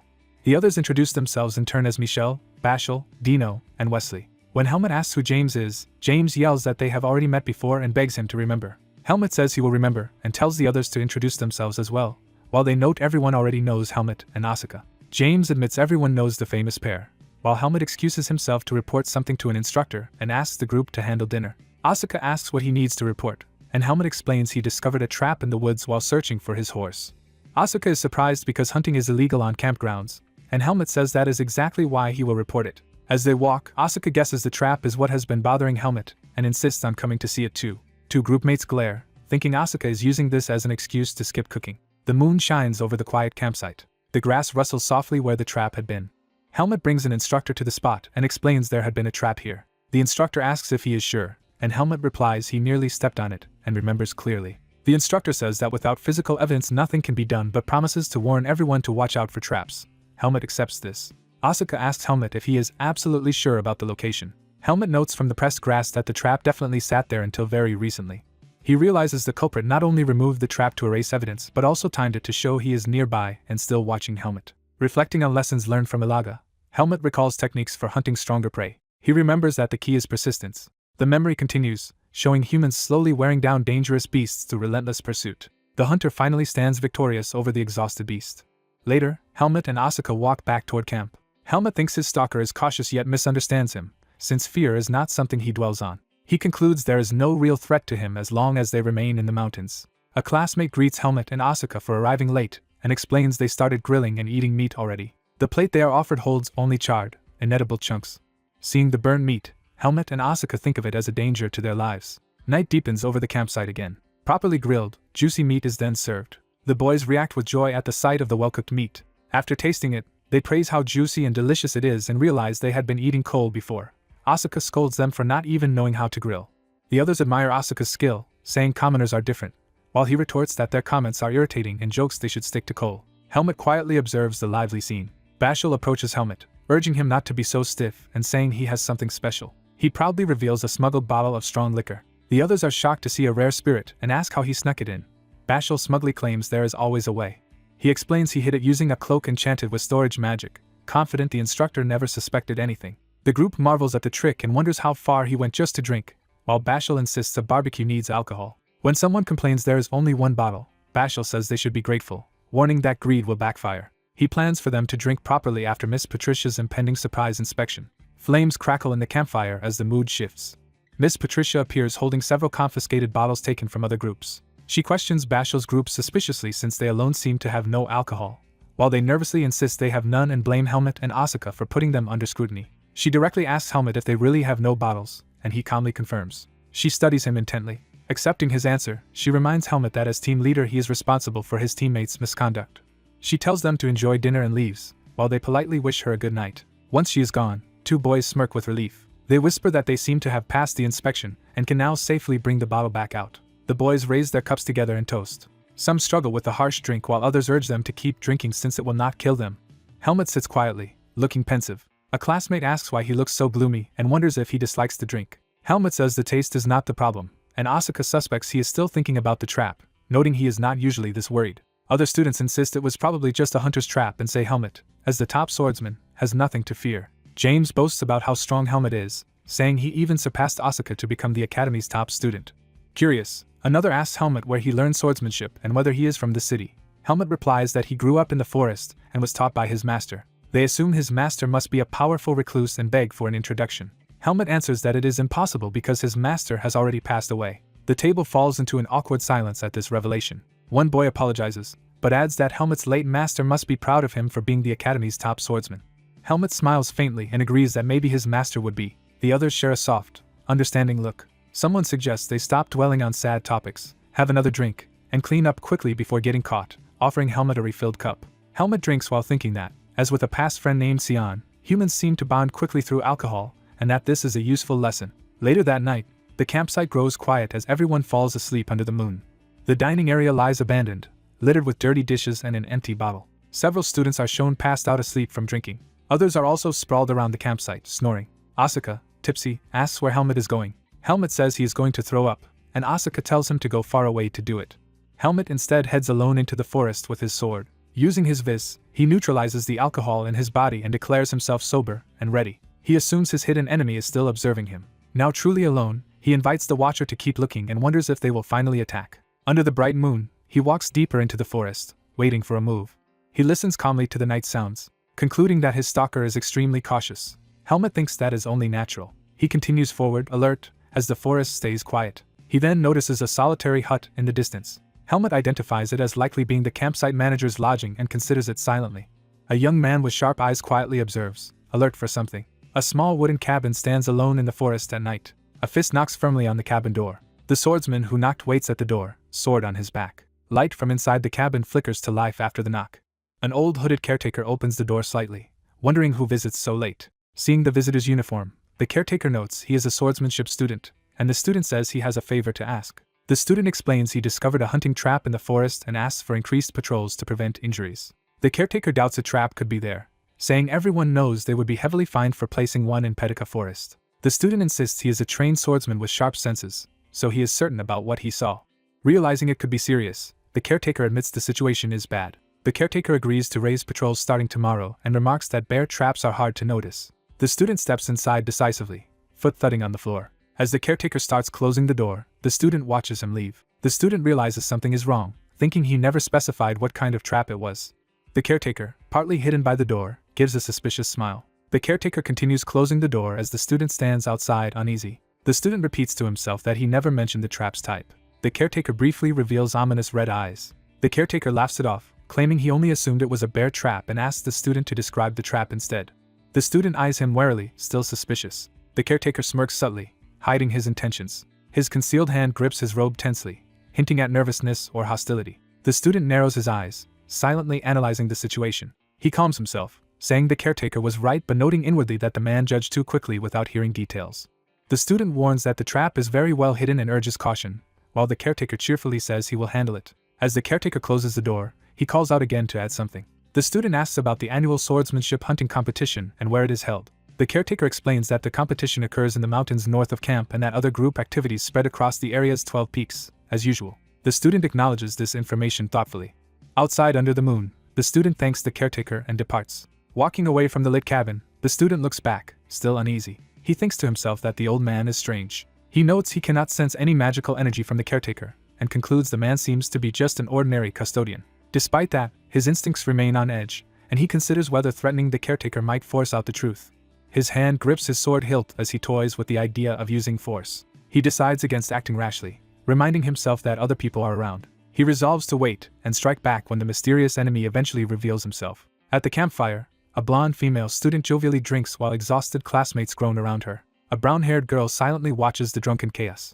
The blonde notices something and looks forward with a suddenly serious expression. Under the moon, someone laments that certain things could not remain hidden forever. Morning comes over the forested mountains where the students gather for the hunting event. Sweating swordsmanship students complain about the heat as they stand in formation. An elderly professor fans himself tiredly beneath a canopy. The main student protagonist stands among his peers, holding a bow and ready to participate. An instructor confirms everyone is present and begins explaining the rules of the hunting competition. He emphasizes that safety is paramount and tells them to be sure of their targets and never shoot at people. Another supervisor explains they will move in pairs for safety and should contact Professor Dwayne with a crystal ball if someone is injured. The instructor says each participant will receive a bow, arrows, map, and food, though they may use their own bows if they brought them. He adds that rankings and prizes will be based on hunting results, urging them to do their best. When a student asks if simply catching the most animals wins, the instructor starts explaining further to prevent abuse like mass catching small prey. Two scheming students, who clearly had such ideas, nervously react to this clarification. The instructor states rankings depend on the value and rarity of the game, with bears worth more than foxes, and foxes more than rabbits. He concludes the briefing, states the hunt ends at 5 p.m. because the forest darkens quickly, and sends them off.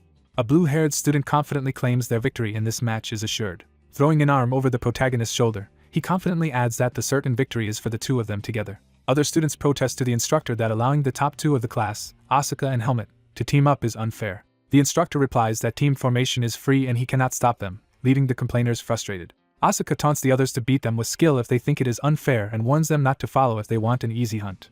The sky brightens overhead as the hunting competition truly begins. Asuka reminds Helmet that they are the strongest swordsmen in the faculty. As they walk into the forest, Asuka happily talks about how they can seize first and second prizes, while Helmet thinks he actually hopes to separate later to confront his real enemy. Asuka asks Helmet to share good hunting spots since he is experienced, but Helmet initially refuses. Helmet suddenly has an idea and glances ahead, eyes sharpening. He thinks that if he lets Asuka secure the first good catch, he might send him back early and gain time alone. He agrees and tells Asuka to follow him, which Asuka eagerly does. They arrive by a clear stream where the water runs over rocks. The stream widens into a pool beneath a waterfall in a secluded valley. Hidden in bushes, the two students observe the area around the water. Helmet explains that animals will come here to drink, making this an ideal spot to ambush prey. When Asuka complains about waiting, Helmet argues that wandering around risks alerting animals, whereas patience will pay off. Helmet tells him hunting requires patience and suggests he use this to train it, but Asuka insists he is already patient. Helmet mentions having seen fresh claw marks earlier and warns that a large predator may be nearby. Soon a bear appears at the lakeshore, drinking from the water. The bear moves closer, standing over a bloody fish it has caught. Asuka excitedly claims the big bear as his target and proposes they shoot together on a count of 3. Both knock arrows and aim at the bear from their concealed position. Helmet starts the countdown as they prepare to loose arrows. Mid-count, Helmet suddenly wonders if killing animals might also awaken his dangerous seed of darkness. He decides this is not the time to experiment with that and restrains himself from fully committing. When Asuka finishes the count at 3, their arrows fly, though Helmet is hesitant. The arrows strike the bear, wounding it in the chest and enraging it. The bear roars furiously in pain. Asuka sees the bear trying to flee and scolds Helmet for not landing his arrow decisively. Determined not to let it escape, Asuka charges after the fleeing bear. He rapidly fires more arrows at the running beast. He empowers his arrow with crackling energy, imbuing it with magic. The charged arrow pierces the bear, dealing a devastating blow. The bear finally collapses, dead, with several arrows stuck in its body. Asuka celebrates enthusiastically, shouting that he got the kill. A sudden distant scream interrupts his celebration, echoing through the valley. Asuka and Helmet both freeze and look in the direction of the scream. Helmet nervously asks if bears make such sounds, clearly realizing the cry was human. More faint cries continue from the forest beyond the trees. Helmet's expression hardens in alarm as he listens. Concluding the scream is human, he tells Asuka to stay with the downed bear while he goes to investigate alone. Sprinting through the forest, Helmet anxiously wonders if the incident involves the trap he saw. Branches shake overhead in the direction he is running. A projectile slams into the branch, showing someone has been shooting through the forest. More arrows or bolts streak past, striking multiple points along the path. Another arrow whistles by, emphasizing the danger ahead. Helmet leaps down from above, hurrying toward the source of the screams. He sees a caped student standing near another classmate who has collapsed on the ground with his leg caught in a metal trap. Helmet approaches, taking in the scene with concern.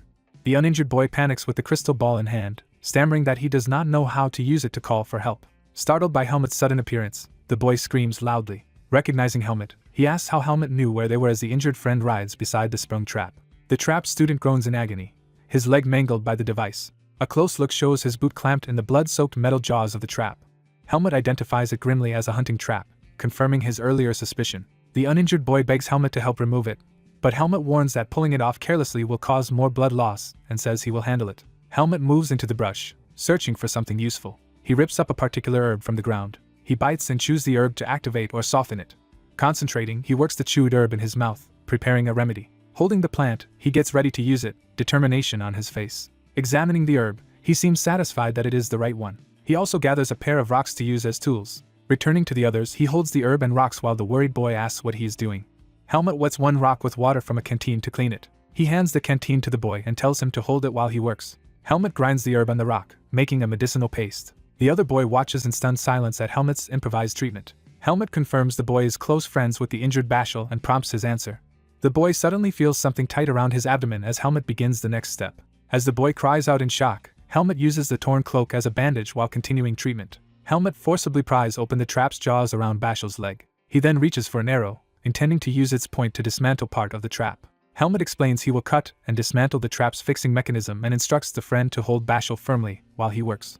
A girl channels crackling purple energy into her hand, preparing to strike. She smashes the glowing hand down, shattering a metal bear trap around the boy's bleeding leg. The boy stares in confused shock at what just happened. Later, he examines the now broken trap, realizing how it worked. Nearby, another student groans in agony while his friend anxiously supports him.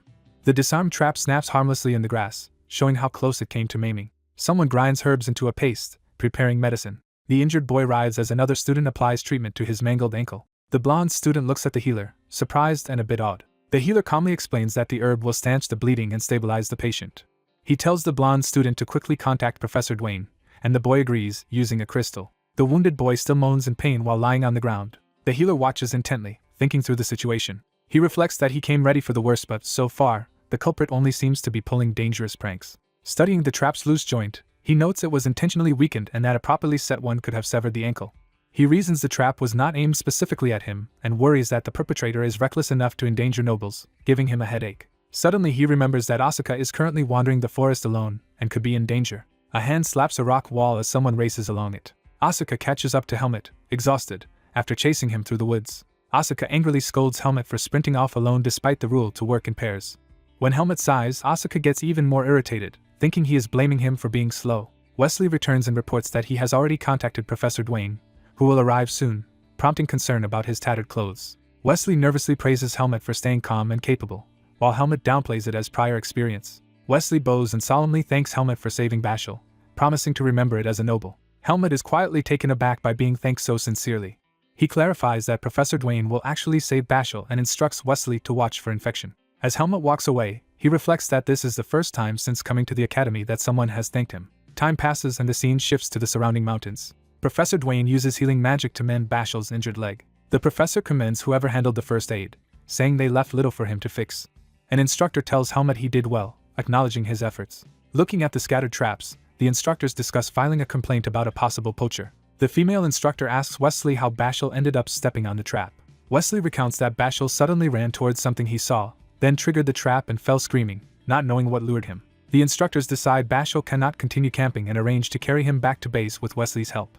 They allow Helmet and Asuka to keep hunting but warn them to watch out for additional traps.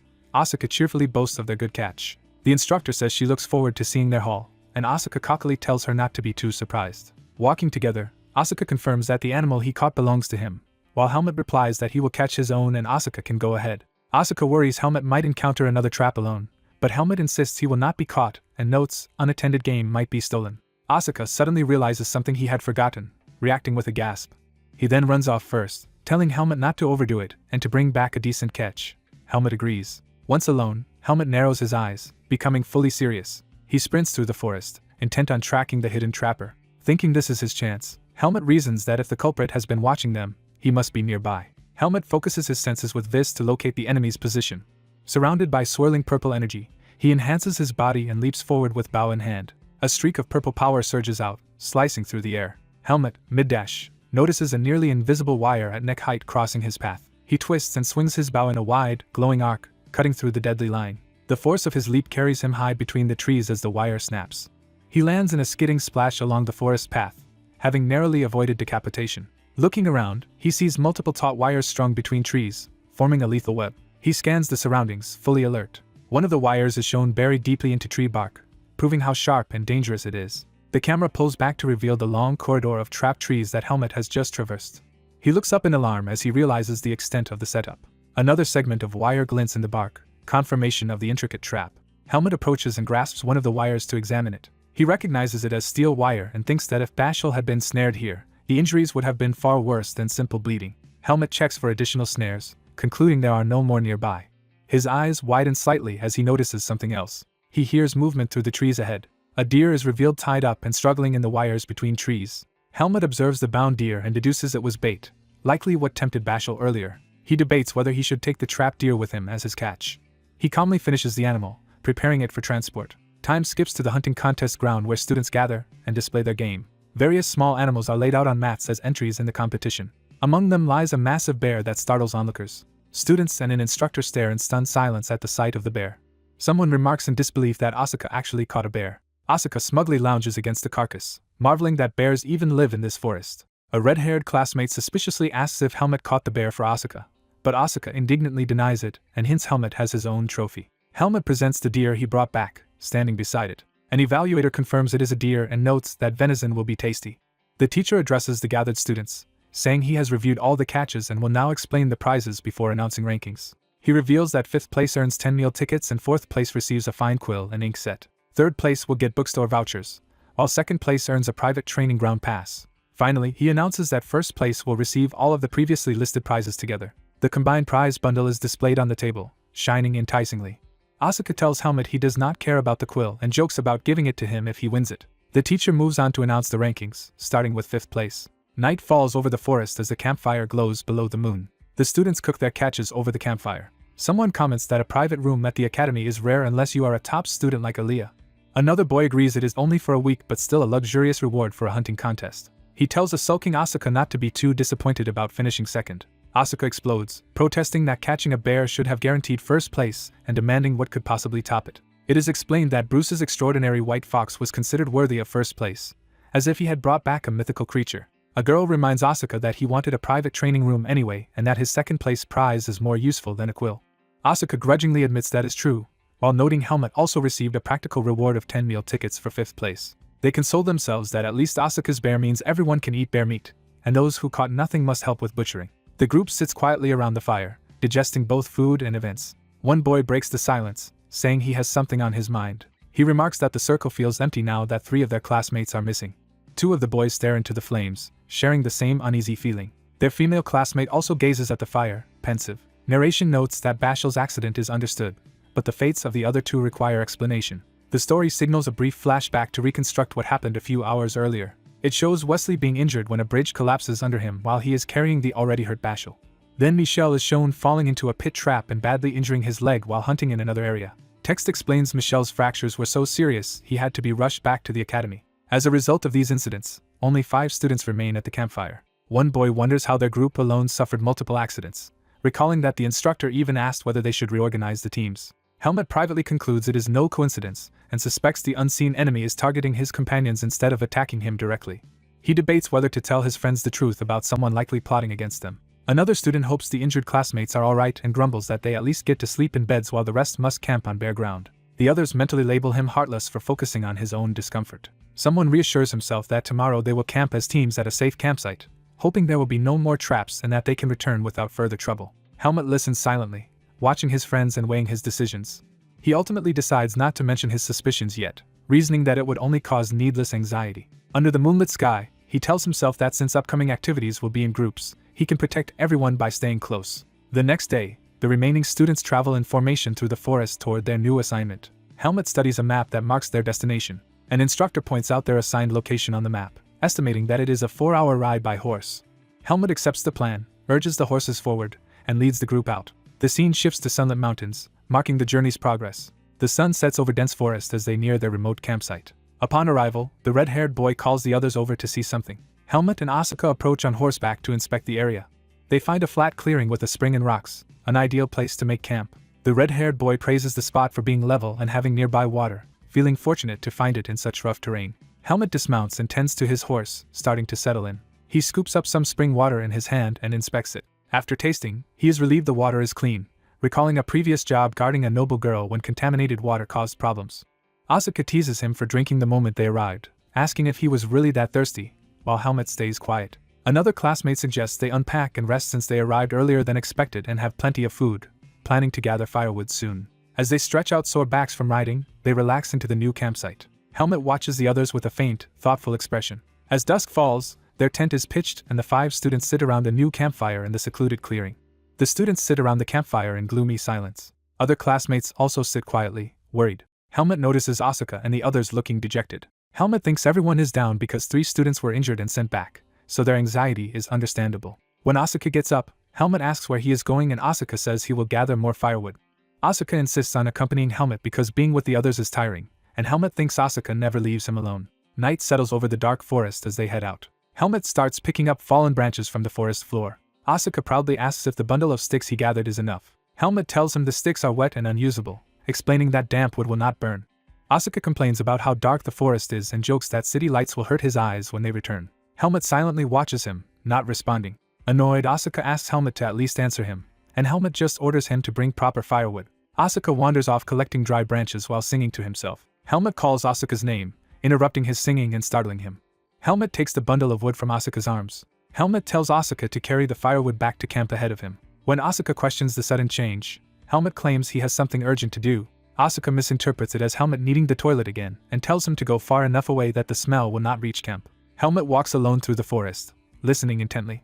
Under the moonlit sky, ominous sounds echo through the woods. The scene shifts to a secluded, grassy area among trees where someone is waiting. A masked man carves a wooden stake with his knife. Helmet's footsteps approach the clearing. Helmet arrives and comments that the masked man seems fully prepared. The 2 face each other in the forest, Helmet gripping his sword while the masked man sits on a stump. The masked man thanks Helmet for making the preliminary games fun and for accepting his invitation. He says they have much to discuss and invites Helmet to sit and talk. Helmet loosens his sword from its sheath as he prepares. The masked man keeps sharpening stakes, unconcerned, while Helmet sits opposite him. The masked man says he is pleased because he can finally talk with Helmet face to face. He adds that he has watched Helmet so much he is sick of seeing his face and asks how it feels to meet the predator targeting him. Helmet dryly says the man has strange taste in masks and deduces that he is too shady to show his real face. The masked man notes that Helmet is very different from his usual prey. He explains that most hunted people just flee, but Helmet kept pursuing him like a predator, which he found amusing. A sharpened wooden stake lies pointing directly at the seated Helmet. The masked man says they are alike and that revealing himself is giving Helmet one last chance. He suddenly launches an attack with the stake. Helmet reacts instantly, drawing and swinging his sword to counter the strike. The bug-like parasite the man used earlier writhes on the ground. The masked man introduces himself as Fascio, an elite member of Hawkeye serving directly under the Black Hawk leader. He says he has authority to recruit valuable talents into Black Hawk and considers Helmet too gifted to kill. Fascio offers Helmet a place in Black Hawk if he eats the parasitic bug, explaining it will gnaw at his heart unless treated but has no other side effects. He then threatens that, if Helmet refuses, his subordinates will kill all of Helmet's friends, urging him to think carefully. Helmet silently processes this, suspicious. He concludes that Fascio is lying and clearly not someone who commands others. Fascio dismisses whether Helmet believes him and laughs ominously. Helmet asks if Black Hawk is not worried about recklessly killing nobles, and Fascio replies that not all nobles are the same, and that only unimportant ones remain. Helmet recalls his noble classmates, realizing they might be considered expendable. Fascio insists Helmet should not overthink it, claiming he has no real choice and must accept the offer to survive. The parasitic bug continues to twitch menacingly. Helmet stares down at it from his seat, weighing the threat. His eye tightens as he makes up his mind. He closes his eyes, calm and resolved. Helmet says they supposedly have a lot in common. The bug crawls near him, still offered as the price of joining. Instead of eating it, Helmet stomps it into the ground. He declares that Fascio clearly did not research him properly. Power surges as Helmet leaps forward with a glowing sword attack. Fascio is forced to block as Helmet's powerful strike slams into him. The impact drives a wooden stake into a tree, showing the force of the clash. A massive explosion tears through the forest. Shockwaves continue blasting the surroundings. Surrounded by intersecting sword auras, Helmet prepares another devastating technique. An even larger burst of pink and blue energy erupts as he unleashes his full power. Helmet dives toward Fascio within the swirling energy, intent on finishing him. He reasons that killing Fascio here will resolve all the problems. He brings his sword down in a violent, focused strike. Fascio uses a strange red power to create a protective sphere around himself. Dark tendrils of that power surge outward behind him, while Helmet remains at the edge. Fascio says Helmet wasted his last chance and vows he will not leave the forest alive. Fascio's hidden wires or blades flash through the air toward Helmet's sword. Multiple projectiles or stakes rain down around Helmet, forcing him on the defensive. Helmet looks up in alarm as the attack closes in. The scene cuts to a quiet cup on the camp table. The cup suddenly rattles from distant tremors. Helmet's friends notice the shaking cup and look around uneasily. Hearing the distant roar, they wonder if it is a landslide and question how that could happen without rain. They realize Helmet is still missing and joke nervously that maybe he is constipated, assuming nothing serious could happen to him. Footsteps approach the campsite through the grass. The boy who went to feed the horses returns carrying their fodder, looking uneasy. The others ask why he brought the feed back and whether someone moved the horses from the pond. He insists no one touched the horses, yet they were gone, which the others find impossible. The scene shows a cut rope on a tree, evidence of the horses being taken. The boys discover the empty, cut tether lines where the horses had been tied. They confirm none of them moved the horses and wonder how 5 could vanish without noise or tracks. Startled by a sound, they all turn toward the woods. Hearing rustling nearby, Asuka and the red-haired boy nervously stare into the darkness. A shadowy figure slowly steps out toward them. Asuka and the redhead freeze in fear as the silhouette appears. It turns out to be Helmet, returning bruised and exhausted from the battle. The others shout in surprise that he scared them and start to mention the missing horses before noticing his condition. Helmet urgently asks if all of them are present, which confuses the two in front of him. Asuka and the redhead exchange anxious looks. Helmet thinks it is time to stop hiding the situation from them. He gathers everyone around the fire to talk. Helmet tells them there is something important he must reveal. The campfire crackles as they brace for his explanation. Asuka and another boy listen tensely, sweating. The red-haired student also listens, worried, while the black-haired boy stands by. The redhead summarizes that Helmet angered the Black Hawk group, which sent an assassin now trying to kill them all. Helmet confirms that this is correct. Another boy trembles as he realizes the earlier injured students were likely attacked for the same reason. The redhead panics, protesting that they never wronged Black Hawk and asking why they have to suffer. Asuka angrily smacks him, telling him to shut up since they are not even sure they will die. Asuka wonders if their classmate Sabbat might secretly hold a grudge, but Helmet says it is more likely tied to his own past. Helmet explains that before joining the academy he worked as a mercenary and killed several Black Hawk members, so they are probably seeking revenge. A flashback shows Helmet standing over fallen enemies in the forest from his mercenary days. The group falls silent, shocked by the revelation. The redhead asks how many Black Hawk members Helmet killed, assuming they were experienced adult fighters. Helmet downplays it, saying they were only around rank 3 mercenaries, then internally regrets mentioning the killing. Instead of being scared, the others stare at him in awe, thinking he looks incredibly cool. Asuka admits Helmet is more experienced than he thought, and now understands why Helmet's combat skills are so superior. Helmet remembers they, too, are aspiring swordsmen who understand such things. He agrees it is unfair for others to suffer for his feud and states that he will take responsibility and handle the assassin himself. The others question whether he should fight alone and suggest contacting instructors, but Helmut reminds Asuka about the crystal ball they brought. Asuka reaches for it, saying to wait a moment. He fumbles through his clothes in front of the group. Embarrassed, Asuka realizes the crystal ball is missing. The others explode in outrage, accusing him of losing it and speculating the assassin might have stolen it along with the horses. One boy anxiously asks what they should do now and whether they should leave immediately, while Helmut notes the area is likely full of traps and moving blindly in the dark is dangerous. Helmut thinks carefully about their options. He lays out a plan. At dawn they will leave on foot and should reach the instructors within 12 hours. He adds that Fascio will definitely try to stop them, is avoiding direct combat because he knows he cannot win fairly, and is relying on ambushes. Helmut concludes that if he guards the rear, the assassin will find it hard to strike and that he will personally eliminate him if he attacks. Asuka and the redhead quietly absorb Helmut's determination. The redhead agrees to the plan, and Helmut tells everyone to rest and save strength since running for 12 hours while staying alert will be exhausting. Under the moonlit sky, they discuss their limited food and decide to ration it carefully. The campfire burns steadily as the night deepens. A distant view shows their lonely campsite among the dark woods as they prepare for the dangerous journey at first light. Someone pulls aside the tent curtain as if stepping out. Two male students emerge from the tent, looking wary. Helmut sits outside with his sword, already on watch. Helmut asks why they are awake, and they explain they decided to keep watch in rotating pairs instead of leaving it to one person. Helmut tells them not to overdo it, but they insist that as swordsmen they cannot entrust their lives entirely to someone else. They ask Helmut about going without sleep. He says he can last 3 days, and they call him a monster. One boy remarks that the assassin must fear Helmut since he has not appeared for hours. Helmut warns them not to relax because the assassin never gives up on prey, and the boy says he was only making small talk. Helmut suddenly senses something and tells them to be quiet. Helmut silently signals the others to stay alert.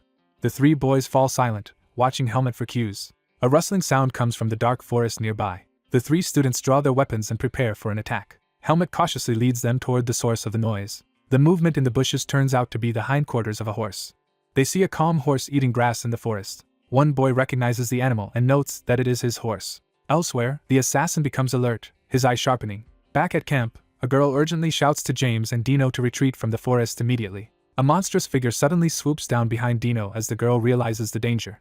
Dark claws of energy surround Dino as he looks up in shock. James and Helmut react in alarm and rush toward Dino. A violent strike sends Dino flying while the attacker is knocked back. The impact creates a huge explosion of smoke and debris in the forest. Helmut and James continue their assault amid flying debris.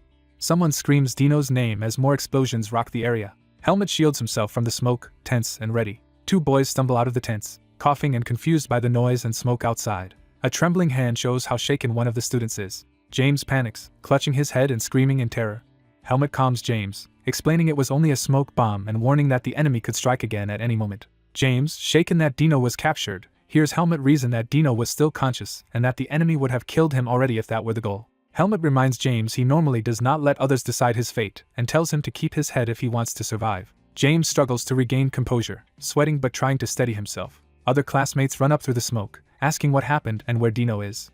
Helmut privately worries that the assassin understands human psychology well and may be far more experienced than they are. The others demand to know where the attacker went, and Helmut admits he might still be nearby. One boy frets that they cannot abandon Dino but also wonders how they can rescue him. Helmut dryly asks if they are suggesting they flee and leave Dino behind. James anxiously asks if Helmut is considering abandoning Dino, and Helmut replies that he is not doing that yet. Helmut explains that moving as a group would fall into the enemy's plan, but going alone would leave the camp defenseless. The group falls into frustrated silence, asking why they are being put through this ordeal. James suddenly grabs Helmut by the collar in anger. James snaps that the situation is Helmut's fault and threatens not to allow Dino to be abandoned. Another boy restrains James, saying blaming Helmut is useless and urging him to calm down. Helmut answers evenly that he never intended to abandon Dino. He adds that he cannot risk everyone's lives for one friend and that his responsibility is to bring back as many survivors as possible. James argues that this still sounds like being willing to leave Dino, while others try to pull him away and cool him down. The others drag James off, telling him to calm down as he resists and shouts. Afterward, one classmate asks if Helmut is alright and admits James was not entirely wrong.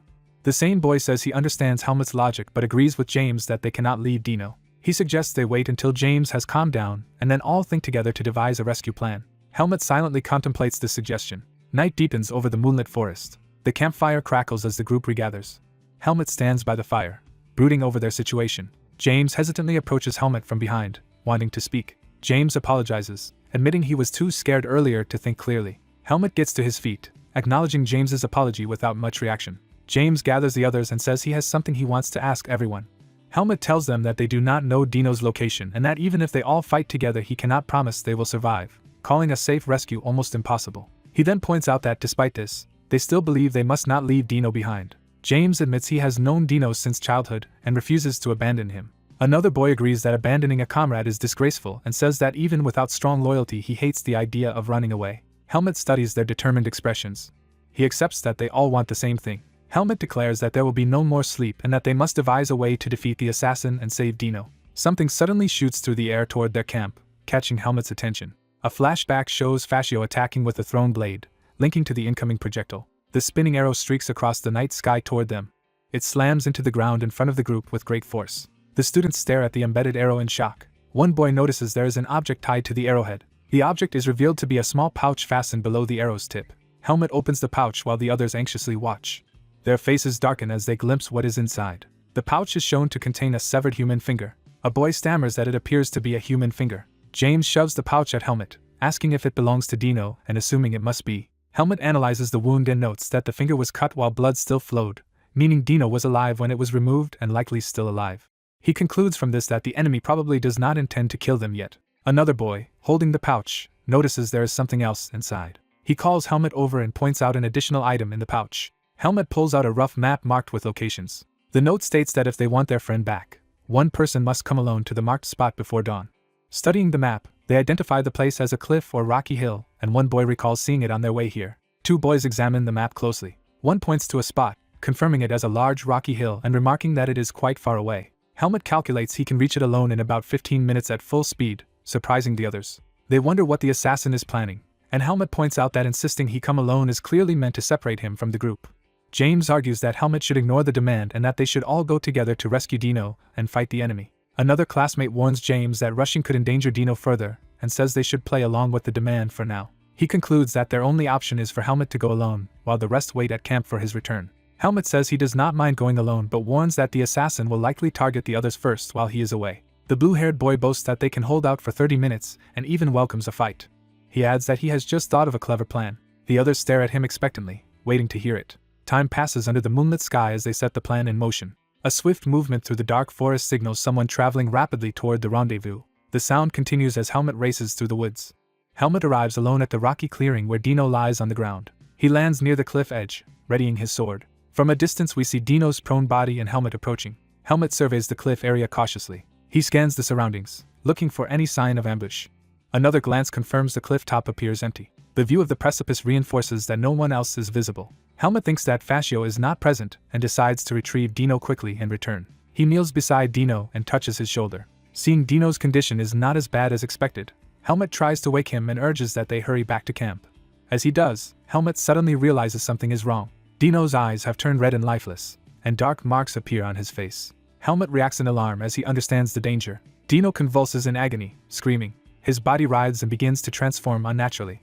A surge of power erupts from him, blasting the ground. Helmut recognizes the aura as demonic energy, and is horrified that Fascio used such a method. An explanation appears that demonic energy is pure berserk power. It states that if unrefined demonic energy enters a normal human body, chaos ensues. Further narration explains that human and demonic energies clash until both are exhausted, at which point the body itself fails. Dino's now inhuman foot slams down, showing his transformation. Helmut faces Dino, who has turned into a monstrous, muscular figure wreathed in demonic aura. Helmut grips his sword, preparing to fight his transformed friend. A close-up shows Dino's fully corrupted face with empty, red eyes. Dino, now a berserk monster, launches a furious attack at Helmut. Helmut blocks the enormous punch with his sword. The clash sends shockwaves through the area as the two exchange blows. They charge at each other again within the expanding shockwave. Helmut drives in for another strike as Dino counters. Their battle smashes the rocky ground, debris exploding into the air. Helmut dives down with his sword toward the transformed Dino. Landing from his strike, Helmut faces Dino, who rises from the rubble with glowing red eyes. Helmut calmly judges that Dino is merely a human warped by demonic energy, and should not be hard to kill. Seeing Dino's crazed face, Helmut hesitates with a lingering concern. Dino roars as his monstrous form swells with a surge of demonic power. The demonic outburst causes the dark seed embedded in Helmut's chest to react violently. Startled, Helmut realizes something is happening inside him. He notes that the seed of darkness in his body is responding to Dino's pure demonic energy after a long time. Helmut focuses his gaze, reassessing the situation. He squares off again with the looming monstrous Dino amid the settling dust. Dino snarls, fully intent on attacking. Helmet briefly clutches his chest, still feeling the seed's reaction. Accepting the situation, he acknowledges the influence of the seed of darkness. Dino stomps the ground and prepares to charge. The monster rushes Helmet at tremendous speed. Dino swings a massive arm at Helmet, initiating a fierce close-quarters clash. Helmet counters with swift sword strikes, trading blows within Dino's flurry of attacks. Their slashes collide repeatedly, shaking the ground. Dino unleashes a huge overhead strike aimed directly at Helmet. Helmet meets the incoming blow head-on without flinching. Dino's punch smashes Helmet into the cliff behind him. The impact shatters the cliff face around them. The collapsed rock forms a deep pit as the two fall amid debris. Dino looks around in confusion, sensing a shift in the battle. Helmet's eyes sharpen as purple energy gathers from the seed of darkness. Wreathed in dark aura, he darts in low toward Dino to strike. Helmet impales Dino with a seed-charged attack, causing Dino to scream in agony. Helmet tells Dino to stay buried and meditate for a while, promising to free him later. Massive boulders rise above Dino, trapping him beneath the collapsing cliff. Dino's eye widens in fear as the rocks come crashing down. From afar, the entire cliffside collapses in a thunderous landslide. Dust and rubble settle over the devastated area. The rocks finally come to rest, hiding Dino underneath. Dino's immobilized body is shown wedged among the stones. Helmet stands over the half-buried Dino, preparing to deal with the demonic taint. He places a hand on Dino's forehead to begin purification. Helmet calmly channels power while examining Dino's condition. The seed of darkness activates as he draws demonic energy out of Dino's body. Helmet explains that the seed of darkness absorbs demonic energy, notes this energy is weaker than what he saw in the Forest of Roots, and decides he can burn it all away with this. Corruption continues to flow from Dino as Helmet maintains contact. Dino's face gradually relaxes as the demonic influence weakens. The corruption recedes further, returning Dino toward normalcy. Dino lies peacefully unconscious while Helmet completes the cleansing. Helmet, surrounded by dense purple aura, concentrates on finishing the absorption. He opens his eyes once the process stabilizes. Helmet thinks that burning away such a large but weak mass of demonic energy will still take time and is relieved that Fascio is not here as he decides to head back now that Dino is safe. He prepares to move Dino from the rocky mound. Supporting Dino's upper body, Helmet urges him to muster some strength so they can hurry back to their dire situation. As he lifts Dino, Helmet suddenly senses the ground behaving strangely. Cracks race outward from beneath them, warning of another collapse. Realizing the earlier impacts destabilized everything, Helmet panics about the ground giving way. The cliff fully crumbles again, sending rocks cascading down. Time passes and the scene shifts to a quiet night landscape under the moon.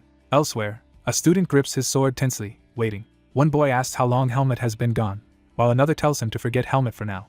The three boys stand back to back with drawn swords, concluding that Helmet's real fight is just beginning. A bare foot steps toward their camp from the darkness. The masked assassin with wild red hair, Fascio, appears holding twin sickle blades. Fascio strides toward the campfire while the boys brace themselves. The assassin grins menacingly, clearly amused. One boy recognizes him as Dino's kidnapper, while another warns everyone to face forward and stick to their plan. Asuka steels himself, aware of the assassin's terrifying approach. He reflects that Fascio's stealth abilities surpass normal detection. Helmet's earlier explanation is recalled, saying humans cannot sense Fascio directly, which makes one boy question if they can handle him. Helmet's flashback continues, outlining a formation where three watch different directions in an open area to counter Fascio. Helmet adds that when a chance appears they will use Asuka's plan to strike. Asuka remembers this, sweating yet resolved. Now, Fascio counts the visible students while drawing his blade. He notes that one boy is missing but is satisfied that the 4 remaining targets, including Helmet elsewhere, are accounted for. The blue-haired boy anxiously interprets Fascio's words as hinting Dino's death, while his friend snaps at him not to believe the enemy and to ignore such taunts. Fascio mockingly identifies Asuka and names the 2 noble boys Andrew and James. He formally introduces himself as Fascio of Black Hawk and says he is hunting them because they befriended the wrong person. The 3 boys tighten their formation, ready to fight together. Fascio admits that killing 2 nobles is risky even for Black Hawk and that he dislikes needless danger. Raising a finger, he says he has an alternative proposal. He suggests that since one of them is a commoner, they should help him hunt that boy in exchange for the nobles' lives. James reacts nervously to being the implied expendable weak link. Andrew is equally shaken by the suggestion. Fascio tempts them further, saying this is a perfect chance to get rid of the troublesome commoner, and promises to keep their betrayal secret, even faking their injuries. Asuka angrily asks if they are really considering the offer and urges them not to fall for such lies. James struggles internally, sweat dripping as he stays silent. Fascio calls out Asuka's name, expecting an answer. James suddenly declares that he is thinking more clearly than ever. Asuka is startled by his firm tone. Andrew gives a faint, supportive smile. James loudly rejects the offer, declaring that no swordsman would sacrifice a comrade and vowing that all 3 of them will defeat the assassin and return alive. Fascio clicks his tongue, annoyed by their stubbornness. He crouches into a ready stance, deciding to kill them all for wasting his time. Asuka shouts for everyone to focus as Fascio attacks. The assassin blurs and vanishes with terrifying speed. Asuka is shocked to realize he has lost sight of their enemy. Fascio reappears behind them, closing in silently. Asuka warns that Fascio has disappeared from view but tells the others to remember that only his presence is hidden and to hold formation. The three stand tightly together in the open campsite, watching every direction. One of them grips his sword with a trembling hand. James and Andrew pan heavily, tension wearing them down. They wonder why Fascio is not attacking yet, and Asuka explains he is waiting for their concentration to lapse. Andrew curses that the assassin is toying with them. Fascio suddenly lunges at Andrew from below. Andrew manages to block the strike with his sword but is nearly overwhelmed. Asuka checks on James, who insists he block the blow. Fascio analyzes their formation and decides James is the weak point. Leaping high, Fascio decides to eliminate James first. Asuka realizes Fascio is targeting James and urges him to endure while they respond. Fascio darts low past the group to attack again. James panics internally, fearing the next strike. Fascio's blade clashes with James's sword, injuring James badly. The impact jars their whole formation and Andro cries out in pain. Asuka, frustrated and bleeding, admits the assassin is making fools of them.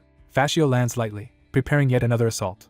He mocks their poor skills and complains that they are spoiling his hunt. Deciding to speed things up, he warns them he hopes they do not break too easily. Fascio slashes Asuka's shoulder from behind, drawing blood. Blinding arcs of attack sweep across the battlefield. The trio desperately deflects wave after wave of strikes. More slashes rain down around them, forcing constant defense. The relentless assault continues, each pass cutting closer. The three boys stand together, visibly wounded but still holding their positions. Bloodied and gasping, Andrew braces himself to keep fighting alongside the others. Night deepens over the mountains as their struggle drags on. Blood pools on the ground, showing how brutal the fight has become. The trio huddle together, barely standing yet refusing to fall. Watching from a tree, Fascio laughs that they now finally look like true prey and says their efforts were entertaining. James pants with a bleeding face and shoulder, near his limit. Andrew, similarly bloodied, fights to stay conscious. Asuka, gravely wounded, forces himself to keep his guard up. He wipes blood from his mouth, stealing his resolve. Fascio taunts that Asuka seems to be enjoying this, and warns he will regret trying to finish things quickly. Asuka smiles and proposes dismissing his two injured friends so he and Fascio can fight one-on-one, promising an even greater thrill. He adds that he cannot fully unleash his power while burdened with two deadweights, implying he is ready to show his true strength alone.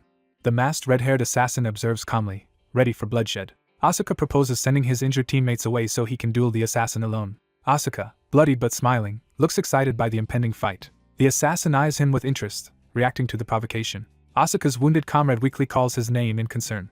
The assassin asks if Asuka is begging for his friends' lives and mocks the sentimental request. From his perch he questions why he should agree, while Asuka insists a one-on-one fight will be more fun and less cramped. Asuka yells that the assassin is underestimating his skills and has been misled about his strength. Asuka argues that if the assassin cannot beat him, he will also lose miserably to Helmet, taunting him for preying on the weak. The assassin's eye narrows as Asuka's words hit a nerve.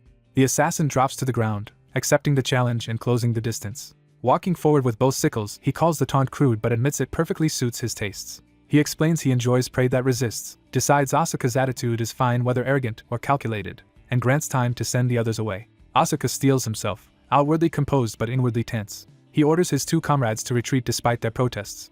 James is told his bleeding is life-threatening and that they must trust Asuka while he gets treated. As James and the other student hobble off, Asuka faces the approaching assassin alone. The assassin smirks, clearly pleased by the solo confrontation. Asuka resets his dislocated arm, bracing his injured body. He announces he is ready and urges the assassin to attack. Asuka surges forward with his sword as the assassin flashes in behind him. The assassin's sickle slashes deeply into Asuka's back mid-charge. Asuka is badly wounded but uses the momentum to swing his sword toward the assassin. The assassin turns in surprise, realizing Asuka's counterattack is faster than expected. Asuka unleashes a spinning, energy-filled sword strike that carves a wide arc through the ground. Gritting his teeth, he presses the assault despite his injuries. The clash sends Asuka crashing into the ground while the assassin prepares another strike. The assassin's relentless attacks batter Asuka again, drawing more blood. Asuka braces and meets another sweeping sickle strike head-on with a powerful downward slash. Their blows devastate the terrain, leaving Asuka crouched in a crater opposite the assassin.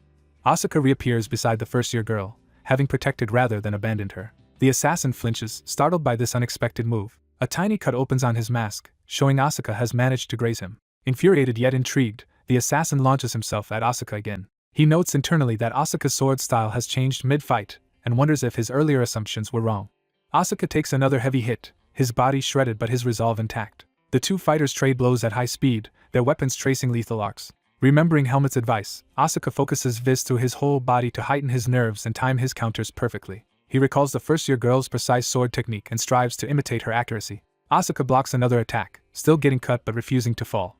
The assassin's sickle tears through him again, sending blood spraying as Asuka staggers. From afar, his comrades watch in horror as the duel shakes the forest. They recognize Asuka's current swordplay as similar to that of the talented first-year girl. Powering up with blue vis, Asuka clashes yet again, leaping to strike down the assassin. The assassin counters and chases him relentlessly across the battlefield. Asuka, panting and covered in blood, strains to keep moving under the constant assault. The assassin suddenly breaks into manic laughter, unnerving Asuka. He admits Asuka was not bluffing and delights that, like Helmet, Asuka becomes sharper when cornered, making him excellent prey. However, he says he must end the game soon because the real target will return any moment. Raising his sickle, he declares their fight fun but announces it is time to send Asuka to his grave. Asuka roars back that he will not die just because the assassin has decided so. The assassin closes in for a killing blow, his sickle arcing toward Asuka's neck. The blade reaches Asuka's throat, seemingly about to sever it. A sudden explosion of blue vis erupts, disrupting the attack as Asuka reacts in the last instant. Asuka's friends scream in shock at the violent clash they witness. The assassin senses a strange energy rising around them. Asuka channels all his vis into his arm, physically grabbing and halting the sickle blade against his throat. The assassin realizes with surprise that Asuka hardened his arm with vis to block the fatal cut. He then senses something else inside the wraps around that arm, noticing the concealed object. Asuka addresses him mockingly as a prestigious Black Hawk assassin. Smiling coldly, Asuka asks if the assassin has ever trained to hold his breath. The assassin's expression shifts as powerful energy flares from Asuka's arm. A flashback reveals Asuka previously bought a vacuum magic scroll among camping supplies, knowing it activates if torn or damaged. He had wrapped that scroll around his arm, planning to lure the assassin into attacking it when he went for the finishing blow. He calculated that for a brief moment after activation, the vacuum would create an opening. The scroll triggers, unleashing a massive vacuum blast centered on Asuka and the assassin. Within that instant of disorientation, Asuka expects the assassin to expose a gap he can exploit. Seizing the chance, Asuka crushes down the assassin's arm with vis strength and force. He drives his sword straight at the assassin's torso amid the swirling energy. Their weapons clash violently as the vacuum shockwave tears across the clearing.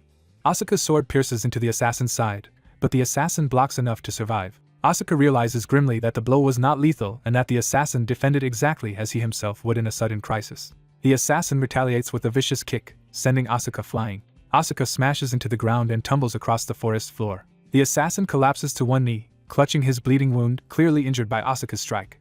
Cursing the students as arrogant monkeys, he begins to unleash his rage. Suddenly a metallic orb rolls between him and Asuka, drawing both their attention. Asuka, lying on the ground, stares at the orb in confusion. The assassin recognizes it as a communication crystal and is shocked, convinced the students had lost it earlier. A brief flashback shows Helmet's group earlier, hinting someone recovered the crystal. Asuka remembers how he had secretly kept that crystal in his vest pocket. The assassin's eye twitches as he realizes what this means. He now understands the orb came from Asuka's back pocket.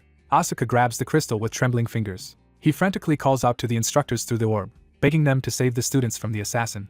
The assassin charges to stop the call, shouting that he will not allow it. His thrown weapon shatters the crystal just as Asuka shields himself. From the fragments, a distant instructor's voice briefly answers, asking Asuka what is happening before the link cuts. Both fighters are left panting amid the broken pieces, the rescue attempt only partially successful. Asuka taunts the exhausted assassin, saying that with Professor Dwayne's teleportation magic the instructors will arrive soon. The assassin clenches his fist, vowing he does not even need that remaining time. He lunges again, declaring he will kill Asuka before any instructors can intervene. As he moves, he suddenly senses an overwhelming new presence. The treetops above darken as something powerful descends. The assassin looks up to see a black shadow streaking toward the battlefield. He recognizes the oppressive aura and realizes who has returned. Terrified, he thinks to himself that Helmet is back. A beam of destructive power crashes down, forcing the assassin to leap away. Helmet's arrival is confirmed as the assassin faces the source within the settling dust. Helmet's silhouette appears through the smoke, sword resting over his shoulder. Helmet stands revealed, carrying the unconscious Dwayne while Asuka watches from the ground. Assessing the situation, the assassin decides the mission has failed and that he must retreat. The students see the assassin's black smoke trail vanish and wonder if he has fled. Relieved, they confirm he is gone and suspect he ran away. Asuka's friends praise Helmet for saving them, while he notes how badly injured they all look. Asuka angrily complains that Helmet arrived later than the promised 30 minutes, though Helmet says something unexpected delayed him. Dwayne lies unconscious but alive at Helmet's feet. Helmet acknowledges that despite everything, the students endured until the very end. James and the red-haired student give weak, relieved laughs at the compliment. Asuka crosses his arms, still sulking but clearly relieved as well. James explains he already used the recovered crystal to summon the instructors, so help is on the way. Helmet, face shadowed, says he must deal with the remaining problem before they arrive. Elsewhere in the forest, the wounded assassin races away through the trees. He notes he only managed to retrieve one of his daggers while fleeing. Convinced Helmut is pursuing him, he thinks the forest is filled with his own traps and believes this will get him the advantage. Though admitting he must return in disgrace, he swears to at least kill Helmut, his original target. A sudden purple beam of energy streaks toward him from behind. The assassin dashes through the forest, trying to escape the oncoming attack. The beam slams into his back, catching him off guard. The impact blasts him through the air in a burst of purple light. Grimacing, he uses his remaining sickle to shield his vitals as he is hurled away. Another thrown sickle is intercepted and deflected by Helmut standing calmly on a tree branch. Helmut appears wreathed in dark purple energy, bow in hand, clearly the source of the devastating shots. Another blast strikes the assassin, sending him crashing and gasping in pain. He tumbles violently along the ground under the relentless ranged assault.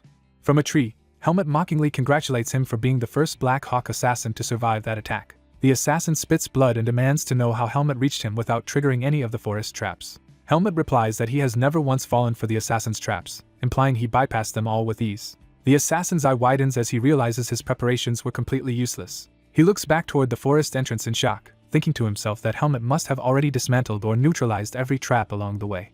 In the dark forest, metal stakes jut from the trees, revealing a deadly, prepared kill zone. Someone observes that an opponent has charged straight through all of these lethal traps. The purple-haired swordsman unleashes a powerful beam of violet energy from his blade. The blast slams into the ground, exploding with destructive force. The red-haired masked attacker dodges and realizes the swordsman manipulated tree branches to kill 5 past victims. The masked man admits being cornered but boasts that such tricks cannot defeat him as he rushes in. Watching from a tree, the swordsman comments that prey struggling when cornered is entertaining. Surrounded by dark aura, he coldly states he has no intention of toying with the enemy as he hunts. He steps forward decisively, beginning his approach. He stands alone in a clearing, aura flaring, waiting for the assassin's next move. The masked man thinks Helmut has made a mistake chasing him into this dark forest, questioning if Helmut can handle his attacks here. Helmut calmly draws his second sword, readying himself. Smiling, he senses the assassin's approach and announces that he has located him. The red-haired assassin appears behind Helmut, swinging his weapon in a surprise attack. Helmut instantly turns, sword wreathed in violet energy, and counters with a heavy downward strike. The assassin's eyes widen in shock as the counterattack connects. Helmut follows through with a sweeping, aura charged slash that sends the assassin flying. Staggering away, the assassin panics that Helmut somehow detected his stealth approach. He watches in fear as Helmut stands wreathed in dark purple flames, an overwhelming presence. The assassin tells himself Helmut only got lucky once and resolves to fight using his full power. He sends countless sharpened branches slicing through the air toward Helmut. Confident, he notes that darkness, tree shadows, and falling leaves should perfectly hide his presence. He reasons that with Helmut's eyes and ears compromised, Helmut should not track him at high speed. Yet Helmut, cloaked in aura amid the storm of leaves, still intercepts the assassin. Startled, Helmut briefly wonders what just happened. The assassin lands a brutal kick while slashing past, striking Helmut through the leaves and energy. Reeling, the assassin realizes Helmut's interceptions are not coincidence. He insists it should be impossible for a mere human to see through his refined stealth skills. Helmut, bleeding but focused, races forward again with aura blazing. He closes his eyes, concentrating intensely as if relying on senses beyond sight. The assassin's expression twitches, sensing something is wrong. As they clash again, he suddenly suspects a disturbing explanation. Helmut hurls him away with another massive, aura-charged slash while reflecting on stealth. Helmut concludes internally that no stealth can fully conceal the killing intent released during an attack. The assassin realizes Helmut can instantly sense faint murderous aura, locate its direction, and counter accordingly. Thinking back on the berserk human and countless traps Helmut has overcome, he decides this perception exceeds normal human senses. Standing over him, Helmut taunts that the assassin seems to be out of tricks. Helmut then declares that since the assassin is done, he will take the initiative and come to him. His aura flares brighter as he advances with sword in hand, radiating overwhelming power. The assassin recognizes this as embodiment of this and judges Helmut to be at least rank 1. Examining his bleeding arm, the assassin notes that he is nearly out of vis and cannot safely continue stealth, but believes Helmut cannot maintain embodiment long either. He decides to hide and simply wait until Helmut's vis runs dry. Helmut stomps the ground, launching himself forward again. He appears like a dark phantom and swings a huge, aura-coated tree trunk toward the hiding assassin. The assassin, cursing, desperately braces his arms as the attack descends. Their clash creates a blinding shockwave as Helmut drives in from below. Helmut flips and dives, sending another devastating vertical strike down on the assassin. The impact sends trees and blood flying as the assassin's body is savaged. The forest canopy shakes and a distant plume of smoke marks the catastrophic blow. A felled tree lies across the foggy forest floor, showing the scale of destruction.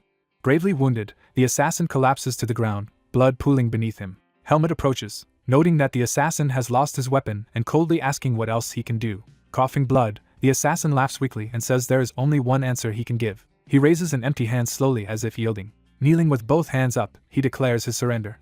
Helmet stares at him with a doubtful, darkened expression. Instead of accepting, Helmet kicks him hard, drawing a pained cry. When the assassin mocks him for attacking someone who surrendered, Helmet replies that this is not a duel, so such rules do not apply. Helmet lifts his boot again, preparing further punishment. His stomp crushes the assassin's fingers with a sickening snap. As the assassin screams, Helmet warns him not to think about escaping. Panicking, the assassin offers to stop chasing Helmet and even persuade Black Hawk to cease the hunt if his life is spared, but Helmet notes killing him removes an immediate pursuer. The assassin urges Helmet to think carefully, saying he is only one member of Black Hawk and others, stronger and in groups, will come if he fails to return. He presses that when that happens Helmet may not be able to protect his companions like he did today. Helmet turns away thoughtfully, causing the wounded assassin to flinch in unease. Helmet then ruthlessly stomps on the assassin's hand again, ensuring he cannot move. The blow sends a shock of pain through the hand, emphasizing Helmet's mercilessness. The assassin howls while Helmet pins his mangled hand to the ground with his boot. Helmet leans close with murderous eyes and states that the assassin will die here and that he will also kill anyone else who comes for him. The assassin realizes he has no choice but to accept this deadly resolve. Helmet raises his sword to finish things, saying that if there is nothing more to say, he will end it. Terrified, the assassin suddenly cries out for Helmet to wait. A new voice politely asks Helmet, the swordsman's student, to halt for a moment. Helmet turns to see a hooded figure standing nearby, presence heavy and mysterious. Helmet eyes the newcomer warily. The hooded man smiles and says losing the wounded assassin would cause them many problems. Helmet stands between the cloaked stranger and the fallen assassin, tense as wind rustles the trees. The stranger pleads, saying his hands tremble and begging Helmet to spare the man. Helmet thinks that this person's presence is even harder to sense than the assassin Fascio's, and that he can barely tell if the man is alive or dead. The dying assassin weakly whispers the name Talon, shocking Helmet. Helmet internally realizes this newcomer must be Talon. He recognizes Talon as the leader of Black Hawk. Talon assures he is not asking for the assassin's life for free and offers to compensate Helmet if he spares him. Helmet refuses, saying the assassin must pay with his life and that only death balances his crimes. Talon admits this is troublesome because Black Hawk is short on manpower, and the assassin is too competent to lose. He proposes offering money and information valuable enough that Helmet might overlook the matter. Helmet listens silently, considering the proposition. Talon gauges Helmet's strength, and seeing no opening to strike in his own injured state, decides he should avoid a fight. Helmet reasons that killing Fascio will trigger backlash from the Seed of Darkness, and that since Talon does not seem eager to fight, forcing a hard battle would be unwise. Talon offers not only to end all pursuit but also to reject any future assassination requests targeting Helmet. Talon asks if these terms are not overwhelmingly favorable for Helmet. Helmet keeps his boot on the assassin's ruined hand while considering the offer. His expression tightens as he weighs his options. He finally admits he needs both the money and the information being offered. Talon calls him greedy but agrees to grant both as requested. Talon tosses a heavy pouch to the ground as payment. He explains the pouch holds about 300,000 mark and tells Helmet to verify it. The pouch is slit open, revealing a pile of gold coins. Talon then offers to answer any question Helmet has for free.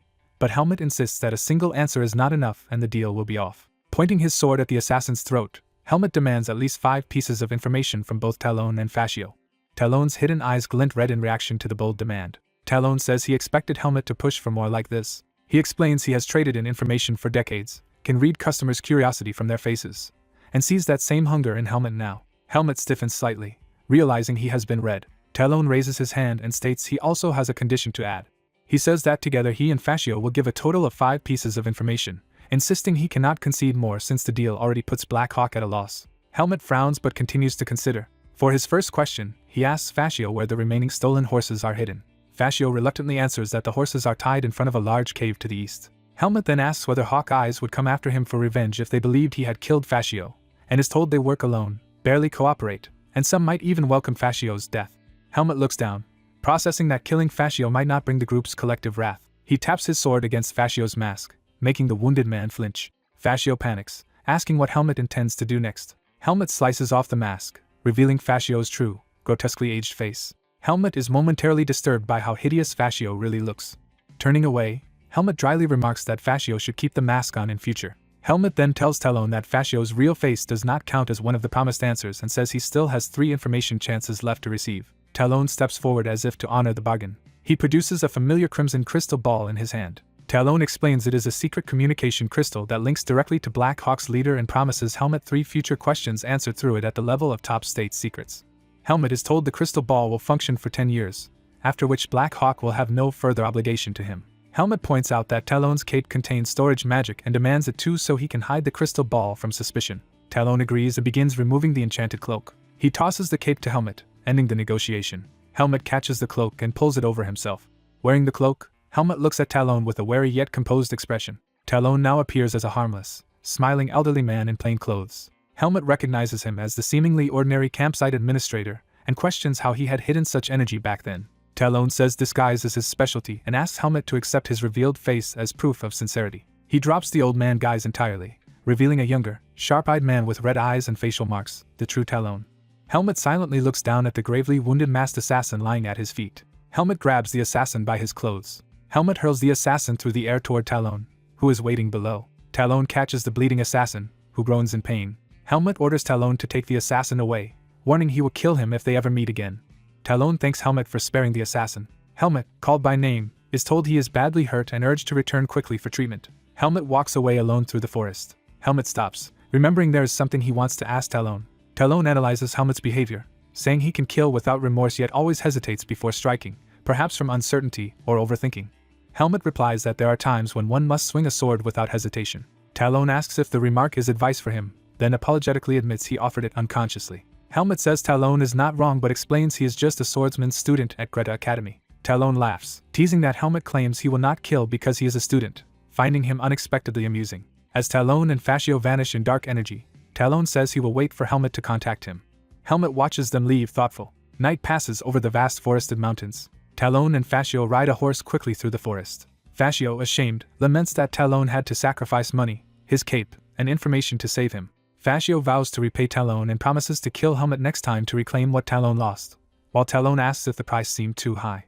Talon smiles slightly at Fascio's resolve. Talon asks whether Fascio really thinks he nearly succeeded in his mission today. Talon answers his own question, saying he disagrees and that Black Hawk will no longer interfere with anything concerning Helmet. Fascio argues they could still kill Helmet by mobilizing all their forces, insisting they must eliminate him before he grows more dangerous. Talon laughs, saying Fascio is just humiliated that Helmet tore off his mask and that his idea is irrational. Talon concedes that using all of Black Hawk might kill Helmet but says the cost in resources and manpower would be too great for someone who is not worth such a sacrifice. Talon reminds Fascio that Helmet spared his life and accepted Talon's conditions, implying that should guide their judgment. Talon concludes Helmet, who can show mercy even to an enemy, is unlikely to betray allies and that befriending him would be more valuable than treating him as a foe. Talon tells Fascio he still has much work ahead and orders him to focus on recovery, which Fascio accepts respectfully. Talon reflects that Helmet is like a wild beast in some ways. Dawn breaks over the forested mountains. Instructors rush to Helmet, relieved he is safe and asking if he is hurt. Helmet answers tiredly that he is fine. Helmet glances toward his classmates. His 3 battered classmates rest against trees, exhausted but alive. Dino lies shirtless while the old healer channels glowing magic into his chest. The instructor scolds Helmet for recklessly chasing the assassin alone, but Helmet insists nothing happened and that he simply lost his target. The instructor protests that Helmet's safety is what matters, while the female instructor grumbles that he is such a handful. Helmet repeats that nothing happened in the end. The healer sighs in relief after finishing his work. Helmet approaches and quietly asks the healer how Dino is doing. The healer explains Dino's finger has been reattached and his external wounds treated, though lingering demonic energy remains that he cannot remove. The healer, having heard Helmet save Dino, asks him to explain what occurred. Helmet recounts that Dino suddenly transformed into a rampaging monster and then collapsed from exhaustion, shocking the instructor who asks if demonic energy was truly in Dino's body. The healer says demonic energy burning human veins usually leads to death, but Dino survived because only a small amount was infused and it leaked out. With temple purification he should fully recover. Dino lies unconscious, breathing faintly. The female instructor apologizes, saying they never expected assassins here and were complacent for not guarding the trap site. Helmet inwardly admits he actually endangered everyone by drawing danger to himself. He reflects that at first he simply enjoyed having a strong enemy nearby. He realizes that because the enemy also targeted those around him, he could no longer take pleasure in the fight. After saving Dino and seeing the injured in the territory, a strange anger rose within him. Helmet wonders if he has been changing ever since entering the academy. The healer calls out that the mage has arrived and gestures Helmet over. Helmet looks up, alerted. He turns to see a robed figure approaching. Aaliyah, the white-haired mage with violet eyes, removes his hood. The instructor recognizes Aaliyah from the magic department and asks why he is here. Aaliyah says Professor Dwayne urgently sent him and asks Instructor Alan what to do. Alan acknowledges this and thinks about how to use Aaliyah. Alan decides that since Helmet has not received medical treatment yet, Aaliyah should heal him first. Aaliyah agrees. Helmet calls Aaliyah's name as the mage tells him to sit and show his injured arm. Aaliyah casts luminous healing magic over Helmet's wounded arm. While healing, Aaliyah remarks that the situation must have been far more chaotic than expected if even Helmet was injured. Helmet watches quietly as the warm magic surrounds him. Helmet addresses Aaliyah and recalls that in a previous ethics lesson Aaliyah had said saving a life in danger is a virtue. Helmet questions why people willingly throw themselves into such horror when failure to save someone would leave them suffering afterward. Aaliyah listens intently, contemplative. He looks away, pondering an answer. Nearby, Helmet's classmates rest together in the forest clearing. Aaliyah asks if those classmates are why Helmet is troubled, and Helmet admits they are all alive now but nearly died because of him, and he doubts he can save everyone again. Helmet concludes that he is still not strong enough. Aaliyah's eyes sharpen as he prepares to respond. Aaliyah challenges Helmet's view, asking if helping others is charity and explaining that people help because they also expect help, so the concept of being helped makes helping meaningful. He elaborates that humans survive by supporting each other since individuals have limits, though he admits few people can truly aid someone like Helmet. Aaliyah points to Helmet's friends, saying they also contributed to everyone's survival today and might help Helmet someday even if he did most of the work. Helmet worries the others might hate him for nearly getting them killed. Aaliyah finishes healing and tells Helmet to ask them directly if he is curious, then leaves to speak with Professor Dwayne. Helmet watches Aaliyah walk away, still thoughtful. His two nearby classmates turn to see him approach. Helmet calls out to them. He apologizes, saying their injuries are his fault, but one classmate quickly insists he should not blame himself since they all survived. That classmate says he realized through Helmet that they are still powerless in the outside world.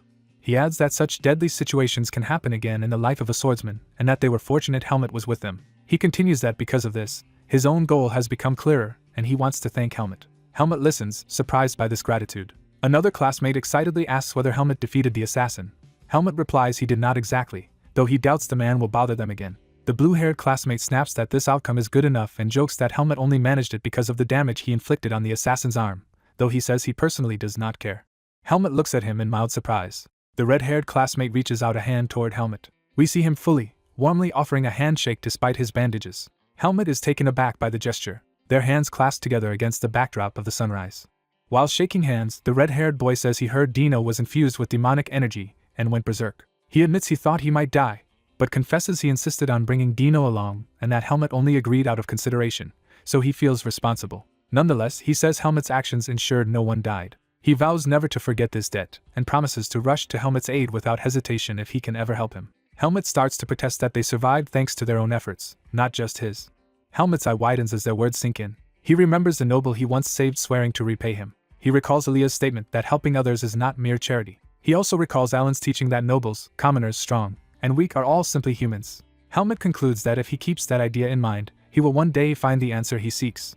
He realizes he wants strength not to dominate but to protect and connect with others. He defines this ideal strength as one that links hearts and hands through shared struggle. That strength, he thinks, is based on mutual trust and support. Helmet gazes upward, reflecting on this newfound understanding. He pictures himself and his comrades, past and present, literally joining hands, recognizing this as the true strength of humans.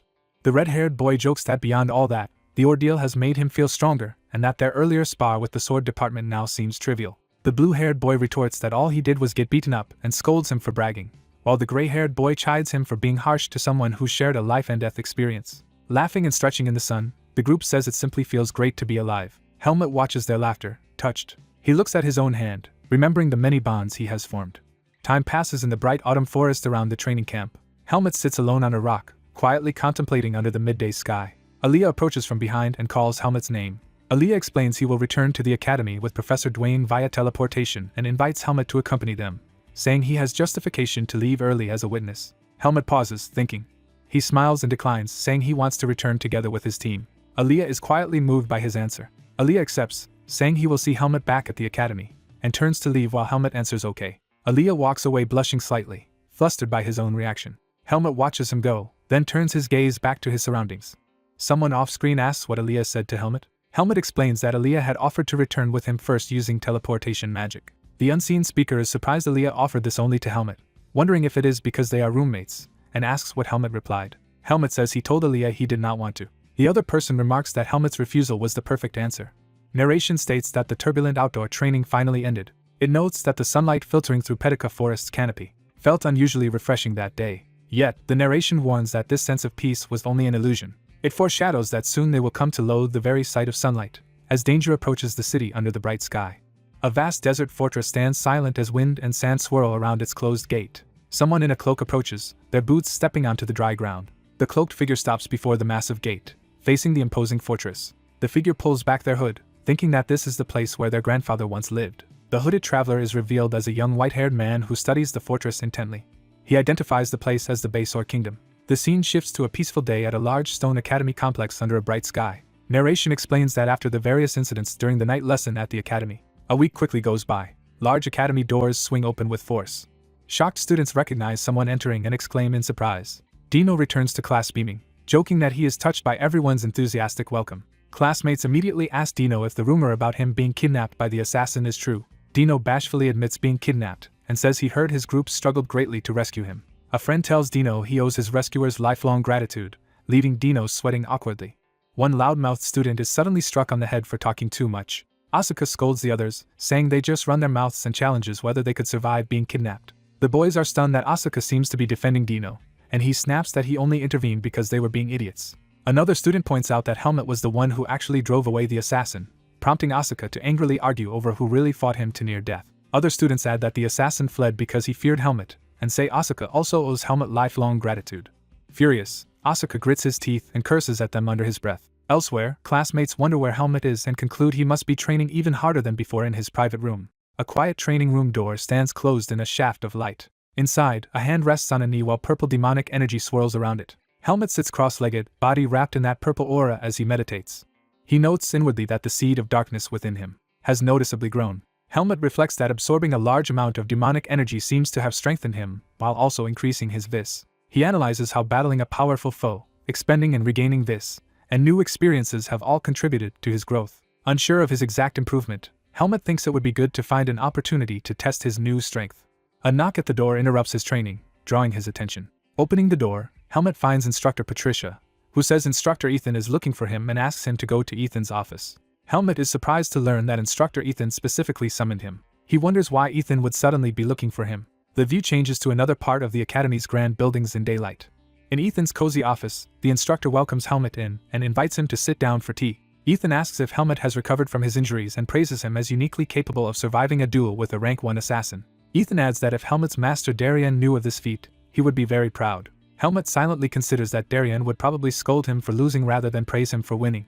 Ethan moves on and says he will get straight to the reason he called Helmet there. He explains that school break follows the final exams and asks if Helmet has any plans for the upcoming break. Helmet replies that he intends to travel and take on mercenary work, and Ethan asks if he has a specific destination in mind. Worried, Ethan asks if Helmet is planning to leave Greta Academy altogether, saying he cannot stop him but believes Helmet still has much to learn there. Helmet reassures him that he still has things to learn at the Academy, and would notify Ethan in advance if he ever decided to leave. Thinking of the night lesson, Helmet acknowledges inwardly that he has indeed learned a lot, and Ethan offers further help with any training difficulties, especially in swordsmanship.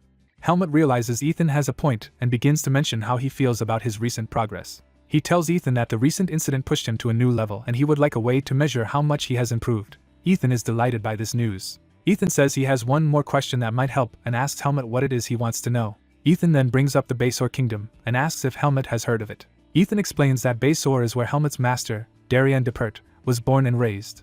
Ethan has also heard that a fighting competition will be held in Baysor during the break and suggests that facing its skilled swordsman would show Helmet how strong he has become. When Helmet asks about the competition, Ethan confirms it but hints there is a complication. Helmet points out that if anyone recognizes the divine swordsman's techniques he uses, matters could become troublesome. Ethan agrees and says Helmet's concern is valid. Ethan reminds Helmet that the world must not yet know he is the divine swordsman's apprentice and that in Baysor, Darien is revered, so using Darien's sword style would immediately reveal Helmet's identity.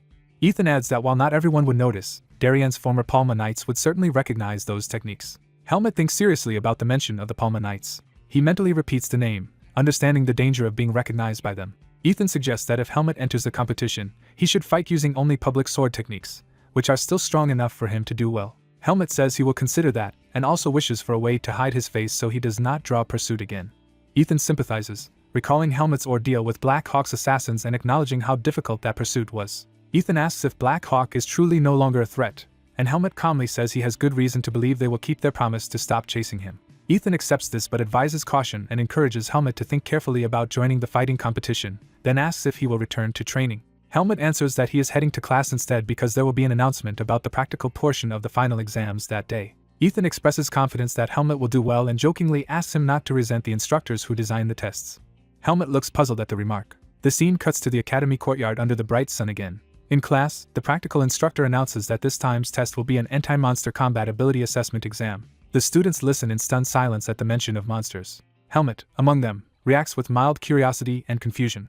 The instructor stands before the class, ready to explain the exam structure. A student blurts out in shock that they will be fighting monsters. The instructor explains there will be 10 progressive stages, each taken alone, and that higher stages yield more exam points. Some students, including Dino and others, grow visibly nervous about the challenge. The instructor reminds them, using Dino's kidnapping incident as context, that demonic energy and monsters are not distant threats. Helmet listens as the instructor explains that many monsters live in nearby forests and often clash with humans. The instructor tells them that, as future swordsmen, they will inevitably have to fight such monsters and that this normally higher-level test is being extended to them because of recent events. A worried student asks if they will really fight monsters, and the instructor says the type remains secret but reassures them these will be illusionary constructs, not real creatures. Relieved, the students relax, saying that beating up illusions should be manageable. The instructor chuckles ominously, making them uneasy again. He remarks that even senior students started this exam overconfident. Two boys grow serious as the instructor tells them simply to do their best. Helmet thinks about monsters and what this test might entail. He recalls far more terrifying monsters he has fought before and feels somewhat eager for the challenge, since monster battles are familiar to him. After class, Asuka asks Helmet how he did on the written exams. Helmet says his written score will likely be similar to before, and Asuka laments that the practical will again be crucial, wishing Helmet had tried harder so they could compete. Helmet listens quietly, expression unreadable. Asuka declares that he plans to clear the final stage and warns Helmet not to give up early. Helmet is again left slightly puzzled by Asuka's competitive enthusiasm. Helmet comments that Asuka just said aloud what he himself had intended to tell Asuka, then agrees to see whose performance will be better at stage 10. Time passes and the test day arrives at the academy grounds. An announcement calls examinee number 15, Asuka, into the exam. After his run, Asuka staggers out sweating, having only reached stage 7. Helmet waits outside while Asuka recovers, clearly exhausted by what he experienced. Asuka, furious and shaken, rants that the monsters were absurdly strong and unlike anything normal swordsmen would face. He points out that he alone managed to get past stage 5 while most classmates collapsed much earlier, questioning whether the exam was fair. Helmet calmly notes that the test does not require clearing all 10 stages, but Asuka insists that is not the real issue. The examiner calls examinee number 16, Helmet, to proceed to the test room. Asuka, still rattled, refuses to explain and urges Helmet to at least reach stage 8 so he will understand why Asuka fled. Helmet, now curious, wonders what exactly Asuka saw in there. The heavy doors to the illusion arena open for the next participant. Inside is a large enclosed arena with observation balconies and a magic altar for the examiner. The examining mage greets Helmet by name. The mage remarks that this is their first meeting since the night lesson and waves from the platform. Helmet recognizes him as Professor Dwayne, and Dwayne says he remembers Helmet clearly despite rarely dealing with swordsmanship students. Dwayne says Helmet once gave an unusual answer about magic on the midterms that caught his attention. Helmet listens in silence, slightly reserved. Dwayne explains that after reading the more conventional answers from magic students, Helmet's response was refreshing and that he has high expectations for Helmet in this practical. Energizing a glowing green orb, Dwayne asks if Helmet is ready to once again confront the power of darkness. Helmet grips his sword hilt, preparing himself. He draws his blade and reassures himself that he only needs to fight as he always has. A green summoning circle flares to life before him. The test begins with an illusionary rabbit-like monster charging at Helmet as stage 1. Helmet immediately rushes into strike, moving without hesitation. He destroys the first monster in a single decisive blow, shocking the watching professor. Dwayne stares down in amazement at Helmet's swift victory. Helmet notes calmly that this is how an illusion feels when it is struck. Dwayne thinks to himself that Helmet showed absolutely no hesitation and that such performance reflects a vast depth of experience and training, not mere talent. He becomes eager to see just how far Helmet's abilities can go. Helmet rapidly clears stage 2 by dispatching a wolf-like monster. He then crushes an armored foe in stage 3 with a powerful strike. Stage 4 falls as he maneuvers around and defeats a large serpent. Stage 5 is cleared when he slams down onto a towering beast's back. He slices down giant wasp illusions to complete stage 6. Helmet cuts through a huge mantis monster to conquer stage 7.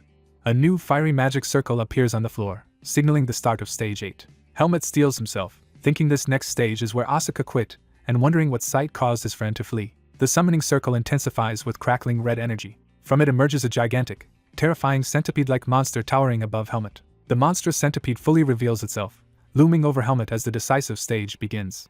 Helmet steels himself, realizing the terrifying monster would scare anyone and understanding why Asuka quit. A grotesque centipede-like monster lunges as Helmet braces himself. The giant centipede crashes through the arena, causing massive destruction. The monster thrashes violently, filling the area with dust, blood, and shattered ground. Helmet sprints up the monster's body, closing in for an attack. He charges forward with his sword, racing along the monster. Helmet raises his blade to deliver a decisive strike. His attack tears through the creature's body. The centipede is brutally sliced apart, its segments scattering while Helmet lands. The old wizard examiner looks up in stunned amazement at the result. Helmet thinks that even this monster is nothing compared to how frightening Naho is. He calmly steps forward in the ruined arena. A notification declares that Helmet has cleared stage 10. The test officially ends with praise for the successful challenger. Feeling nauseated, Helmet thinks the stage 10 monster reflected the examiner's malice. The wizard meets Helmet outside and verbally congratulates him. The professor notes Helmet's growth, saying very few ever clear stage 10 and that he is the first second year to do so. Helmet blandly acknowledges this information. The professor explains that clearing stage 10 entitles students to commission an artifact as a reward, which surprises Helmet. The professor offers to personally craft whatever artifact Helmet wants and tells him to visit the lab when he decides. Helmet suddenly gets an idea while thinking. He asks if an artifact can alter his appearance, like changing his face or hair, and the professor replies that such a simple request is easily possible. Helmet says he wants it to avoid troublesome situations when going out, and the professor sympathizes, recalling the recent dangerous incident. The professor agrees and says he will notify Helmet when the artifact is finished, and Helmet thanks him. A sudden tremor shakes the ground, startling both Helmet and the professor. The professor senses the quake is coming from the adjacent magic department testing ground. Purple magic power gathers in someone's hand. Aliyah unleashes intense purple magic that surges through the testing ground. His spell detonates in a massive explosion that obliterates the surroundings. Aliyah, eyes glowing, reacts to the aftermath of his own overwhelming spell. The professor yells at Aliyah for destroying the testing ground despite being warned, as Helmet watches. Aliyah angrily criticizes the professor for creating such a stupid test and making unreasonable demands, while the professor protests his rudeness. Helmet observes silently as the two argue amid the damage. Aliyah notices Helmet standing there. Aliyah walks out from the ruined arena to face the professor and Helmet. He passes by Helmet wordlessly, clearly displeased. Aliyah confirms he has cleared all 10 stages and says he will decide on his artifact by tomorrow, while the frustrated professor grumbles. The professor mutters that if Aliyah were not the academy's top student, he would not tolerate such behavior. Time passes peacefully at the academy campus. Asuka reacts in shock upon hearing that Helmet cleared all 10 stages. At the cafeteria table, Asuka, defeated, tells Helmet to take the top student position and asks what monster appeared in stage 10. Helmet explains that the test was less about difficulty and more about overcoming fear, implying Asuka could clear it if he conquered his fear. Helmet grows slightly awkward as Asuka questions what kind of fear he means. Helmet describes stage 10 as a mass of giant cockroaches that could swarm together and separate, horrifying Asuka. Their green-haired friend, queasy but not bug-phobic, asks if Helmet's mind is okay after such an experience. The green-haired boy takes a drink, trying to settle his nerves. Relieved, he thinks he is glad he did not make any bets with Helmet this time. Later, Helmet and Asuka walk quietly together in the corridor. A female classmate greets Helmet and congratulates him for being the first second year to clear stage 10. She points out that news of his feat spread quickly and that everyone in the swordsmanship department is watching him, while Asuka notes Helmet's lack of self-awareness. Helmet congratulates Asuka for reaching stage 8, which Asuka interprets as mockery. Helmet insists he is sincere and notes that reaching stage 8 is remarkable since most students only clear up to stage 4, leaving Asuka embarrassed. Asuka recalls their past life and death battles and silently contemplates his growth. He loudly proclaims that his improvement is due to his own genius, and not Helmet, leaving Helmet baffled. Helmet and the girl watch Asuka storm off, puzzled. They both wonder what Asuka meant by his dramatic statement, admitting they have no idea. Walking down the stairs, the girl asks Helmet where he is heading now, and he says he plans to return to the dormitory. She asks if he will go home during the school break. He replies he will travel instead, and she expresses envy at the idea of traveling. She confides that she also wants to travel because staying home all the time feels suffocating. Helmet listens quietly, considering her words. Helmet thinks about Charlotte, someone possibly connected to his birth. Helmet asks why she treats him more warmly than other second-year students. She apologetically says she hopes it does not bother him, but he clarifies he is not offended. She explains that talking with him puts her at ease and evokes a nostalgic feeling she cannot fully describe. Helmet looks thoughtful as he walks outside the academy. She apologizes for taking up his time when he should be resting and prepares to say goodbye. Before leaving, she says that after the school break ends, Helmet tells her that if she feels stronger after the break, he will accept her challenge to a fight anytime. She smiles happily at his offer. Waving enthusiastically, she makes him promise to spar with her in the future. Helmet worries inwardly about how Aliyah might react if he learns about this promise. He concludes that Aliyah would likely get angry again if he found out. Time passes and the academy moves into the school break under clear skies. Later, Aliyah hands Helmet a magical bracelet, telling him to take it. Helmet is surprised as he examines the gift.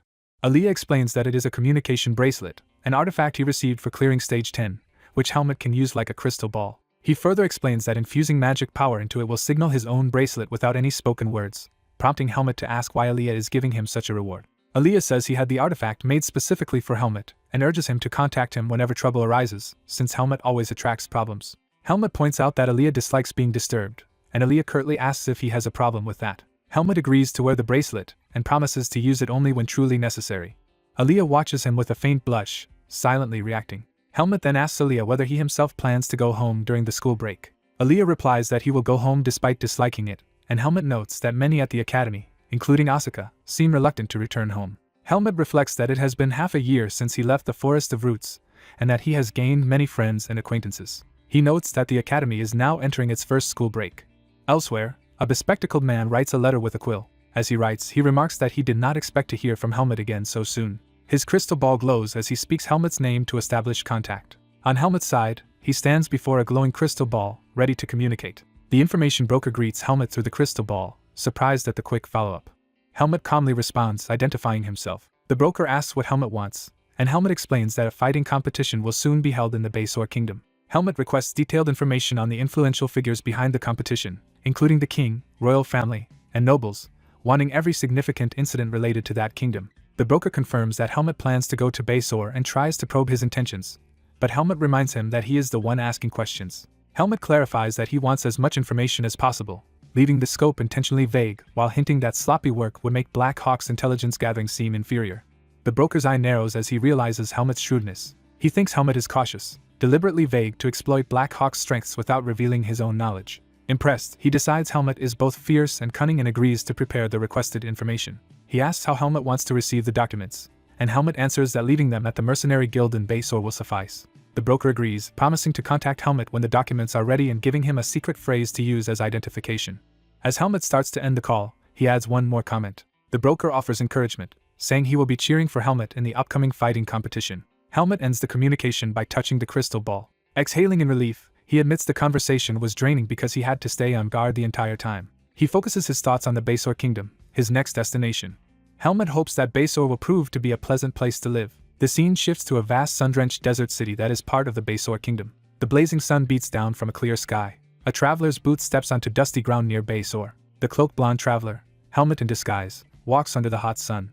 Sweating, he looks up at the harsh light. He remarks that the heat is intense. He thinks it is already difficult even before reaching the heart of the Baesor Kingdom. He reminds himself that with so much desert he expected this climate. Comparing it to the always cold Forest of Roots, he notes he can handle cold but isn't used to such heat, and is glad his body can endure without suffering heat stroke. He also finds it strange adjusting to his altered appearance, musing about the communication bracelet from Aaliyah and the disguise artifact obtained as an exam reward, wishing he looked more like a swordsman. Looking at his reflection, he thinks the current face resembles Xian's more than his own. Accepting that the powerful, free disguise works well, he walks through the monumental gate into Baesor. The viewpoint shifts to the sunlit streets and buildings of the desert city. The bustling marketplace shows townspeople trading and working in Baesor. A signboard of a local establishment hangs outside, marking a building Helmut will enter. The tavern door opens inward. Helmut strides into the tavern, cloaked and armed, drawing some attention. Several patrons turn to look curiously at the newcomer. At the counter, Helmut orders a cold non-alcoholic drink, and the bartender agrees. Exhausted, Helmut thinks he still has many places to visit but already feels worn out. A stranger abruptly slams his foot on Helmut's table, interrupting him. Helmut glances at the threatening man who looms beside him. The men mockingly address Helmut as a young miss and young master with a sword, while another patron tells them to stop harassing the kid. One of the bullies orders the owner to bring him the same drink as the disguised Helmut, continuing to crowd his space. The cloaked swordsman swiftly trips the muscular man as he approaches. The blonde man crashes to the ground while the swordsman stands over him gripping his blade. Furious and shocked, the fallen man curses at the swordsman. Realizing the danger he is in, the man's anger turns to fear. The swordsman looms over him with his glowing sword pointed threateningly. Annoyed by the city's heat and the troublemakers, the swordsman compares them to irritating mosquitoes buzzing around him. Nearby drinkers in the tavern turn their attention to the commotion. The man on the floor looks up nervously at the swordsman who defeated him. One of the onlookers smirks in amusement. The tavern patrons burst into laughter, teasing the fallen man Colt and praising the swordsman's surprising skill. Colt suddenly acts friendly, putting an arm around the swordsman, offering to buy his drink, while the swordsman coldly tells him to back off because it is too hot. The swordsman internally wonders if all people in Baesor are this boisterous, finding their personalities exhausting compared to the Baden mercenaries. He doubts whether he can endure this atmosphere until the fighting competition ends. Time passes and we see the exterior of the establishment in the sweltering city. At a magic shop, the cheerful enchanter agrees to imbue the swordsman's space expansion cape with cold energy and tells him to return in 3 hours. The swordsman exits back into the glaring daylight. He notes with satisfaction that he has secured lodging and a way to counter the heat, deciding to rest at his accommodation before competition registration tomorrow. Something catches the swordsman's eye as he walks through the city. He stops before a grand statue of an armored warrior, clearly someone important to him. Looking up at the statue, he silently steels his resolve. The stone face of the revered warrior gazes down impassively. The swordsman muses that living in a hot place like Baso probably made this warrior, Darien, so fierce and sensitive. Standing before the statue with hand on his sword, he prepares himself mentally. He asks the statue to watch over him. He vows to achieve results in the tournament that will not disgrace Darien's name. The scene shifts to a large, elegant lodging complex where contestants stay. The swordsman quietly enters the building. Staff inside notice him and point him out as the customer. A dignified man with a monocle listens gravely as a younger clerk speaks to him about the swordsman. Seeing the important-looking man approach, the swordsman wonders who he is. The man confirms that the swordsman rented the emerald room on the 5th floor, and the swordsman acknowledges it, asking why. The man bluntly asks if the swordsman would move to another room. He explains that his master currently has nowhere to stay, implying the swordsman should give up his room. The swordsman reacts in disbelief at the unreasonable request. Angered, he demands the man repeat what he just said.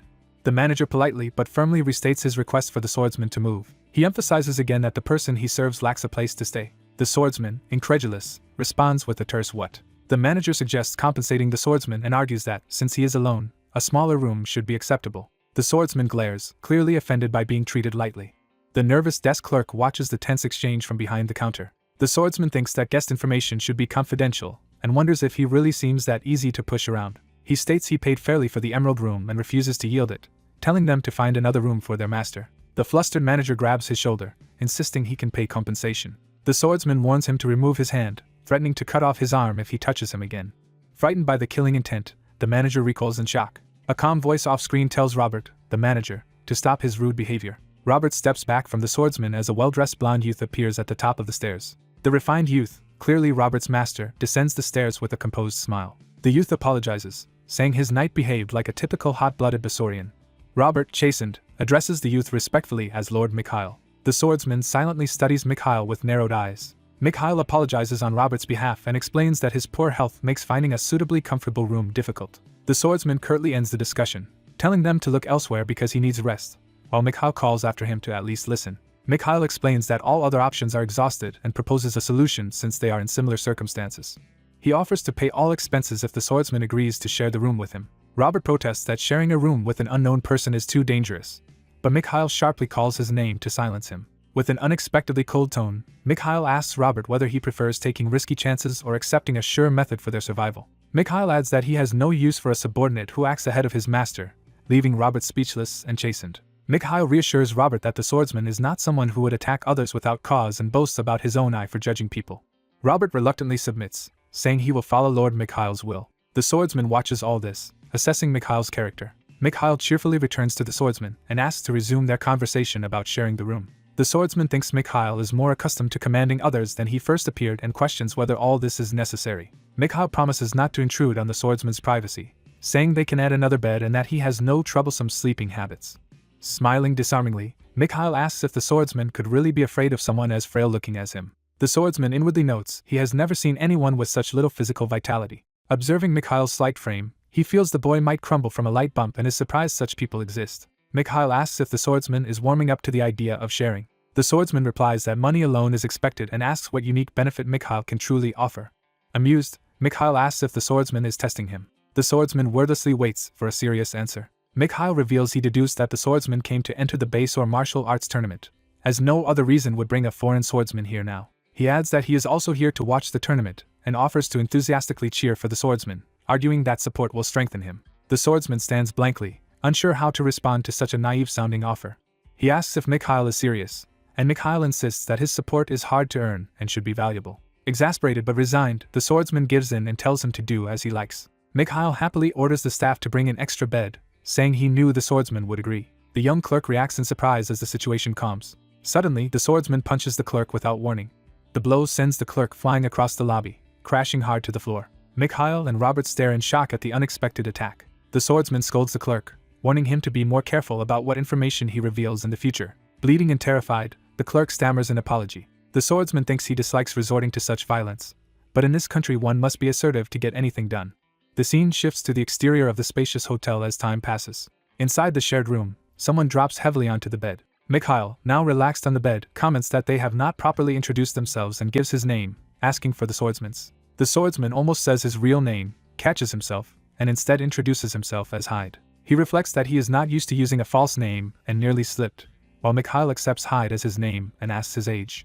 Hyde answers that he is 16, and Mikhail cheerfully notes Hyde is 2 years older than his own 14 years. Mikhail inquires if Hyde comes from a noble family, and Hyde evasively tells him to think whatever he likes. Putting clues together, Mikhail guesses Hyde is a noble swordsman from Baden Academy studying abroad. Mikhail says this makes sense because Hyde's arm accessory looks like a magical artifact and Baden is famed for magic, where nobles his age typically study. Hyde asks whether Mikhail is digging into his background, but Mikhail laughs it off, claiming simple interest in him. Mikhail admits he strangely feels familiar with Hyde, as if they share some connection. He wonders aloud why he feels that way and jokes that perhaps their faces look similar. Mikhail then says Hyde still has something he lacks, namely a strong, healthy body. Hyde considers this quietly, not quite sure what to make of it. Hyde asks if he may use the open courtyard outside, and when Mikhail realizes it is for training, he grants permission. Mikhail says he will not use the courtyard himself but asks if he can sometimes watch Hyde practice. Explaining that he is frail, Mikhail says watching energetic swordplay gives him strength and is why he came to see the tournament, but he will refrain if it bothers Hyde. Hyde again replies that Mikhail may do as he pleases and steps out toward the balcony. Mikhail thanks him warmly and calls Hyde a kind person, which catches Hyde slightly off guard. Hyde silently ponders this unexpected compliment. He concludes that Mikhail hides his true feelings well and that it is hard to tell whether his current friendliness is genuine. Hyde sums him up in his thoughts as a very strange individual. Night falls over the hotel complex under a bright full moon. In another room, Mikhail lies in bed, apparently asleep. Elsewhere in the building, a man sits on a bed, facing away, illuminated by a glow from a magical crystal. Speaking into the glowing orb, he reports that documents have been delivered and asks Helmet if preparations for the martial arts tournament are proceeding smoothly. Helmet curtly responds that it is none of the caller's business and complains about not being trusted while lighting a candle. Helmet then shares that among this year's participants one fighter stands out, having joined the Royal Knights at the youngest age ever and already able to manifest this at 18. Listening through his own orb, Hyde thinks that reaching this at 18 is not impressive since he managed it much earlier. Helmet adds a more shocking detail, asking how Hyde would react if told this prodigy is a descendant of the missing divine swordsman Darien Depert. Startled, Hyde is asked directly whether that information interests him. Sitting on his bed with the orb glowing red in his hands, Hyde repeats Darien's name in disbelief. He questions aloud whether they truly mean Darien's bloodline. Helmet clarifies that the youth is said to be Darien's grandson, explaining that Darien's son, long thought dead after leaving Baysore, apparently survived and had a child. Hyde recalls once hearing that Darien had a late-born son, though Darien said that son died without leaving heirs. A memory surfaces of Darien in the Forest of Roots, where he had claimed his son was dead and childless. Helmet continues that the story was never made public and only high-ranking officials in Baysore secretly know and conceal it. Hyde points out that since the son left Baysore ages ago, he wonders how they proved the boy is truly the divine swordsman's grandson. Hearing Hyde's probing, Helmet notes with a sly smile that he is indeed interested. Hyde wordlessly fixes his gaze on the orb, waiting for more.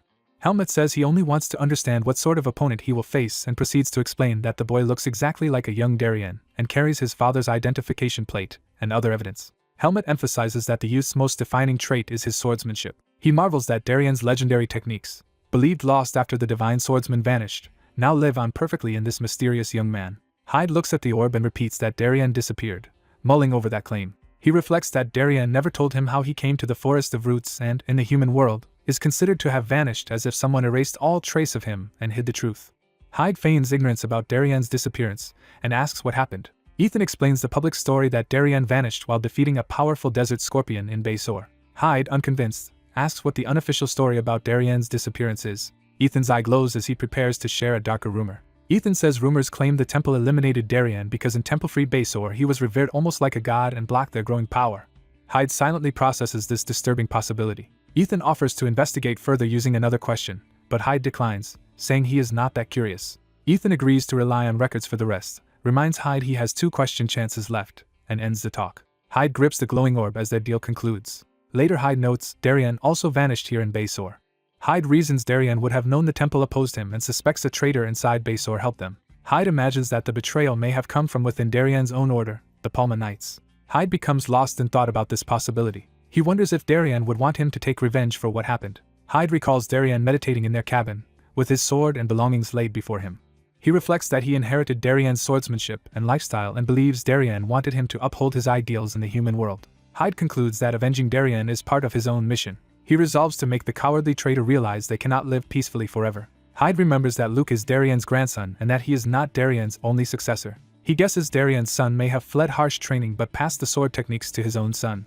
Hyde grows curious about the grandson's true skill. He admits to himself he genuinely wants to see how capable Luke is. Crowds gather at Basor's great arena for the Royal Martial Arts Tournament. The stadium fills with spectators awaiting the battles. A young noble and his attendants sit in the VIP seats to watch. An announcer welcomes everyone to Basor's Royal Martial Arts Tournament and instructs participants to move to their tents for the preliminaries. The announcement continues with seating instructions as onlookers doubt whether a kid like Hyde should be allowed to compete. Hyde stays silent amid the skeptical comments. Two fighters mockingly tell Hyde this area is for participants, suggesting he go with the spectators. Hyde just looks at them calmly. A staff member calls into the waiting tent for Mr. Hyde, telling him he is up first. Hyde steps forward to answer the summons. Leaving his two earlier hecklers knocked out on the floor, Hyde tells the staffer he will head to the arena. Hyde casually claims the men showed heat stroke symptoms and asks that their matches be rescheduled if needed, stunning the staffer. The roaring crowd reacts as the tournament floor is revealed. The young noble watches with interest from the stands. A staffer asks Hyde to remove his cloak and put on tournament armor. Fully armored with sword at his side, Hyde walks out as the preliminary matches are declared open. The announcer introduces Hyde as the tournament's youngest participant and pairs him against Jackal, the unbeaten back-alley swordsman of Basor. The attendant explains to the noble that Jackal is a gang captain who preys on the weak despite his undefeated reputation. The noble dismissively says he is not impressed by such an opponent. Jackal complains that facing a kid is disappointing when he wanted strong opponents. The rules are stated that matches continue until someone surrenders or can no longer fight. The announcer adds that any non-fatal injury is allowed, and Jackal gleefully warns Hyde that breaking his limbs carries no tournament responsibility. Jackal boasts that the tournament is for blooded warriors, not pampered nobles seeking thrills, and demands Hyde understand the danger. As the match starts, Jackal suddenly feels overheated and confused. Hyde, sweating, thinks about the 3,000 marks he paid to have a cold spell embedded in his cape and decides to finish the fight quickly to get it back. Jackal grins dangerously, intrigued by Hyde's attitude. Charging forward, Jackal vows to send Hyde home quickly. Hyde intercepts the rush and strikes Jackal with a powerful blow. Hyde watches calmly as the impact echoes across the arena. The clash sends Jackal flying while Hyde stands composed, having easily avoided his attack. Jackal, shocked, looks back at Hyde towering in the dust. Hyde stands with sword drawn as Jackal crashes to the ground, clearly defeated. Jackal screams in agony from his grievous wound. Spectators react in stunned shock at the brutal outcome. The young noble is delighted and impressed by Hyde's performance. The announcer declares that Jackal can no longer continue. Hyde is announced as advancing to the next round thanks to his overwhelming display of skill. Time passes and the scene shifts back to the city outside the arena. That evening, the noble hosts Hyde for a lavish congratulatory feast and praises his amazing performance. Hyde, a bit uneasy, reacts to the lavish praise. Seeing the massive spread of food, Hyde wonders if it is excessive, but the noble insists the swordsman must eat well and that he will cover all of Hyde's expenses. Hyde warns that if this is meant as leverage he will refuse, but the noble laughs that the cost is trivial to him. The noble clarifies he is not creating a debt but making an investment, believing investment accepts possible loss. When Hyde questions that idea, the noble explains that unlike debt, investment can yield much greater returns, calling it high risk and high return. He adds that even if he gains nothing he will simply lose his investment, though he has a feeling Hyde will be very helpful to him someday. The noble assures Hyde he will not ask for anything unreasonable, while Hyde remains wary and silent. Hyde decides that for now it is in his own interest to eat well and accept the hospitality. Night falls over Basor. Moonlight streams into Hyde's room through the window. A door quietly opens in the darkness. The noble sleeps soundly in his bed, unaware. Hyde watches him sleep and notes he is so out that he would not notice being carried away. Hyde retrieves a packet of documents left for him. He notes that the information from the Black Hawk agents is extremely thorough and realizes he will need the whole tournament period to read it. Hyde begins poring over the documents. He sits on his bed late into the night, steadily reading. Something he reads makes his eyes narrow in concern. He finds a page on the Palma Knight's captain, Ludus Kikero. The dossier says Ludus became Palma Knight's captain after Darian vanished, has successfully led annual monster subjugations, and is widely seen as the rightful leader. Hyde studies the portrait of the armored, bearded Ludus. He muses that Ludus must be someone from Darian's past and wonders why Darian never spoke of the knights or of this man. Hyde wonders what relationship Darian had with Ludus and thinks he would like to speak with Ludus someday. A sudden realization makes Hyde pause. He questions why Darian sent him to Ethan instead of to Ludus Kikero, who had been Darian's closest comrade and vice-commander. Hyde reasons that if Ludus had been so close to Darian, sending him to Ethan instead likely had a deeper reason than just school. He concludes Darian would have mentioned Ludus if future plans depended on him. Hyde recalls Darian's teaching that tragedy strikes without warning. In the memory, Darian warns his younger self that caution cannot prevent all pain and urges him never to lose himself. Hyde's face hardens as he connects these memories to the present. From the documents he infers Darian knew he was betrayed and left to die in the Forest of Roots. Hyde reasons that even a high priest would struggle to trap Darien alone. He concludes it would have been easy only if Darien's closest ally helped the temple. Hyde identifies that ally as the person Darien trusted completely, and who gained the most from the betrayal.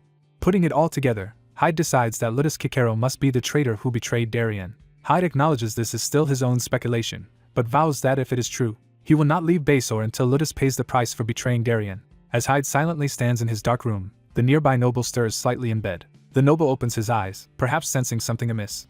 The story jumps ahead to the packed arena for the later tournament rounds. The announcer declares the first semi-final match is beginning. Hyde wins another bout decisively, earning the label of Rising Super Rookie. The noble enthusiastically cheers from his seat as the crowd roars. A staffer congratulates Hyde and informs him the final will be held 2 days later.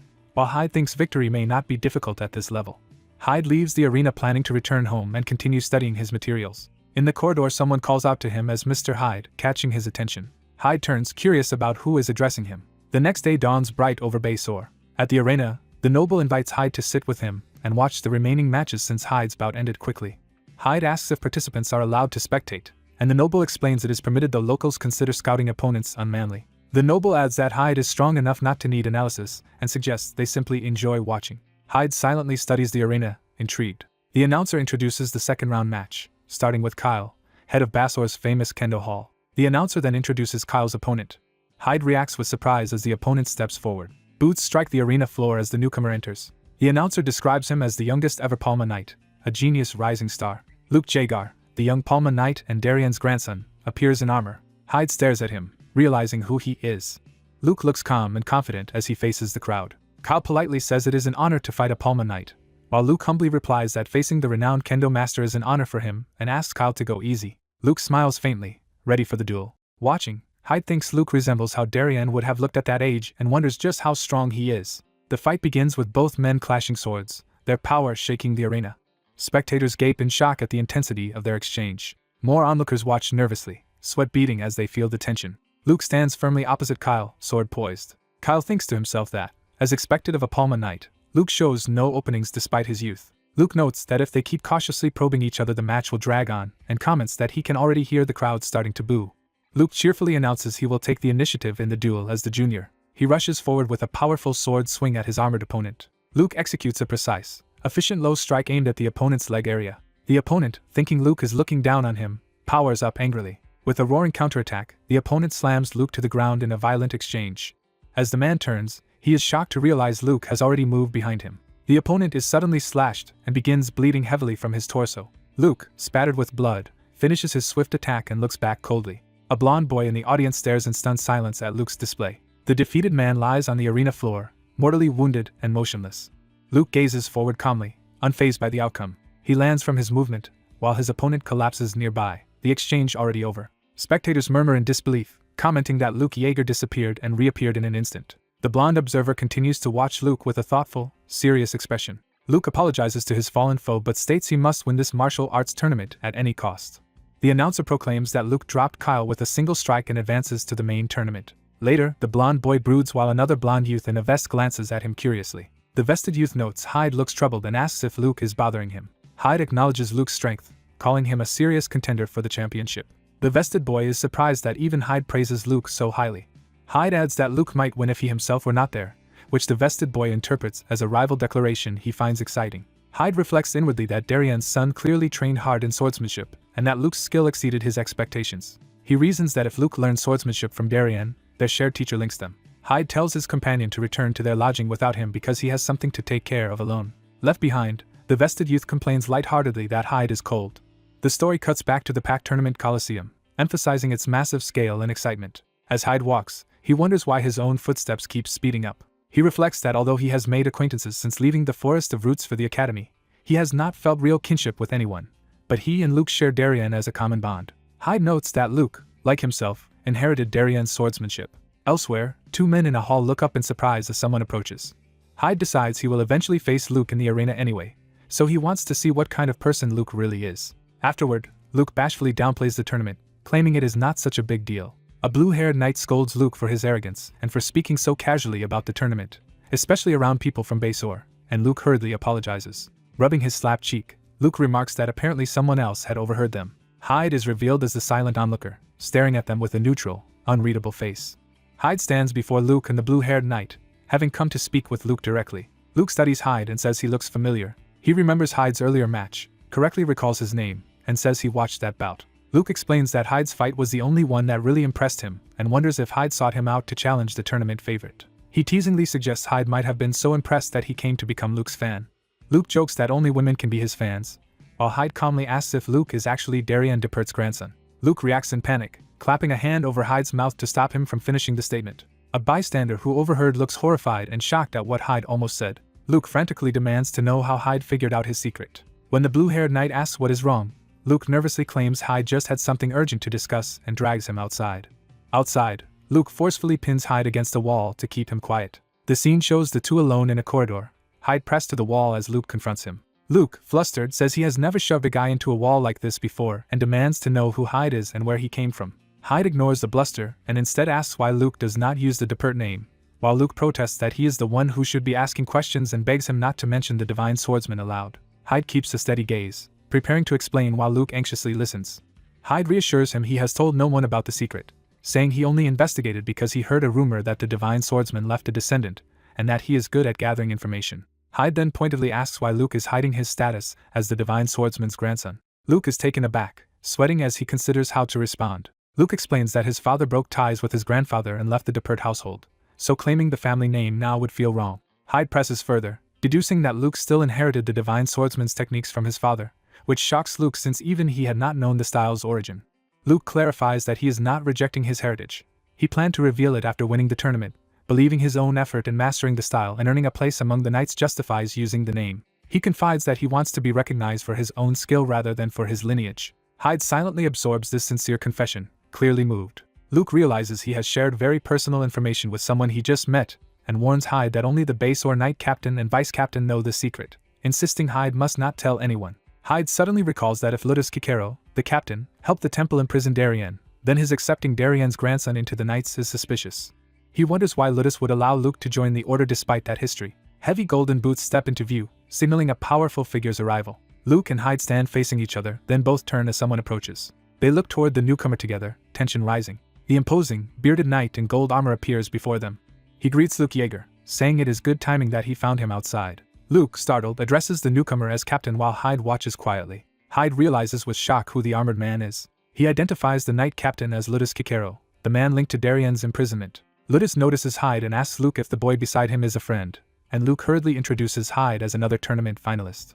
Ludus praises Hyde's achievement despite his youth and apologizes for not knowing him earlier because he has been too busy to watch the matches. Studying Hyde, Ludus asks if he is using magic to hide his true identity. Hyde stiffens in alarm at having his concealment noticed. Ludus assures him he is not prying, saying Hyde is not the only finalist concealing who they are. He explains he only came to encourage Luke before the finals, then tells both boys to do their best in the upcoming matches as he prepares to leave.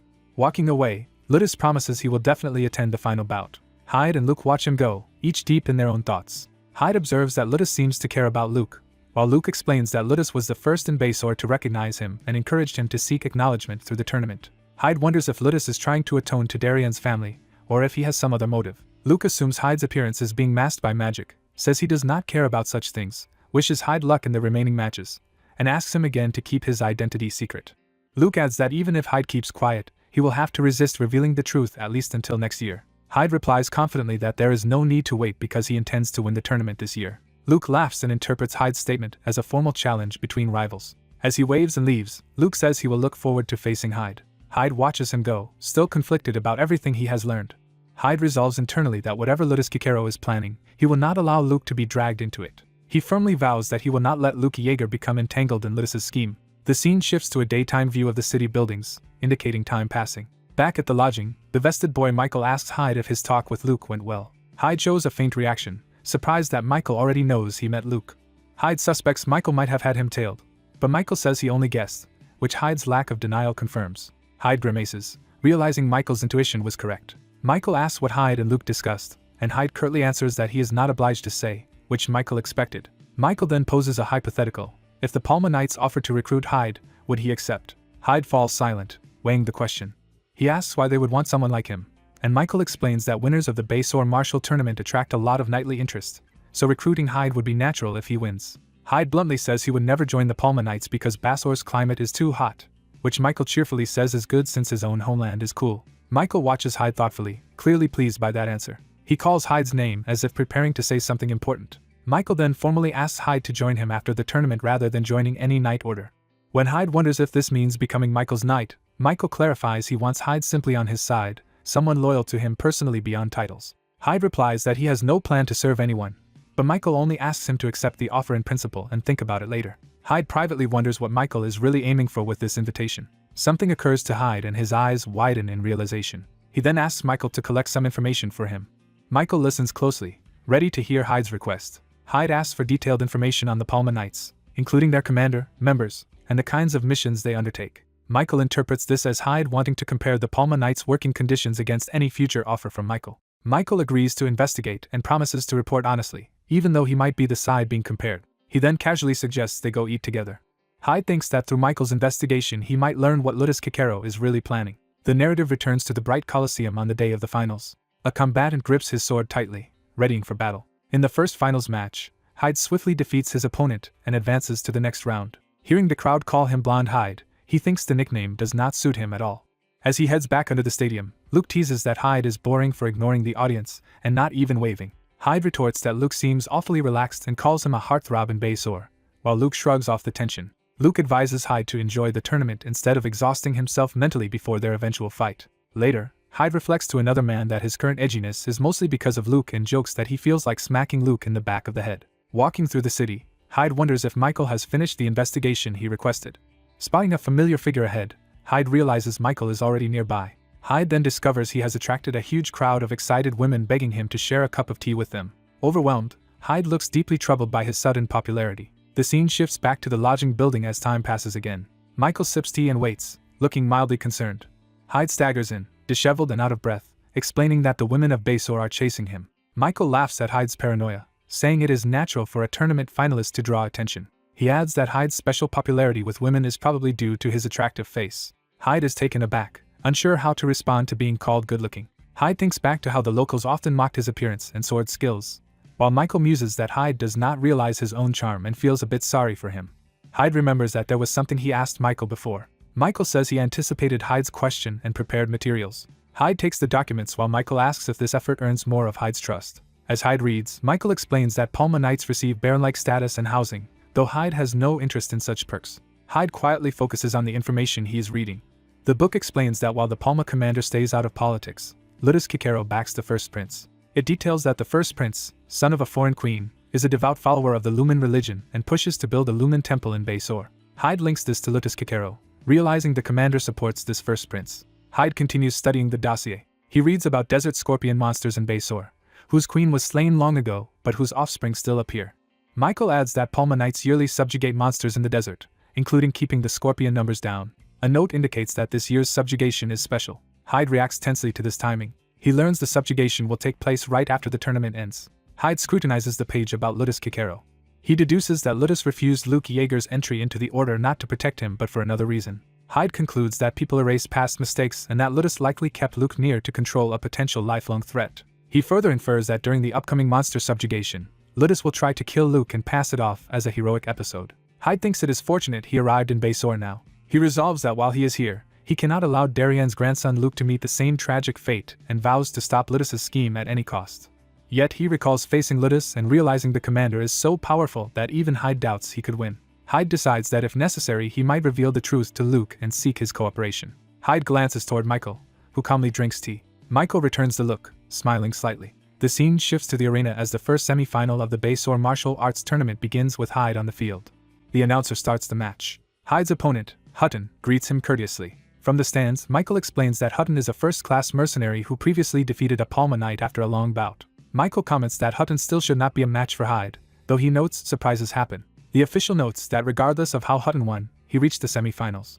Michael falls silent, watching attentively. On the arena floor, Hyde draws his sword, readying himself. He sharpens his focus, eye narrowing. Hyde notices the royal and knightly dignitaries, including both princes and the knight captain, now watching. He thinks that with the semi-finals underway, these important figures have finally appeared.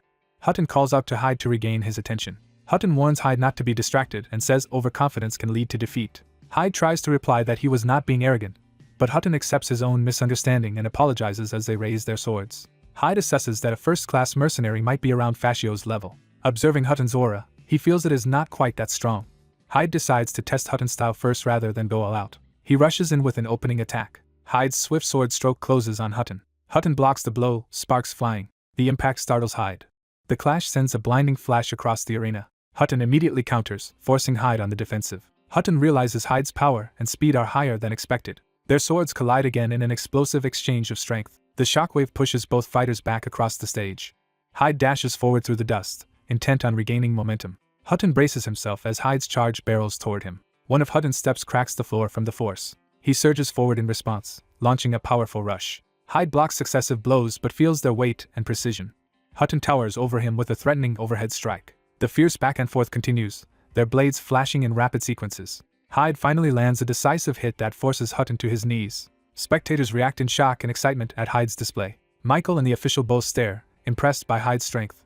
Hyde notes to himself that Hutton is more troublesome than he expected. He analyzes that Hutton had subtly delayed his attack rhythm, then exploited the opening with a sharp counter. Hyde also recognizes that Hutton's fundamentals were solid, proving he was not relying only on luck. Hutton admits aloud that even with preparation, he underestimated Hyde's reflexes and could not have matched them even in his youth. He reflects that while he'd normally wait for a better opportunity on a job, pride here forces him to go all out.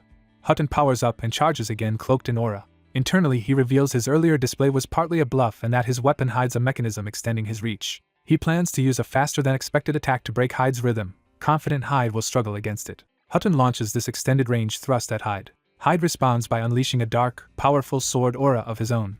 Hutton is stunned as the ominous energy rushes toward him. Hyde's empowered strike overwhelms Hutton's assault. Hyde stops his blade at Hutton's throat and apologizes, mentioning he was instructed not to kill him. Hutton nervously acknowledges how close he came to death, feeling the searing aura at his neck. The announcer declares the match over due to Hutton's destroyed weapon and announces Blonde Hyde's advancement to the finals.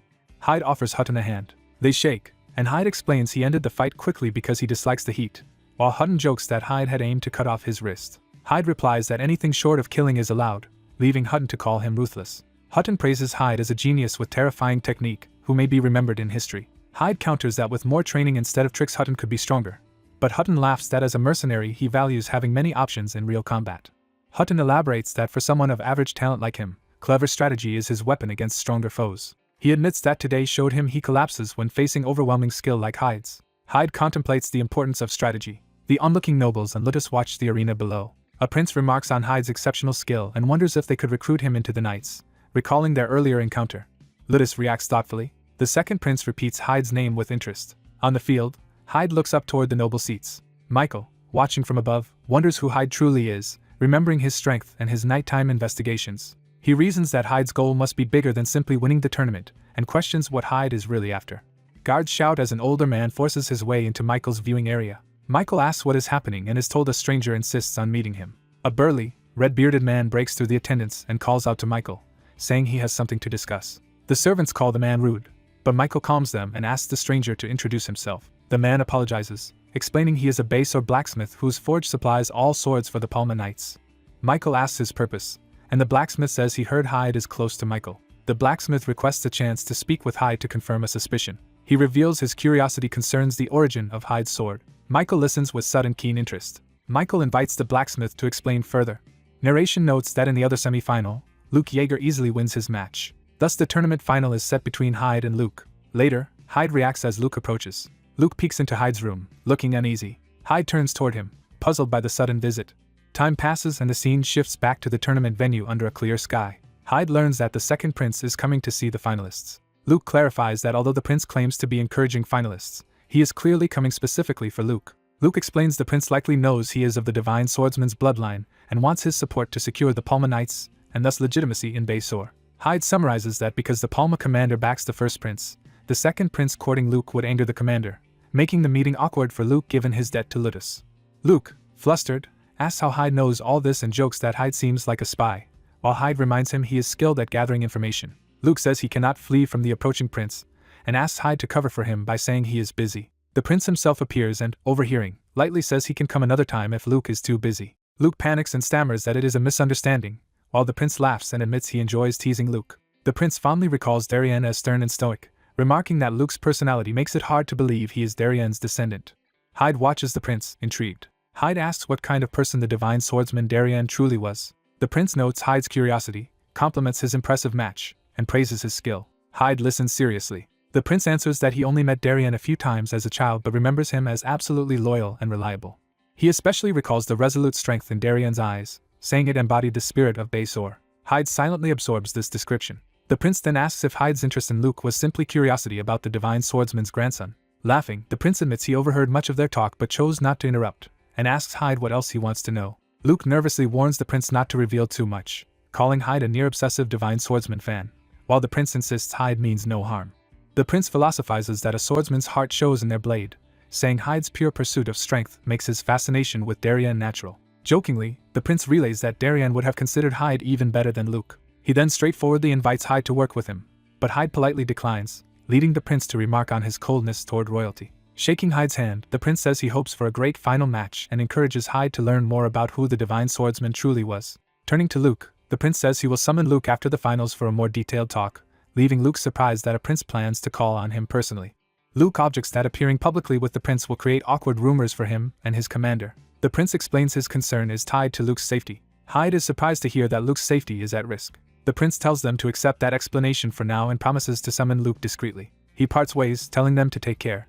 After he leaves, Luke and Hyde walk off in uneasy silence. Hyde notes Luke and the prince seemed close despite Luke's earlier anxiety, and Luke says the prince is kind and easy to approach. Luke admits the prince is a good person but says circumstances sometimes prevent him from acting on his feelings. Hyde silently reflects on Luke's words. Hyde advises Luke to accept the second prince's invitation, surprising Luke.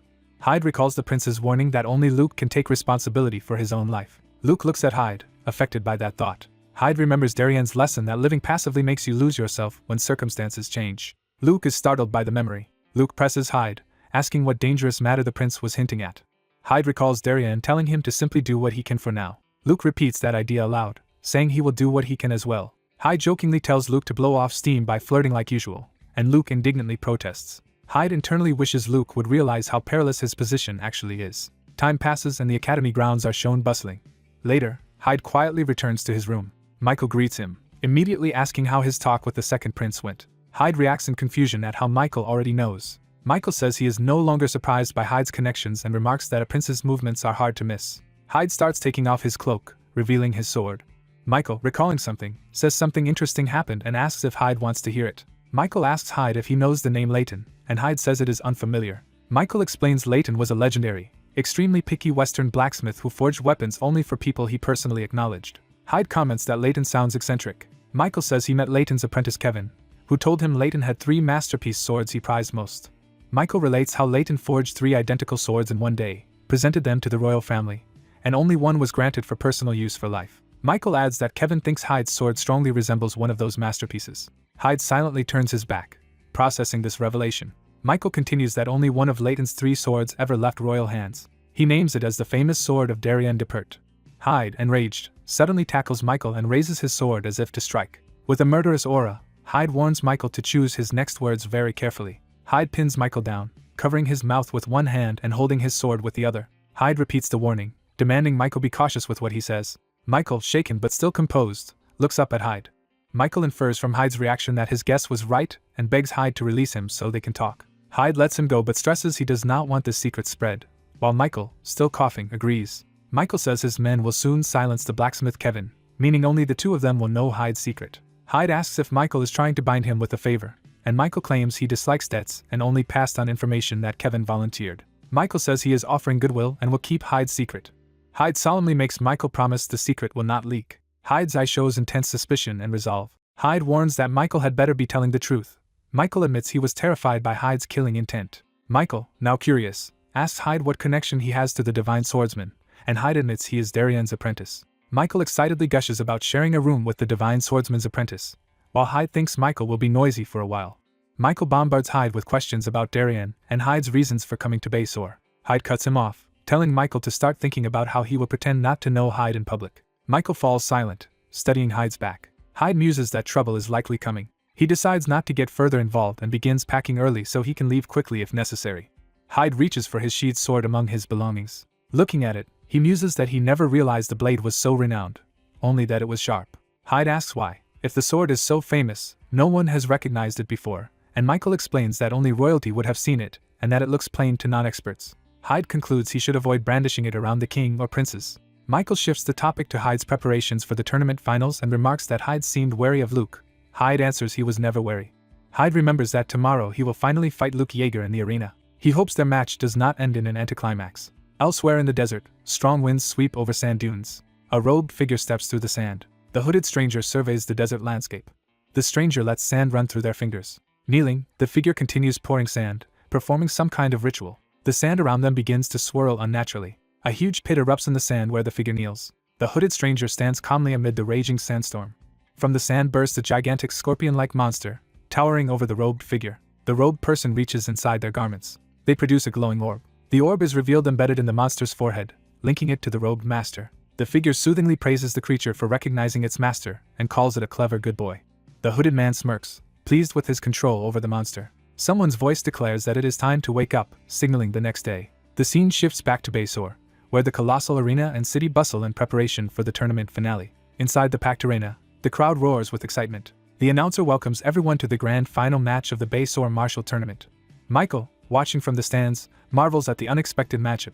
The announcer hypes the duel between Luke of the Palma Knights, the hope of Baysore, and the mysterious prodigy Hyde. Luke jokes that he feels cast as the villain, but Hyde tells him it is just for show. Hyde points out the pressure on Luke, warning that losing after being so hyped would cause backlash. Luke retorts that Hyde has a knack for provoking others and warns him not to beg for prize money after losing.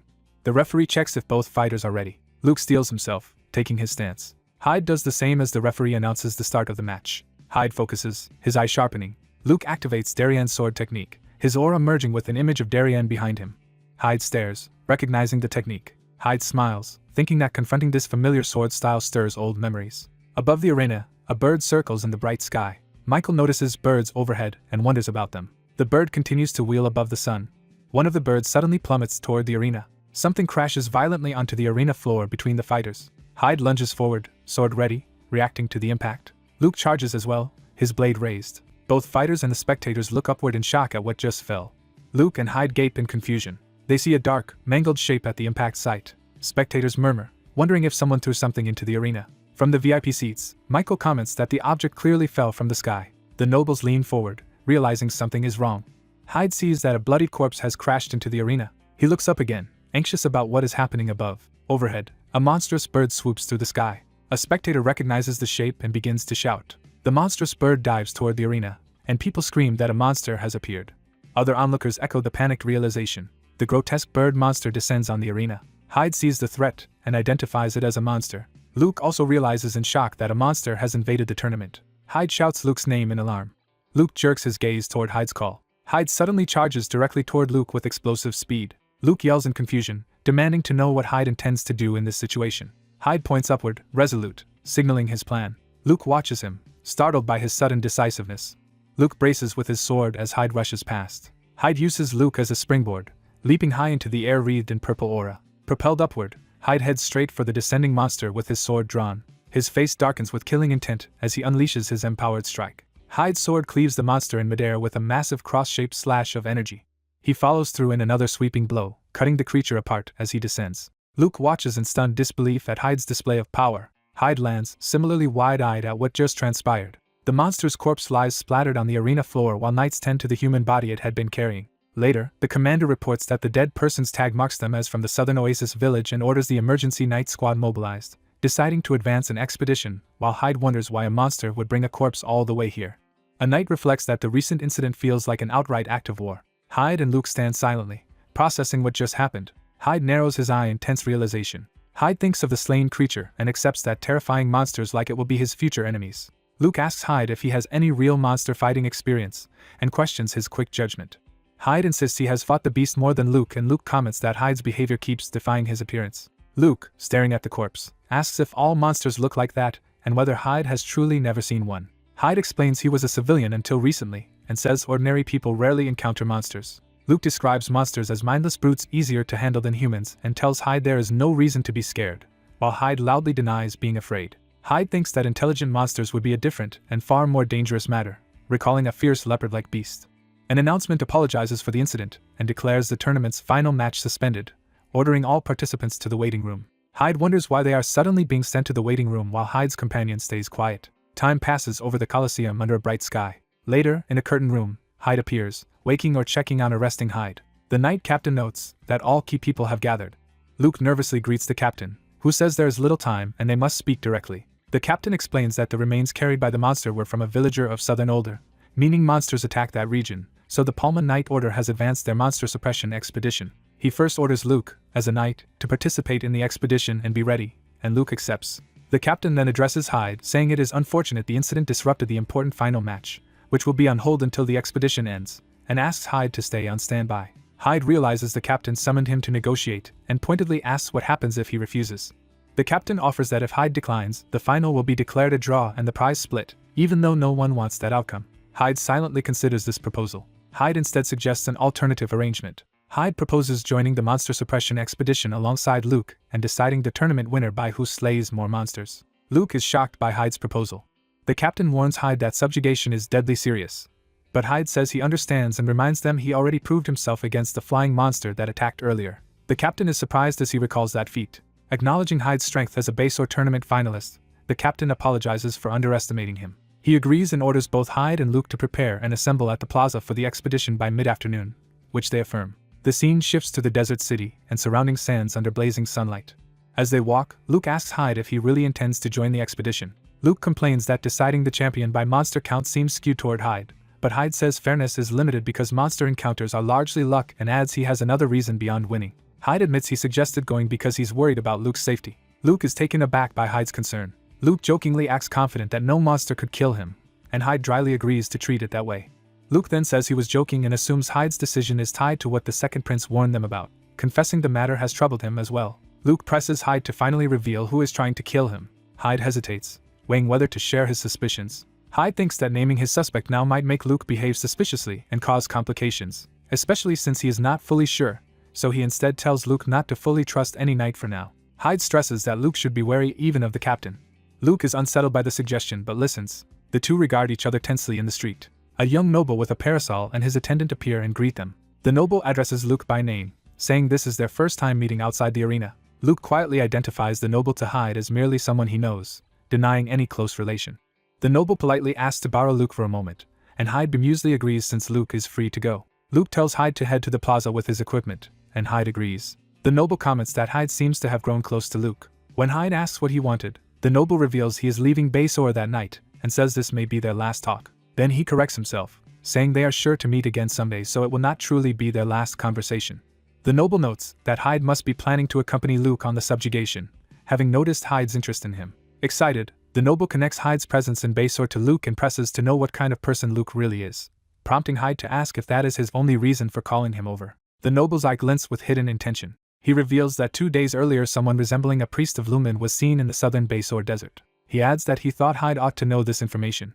Hyde realizes the noble also came to Basor for reasons beyond spectating the tournament. Hyde says he will remember the warning as he walks away. The expedition marches out of Basor's gates into the desert. Armored Palma Knights ride in formation on horseback. Among them, Luke rides in full armor while Hyde follows nearby on foot or another mount. Luke feels uncharacteristically nervous about his first expedition starting so suddenly. Someone tugs on his armor from below to get his attention. A hooded stranger grabs Luke's arm and stealthily hands him something, startling him. The cloaked figure melts back into the crowd as Luke looks on. Luke finds a small white cross-like token left in his gauntlet hand. Hyde notices Luke's reaction from behind. The captain rallies everyone and orders all troops to march out. The army exits the city through the desert gate and heads toward the sands. Narration states that under the burning desert sun. The narration continues that an expedition destined to alter Basor's fate has begun abruptly.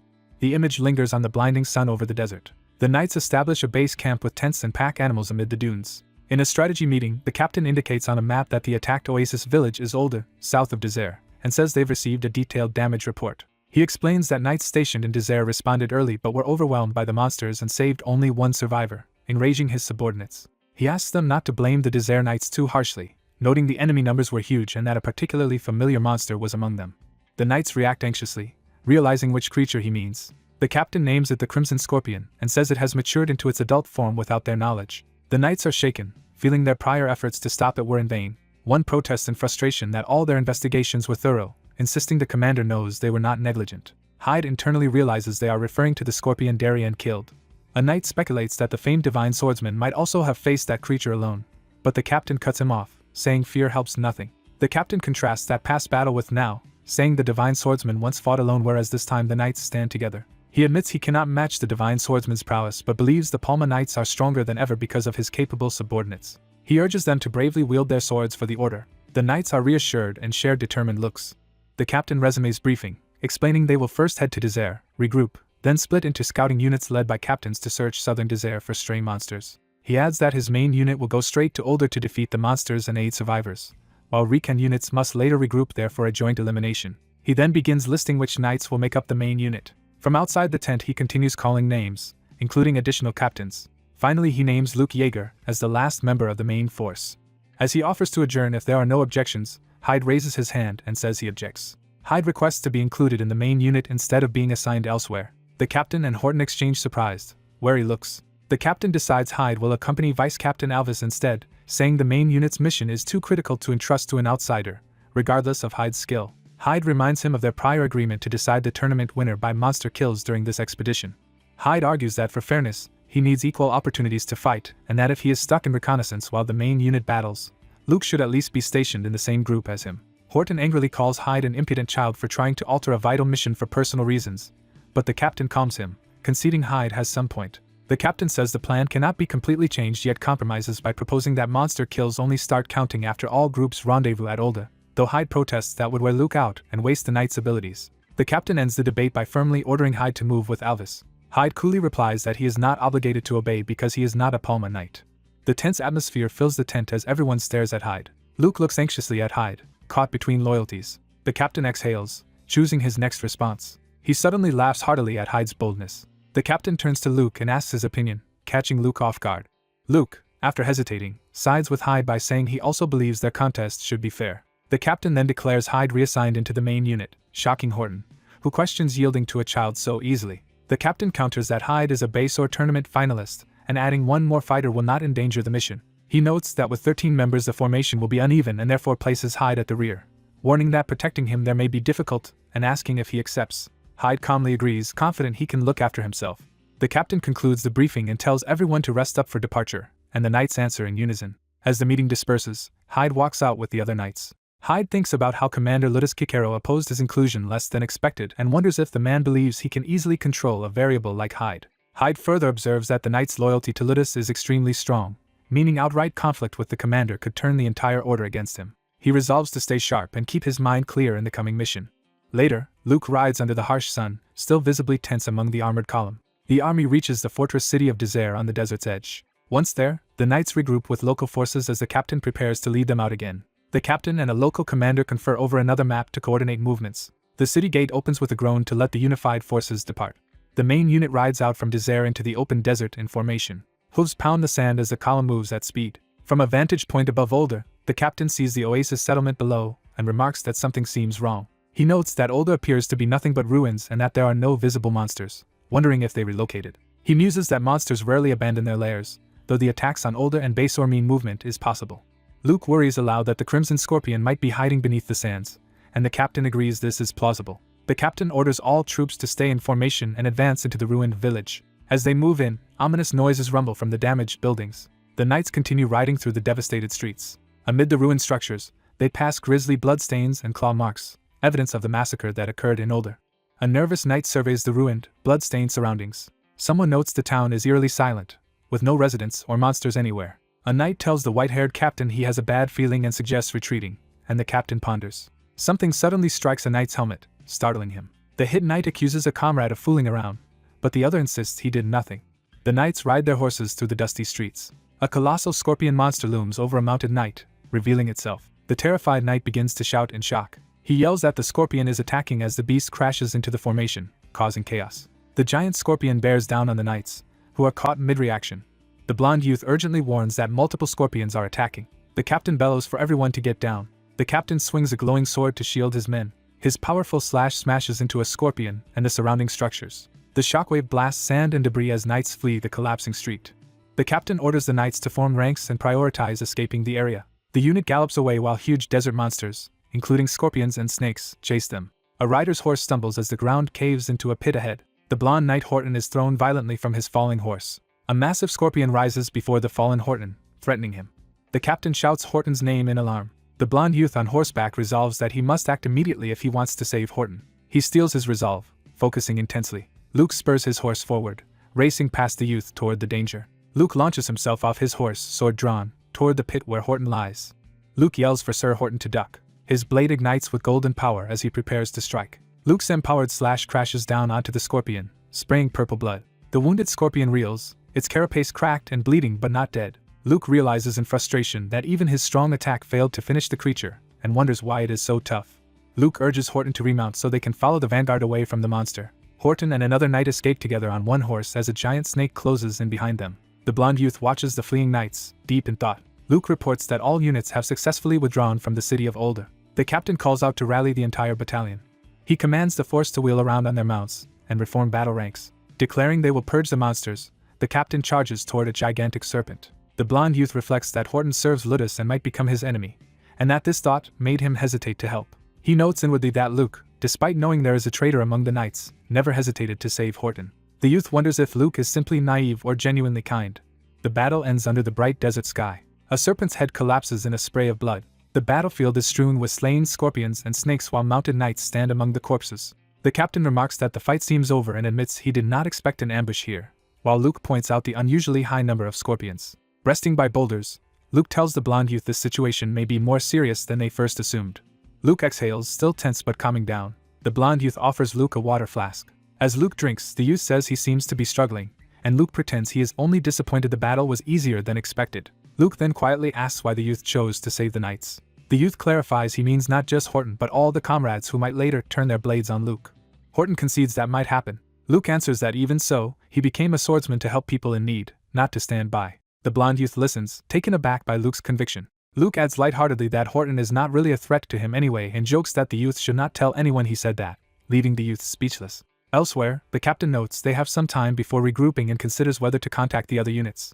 He decides that no news likely means nothing serious has happened and says the unit led by Dasim and Romero should handle minor monsters. A knight calls out urgently to the captain. The knight presents a glowing communication orb, saying the captain needs to answer it. The captain asks if the call is from Dasim, and the knight nervously replies it is not. Introducing himself through the orb, the captain identifies as Ludus Kikero of the knights.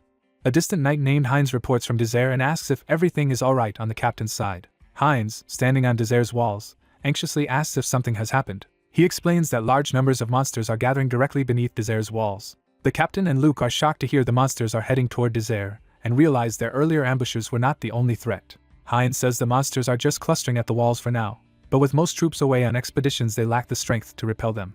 The captain asks if Heinz sees any red glowing scorpions among the monsters. Heinz confirms that no such special scorpions are present there. The captain acknowledges this and promises to send reinforcements to Desert. Luke quietly suggests that since the red scorpion is not at Desert, this build-up might be a ploy to make them retreat or split their forces. He doubts monsters could plan that far ahead, but the captain reminds him the creatures already managed an ambush, so diversionary tactics are possible.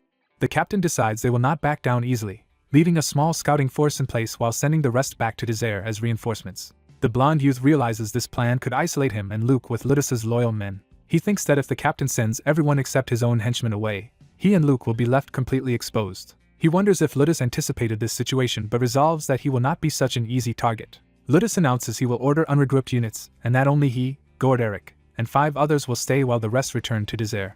He then adds that Luke and the blond youth Helmet will also be heading back. Helmet reacts in surprise to being included in the returning group. Ludus reiterates that Luke and Hyde should ride back to Desert with the others. Luke and Helmet stare in shock at this unexpected decision. Luke protests, but the captain firmly orders him to obey.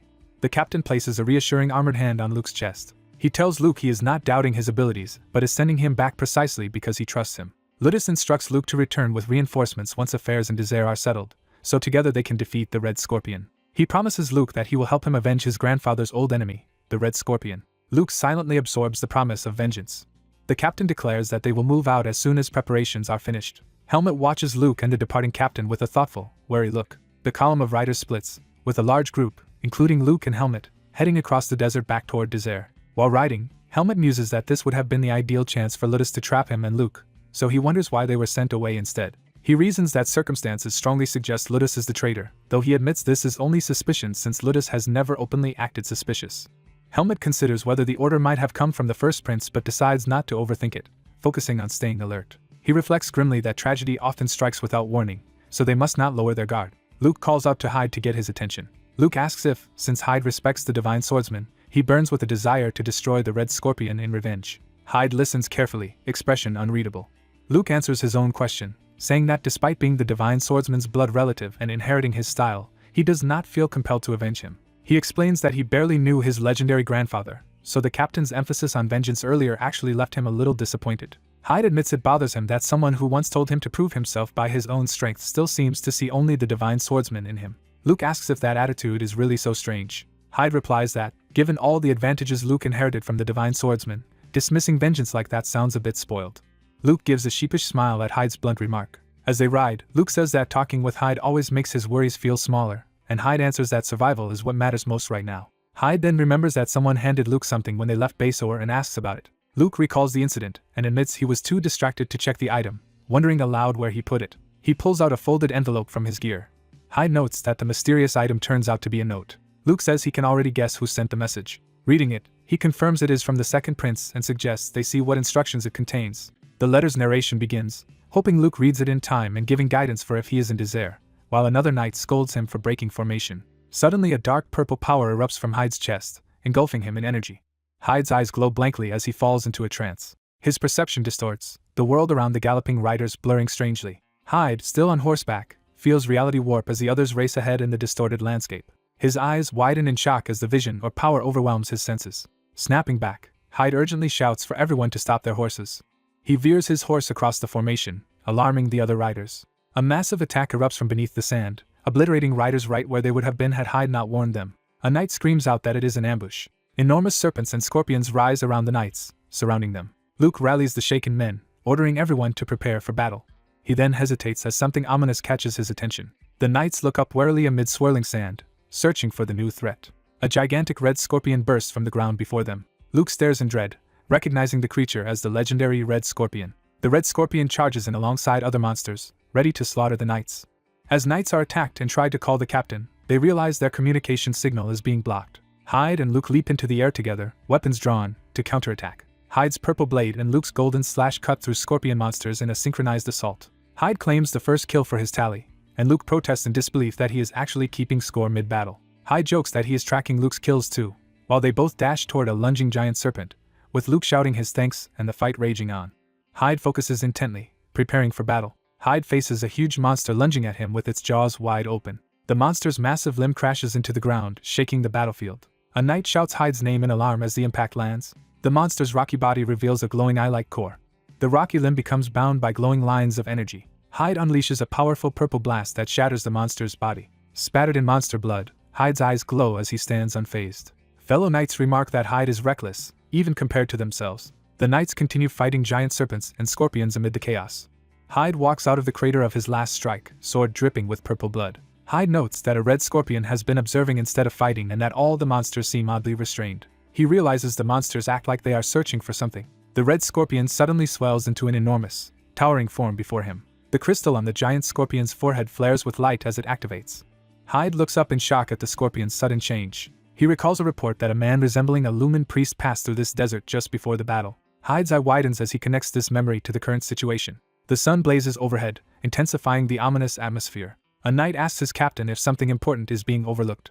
The older commander's lips tighten as he senses something. The captain replies that he was just thinking their awaited guests should be arriving about now. From above, the battlefield shows Hyde, the giant red scorpion, and the knights arrayed around them. Hyde turns startled, sensing a new presence. Luke's comrade calls out Luke's name in shock. A colossal serpent tail erupts behind Luke, towering over him. The serpent's body whips around with lethal speed. Luke, astride a snake-like mount, is thrown off balance by the attack. Hyde dashes forward through the blowing sand toward Luke. Hyde watches as the serpent flings Luke high into the sky. Hyde dives in and cuts through the ground where the serpent struck, trying to save him. Hyde looks panicked as the situation worsens around Luke. Elsewhere, a hooded man reports that their sought-after target has been secured. The same man coldly orders that everyone else on the field be killed. The crystal on the scorpion's forehead pulses again, relaying that murderous command.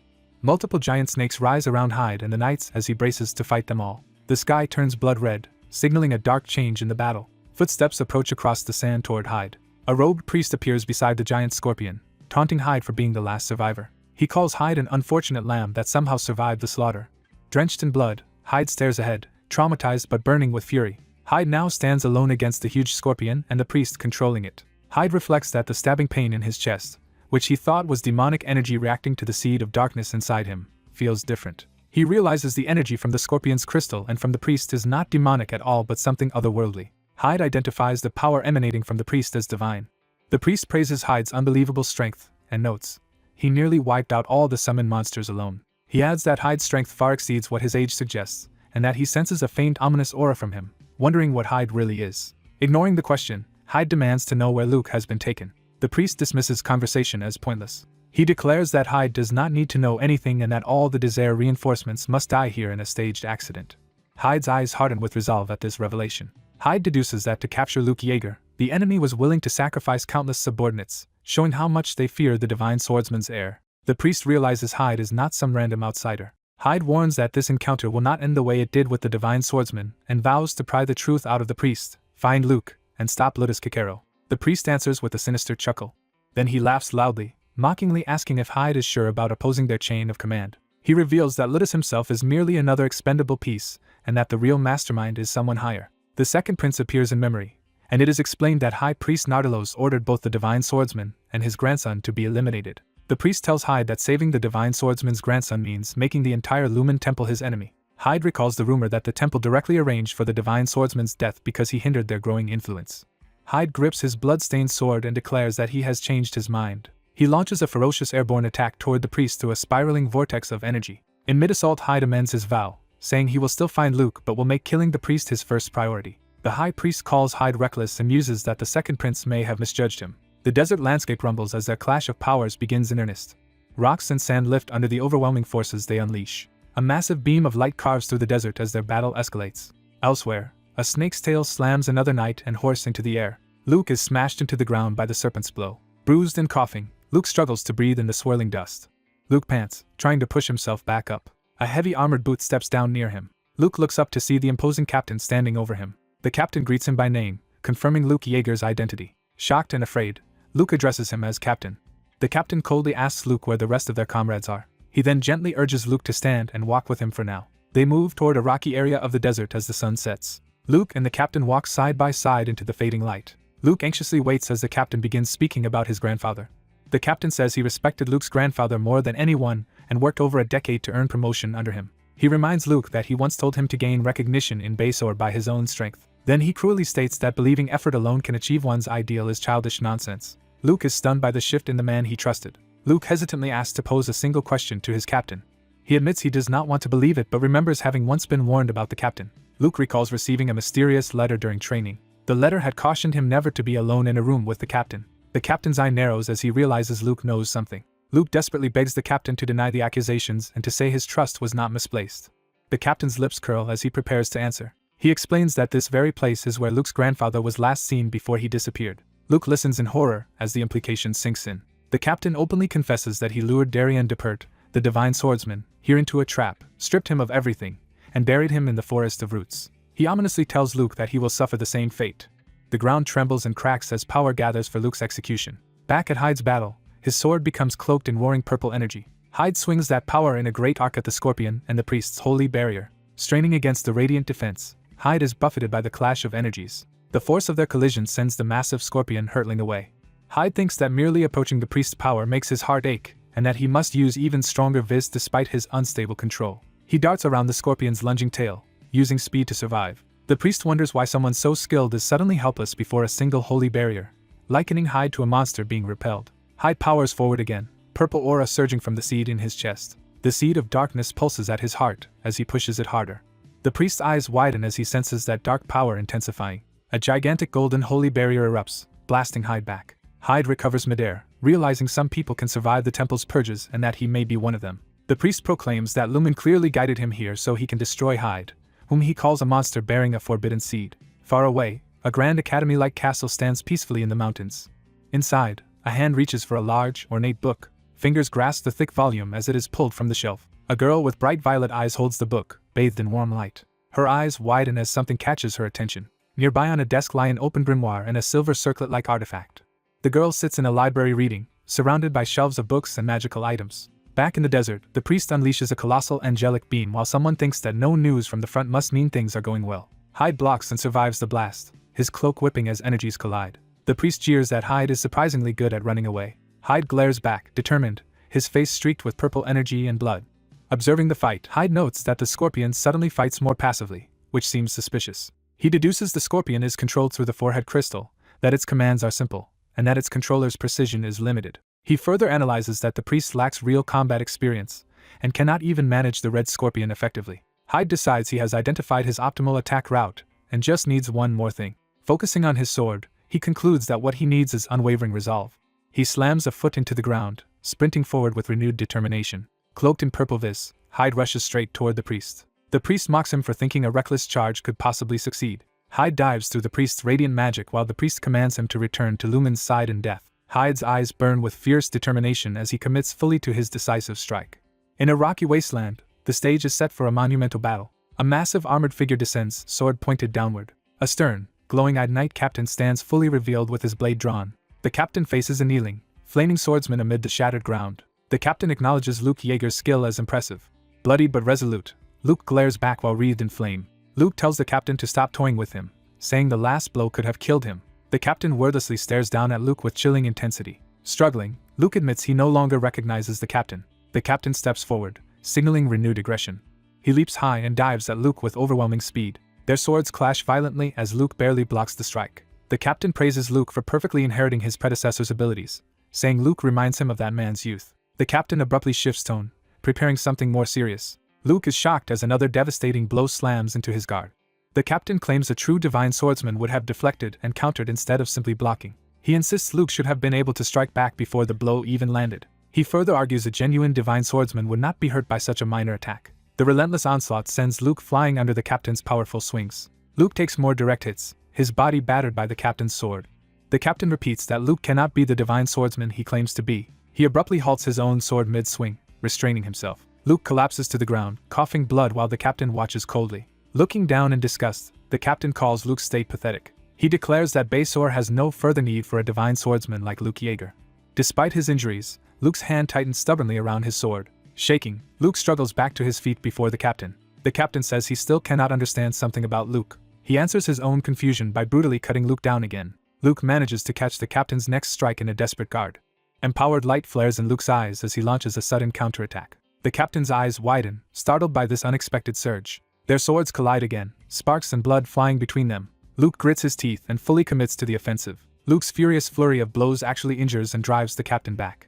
A glowing image of the original divine swordsman seems to loom behind Luke as he channels that legacy. The captain, bleeding, reels at the realization of Luke's awakened power. Snarling, he gathers his own aura and raises his sword overhead. The captain's unleashed attack explodes in a colossal pillar of light. When the dust settles, a huge crater shows both fighters still standing within. Panting, Luke asks the captain what he hates so intensely. The captain's expression hardens as he hears the question. He coldly states Luke will be remembered as a hero who died alongside the Red Scorpion. Boasting, he says this sword already betrayed the divine swordsman, and will now kill his final successor. Luke hangs his head, blood dripping as if he accepts death. A new voice counters, asking whoever said Luke Yeager was the last successor. The captain freezes mid-swing as unfamiliar power interrupts him. Shocked, he turns toward a surge of ominous purple energy. A purple-shrouded swordsman crashes down with a massive, earth-splitting strike. The newcomer, eyes glowing with dark power, rushes forward brandishing twin blades. Luke stares in stunned recognition at the sudden savior. The purple aura user dashes so fast the ground tears beneath his feet. Luke watches as the purple-cloaked figure positions himself between them and the enemy. The newcomer activates a power named Ludus Kikero through a glowing bracelet. Transformed, he now stands composed with sword ready, wreathed in controlled purple flames. He calmly declares that it is time to bring everything to an end. The captain glares murderously, realizing this new threat is formidable. The purple swordsman's aura crackles while Luke looks on from behind. Luke recognizes the newcomer as Hyde and asks how he arrived here. Hyde, eyes focused, says nothing yet as his aura surges higher. Elsewhere, a priest of Lumen shouts for Hyde to return to the light god's side. Hyde charges straight toward the radiant priest through the holy blast. The priest answers by unleashing a gigantic beam of divine light at him. Smiling confidently, the priest believes his holy power has overwhelmed the darkness. A huge dust cloud rises from the collision of light and dark forces. To the priest's surprise, Hyde bursts through the smoke, still charging. The priest's confident expression falters as he realizes Hyde survived. Hyde, cloaked in purple flames, dives into attack again. Panicked, the priest insists this is impossible, since his spell should have burned Hyde's heart and the seed of darkness. Hyde reasons that because the blast missed his heart, and he focused all his vis into his sword, he could partially offset the damage. He explains he has stopped suppressing the seed of darkness, and is using the overwhelming divine power around it to temporarily hold it in check. Knowing this state will not last, Hyde decides that the short time it grants is enough to act. The recoil of his power hurls part of the red scorpion's armored limb away. His attack pierces the massive scorpion's shell, wounding the beast. Hyde identifies the priest of Lumen as the one who controlled the scorpion for his own ends. He reasons that such a man could never truly be on friendly terms with a monster like this. The priest, suddenly nervous, finds the scorpion towering and turning on him. A violent impact sends Hyde skidding across the battlefield. Hyde lies hurt, while the now freed scorpion clashes with the priest at a distance. Writhing, Hyde feels the unstable seed of darkness pulsing painfully in his chest. He recalls training with the original divine swordsman, practicing sword forms in the forest. His mentor had watched with quiet approval, recognizing Hyde's potential. Back in the present, Hyde narrows his eyes with grim resolve despite the corruption spreading. His hand once more closes firmly around his sword hilt. Meanwhile, the enraged red scorpion lunges at the priest with its massive tail. Outraged, the priest shouts that a lowly monster dares to attack him. He blasts the scorpion with overwhelming holy light, ordering it to vanish. Another catastrophic beam of light tears through the battlefield. Yet the enormous scorpion survives and looms behind the priest, crackling with energy. The priest sneers at the beast, preparing to punish it again. Hyde suddenly appears behind the priest, sword raised in a killing stance. Hyde's purple slash tears straight through the priest's body. Staggering and bleeding, the priest is left exposed beneath the scorpion. The scorpion's tail then impales the priest from behind, skewering him. The dying priest looks back in disbelief at his fate. The scorpion thrashes, throwing debris as Hyde hovers before it in midair. Hyde, engulfed in purple fire, fully embraces the seed of darkness's power. Crushed under the scorpion, the priest curses the inferior beings who defeated him. Hyde approaches and coldly demands to know where Luke is. Spitting blood, the priest snaps that Hyde must not look down on him. Hyde wordlessly drives his purple sword through the priest's mouth. Pinning him to the ground, Hyde remarks that torture for information is something he is quite accustomed to. With a terrifying, masked expression, Hyde threatens to start cutting off the least vital parts unless he gets answers, urging the priest to think carefully. Terror floods the priest's eye as he realizes how ruthless Hyde truly is. The camera pulls back to show Hyde and Luke within a vast crater, purple energy swirling around them. Hyde stands ready with his sword, purple flames steady as he prepares for the next battle. He internally notes that his previous prolonged fight increased both his vis and the seed of darkness within him. He concludes that now his vis is regenerating so fast it strains his body, but that same excess gives him the strength to continue. Aware it is only temporary, Hyde judges that in this empowered state he can still defeat his opponent. The captain invokes Ludus Kikero himself, cloaking his armor in golden divine energy.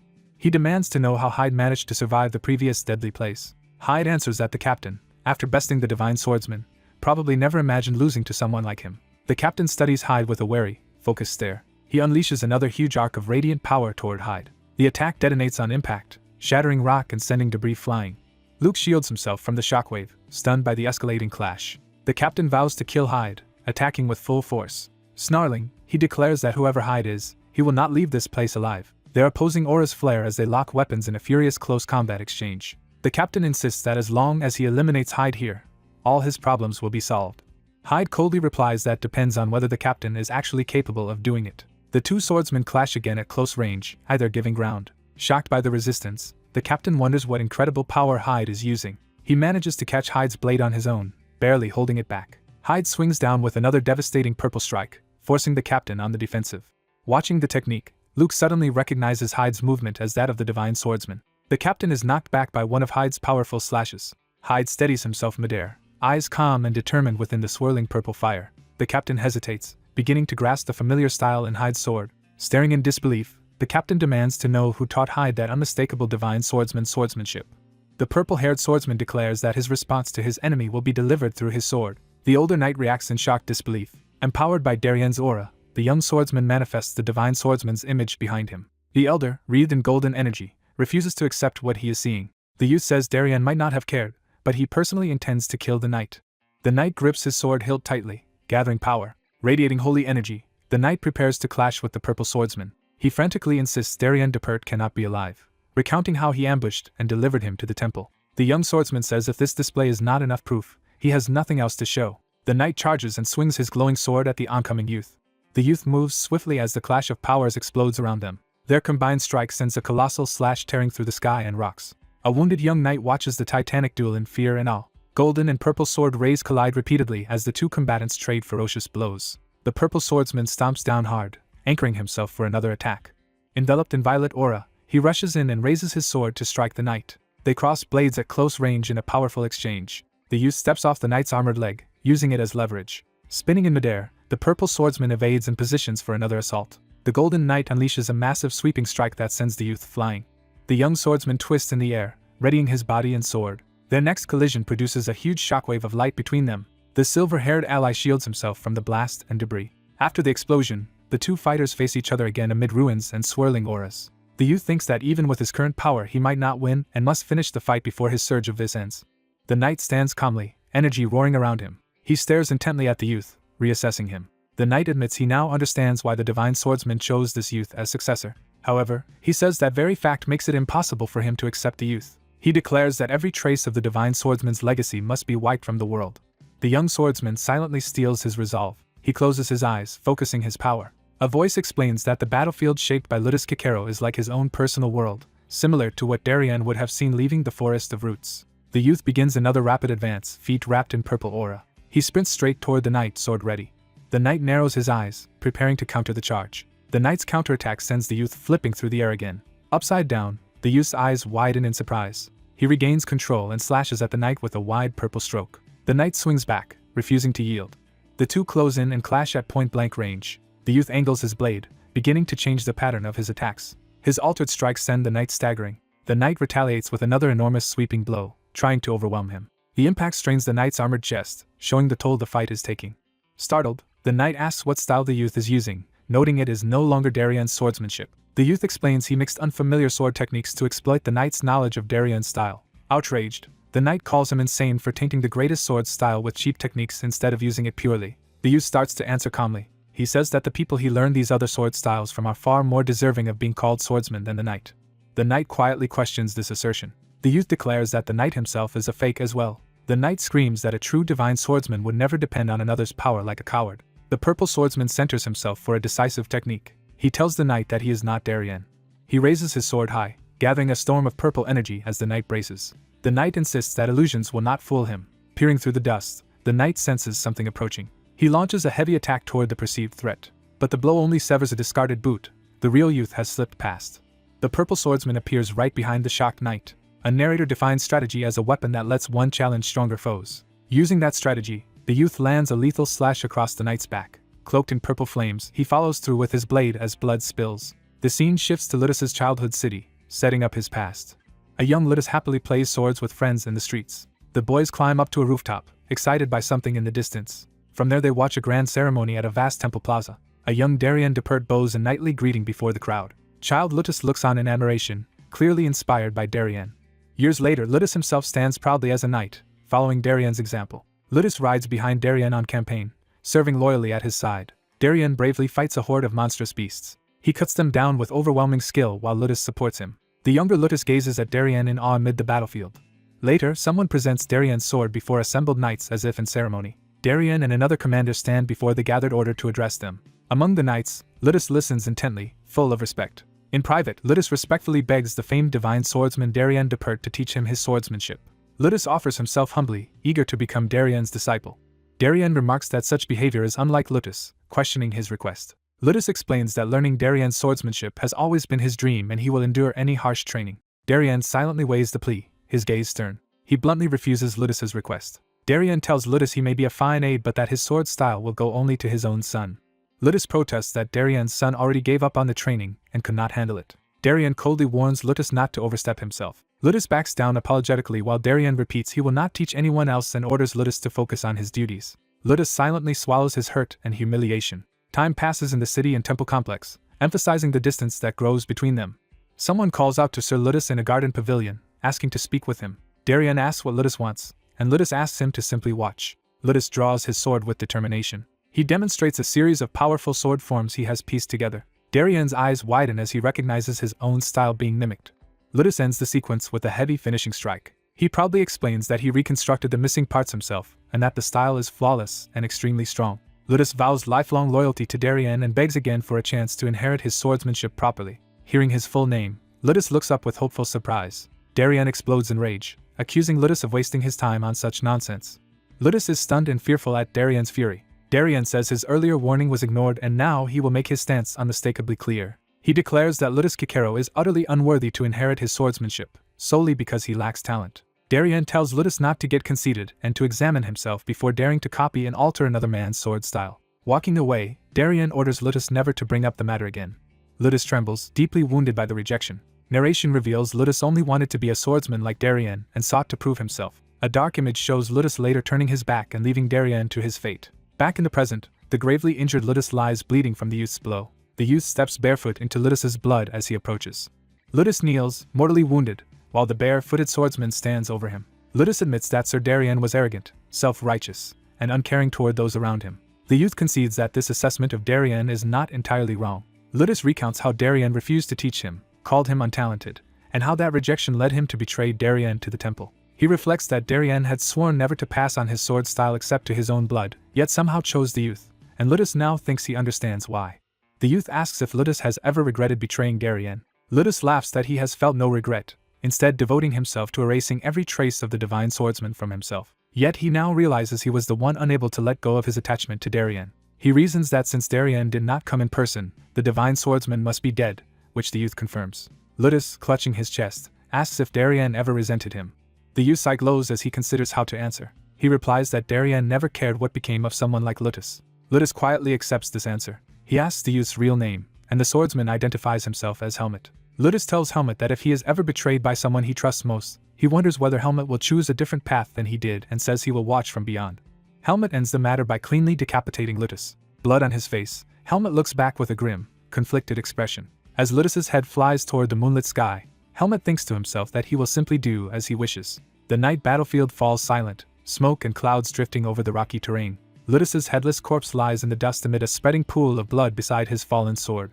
Luke is shocked to learn that Hyde is actually the last disciple of the divine swordsman. Hyde confirms his identity but tells Luke to keep calling him Hyde instead of Helmet. Luke reflects that he must have seemed foolish bragging about being the divine swordsman's grandson in front of the actual disciple, and Hyde quietly accepts it. Luke then asks Hyde what he plans to do next. Hyde states that although the knight captain betrayed the divine swordsman, he will not reveal the full truth because people might not believe it.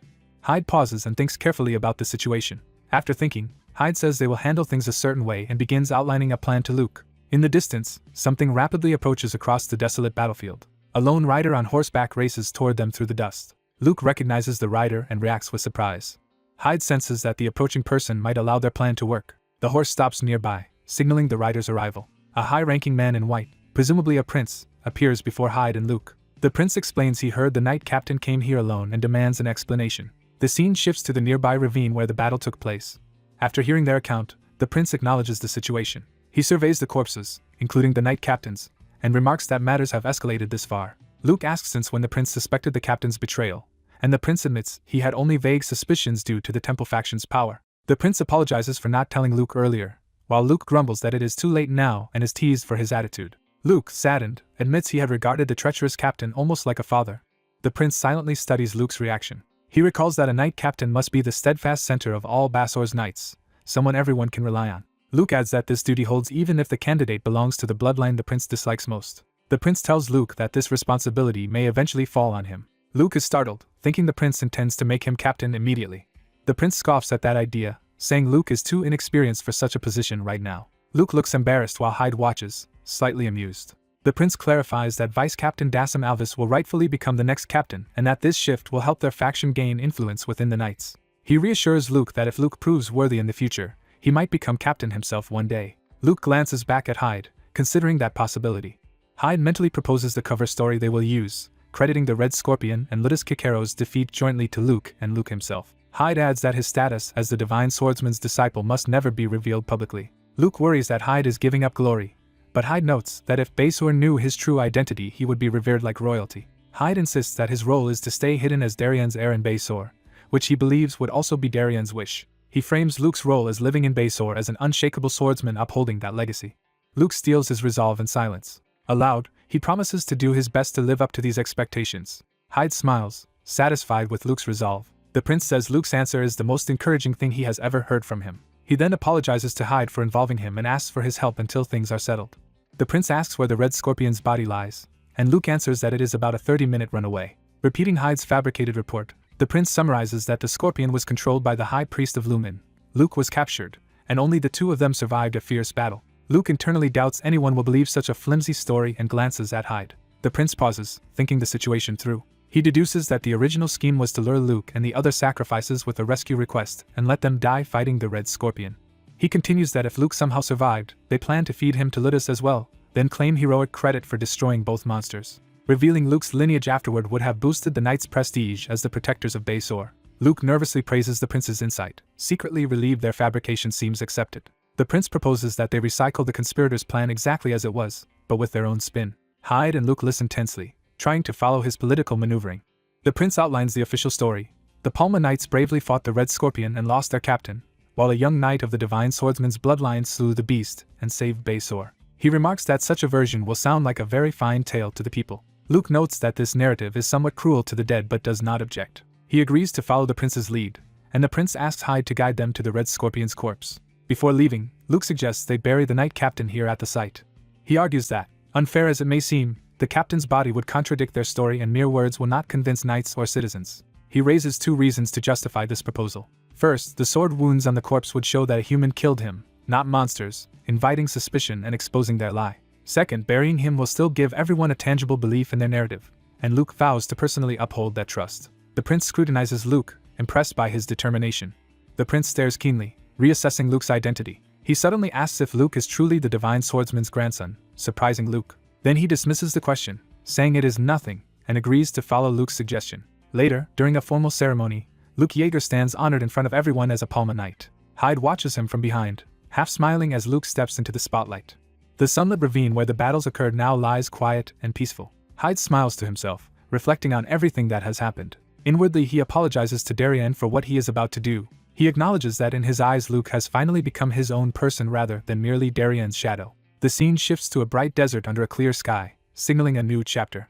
Time passes as someone walks purposefully across the sands. The enormous carcass of the Red Scorpion lies half buried in the desert. The prince arrives at the corpse with Hyde and Luke, confirming this is the slain monster. He asks where the priest's body is, and Luke answers that it is buried under the scorpion. They find the priest's mutilated corpse, and when the prince questions its condition, Hyde casually says he had some questions for the man.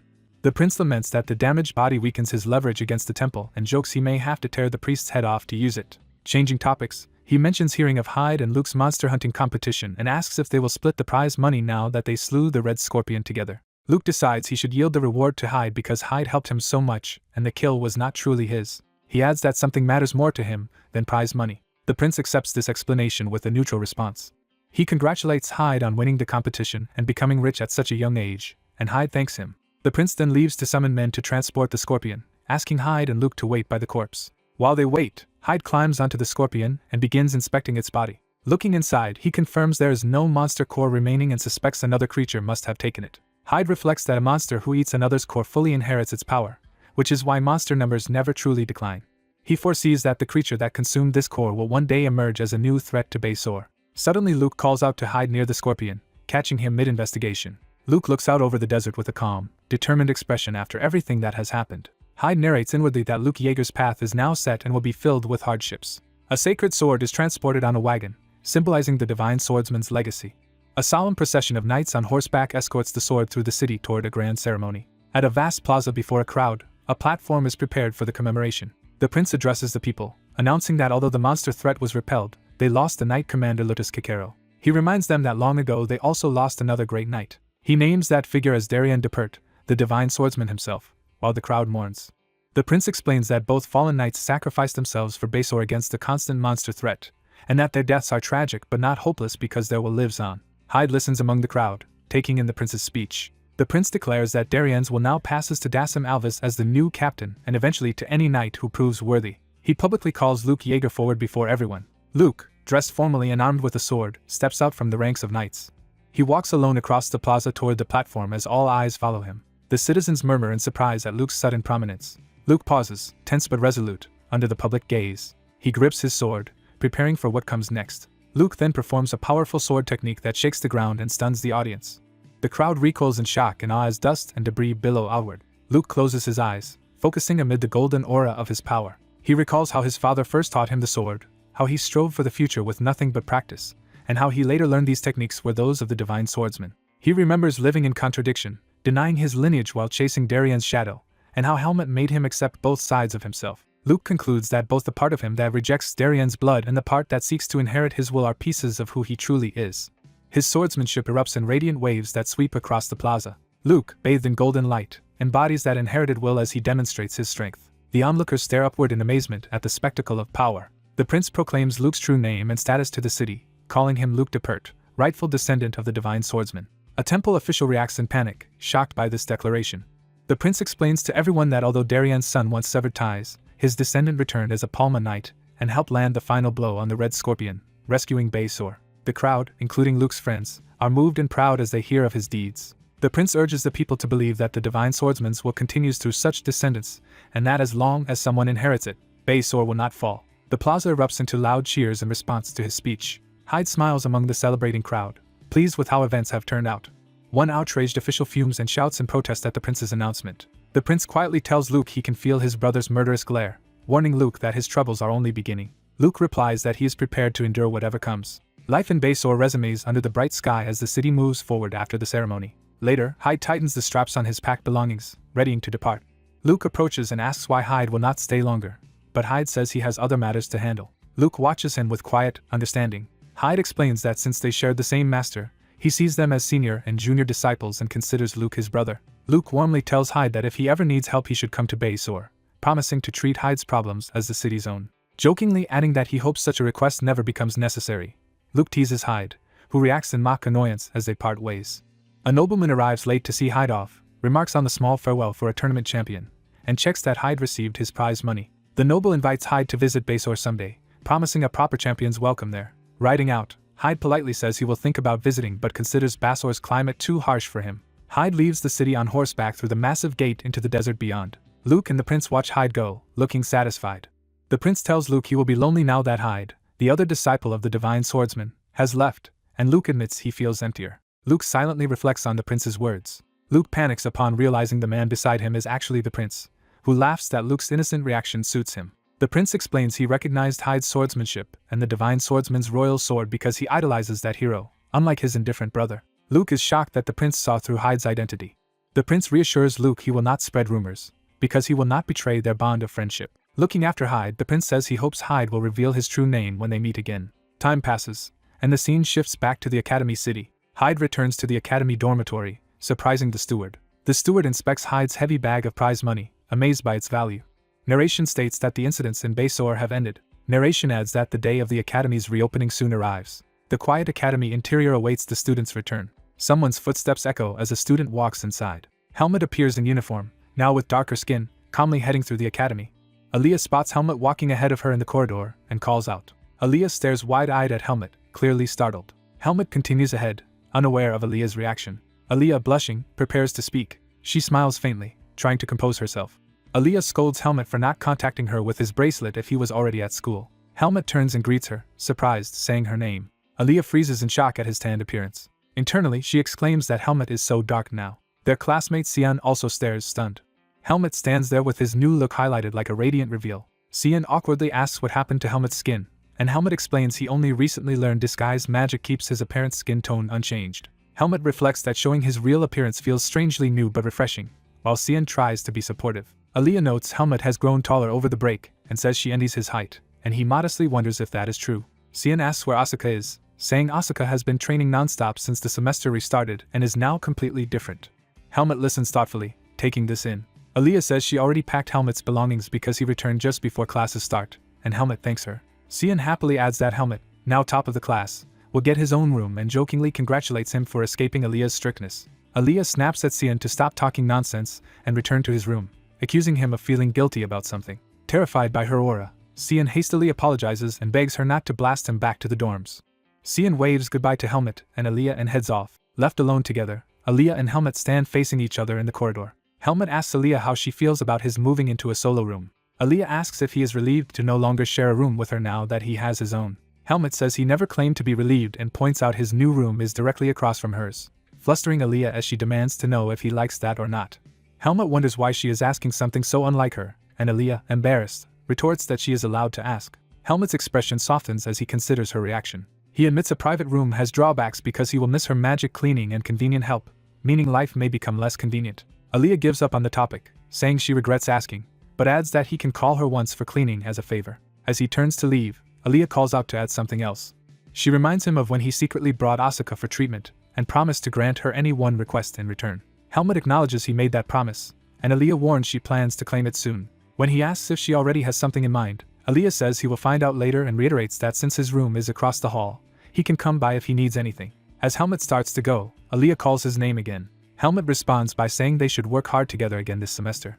From the doorway, Aaliyah answers that he should also give it his all. Outside her room, Aaliyah closes the door and covers her flushed face in embarrassment. She internally berates herself, wondering what she is even doing. The view shifts to the academy building under a bright sky, signaling a new phase. Helmut walks through his new room, finishing unpacking. He decides his unpacking is nearly done and thinks about visiting the academy training grounds again. Hearing noises from the training hall doors, he approaches curiously. He remembers Asuka should be training there and wonders if Asuka is still inside. Leaving his room, he notes he has not seen Asuka since returning and wonders what is going on. A flurry of wooden practice swords flies through the air in the training hall. One sword smashes into the doorframe right as Helmut opens it, startling him. He sees the door has been pulverized by the blow and realizes how intense the training is. Asuka quickly apologizes, saying he did not expect anyone to enter and asking if Helmut is hurt. Charlotte, flushed and breathless, recognizes Helmut and calls his name. Helmut calmly greets Charlotte in return. Charlotte yells instructions to hold her sword properly while another student complains Asuka is swinging like he wants to kill him. Asuka glances over, worried that he nearly hit someone. Asuka finally notices Helmut, surprised he is back, and demands to know where he has been all this time. He then comments that Helmut seems tanned and taller since they last met. Helmut asks if only Asuka and Charlotte are here. Asuka says others came but fled, criticizing their weak will.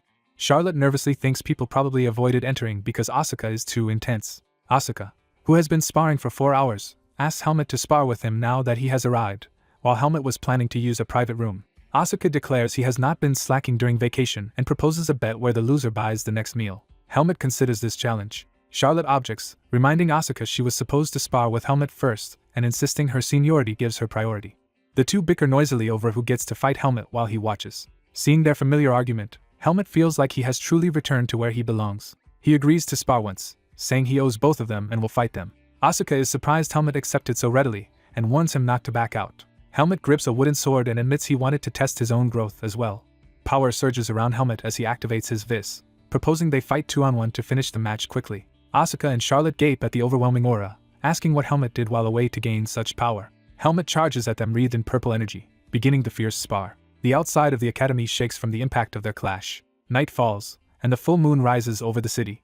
The moonlight bathes the academy buildings. The dormitory corridor lies quiet under the night's glow. Aaliyah steps out of her room in a cloak, looking tense. Helmut waits outside her door, already prepared. He asks if they should head out together now.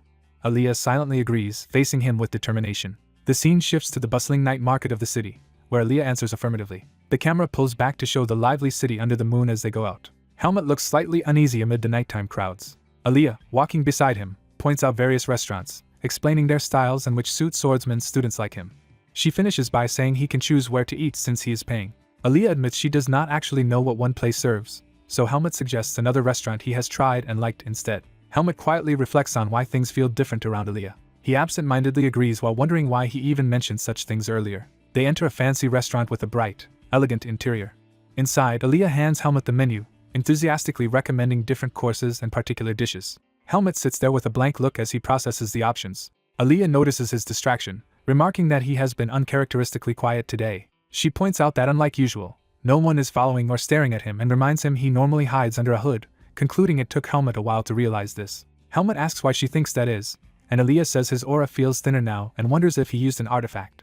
Aaliyah explains an artifact could never solve it. Instead, the attraction people feel is due to his mana's nature, and during the break he learned to suppress it somewhat. He remarks wryly that becoming ordinary is surprisingly difficult. Helmut agrees that achieving an ordinary life is not easy. Aaliyah studies him silently. She then asks if he really has nothing else he wanted to talk about. Helmut says he has no special topic. He simply arranged the outing. He explains he recently came into some money and, since Aaliyah has helped him a lot, he wanted to treat her, which surprises her. Aaliyah quietly accepts his answer. She concludes that because it is Helmut, she is not too surprised by such straightforward generosity, which confuses him. Aaliyah adds that most people treat her kindly because they want something, but Helmut is not that shameless, or she would never have agreed to meet him. Helmut listens seriously as she says this is why she accepted his invitation. Aaliyah then turns the question back, asking why Helmut would go out of his way to come into the city with her if he had nothing to say. Helmut hesitates, unsure how to answer. Aaliyah brushes it off, saying the question is not worth overthinking and urges him to pick a course because she is hungry. Blushing, she realizes she is flustered just by that line of questioning. Helmut muses inwardly about needing a reason for making plans and realizes he would not have initiated such an outing with anyone but Aaliyah. He wonders what exactly makes Aaliyah different to him. Before he can answer that, someone approaches their table, greeting him with surprise and calling it a coincidence to meet here. Helmut turns to see Serena, who cheerfully says it has been a while since they last met. Serena blushes and compliments Helmut, saying he has become even more handsome since she saw him last. Helmut sits quietly, looking indifferent and reserved. Teresa is shocked when Helmut does not recognize her again, so she reintroduces herself as a third-year magic student and complains about his unchanged reaction. Teresa tells a prickly Aaliyah not to interfere, while the male senior comments that Aaliyah is still as sharp-tongued as ever. Sophia, another third-year mage, cheerfully greets Helmut, confirms he is the boy Teresa mentioned, and gushes over how handsome he is. Teresa suggests that, since they met by chance, Helmut and Aaliyah should brighten the mood by dining together with her group instead of sitting gloomily alone. Aaliyah firmly tells them to leave, but Teresa ignores him and directly asks Helmut to join them, even offering to pay his bill. Aaliyah starts to warn Helmut not to respond to them. Helmut calmly refuses, saying he does not want to be disturbed and asks them to eat elsewhere without worrying about his bill. Teresa and Aaliyah's senior stare in stunned silence at Helmut's blunt rejection. Teresa assumes Helmut is just being considerate of Aaliyah and urges him to honestly say if he wants to join them, claiming a true friend would respect his choice. Helmut points to the menu to place his order and reiterates that he needs to choose his course meal, politely asking them to go back to their own table. Teresa blushes with frustration and embarrassment at being brushed off. She yells that Helmut is clueless and should accept a senior's kindness instead of refusing it. Teresa angrily argues that Helmut and Aaliyah are so close it looks suspicious and rumors might spread, while Sophia tries to calm her down. Aaliyah slams his hand on the table, deciding that mere words will not resolve this. Surrounded by ominous purple flame, Aaliyah coldly asks if he should force them to leave. Teresa, wreathed in fiery magic, accuses Aaliyah of becoming arrogant after the break and vows to teach him proper respect for seniors. A menacingly muscled waiter silently observes the escalating confrontation. The intimidating waiter looms over Aaliyah and the magic students, causing Aaliyah's senior to tense up. The waiter sternly interrupts, saying their quarrel is disturbing other diners and telling them to take any scene outside. Teresa and her friend back off, leaving Aaliyah's senior uneasy as the situation diffuses. The ordered steak dish is served, signaling the peaceful resumption of Helmut and Aaliyah's meal. While they eat, Aaliyah notes that the waiter seemed to be a graduate of the swordsmanship department whose presence exuded unusual pressure. Aaliyah studies Helmut and remarks that he has changed a bit. Helmut, mid-bite, is surprised and says he has not noticed any change in himself. Aaliyah clarifies he meant it as praise and tells Helmut to handle pushy people in the future the same way he did today, which Helmut agrees to. Aaliyah blushes to himself, quietly affected by Helmut's growth. Under the night sky over the restaurant, Aaliyah reflects that, for some reason, the food tastes better than last time. Narration explains that Helmut still cannot define his strange feelings toward Aaliyah, but soon he will face one of the Academy's most important events. A quiet doorway scene marks the transition to the coming event. A classmate grips Helmut's shoulders and, invoking their bond from outdoor camp, says he has a once-in-a-lifetime favor to ask. The red-haired cadet nervously begs Helmut to help out at his shop during the upcoming festival. Helmut looks a bit bewildered as the boy clings to him. Helmut internally echoes the word, realizing this is about the festival. Two mugs clash together as people celebrate the festival with drinks.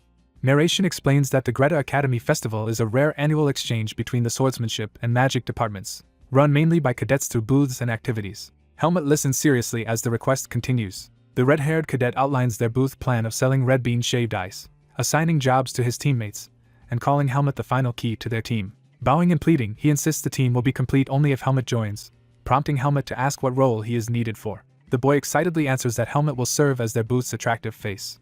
Another cadet mentions a rumor that Helmut rejected Teresa from the magic department, while Helmut denies it and is told everyone at the academy already knows. That cadet explains Teresa is adored by most male students, so Helmut refusing her made him a superstar admired by both genders for different reasons. He adds that with Helmut at their booth they are sure it will be the most popular, just as curious classmates arrive asking what is going on. The red-haired boy, startled by Asuka's arrival, trails off mid-sentence. He apologetically pats Asuka's shoulder.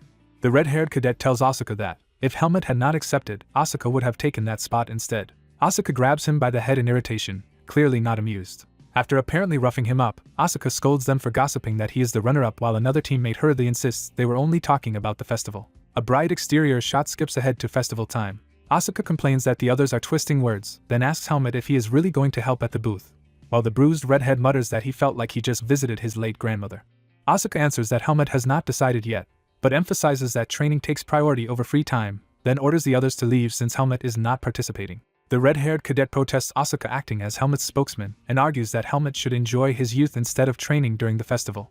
Another classmate teases that Asuka's grades stagnate because of that attitude, and the group quiets down when someone warns that an instructor is coming. The instructor announces that the Academy Festival begins next week but reminds them they still have duties to fulfill. He outlines that midterms follow the 3-day festival and that afterward there will be a week-long training assignment. He further explains that at the end of the second semester there will be final exams along with a selection tournament, which surprises the students. When a student asks what the tournament is, the instructor says it is to choose representatives for the Baden Combined Swordsmanship Competition. Helmut focuses intently, repeating the name of the Combined Swordsmanship Competition in his thoughts. The instructor shows a map and tells them the event is a rare joint tournament between Greta and the other 2 academies of Baden, so instructors are expecting a lot from them. Helmut and Asuka listen seriously, realizing the importance of the coming competition. The instructor states that 4 representatives will be chosen in total, 2 from lower years and 2 from upper years, and that participation doubles as their final practical exam, which is unusual approval from the temple. A classmate asks why the temple restricts mages, and another explains it is because mages typically do not believe in the gods. The conversation continues that, from the temple's viewpoint, mages threaten divine authority, so one boy warns the other to speak quietly because not everyone present rejects the faith of Lumen. Another cadet explains that political upheaval in Basur has strained its relations with the temple, so the temple is avoiding conflict with Baden by permitting this event. Helmut quietly absorbs this information, thinking about how it affects him. The instructor ends the announcements, and sends everyone back to training. He adds that during the festival the High Priest of Lumen might visit the academy, and instructs them to be respectful if they encounter him. Helmut reacts with alarm at the mention of the High Priest. Asuka scoffs about priests attending a cadet festival, and wonders what they want to see, while Helmut remains silently unsettled. A flashback reveals that the High Priest Nardalos was behind burying the Divine Swordsman, and ordering the death of his grandson. Helmut thinks back to confronting a man who also called himself High Priest, and had immediately recognized the darkness within him. He worries that meeting the High Priest again could expose him, debates hiding in the dormitory or leaving the academy, but realizes he lacks a plausible excuse to disappear for 3 days. An idea occurs to Helmut as he considers a different approach. Turning toward the others, he decides on a course of action in his thoughts. The red-haired boy looks at Helmut curiously, not yet knowing of his decision. A sunset view over the academy marks the passing of time toward the festival. Someone knocks on a large double door. Aaliyah opens the door and addresses the person inside as Dean. The Dean welcomes Aaliyah in and says he heard Aaliyah had something for him. Aaliyah clarifies that the item is from Heike, who sent the Dean a gift, surprising the Dean.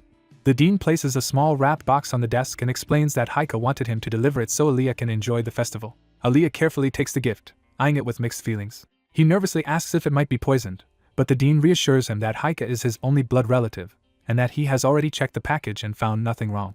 Aaliyah contemplates this reassurance in silence. The Dean mentions the High Priest's upcoming visit and notes the irony that Aaliyah came to Baden Academy to avoid the temple's attention, concluding that they can only prepare themselves now.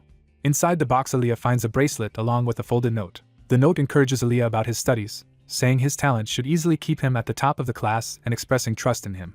Aaliyah reads the letter, moved yet wary. The message goes on to say that festivals are for enjoyment, and that the enclosed item was made to help him do just that. The explanation reveals the bracelet grants temporary polymorph magic so even a high priest will not notice him unless examining him closely. The note ends by asking Aaliyah to thank the sender later and to have fun at the festival. Relieved, Aaliyah concludes that this gift gives him a way to survive the high priest's visit. He tells the Dean he has received what he needed and prepares to leave. The Dean solemnly urges Aaliyah to be careful. Aaliyah listens quietly, understanding the concern behind the warning. The Dean adds that Aaliyah should not worry too much. Aaliyah, determined, vows that the temple will never take anything from him again. The Dean agrees emphatically, repeating that it must never happen again. A bustling daytime view shows the Academy Festival beginning in earnest. Students and visitors relax at booths, including one selling shaved ice, as the festival atmosphere livens up. The shop's elaborate strawberry and chocolate shaved ice desserts are proudly displayed. The red-haired boy, now in an apron, loudly calls out orders for shaved ice and urges customers to take them quickly because the shop is swamped. When he snaps at teasing friends, they boo playfully while eating their desserts, and he grumbles that they should just sit and eat. He remarks that business is insanely good and predicts their shop will top sales. He credits the quality of Andro's shaved ice but hints that something else is the real reason for their popularity. Scenes around the booths show female customers blushing as they chat, clearly delighted. Other visitors gossip excitedly while watching the booth's attraction. A single step signals someone notable approaching. That someone is Helmut in a shop apron, calmly taking orders from admiring customers. With flowers metaphorically framing him, Helmut politely asks the customers if they are ready to order. Nearby women whisper that he is the swordsman rumored to have rejected Teresa, saying only someone like her could have approached him and that just looking at his noble face feels good. The red-haired boy smugly claims credit for recruiting Helmut, while Andro dryly notes that without Helmut agreeing midway, James would not be acting so triumphant. Andro then wonders aloud what actually convinced Helmut to participate. Helmut quietly writes down orders on a notepad.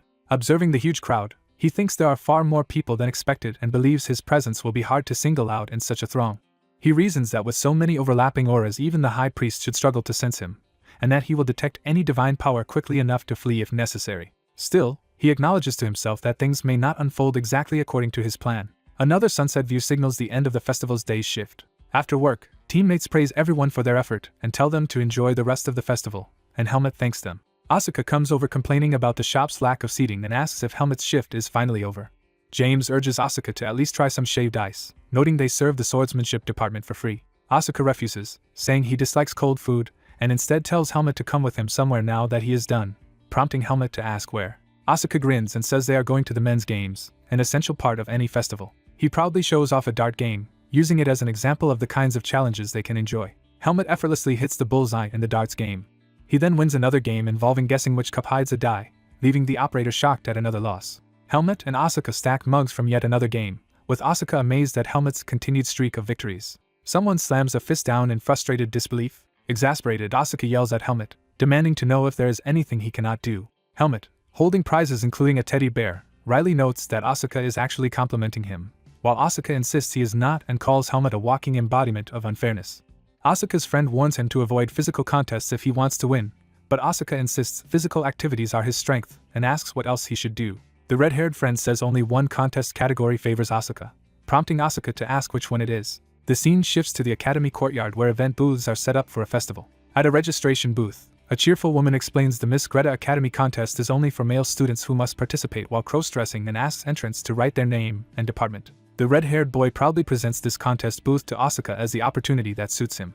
Asuka grabs his scheming friend's head in anger, while the redhead smirks nervously. Furious, Asuka yells that after being made to work and serve, now they want him to cross-dress, while another friend argues he looks less masculine than Helmet, and would suit women's clothes better. Asuka shouts that this reasoning is even more insulting, but his friend tempts him by revealing the cross-dressing contest prize as 3,000 marks and insists Asuka would easily win. Hearing the amount, Asuka is stunned and repeats the figure in disbelief. Asuka silently trades looks with his friend while considering the offer. Resolute, Asuka slams his hand down to sign the application form. While filling it out, Asuka tells his nervous friend that he guaranteed victory, threatening him if he is wrong, and declares the form already completed. Nearby, Helmet watches Asuka from a distance, clutching a teddy bear. Helmet thinks about the expected visit from the high priest, worries he may not appear today, yet decides he must stay alert. Asuka comments that if Aaliyah joined the contest it would be over immediately, but his friends doubt Aaliyah would participate and call Helmet to the form to sign next. Asuka, holding the application, calls for Helmet, seemingly about to involve him as well. When Asuka looks up from the form, Helmet has already slipped away, leaving only an outline where he stood. The three boys stand in stunned silence, still holding the form, realizing Helmet vanished. Asuka rants that Helmet disappeared impossibly fast and begs the staffer to cancel his application, only to be told cancellations are not allowed. Time passes as the day at the Academy Festival continues toward evening. Blending into the crowd with his teddy bear, Helmet apologizes inwardly to Asuka, deciding to lay low and kill time among the festival goers. Helmet's steps echo as he walks alone through the courtyard. He heads toward the dorms, planning his next move while carrying the bear. Seeing that his room's lights are off, Helmet concludes Aaliyah must be in the library again. Helmet looks at the teddy bear and seems thoughtful, clearly intending it as a gift. Entering the building, he reasons that because Aaliyah's pajamas have bear prints, she probably likes bears and wonders if he should just deliver the toy quickly and leave. Someone runs quickly down the hall toward the entrance where Helmet stands. A girl in a dress collides with Helmet, knocking them together. Helmet catches her, steadying her with his hand. Holding the flustered girl in his arms, Helmet tells her to watch where she is going, and she apologizes, asking him to let go. Helmet looks closer at her with sudden recognition or surprise. The girl, actually Aaliyah transformed, looks up at him with sparkling, blushing eyes. They stare at each other in a close, awkward embrace, both realizing the intimacy of their position. The scene cuts to Aaliyah's notebook flipping pages, indicating a shift to his earlier activities. Earlier, Aaliyah had been calmly reading in his bear-patterned pajamas in his room. From his window he had observed the bustling festival outside, full of tents and people. Remembering that the festival began today, Aaliyah notes that this explains the late-night noise. His gaze falls on a ribbon gift box sitting on his desk. Opening it, Aaliyah thinks he has no intention of enjoying the festival, but worries he could run into the high priest on the way to the library. He puts on the golden bracelet from the box to test it. With the bracelet on, Aaliyah inspects it, wondering what effect it's supposed to have. He initially senses no change and questions whether the item does anything. Suddenly the bracelet erupts in violet energy that engulfs his body, causing him pain and shock. Aaliyah cries out in confusion as the magic surges uncontrollably around him. Light flares from his window as the bracelet's magic explodes through the room. After the flash, The building exterior looks calm again. Inside, the room is filled with smoke and debris while Aaliyah coughs and struggles amid the aftermath. Looking at his unchanged hand but furious, Aaliyah curses Haika, feeling he was tricked by yet another prank. As his long hair settles around his shoulders, the reader sees that Aaliyah's body has actually shifted to a feminine form. Aaliyah turns to a mirror and sees his new female appearance for the first time, stunned. Blushing and stammering, Aaliyah begins to react to this involuntary transformation. In his mind, he rages at Haika, calling him insane. He rips the bracelet off and throws it to the floor, but the transformation remains. Staring at his female reflection, Aaliyah fumes that removing the bracelet did nothing and demands to know what magic was used on him. He checks his mana flow, relieved it is mostly intact, yet laments that he cannot go outside looking like this. More worried, Aaliyah asks when the spell will wear off and fears he might be stuck this way forever. Cursing Haika for not explaining anything, he falls silent, thinking hard about what to do next. Aaliyah resolves not to accept being manipulated, deciding to undo the magic himself by going to the library for answers. Before leaving, he decides to change into the women's clothes he accidentally bought earlier, realizing they will help him blend in. Dressed in those clothes with a cloak and pendant, Aaliyah convinces himself that no one will recognize him now. He reassures himself he will be safe as long as he does not encounter Helmet on the way to the library. The narration undercuts him, implying he is about to meet Helmet despite that hope. Encountering Helmet at the entrance, Aaliyah panics internally, wondering why fate brought him of all people, while outwardly acting like a shy girl. Helmet studies the unfamiliar girl curiously, unaware she is Aaliyah. Aaliyah babbles nervously, inwardly certain Helmet must recognize him after a semester together, yet tries to stay calm and think of a plausible excuse. Helmet gently takes her arm, guiding her forward. He casually asks if she is only now going to see the festival and mentions she is late, treating her like a stranger. Aaliyah is shocked that this is Helmet's first question and remains confused by his non-recognition. Helmet wonders at her reaction while explaining that the main stage event has not yet begun. Aaliyah starts to suspect that Helmet truly does not recognize him. He confirms this suspicion, thinking Helmet has not realized who he is. Scrambling, Aaliyah claims he usually ignores festivals but got bored in his room, and Helmet accepts the explanation. Helmet then offers to show her around the festival, saying he knows good spots and extending his hand. Flustered, Aaliyah asks in disbelief if Helmet really wants to wander the festival with him, and questions why he would invite a stranger. Helmet's open hand waits patiently for her acceptance. Overwhelmed, Aaliyah blushes deeply, staring at the offered hand. He shyly agrees to go with Helmet and accepts his invitation. Their hands touch as they formally take each other's company. Helmet leads Aaliyah by the hand through the festival streets, while Aaliyah follows, cheeks glowing. Aaliyah reflects that being with Helmet makes him feel unlike his usual secretive self. His inner monologue admits that Helmet's presence makes the burden of hiding his identity feel insignificant, and he wonders why Helmet affects him this way. Night falls over the lively festival grounds filled with crowds and illuminated booths. Among the crowd, Aaliyah walks beside Helmet, clutching the teddy bear and glancing back thoughtfully. A game dart is prepared, indicating they are trying festival stalls. Aaliyah awkwardly throws a dart at a target, while Helmet watches from beside him. The darts miss badly, embarrassing Aaliyah and surprising Helmet. Later, Aaliyah happily holds skewered food, cheeks pink, clearly enjoying himself as Helmet buys snacks. The two walk and eat together, chatting as they explore more of the festival. Helmet gazes ahead, quietly reflective as they stroll. Aaliyah watches him with soft, affectionate eyes still flushed. They continue walking close together through the crowd, looking like a couple. A pink-haired girl notices them from afar and reacts with surprise. She points Helmet out to a blonde companion, who wonders who the unfamiliar girl beside him is. The blonde girl's expression darkens with shock and jealousy upon seeing Helmet with someone else. She confirms it really is Helmet and internally speculates that the mysterious girl might be his girlfriend. Bitterly, she concludes that Helmet must have rejected her because of this girl. Ignoring her friend calling after her, the blonde girl storms off toward Helmet's table. With a menacing smile, she decides that since Helmet already has someone in mind, she will personally assess how impressive this girl is by confronting her. The teddy bear Helmet won for Aaliyah is shown, symbolizing their budding connection. Aaliyah hugs the bear, reflecting on the gift and what it means. Helmet tells her there are seats available and suggests they sit, and Aaliyah agrees while still holding the bear. When Helmet offers to carry the doll if it is heavy, Aaliyah insists on holding it himself because he wants something to cling to. Worried about being found out, Aaliyah tells himself to act as though this is their first meeting and nervously asks Helmet why he is alone at the festival instead of with friends. Helmet explains that his friends are preparing for a cross-dressing contest later that night, and proposes they wait together until it begins, which Aaliyah shyly accepts while hiding his feelings. Aaliyah realizes he followed Helmet without thinking and now has no idea how or when to part ways with him. He notes that Helmet seems oblivious so far but fears that staying together too long will draw dangerous attention. Aaliyah's eyes widen as he imagines potential worst-case consequences. He specifically worries that lingering in public might allow the high priest to discover his transformed identity. A sudden hand slams down on their table, interrupting their quiet moment. Teresa, the blonde girl, dramatically appears before them, confronting Helmet and Aaliyah. With a sharp smile, she comments that Helmet seems to be enjoying himself and pointedly asks who the girl beside him is, accusing him of keeping emotional distance from her. Helmut looks displeased and wary at Teresa's intrusion. Sitting opposite each other at the table, Aaliyah clutches the bear while Teresa looms over them. Internally calling Teresa a leech, Aaliyah bluntly tells her she is being rude and questions whether nobles are taught it is acceptable to slam other people's tables. Teresa glares back, clearly provoked.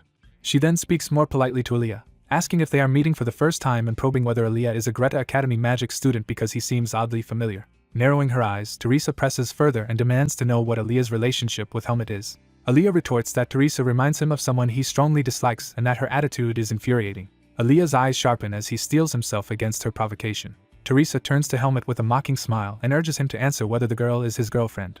Helmut, tired of Teresa's pestering, thinks she has been clinging to him for a while and firmly states that the girl with him is his girlfriend, asking Teresa to leave them alone. Aaliyah is utterly stunned and blushes fiercely at being publicly labeled Helmut's girlfriend. Teresa's face darkens further with anger and jealousy at this declaration. She sneers at the teddy bear, calling it cheap and mocking Aaliyah for treasuring a gift she assumes Helmut gave, saying it suits a commoner. Teresa's hand glows with crimson magic as she menacingly asks if she can examine the bear more closely. Aaliyah's eyes widen in alarm as Teresa's magic reaches for the teddy bear he is clutching. The bear is violently struck, beginning to tear under the magical assault. Shock and fury surge in Aaliyah's eyes as he reacts to the attack on the precious gift. Aaliyah erupts with overwhelming violet mana, creating a massive explosion of energy that blasts Teresa and others back. Bathed in the aftermath of the magic burst, Helmut stands in front of the devastated stall with glowing eyes, realizing the gravity of what just happened. Teresa braces herself, startled as purple magic swirls around her. Aaliyah calmly ignites powerful purple aura, preparing to intervene. Teresa realizes Aaliyah is also a mage and nervously questions her actions. Teresa angrily orders the dueling outsiders to take their fight outside the venue. Teresa rants that knowing a few spells does not give others the right to insult her, stunning her friend. Helmut grips his practiced sword, deciding to step into the confrontation. Surrounded by a surge of dark energy, Helmut walks between Aaliyah and Teresa as both girls watch warily. Aaliyah and Teresa stare at Helmut in shocked silence. Wreathed in aura, Helmut firmly tells Teresa he wants her to stop getting involved with him. He warns that next time their conflict might escalate beyond words, leaving Teresa shaken. Teresa holds back tears, deeply hurt by Helmut's rejection. Teresa walks away while her worried friend reaches toward her. Aaliyah and Helmut watch Teresa leave, both thoughtful. Aaliyah quietly exhales, relieved the situation ended without a real fight. Aaliyah's teddy bear costume piece drops to the ground as she prepares to fix the damage. Aaliyah apologizes for the chaos and promises to magically repair the ruined area, while the staff assent. Aaliyah reflects that she was careless to reveal herself so much and that she could have been in real danger without Helmut's intervention. Helmut checks if Aaliyah is okay and says he was deliberately firm with Teresa because her behavior has been recurring and irritating. Aaliyah, still using magic to reset the battlefield, thanks Helmut for getting angry on her behalf. Helmut silently acknowledges her gratitude, watching her. As they reset the grounds, Helmut tells Aaliyah he has something he has been meaning to ask. Aaliyah is stunned by what she anticipates he is about to bring up. She suddenly grabs his arm and drags him away. Aaliyah runs at full speed with Helmut in tow, desperate to speak somewhere private. She slams her hand against the wall beside him, cornering him. Flustered, Aaliyah demands to know since when Helmut realized she was actually Aaliyah. Helmut answers that he recognized her earlier during the festival, and she frantically questions why he pretended ignorance. Blushing intensely, Aaliyah panics, thinking Helmut might have discovered her true gender. Helmut innocently assumes she was only cross-dressing for the contest, and voices that guess. Aaliyah freezes, realizing he completely misunderstood. Overwhelmed with embarrassment, Aaliyah can only utter speechless noises. She crouches and clutches her head, mortified by the misunderstanding. Aaliyah grimaces in red-faced humiliation. The narration shifts back to the festival, announcing the Miss Greta Academy event. An announcer calls the audience to take their seats as the pageant is about to begin. Students in uniforms head toward the stage area for the show. Two boys wonder if Asuka is getting ready properly and reassure each other about Dino's makeup skills. They recall Dino's makeup experience from being used as his sister's test subject, though one doubts that really qualifies. Spotting their approaching friends, they point out that the contestants have arrived. The two boys stare ahead in shock at what they see. Crowds gather excitedly around the brightly lit central stage. Helmut and Aaliyah arrive together to watch the pageant from the audience. They comment on how many people have shown up and wonder what exactly is drawing such a crowd. Aaliyah asks if Helmut coordinated properly with the event organizers, and he replies that the event can proceed without him. Internally, Aaliyah thinks she barely managed to make a plausible excuse to keep him from participating. In chibi form, Aaliyah decides she should withdraw completely because her presence would upend the contest, planning to cancel her entry. Sitting beside him, Aaliyah commands Helmut not to reveal that she is Aaliyah, especially to Asuka or Cian, fearing their reaction if they knew she dressed as a girl. Blushing, Aaliyah says she is fine with only Helmut knowing her secret. Helmut looks at her quietly, processing her trust. As cheers rise, Helmut notes that the contest is starting. The host welcomes everyone to the annual Miss Greta cross-dressing event and explains its odd but long-standing tradition. He jokingly disclaims responsibility for any identity crises before calling the first participant onto the stage. A contestant's red high heel steps dramatically onto the platform. The first cross-dresser, in a frilly red dress, strides confidently towards center stage. The male audience erupts with excited cheers and blushing admiration. The first contestant reveals a rugged, muscular face and body despite the feminine attire, striking a provocative pose. The crowd that was just cheering freezes in horrified disbelief. Helmut and Aaliyah also stare at the spectacle in stunned silence. Amid the chaos, Aaliyah notes that Helmut appears completely unfazed and asks if she is even supposed to be enjoying this show. The MC delights in the crowd's loud reaction, insisting this uproar is exactly the spirit of Miss Greta and reminding everyone it is just a cross-dressing contest. He quickly announces that the second contestant will come on without delay. Spectators gape as a figure with flowing blue hair walks gracefully onto the stage. The second contestant, Asuka in an elegant blue dress, appears strikingly beautiful. The crowd roars in even louder astonishment and admiration. Helmut and Aaliyah watch, impressed and somewhat speechless. Asuka's feminine outfit contrasts sharply with his heavily muscled physique beneath the fancy dress. The previously swooning boys recoil in shock and despair. On stage, the host, confused by the muted reaction, asks Asuka if he has any special charm to display. Asuka questions why only he is being asked to show off, and the flustered host insists that the script just tells him to demonstrate a talent. Asuka considers this request seriously. He suddenly draws his sword and performs a powerful, high-speed slash in full dress. The front rows clutch their heads in dramatic distress, overwhelmed by the display. Asuka swings his blade again with focused intensity. The sword wind tears through the first contestant's dress. The red-clad participant ends up half undressed, revealing his sculpted torso to everyone. Viewers react with physical revulsion and nosebleeds at the overexposed muscularity. Smiling confidently, Asuka asks if that swordplay was charming enough. The MC, dodging thrown objects, screams in outrage as the crowd demands protection for their eyes. Watching the fiasco, Aaliyah angrily scolds the audience for hurling things, asking if they want to die. Helmut remarks that Aaliyah staying out of the contest was indeed fair, since being compared to such acts would not have suited her. Aaliyah stiffens, taken aback by his casual compliment. She lightly punches his shoulder, and he notices something is off, asking what is wrong. Blushing, Aaliyah points out how casually he speaks about her appearance and involvement. Helmut looks aside, a little embarrassed by his own straightforwardness. On stage, Asuka continues raging with his sword while the terrified host flees, the audience in uproar. The narration states that the Miss Greta pageant ends safely but amid a chorus of boos. It adds that the unexpected winner is the comparatively decent-looking CN in his own cross-dressed outfit. Night fully falls over the academy, the festival fading under the moonlight. Later, Aaliyah waits alone under a tree in her dress, looking nervous. Helmut approaches and asks Aaliyah how Asuka is doing. Aaliyah reports that Asuka is venting his anger by violently twisting Dino's head, which Helmut takes as normal behavior. Walking together, Aaliyah says she is heading for the library, while Helmut plans to go train, remarking that he watched an unscheduled festival. Reaching a crossroads under the moon, they agree to part ways for the night. Aaliyah watches Helmut, cheeks flushed, as if mustering courage. Helmut looks back at her, sensing she has something more to say. Aaliyah hesitantly calls out to him, beginning to address what happened last time. Helmut turns toward her, surprised by her serious tone. A sudden sense of danger or tension flashes in Helmut's eyes. He abruptly grabs Aaliyah's hand. Helmut pulls her along at speed, leaving her confused and protesting. Aaliyah yells in shock, demanding to know what is happening. He drags her into a narrow alley and pins her safely against the wall as they hide together. They peek out to see a procession of priests, and the high priest passing nearby. Aaliyah silently recognizes the high priest and is startled he is visiting so late at night. Helmut wonders to himself why the man's divine power feels so weak outside of combat. The scene shifts to earlier, showing the high priest approaching the academy with his followers. Back in the alley, Aaliyah nervously calls Helmut's name, reacting to his tension. Helmut clenches his jaw, clearly uncomfortable at the priest's presence. He apologizes for dragging Aaliyah away so suddenly, explaining that he wanted to avoid encountering priests. Aaliyah admits she also does not want to see them. Helmut is surprised by her shared aversion. Aaliyah smiles faintly, deciding to confide something in him. She reminds Helmut of her earlier promise that she would someday ask a favor of him. Blushing, Aaliyah says there is somewhere she wants him to accompany her. The view shifts to the illuminated academy buildings at night, setting up this new destination. Meanwhile, the priest's group walks purposefully through the academy corridors. A door opens as they are allowed into a reception room. The high priest enters with attendants, politely announcing his visit. The academy dean greets High Priest Mikin and invites him to sit for tea. As they chat, Mikin says he appreciates the warm welcome despite knowing his visit may be unwelcome to the academy. He recounts walking through the festival and observing many faithful, talented individuals, noting this contradicts his temple's old prejudices against Baden. The dean listens carefully, his expression turning grave. He explains that mages are scholars of nature who sometimes become theistic when awed by its mysteries. Mikin muses that devotion among mages is nothing new. He then states that the temple is in political trouble since its royal ally in Basor lost power, so it now needs new sources of support. The dean realizes Mikin may be eyeing their academy as that new ally. From outside the room, the gathering of priests and administrators is shown as the discussion continues. Mykin remarks that Greta Academy is vast and therefore an ideal place to hide things beyond the temple's constant scrutiny. Offended, the dean demands clarification on what Mykin is suggesting. Mykin replies that every organization has its secrets, but assures the dean he will not pry, as long as Baden's academies become reliable allies of the temple. The academy dean listens tensely, wary of the visiting priest. The dean clarifies that the temple will stay out of academy affairs if they cooperate, noting this is how the temple makes allies. The priest reassures the dean he is overthinking and claims he only came to request a small favor. The priest smiles calmly, hiding his true intentions. Night falls over Greta Academy after the meeting.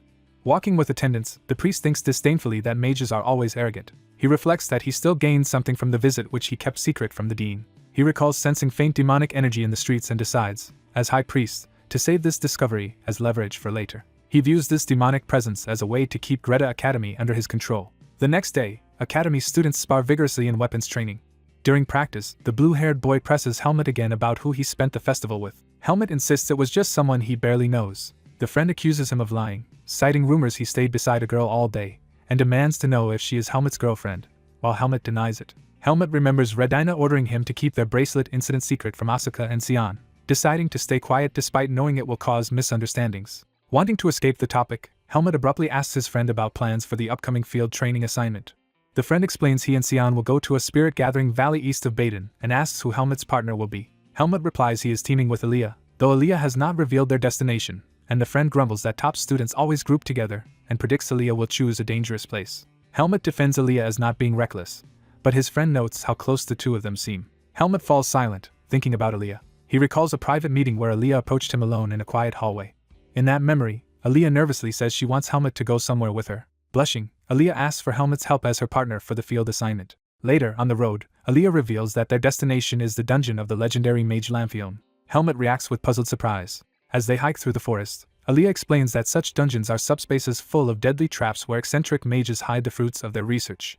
She adds that Lamphion died without disciples, so his research is priceless and unattached to any successor. Helmet asks if they are effectively stealing that research, and Aaliyah frames it instead as a qualification test to inherit the great mage's knowledge. Helmet, ignorant of magic theory, asks what role he is supposed to play. Aaliyah says she can handle most traps herself, but notes that entire mage associations normally attack such places, so conquering the dungeon with just the two of them will be difficult. The narration shows how dungeons are usually raided by large armed groups facing powerful magical barriers.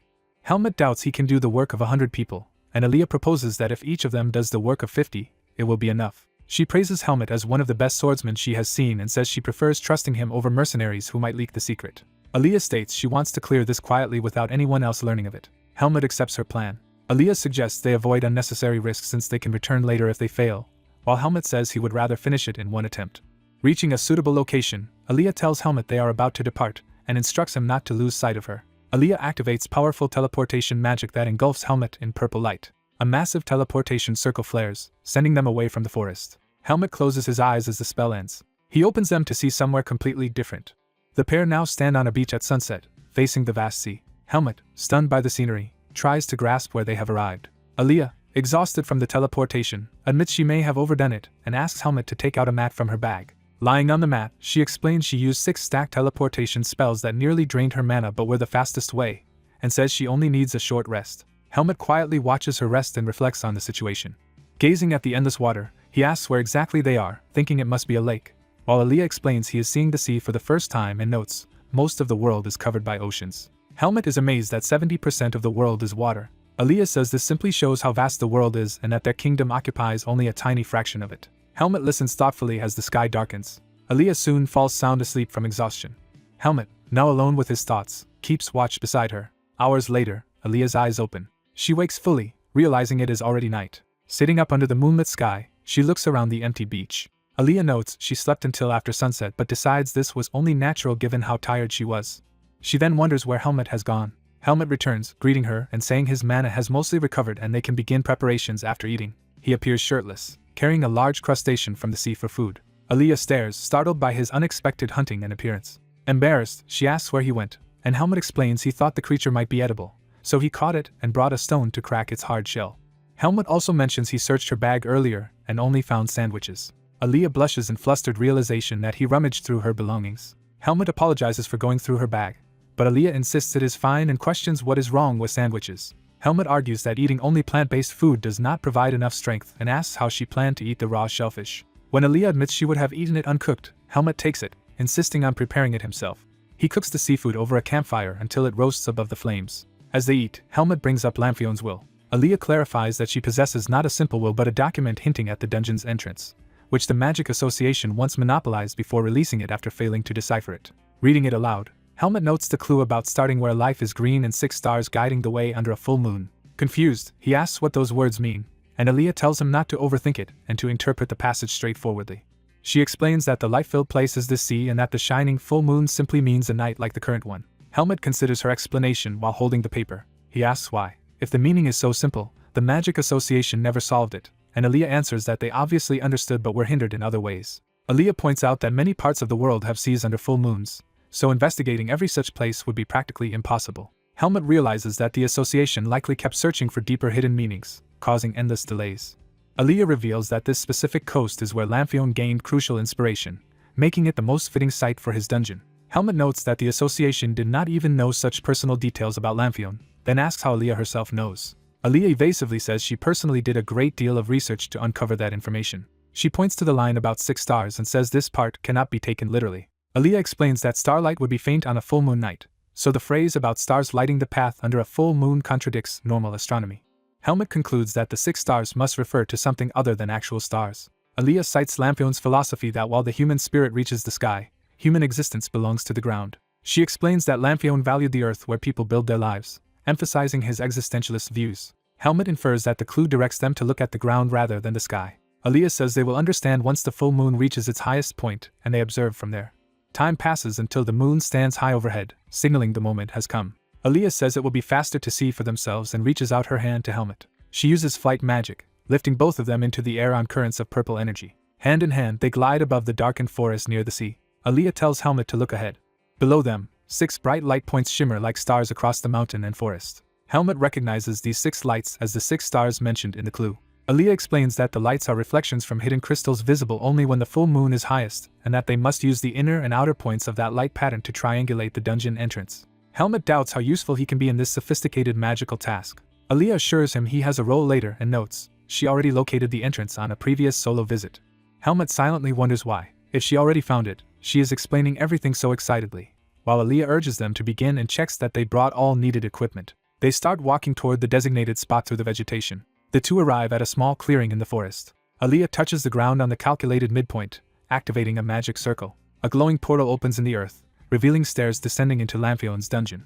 Aaliyah asks Helmut if they should begin their exploration. They descend into a torchlit stone corridor deep underground. The path leads them to a massive sealed gate with a glowing central core. In front of the gate, Aaliyah explains that everything beyond is unknown and that she has never entered herself, conserving the limited entry chances. She muses that if each person can only enter once, it would be wasteful to use an attempt alone. While Helmut notes, he did not object to her earlier decision. The gate's core suddenly flares as the dungeon begins reacting to their presence. The huge doors part, bathing them in bright light. The light forms a swirling golden portal, the true entrance to the dungeon. Aaliyah remarks that Lamphion seems less fond of elaborate entrance riddles than expected and tells Helmut they should go in. Together they step through the golden vortex. On the other side, they emerge inside the dungeon proper with the glowing portal behind them. Both turn in surprise as the portal and surrounding mechanisms start reacting again.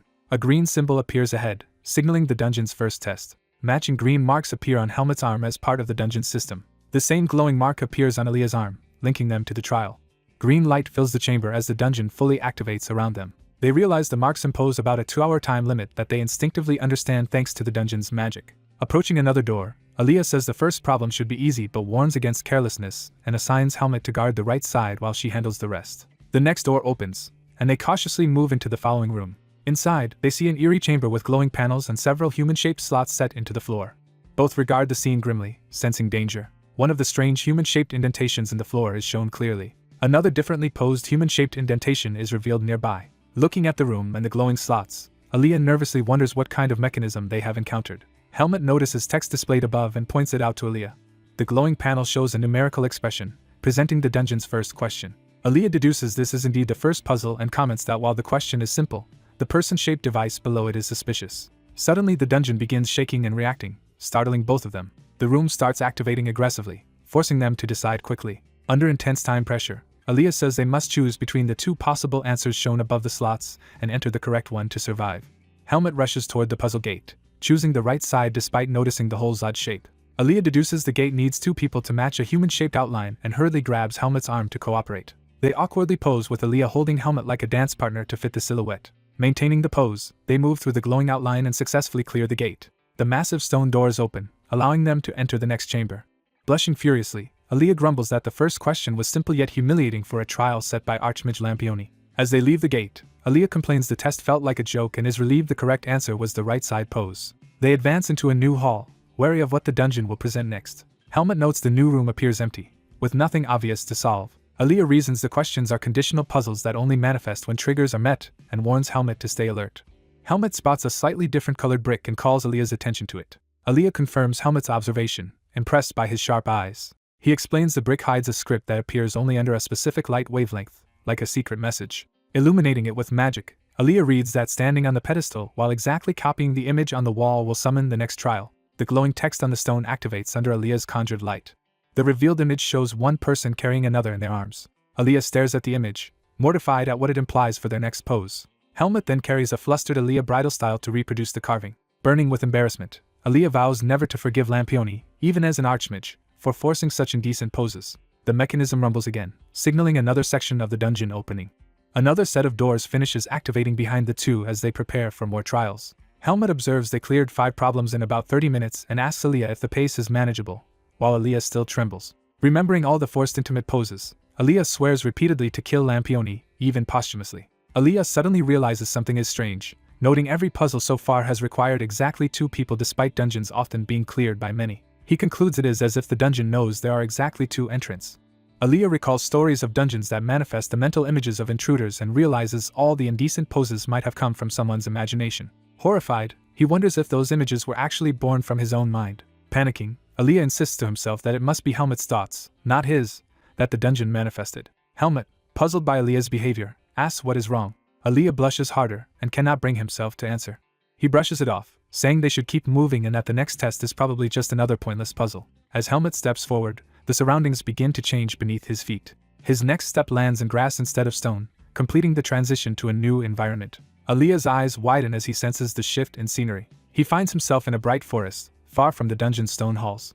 Confused, Aaliyah calls out for Helmet. Realizing Helmet is gone, Aaliyah shouts for him and begs for a response in the empty woods. He speculates he is inside a powerful spatial illusion cast by the Archmage that he could not even sense. Reasoning it involves space separation magic, Aaliyah deduces Helmet must be in another dimension and that this trial is individual. Relieved to be alone rather than forced into more compromising tasks, he steels himself yet still worries about Helmet's safety.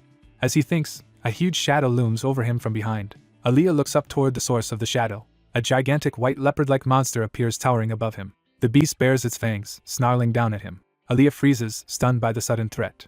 Meanwhile, Helmet's foot appears in a different, cloudy realm, showing he too has been transported. Helmet walks alone through a monochrome sea of clouds. Noticing the changed scenery and Aaliyah's disappearance, he realizes he must be in a magical space alone. He reasons this is another dungeon test that separates them, but trusts that capable mage Aaliyah can handle himself. Helmet then wonders what he is supposed to do in this empty place.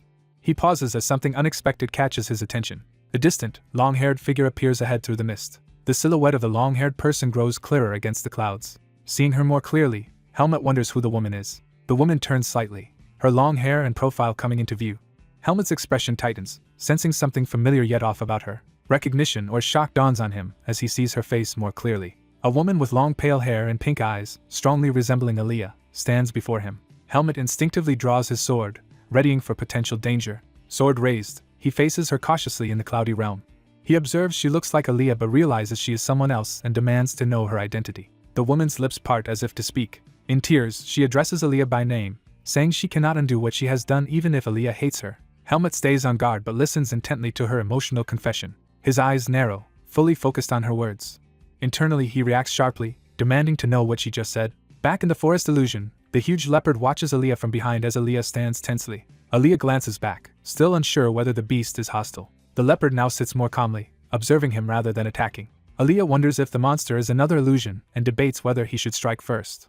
Deciding he cannot hesitate, he prepares to attack before the creature moves. He charges dark magic in his hand, resolving to defeat the monster and escape. Just as he is about to attack, a voice from the beast calls out Helmet's name. The leopard asks if he is not going to visit a certain human today, implying familiarity. Shocked, Aaliyah looks up at the talking beast that knows Helmet. The scene clarifies. The huge leopard stands peacefully beside him rather than threatening him. Aaliyah panics at the realization that this intelligent monster just addressed him as Helmet. The leopard, puzzled by Aaliyah's blank stare, asks if a human is causing him trouble. Aaliyah hears himself calmly answer that training is tough but that human does not torment him. He realizes in horror that his mouth is moving and speaking on its own.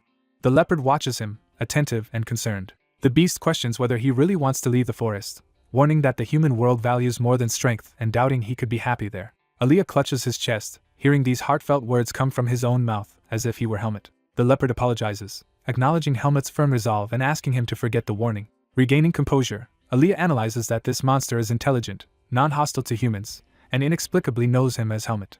He wonders if this is a staged scenario and tries to grasp what test involves leaving the forest. The leopard says the human should pass by soon and tells Helmet to do his best before departing. Aaliyah repeats the words that human in confusion, trying to understand whom the beast meant. He watches the leopard walk away, then turns as footsteps approach from the opposite direction. A rugged man with white hair, carrying a bucket and a sword at his hip, appears on the forest path before him.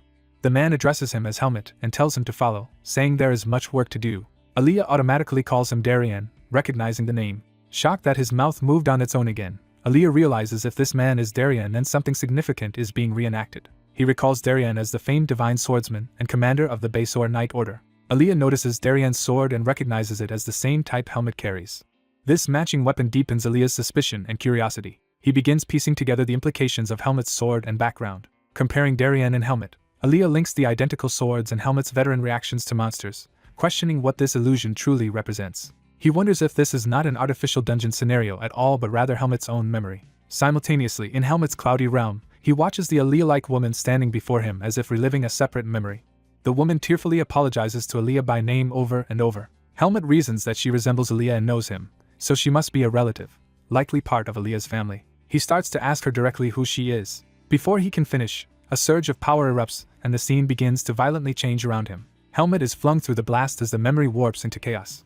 He opens his eyes amid flames, his appearance now younger with orange hair as if inhabiting someone else's past. He sees a large building engulfed in fire, realizing he is witnessing a fiery catastrophe. Turning, he surveys the burning surroundings, fully immersed in the memory. He spots robed figures before the inferno and identifies their attire as that of Lumen priests. Sensing no real divine power, he concludes it is a magical illusion and wonders what the woman is actually burning.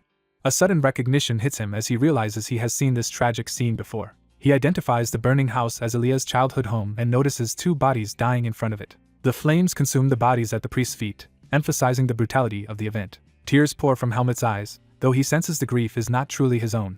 Realizing the crying is foreign to him, he understands these tears belong to someone else.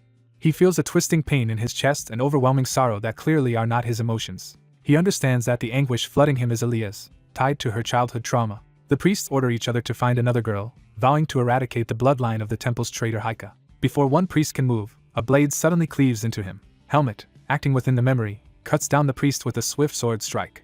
A torrent of purple magic blasts through the remaining priests in a violent counterattack. Helmet's body is riddled with glowing wounds as he is struck repeatedly by hostile magic. His eyes glow with uncanny power as he endures, revealing an inhuman resilience. The Aaliyah-like woman unleashes more destructive magic, fighting to protect the child. Helmet looks at the magical sigils on his own hand, assessing his condition amid the aftermath.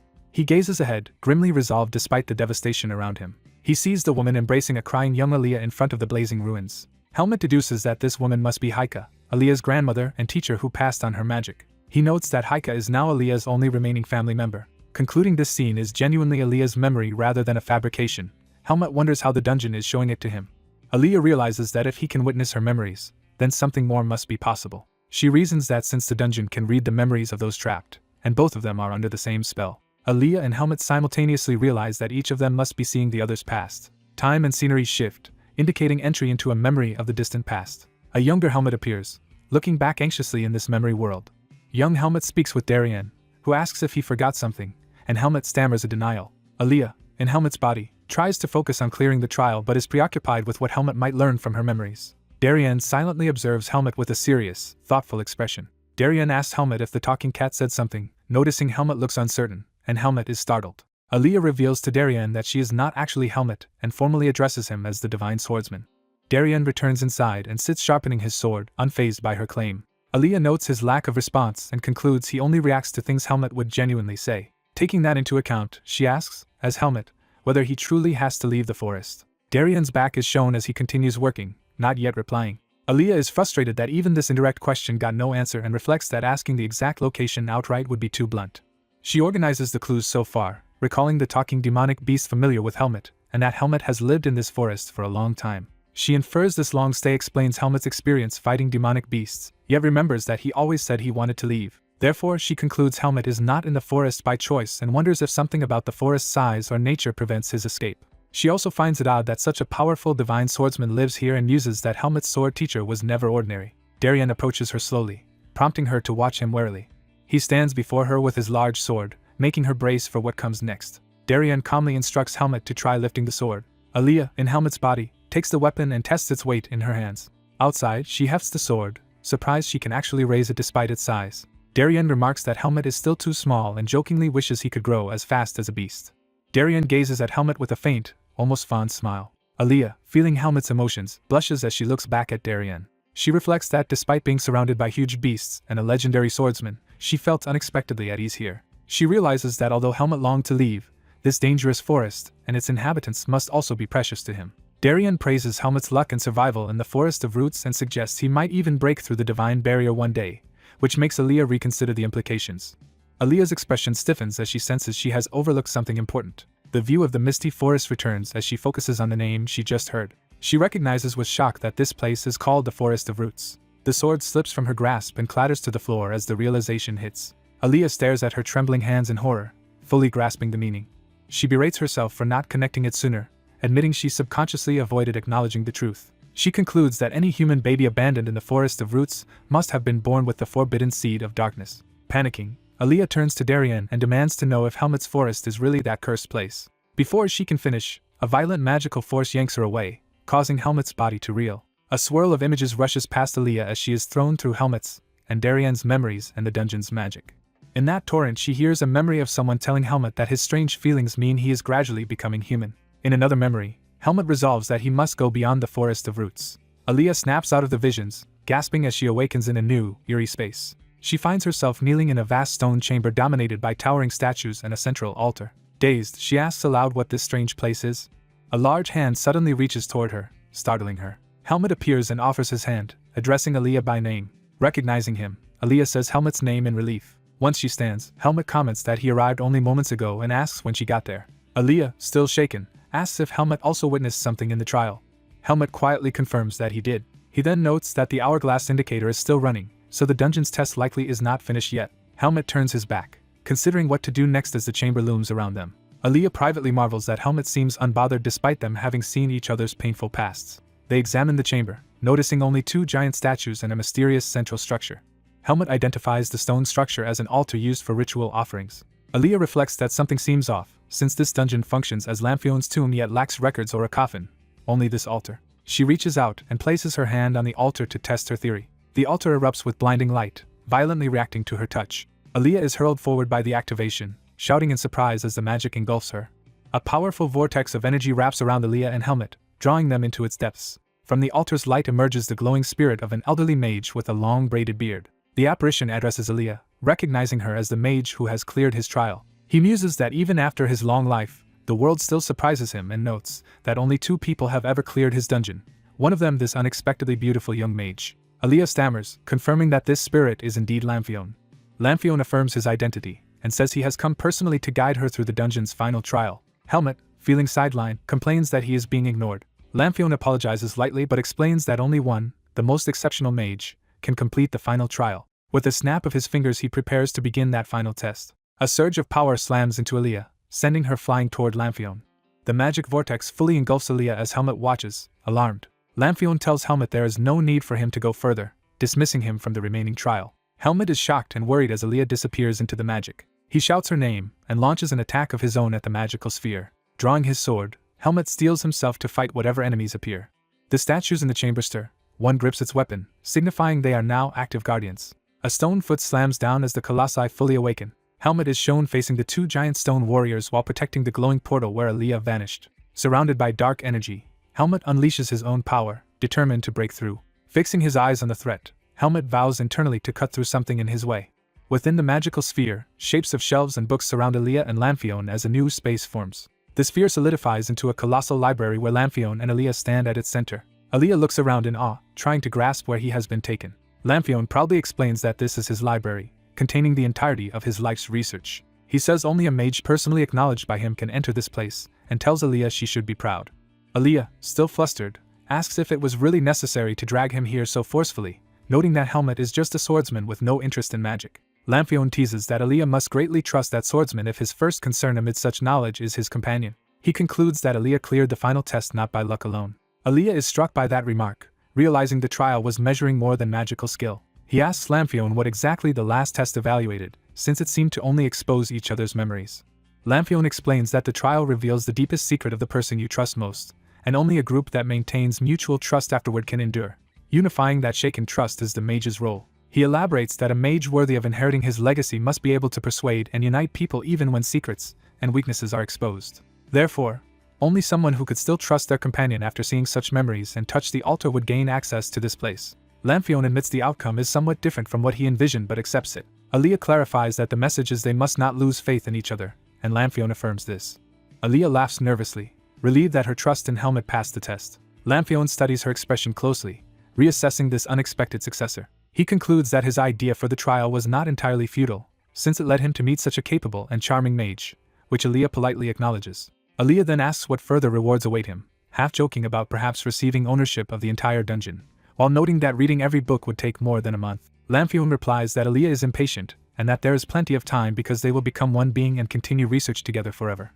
Aaliyah freezes as the phrase "become one body" echoes ominously in his mind. His expression darkens, realizing Lamphion's intent is dangerous. He carefully asks what Lamphion really means by becoming one body. Lamphion turns away, preparing to explain his true scheme. The two stand apart in the glowing circle, tension rising between would-be mentor and unwilling vessel. Aaliyah abruptly gathers mana in his fist, ready to fight if necessary. Both unleash magic simultaneously, Lamphion initiating a ritual while Aaliyah instinctively resists. Aaliyah is bound by luminous lines of magic and feels the ritual about to overtake him. He realizes with alarm that his own spellcasting is being sealed and he cannot activate any magic. Lamphion, speaking calmly, explains that he always regretted the shortness of human life compared with the endless path of study. He complains that even with life-extending magic he might die before finishing his research, but obtaining a young body would solve that problem. He gazes at Aaliyah with a calculating look, fully revealing his obsession. Aaliyah accuses him of trying to steal another person's body to prolong his life and wonders if this is black magic. Lamphion indignantly denies practicing crude black arts, claiming instead that his method is a refined soul transfer technique of his own invention. He assures Aaliyah he will feel no pain and calls donating his body an honor, since it will let Lamphion reach the true principles of magic. Lamphion presses his hand over Aaliyah's face to begin seizing control. Aaliyah's eye widens in terror as the soul transfer starts. Suddenly a backlash explodes from Aaliyah, blasting Lamphion away from him. Staggering, Lamphion demands to know how Aaliyah managed to repel his magic. Aaliyah, still bound but standing firm, coughs blood yet remains conscious. He admits he suspected Lamphion all along and mocks that the mage's plan has not worked. Lamphion, baffled, asks again how his spell was blocked. Aaliyah feigns ignorance, suggesting that perhaps Lamphion's magic was incomplete. Enraged, Lamphion lunges to attack, calling Aaliyah an insolent brat. The same mysterious repelling force hurls Lamphion back once more when he tries to approach. He panics, insisting the spell should be perfect and wondering what crucial element he miscalculated. A sudden realization dawns on him, shown in his shocked eye. He blurts out that Aaliyah might not actually be male, which would conflict with the conditions of his ritual. Aaliyah stays silent, but his expression confirms the suspicion, undermining Lamphion's assumptions. Aaliyah taunts Lamphion for carelessly rifling through others' memories without even understanding such a basic fact, proving that the dungeon master's preparation has been fatally lacking. Aaliyah explains that soul transfer must account for biological compatibility like chromosomes, so the old man would need to rebuild his magic theory. The old man suddenly grabs Aaliyah's face, startling him. Furious, the old man throttles Aaliyah and boasts that in this space he has ample time to adjust his magic. Aaliyah, unfazed, says the old man actually does not have as much time as he thinks. The old man tells Aaliyah to stop talking nonsense. The old man's eye widens as he senses something alarming. A glowing green magic core flares to life. The nearby golem's body is violently torn apart by surging purple energy. A golem's purple arm launches forward under the control of the intruder. The hooded swordsman charges past the shattered golem toward the battlefield. Surrounded by purple aura, the swordsman slices through the remaining golem parts in a powerful strike. Shocked, the old man exclaims that a golem powered by a magic core should not be disabled by a normal sword. The old man stares in horrified realization. Aaliyah, freed, looks toward the green core from the floor. He gathers purple mana in his hand, preparing to act. The hooded swordsman infuses his weapon with purple energy again. The swordsman dives toward the green core to destroy it. The surrounding library-like subspace begins to fracture with bright lines of light. The swordsman drops through the shattering space amid purple and blue shards. Aaliyah and the old man stand on a magic circle below as the ceiling of the subspace breaks apart above them. Aaliyah shouts to Helmet, ordering him to cut the old man down. The old man turns, clutching his chest with blue power as he senses danger. Helmet's purple slash severs the old man's head and body in one stroke. The dying old man stares in disbelief, insisting this cannot be happening. He laments that all his efforts toward eternal life are being destroyed. With the dungeon core broken, Helmet stands ready while Aaliyah collapses nearby. Helmet checks on Aaliyah, who thanks him and urges Helmet to hurry over. Aaliyah warns that with the dungeon master dead, the dungeon itself will soon collapse. Helmet looks around tensely as the surroundings begin to destabilize. The floating bookshelves of the subspace continue to disintegrate. Cracks of light race across the ground between Helmet and Aaliyah as the collapse accelerates. Helmet asks what happens when the dungeon collapses, and Aaliyah explains that they will be erased unless he constructs a new dungeon and tells Helmet to come to him. Aaliyah admits he is unsure if he has enough remaining mana to pull it off. Despite his doubts, Aaliyah resolves that he must attempt the spell anyway. Aaliyah channels a tremendous surge of purple magic through a glowing circle beneath him. His spell reaches the ceiling of the subspace, further fracturing the entire dimension. The collapsing dimension shatters completely into radiant fragments. A blinding burst of pink and blue light erupts outward. The remnants of the booklined space flicker amid clouds and cracks as reality shifts. The collapse halts, leaving Helmet standing while Aaliyah kneels exhausted on the stabilized ground.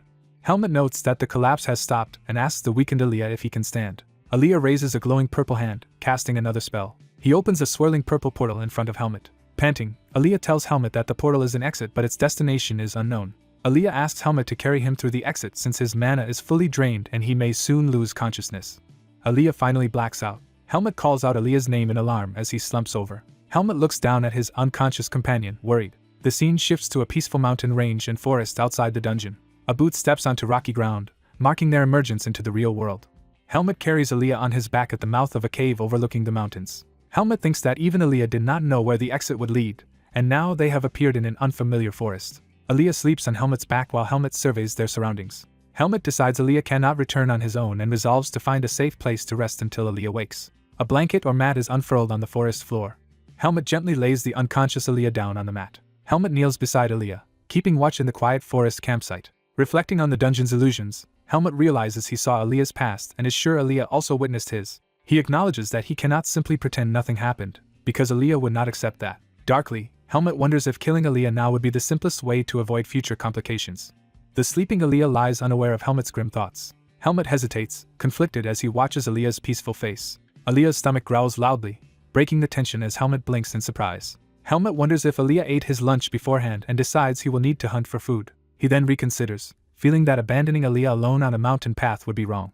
Helmet stands pensively beside the sleeping Aaliyah, uncertain what to do next. Helmet suddenly senses something and turns sharply. He grips his sword, preparing for potential danger. The seed of darkness in his chest reacts strongly, giving Helmet a suffocating, ominous feeling. Armored footsteps approach across the forest floor. A squad of holy knights appears, their divine power causing Helmet to tense. The knights notice Helmet and demand he identify himself and explain his presence in the mountains. Helmet weighs his options in silence. The knights introduce themselves as Holy Knights of Lumen, relax slightly on realizing the pair are children, and say there is no need for hostility. Helmet recalls that Holy Knights are the temple's sword-wielding armed forces and notes this is his first time seeing them. He feels the seed of darkness recoiling from their divine power but realizes that, not being priests, they cannot detect it from this distance, and considers using that fact. Helmet lies that he is a student from Greta Academy resting with a companion on the way back from training, and the knights remark that Greta is far away. When asked about Aaliyah, Helmet claims Aaliyah is also a Greta student and mage who has collapsed from mana exhaustion and will not wake for some time. Helmet thinks that if the knights simply let them go, he will have no reason to kill them or stir up unnecessary trouble. The knights, captivated by Aaliyah's beauty, marvel that such an attractive mage exists and even question whether he is really male, while Helmet awkwardly confirms it. One knight jokes that if Aaliyah were a woman he would be his type, while another mocks him, making Helmet listen in irritated silence. Helmet's eyes narrow in annoyance at their comments. A new robed figure approaches, repeating Helmet's claim of being a Greta student with a questioning tone. The arriving high priest appears with a benign smile. The knights address him as High Priest Mikey and suggest escorting the exhausted students to the temple for rest and a possible blessing.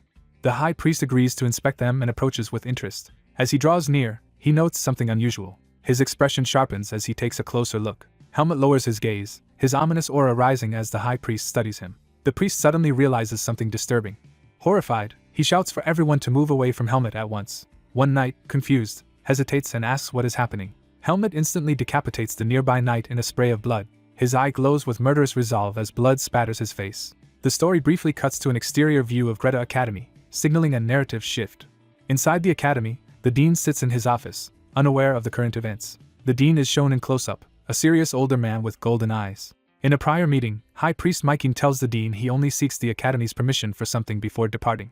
Mykin had requested access to an academy-owned forest northeast of Baden, asking leave to investigate it. The dean reflects that he granted permission because he had no grounds to refuse, yet wonders what Mykin is really planning. He worries privately about Mykin's intentions and hopes nothing troublesome happens. Returning to the forest present, we see Helmet standing over a dead knight with sword drawn while Mykin and other knights face him. Narration introduces High Priest Alexandra Mykin as a widely respected, seemingly devout and upright religious leader. It then reveals that in reality Mykin is a corrupt man driven by lust for other men. The narration explains he came to this forest suspecting Greta Academy was hiding something here, making his encounter with Helmet and Aaliyah coincidental. When he first saw Aaliyah lying there, Mykin's attention was immediately drawn to the boy. His initial reaction was a dark desire to take possession of the beautiful Aaliyah. However, that lustful impulse was suddenly overshadowed by something else. His eyes shifted as he sensed a more pressing threat. He realized Helmet embodied something that should not exist in this place. Helmet now stands wreathed in dark purple power, fully revealing his connection to the Seed of Darkness. Mykin identifies Helmet as a bearer of the Seed of Darkness, and orders the knights to form up and restrain him. Helmet retaliates immediately, cutting down another knight in a burst of purple energy. Empowered by the Seed, he launches a ferocious attack toward Mykin and the defenders. The knights and priests brace as Helmet dives at them from above. One holy knight blocks Helmet's strike using radiant divine power, clashing yellow light against purple. Mykin frantically channels more divine light through his hand to fight back. A massive explosion of golden holy power erupts toward Helmet and the knights. Mykin looks up as Helmet survives the blast and dives at them again. The clash continues with Helmet slashing through the radiant defenses. Helmet thinks that extended battle against divine power will disadvantage him, so he must pour out his strength and kill the High Priest quickly. He darts through the battlefield at incredible speed, closing in on Mykin. The knights are shocked by how fast and inhumanly Helmet moves, attributing it to the Seed of Darkness and treating him like a demonic beast. Helmet's foot digs into the ground as he accelerates for another charge. Cloaked in swirling purple energy, he streaks toward Mykin like a projectile. Mykin and a knight raise a powerful golden shield to defend him. Helmet's purple attacks hammer the golden barrier from all sides in a relentless assault. Mykin finds it strange that instead of being weakened by divine power, this seed bearer moves with impossible agility. Realizing Helmet will eventually break through if this continues, Mykin decides he must escalate his magic. Mykin unleashes a grand divine spell, summoning a towering golden guardian totem of the Lumen religion to counter Helmet's darkness. The dark-haired swordsman desperately blocks a powerful glowing attack while being restrained. An older man observes with a troubled, intent expression. A pale boy with light hair lies unconscious and unaware. A high priest orders his knights to focus their assault on the mage. The mage's eye flares purple as he reacts in alarm. Armored knights charge across the clearing toward the sleeping mage. The mage dashes forward through the forest to intercept the attackers. The light-haired boy continues sleeping peacefully, exposed and defenseless. Blood splatters on the sleeping boy's cheek, hinting at nearby violence. The mage cuts down the knights around the fallen boy to protect him. Though wounded in the torso, the mage blocks another sword strike head-on. Surrounded on both sides, the mage raises his blade to withstand their combined blows. Multiple knights clash with the lone mage in a chaotic melee. The mage is besieged from all directions, trading furious sword strikes with the knights. A blinding golden explosion erupts as a holy attack collides with the mage. The mage endures the searing blast, grimacing in pain. He staggers yet continues to block another charging knight's strike. Exhausted and bleeding, the mage pants heavily as the fight wears him down. The narrator recalls a dungeon vision of Aaliyah's past, where Aaliyah wept because his grandmother Haika was condemned as a temple traitor. The vision shows young Aaliyah studying beside Haika, who quietly watches over him. The narration explains that Aaliyah's parents were killed, he alone survived under Haika's care, and this tragic childhood birthed his hatred of the temple. The protagonist reflects that although Aaliyah first just helped with an exam, unlike other friends Aaliyah gradually became special to him. He wonders why Aaliyah, out of everyone, is the only one who feels truly important to him. He concludes that the dungeon vision of Aaliyah's past is what revealed the reason. Remembering this, he hopes that perhaps Aaliyah might also be able to accept his own hidden past. He admits he could not reveal that past even to Luke Yeager, doubting whether Luke would understand his desire to stay human. As the battle continues, a dark purple power cracks open in the mage's chest and begins to surge out. The narrator realizes he has not yet asked Aaliyah whether Aaliyah could truly accept him. The high priest insults the mage for surviving so long but declares that the mage has finally reached his limit. Pushed to the brink, the mage erupts with overwhelming purple energy that engulfs the surrounding knights. The high priest stares ahead in shock as the dark energy rises before him. Close up, the high priest sweats and trembles in fear at what he sees. Consumed by the unleashed power, The mage's eyes glow and veins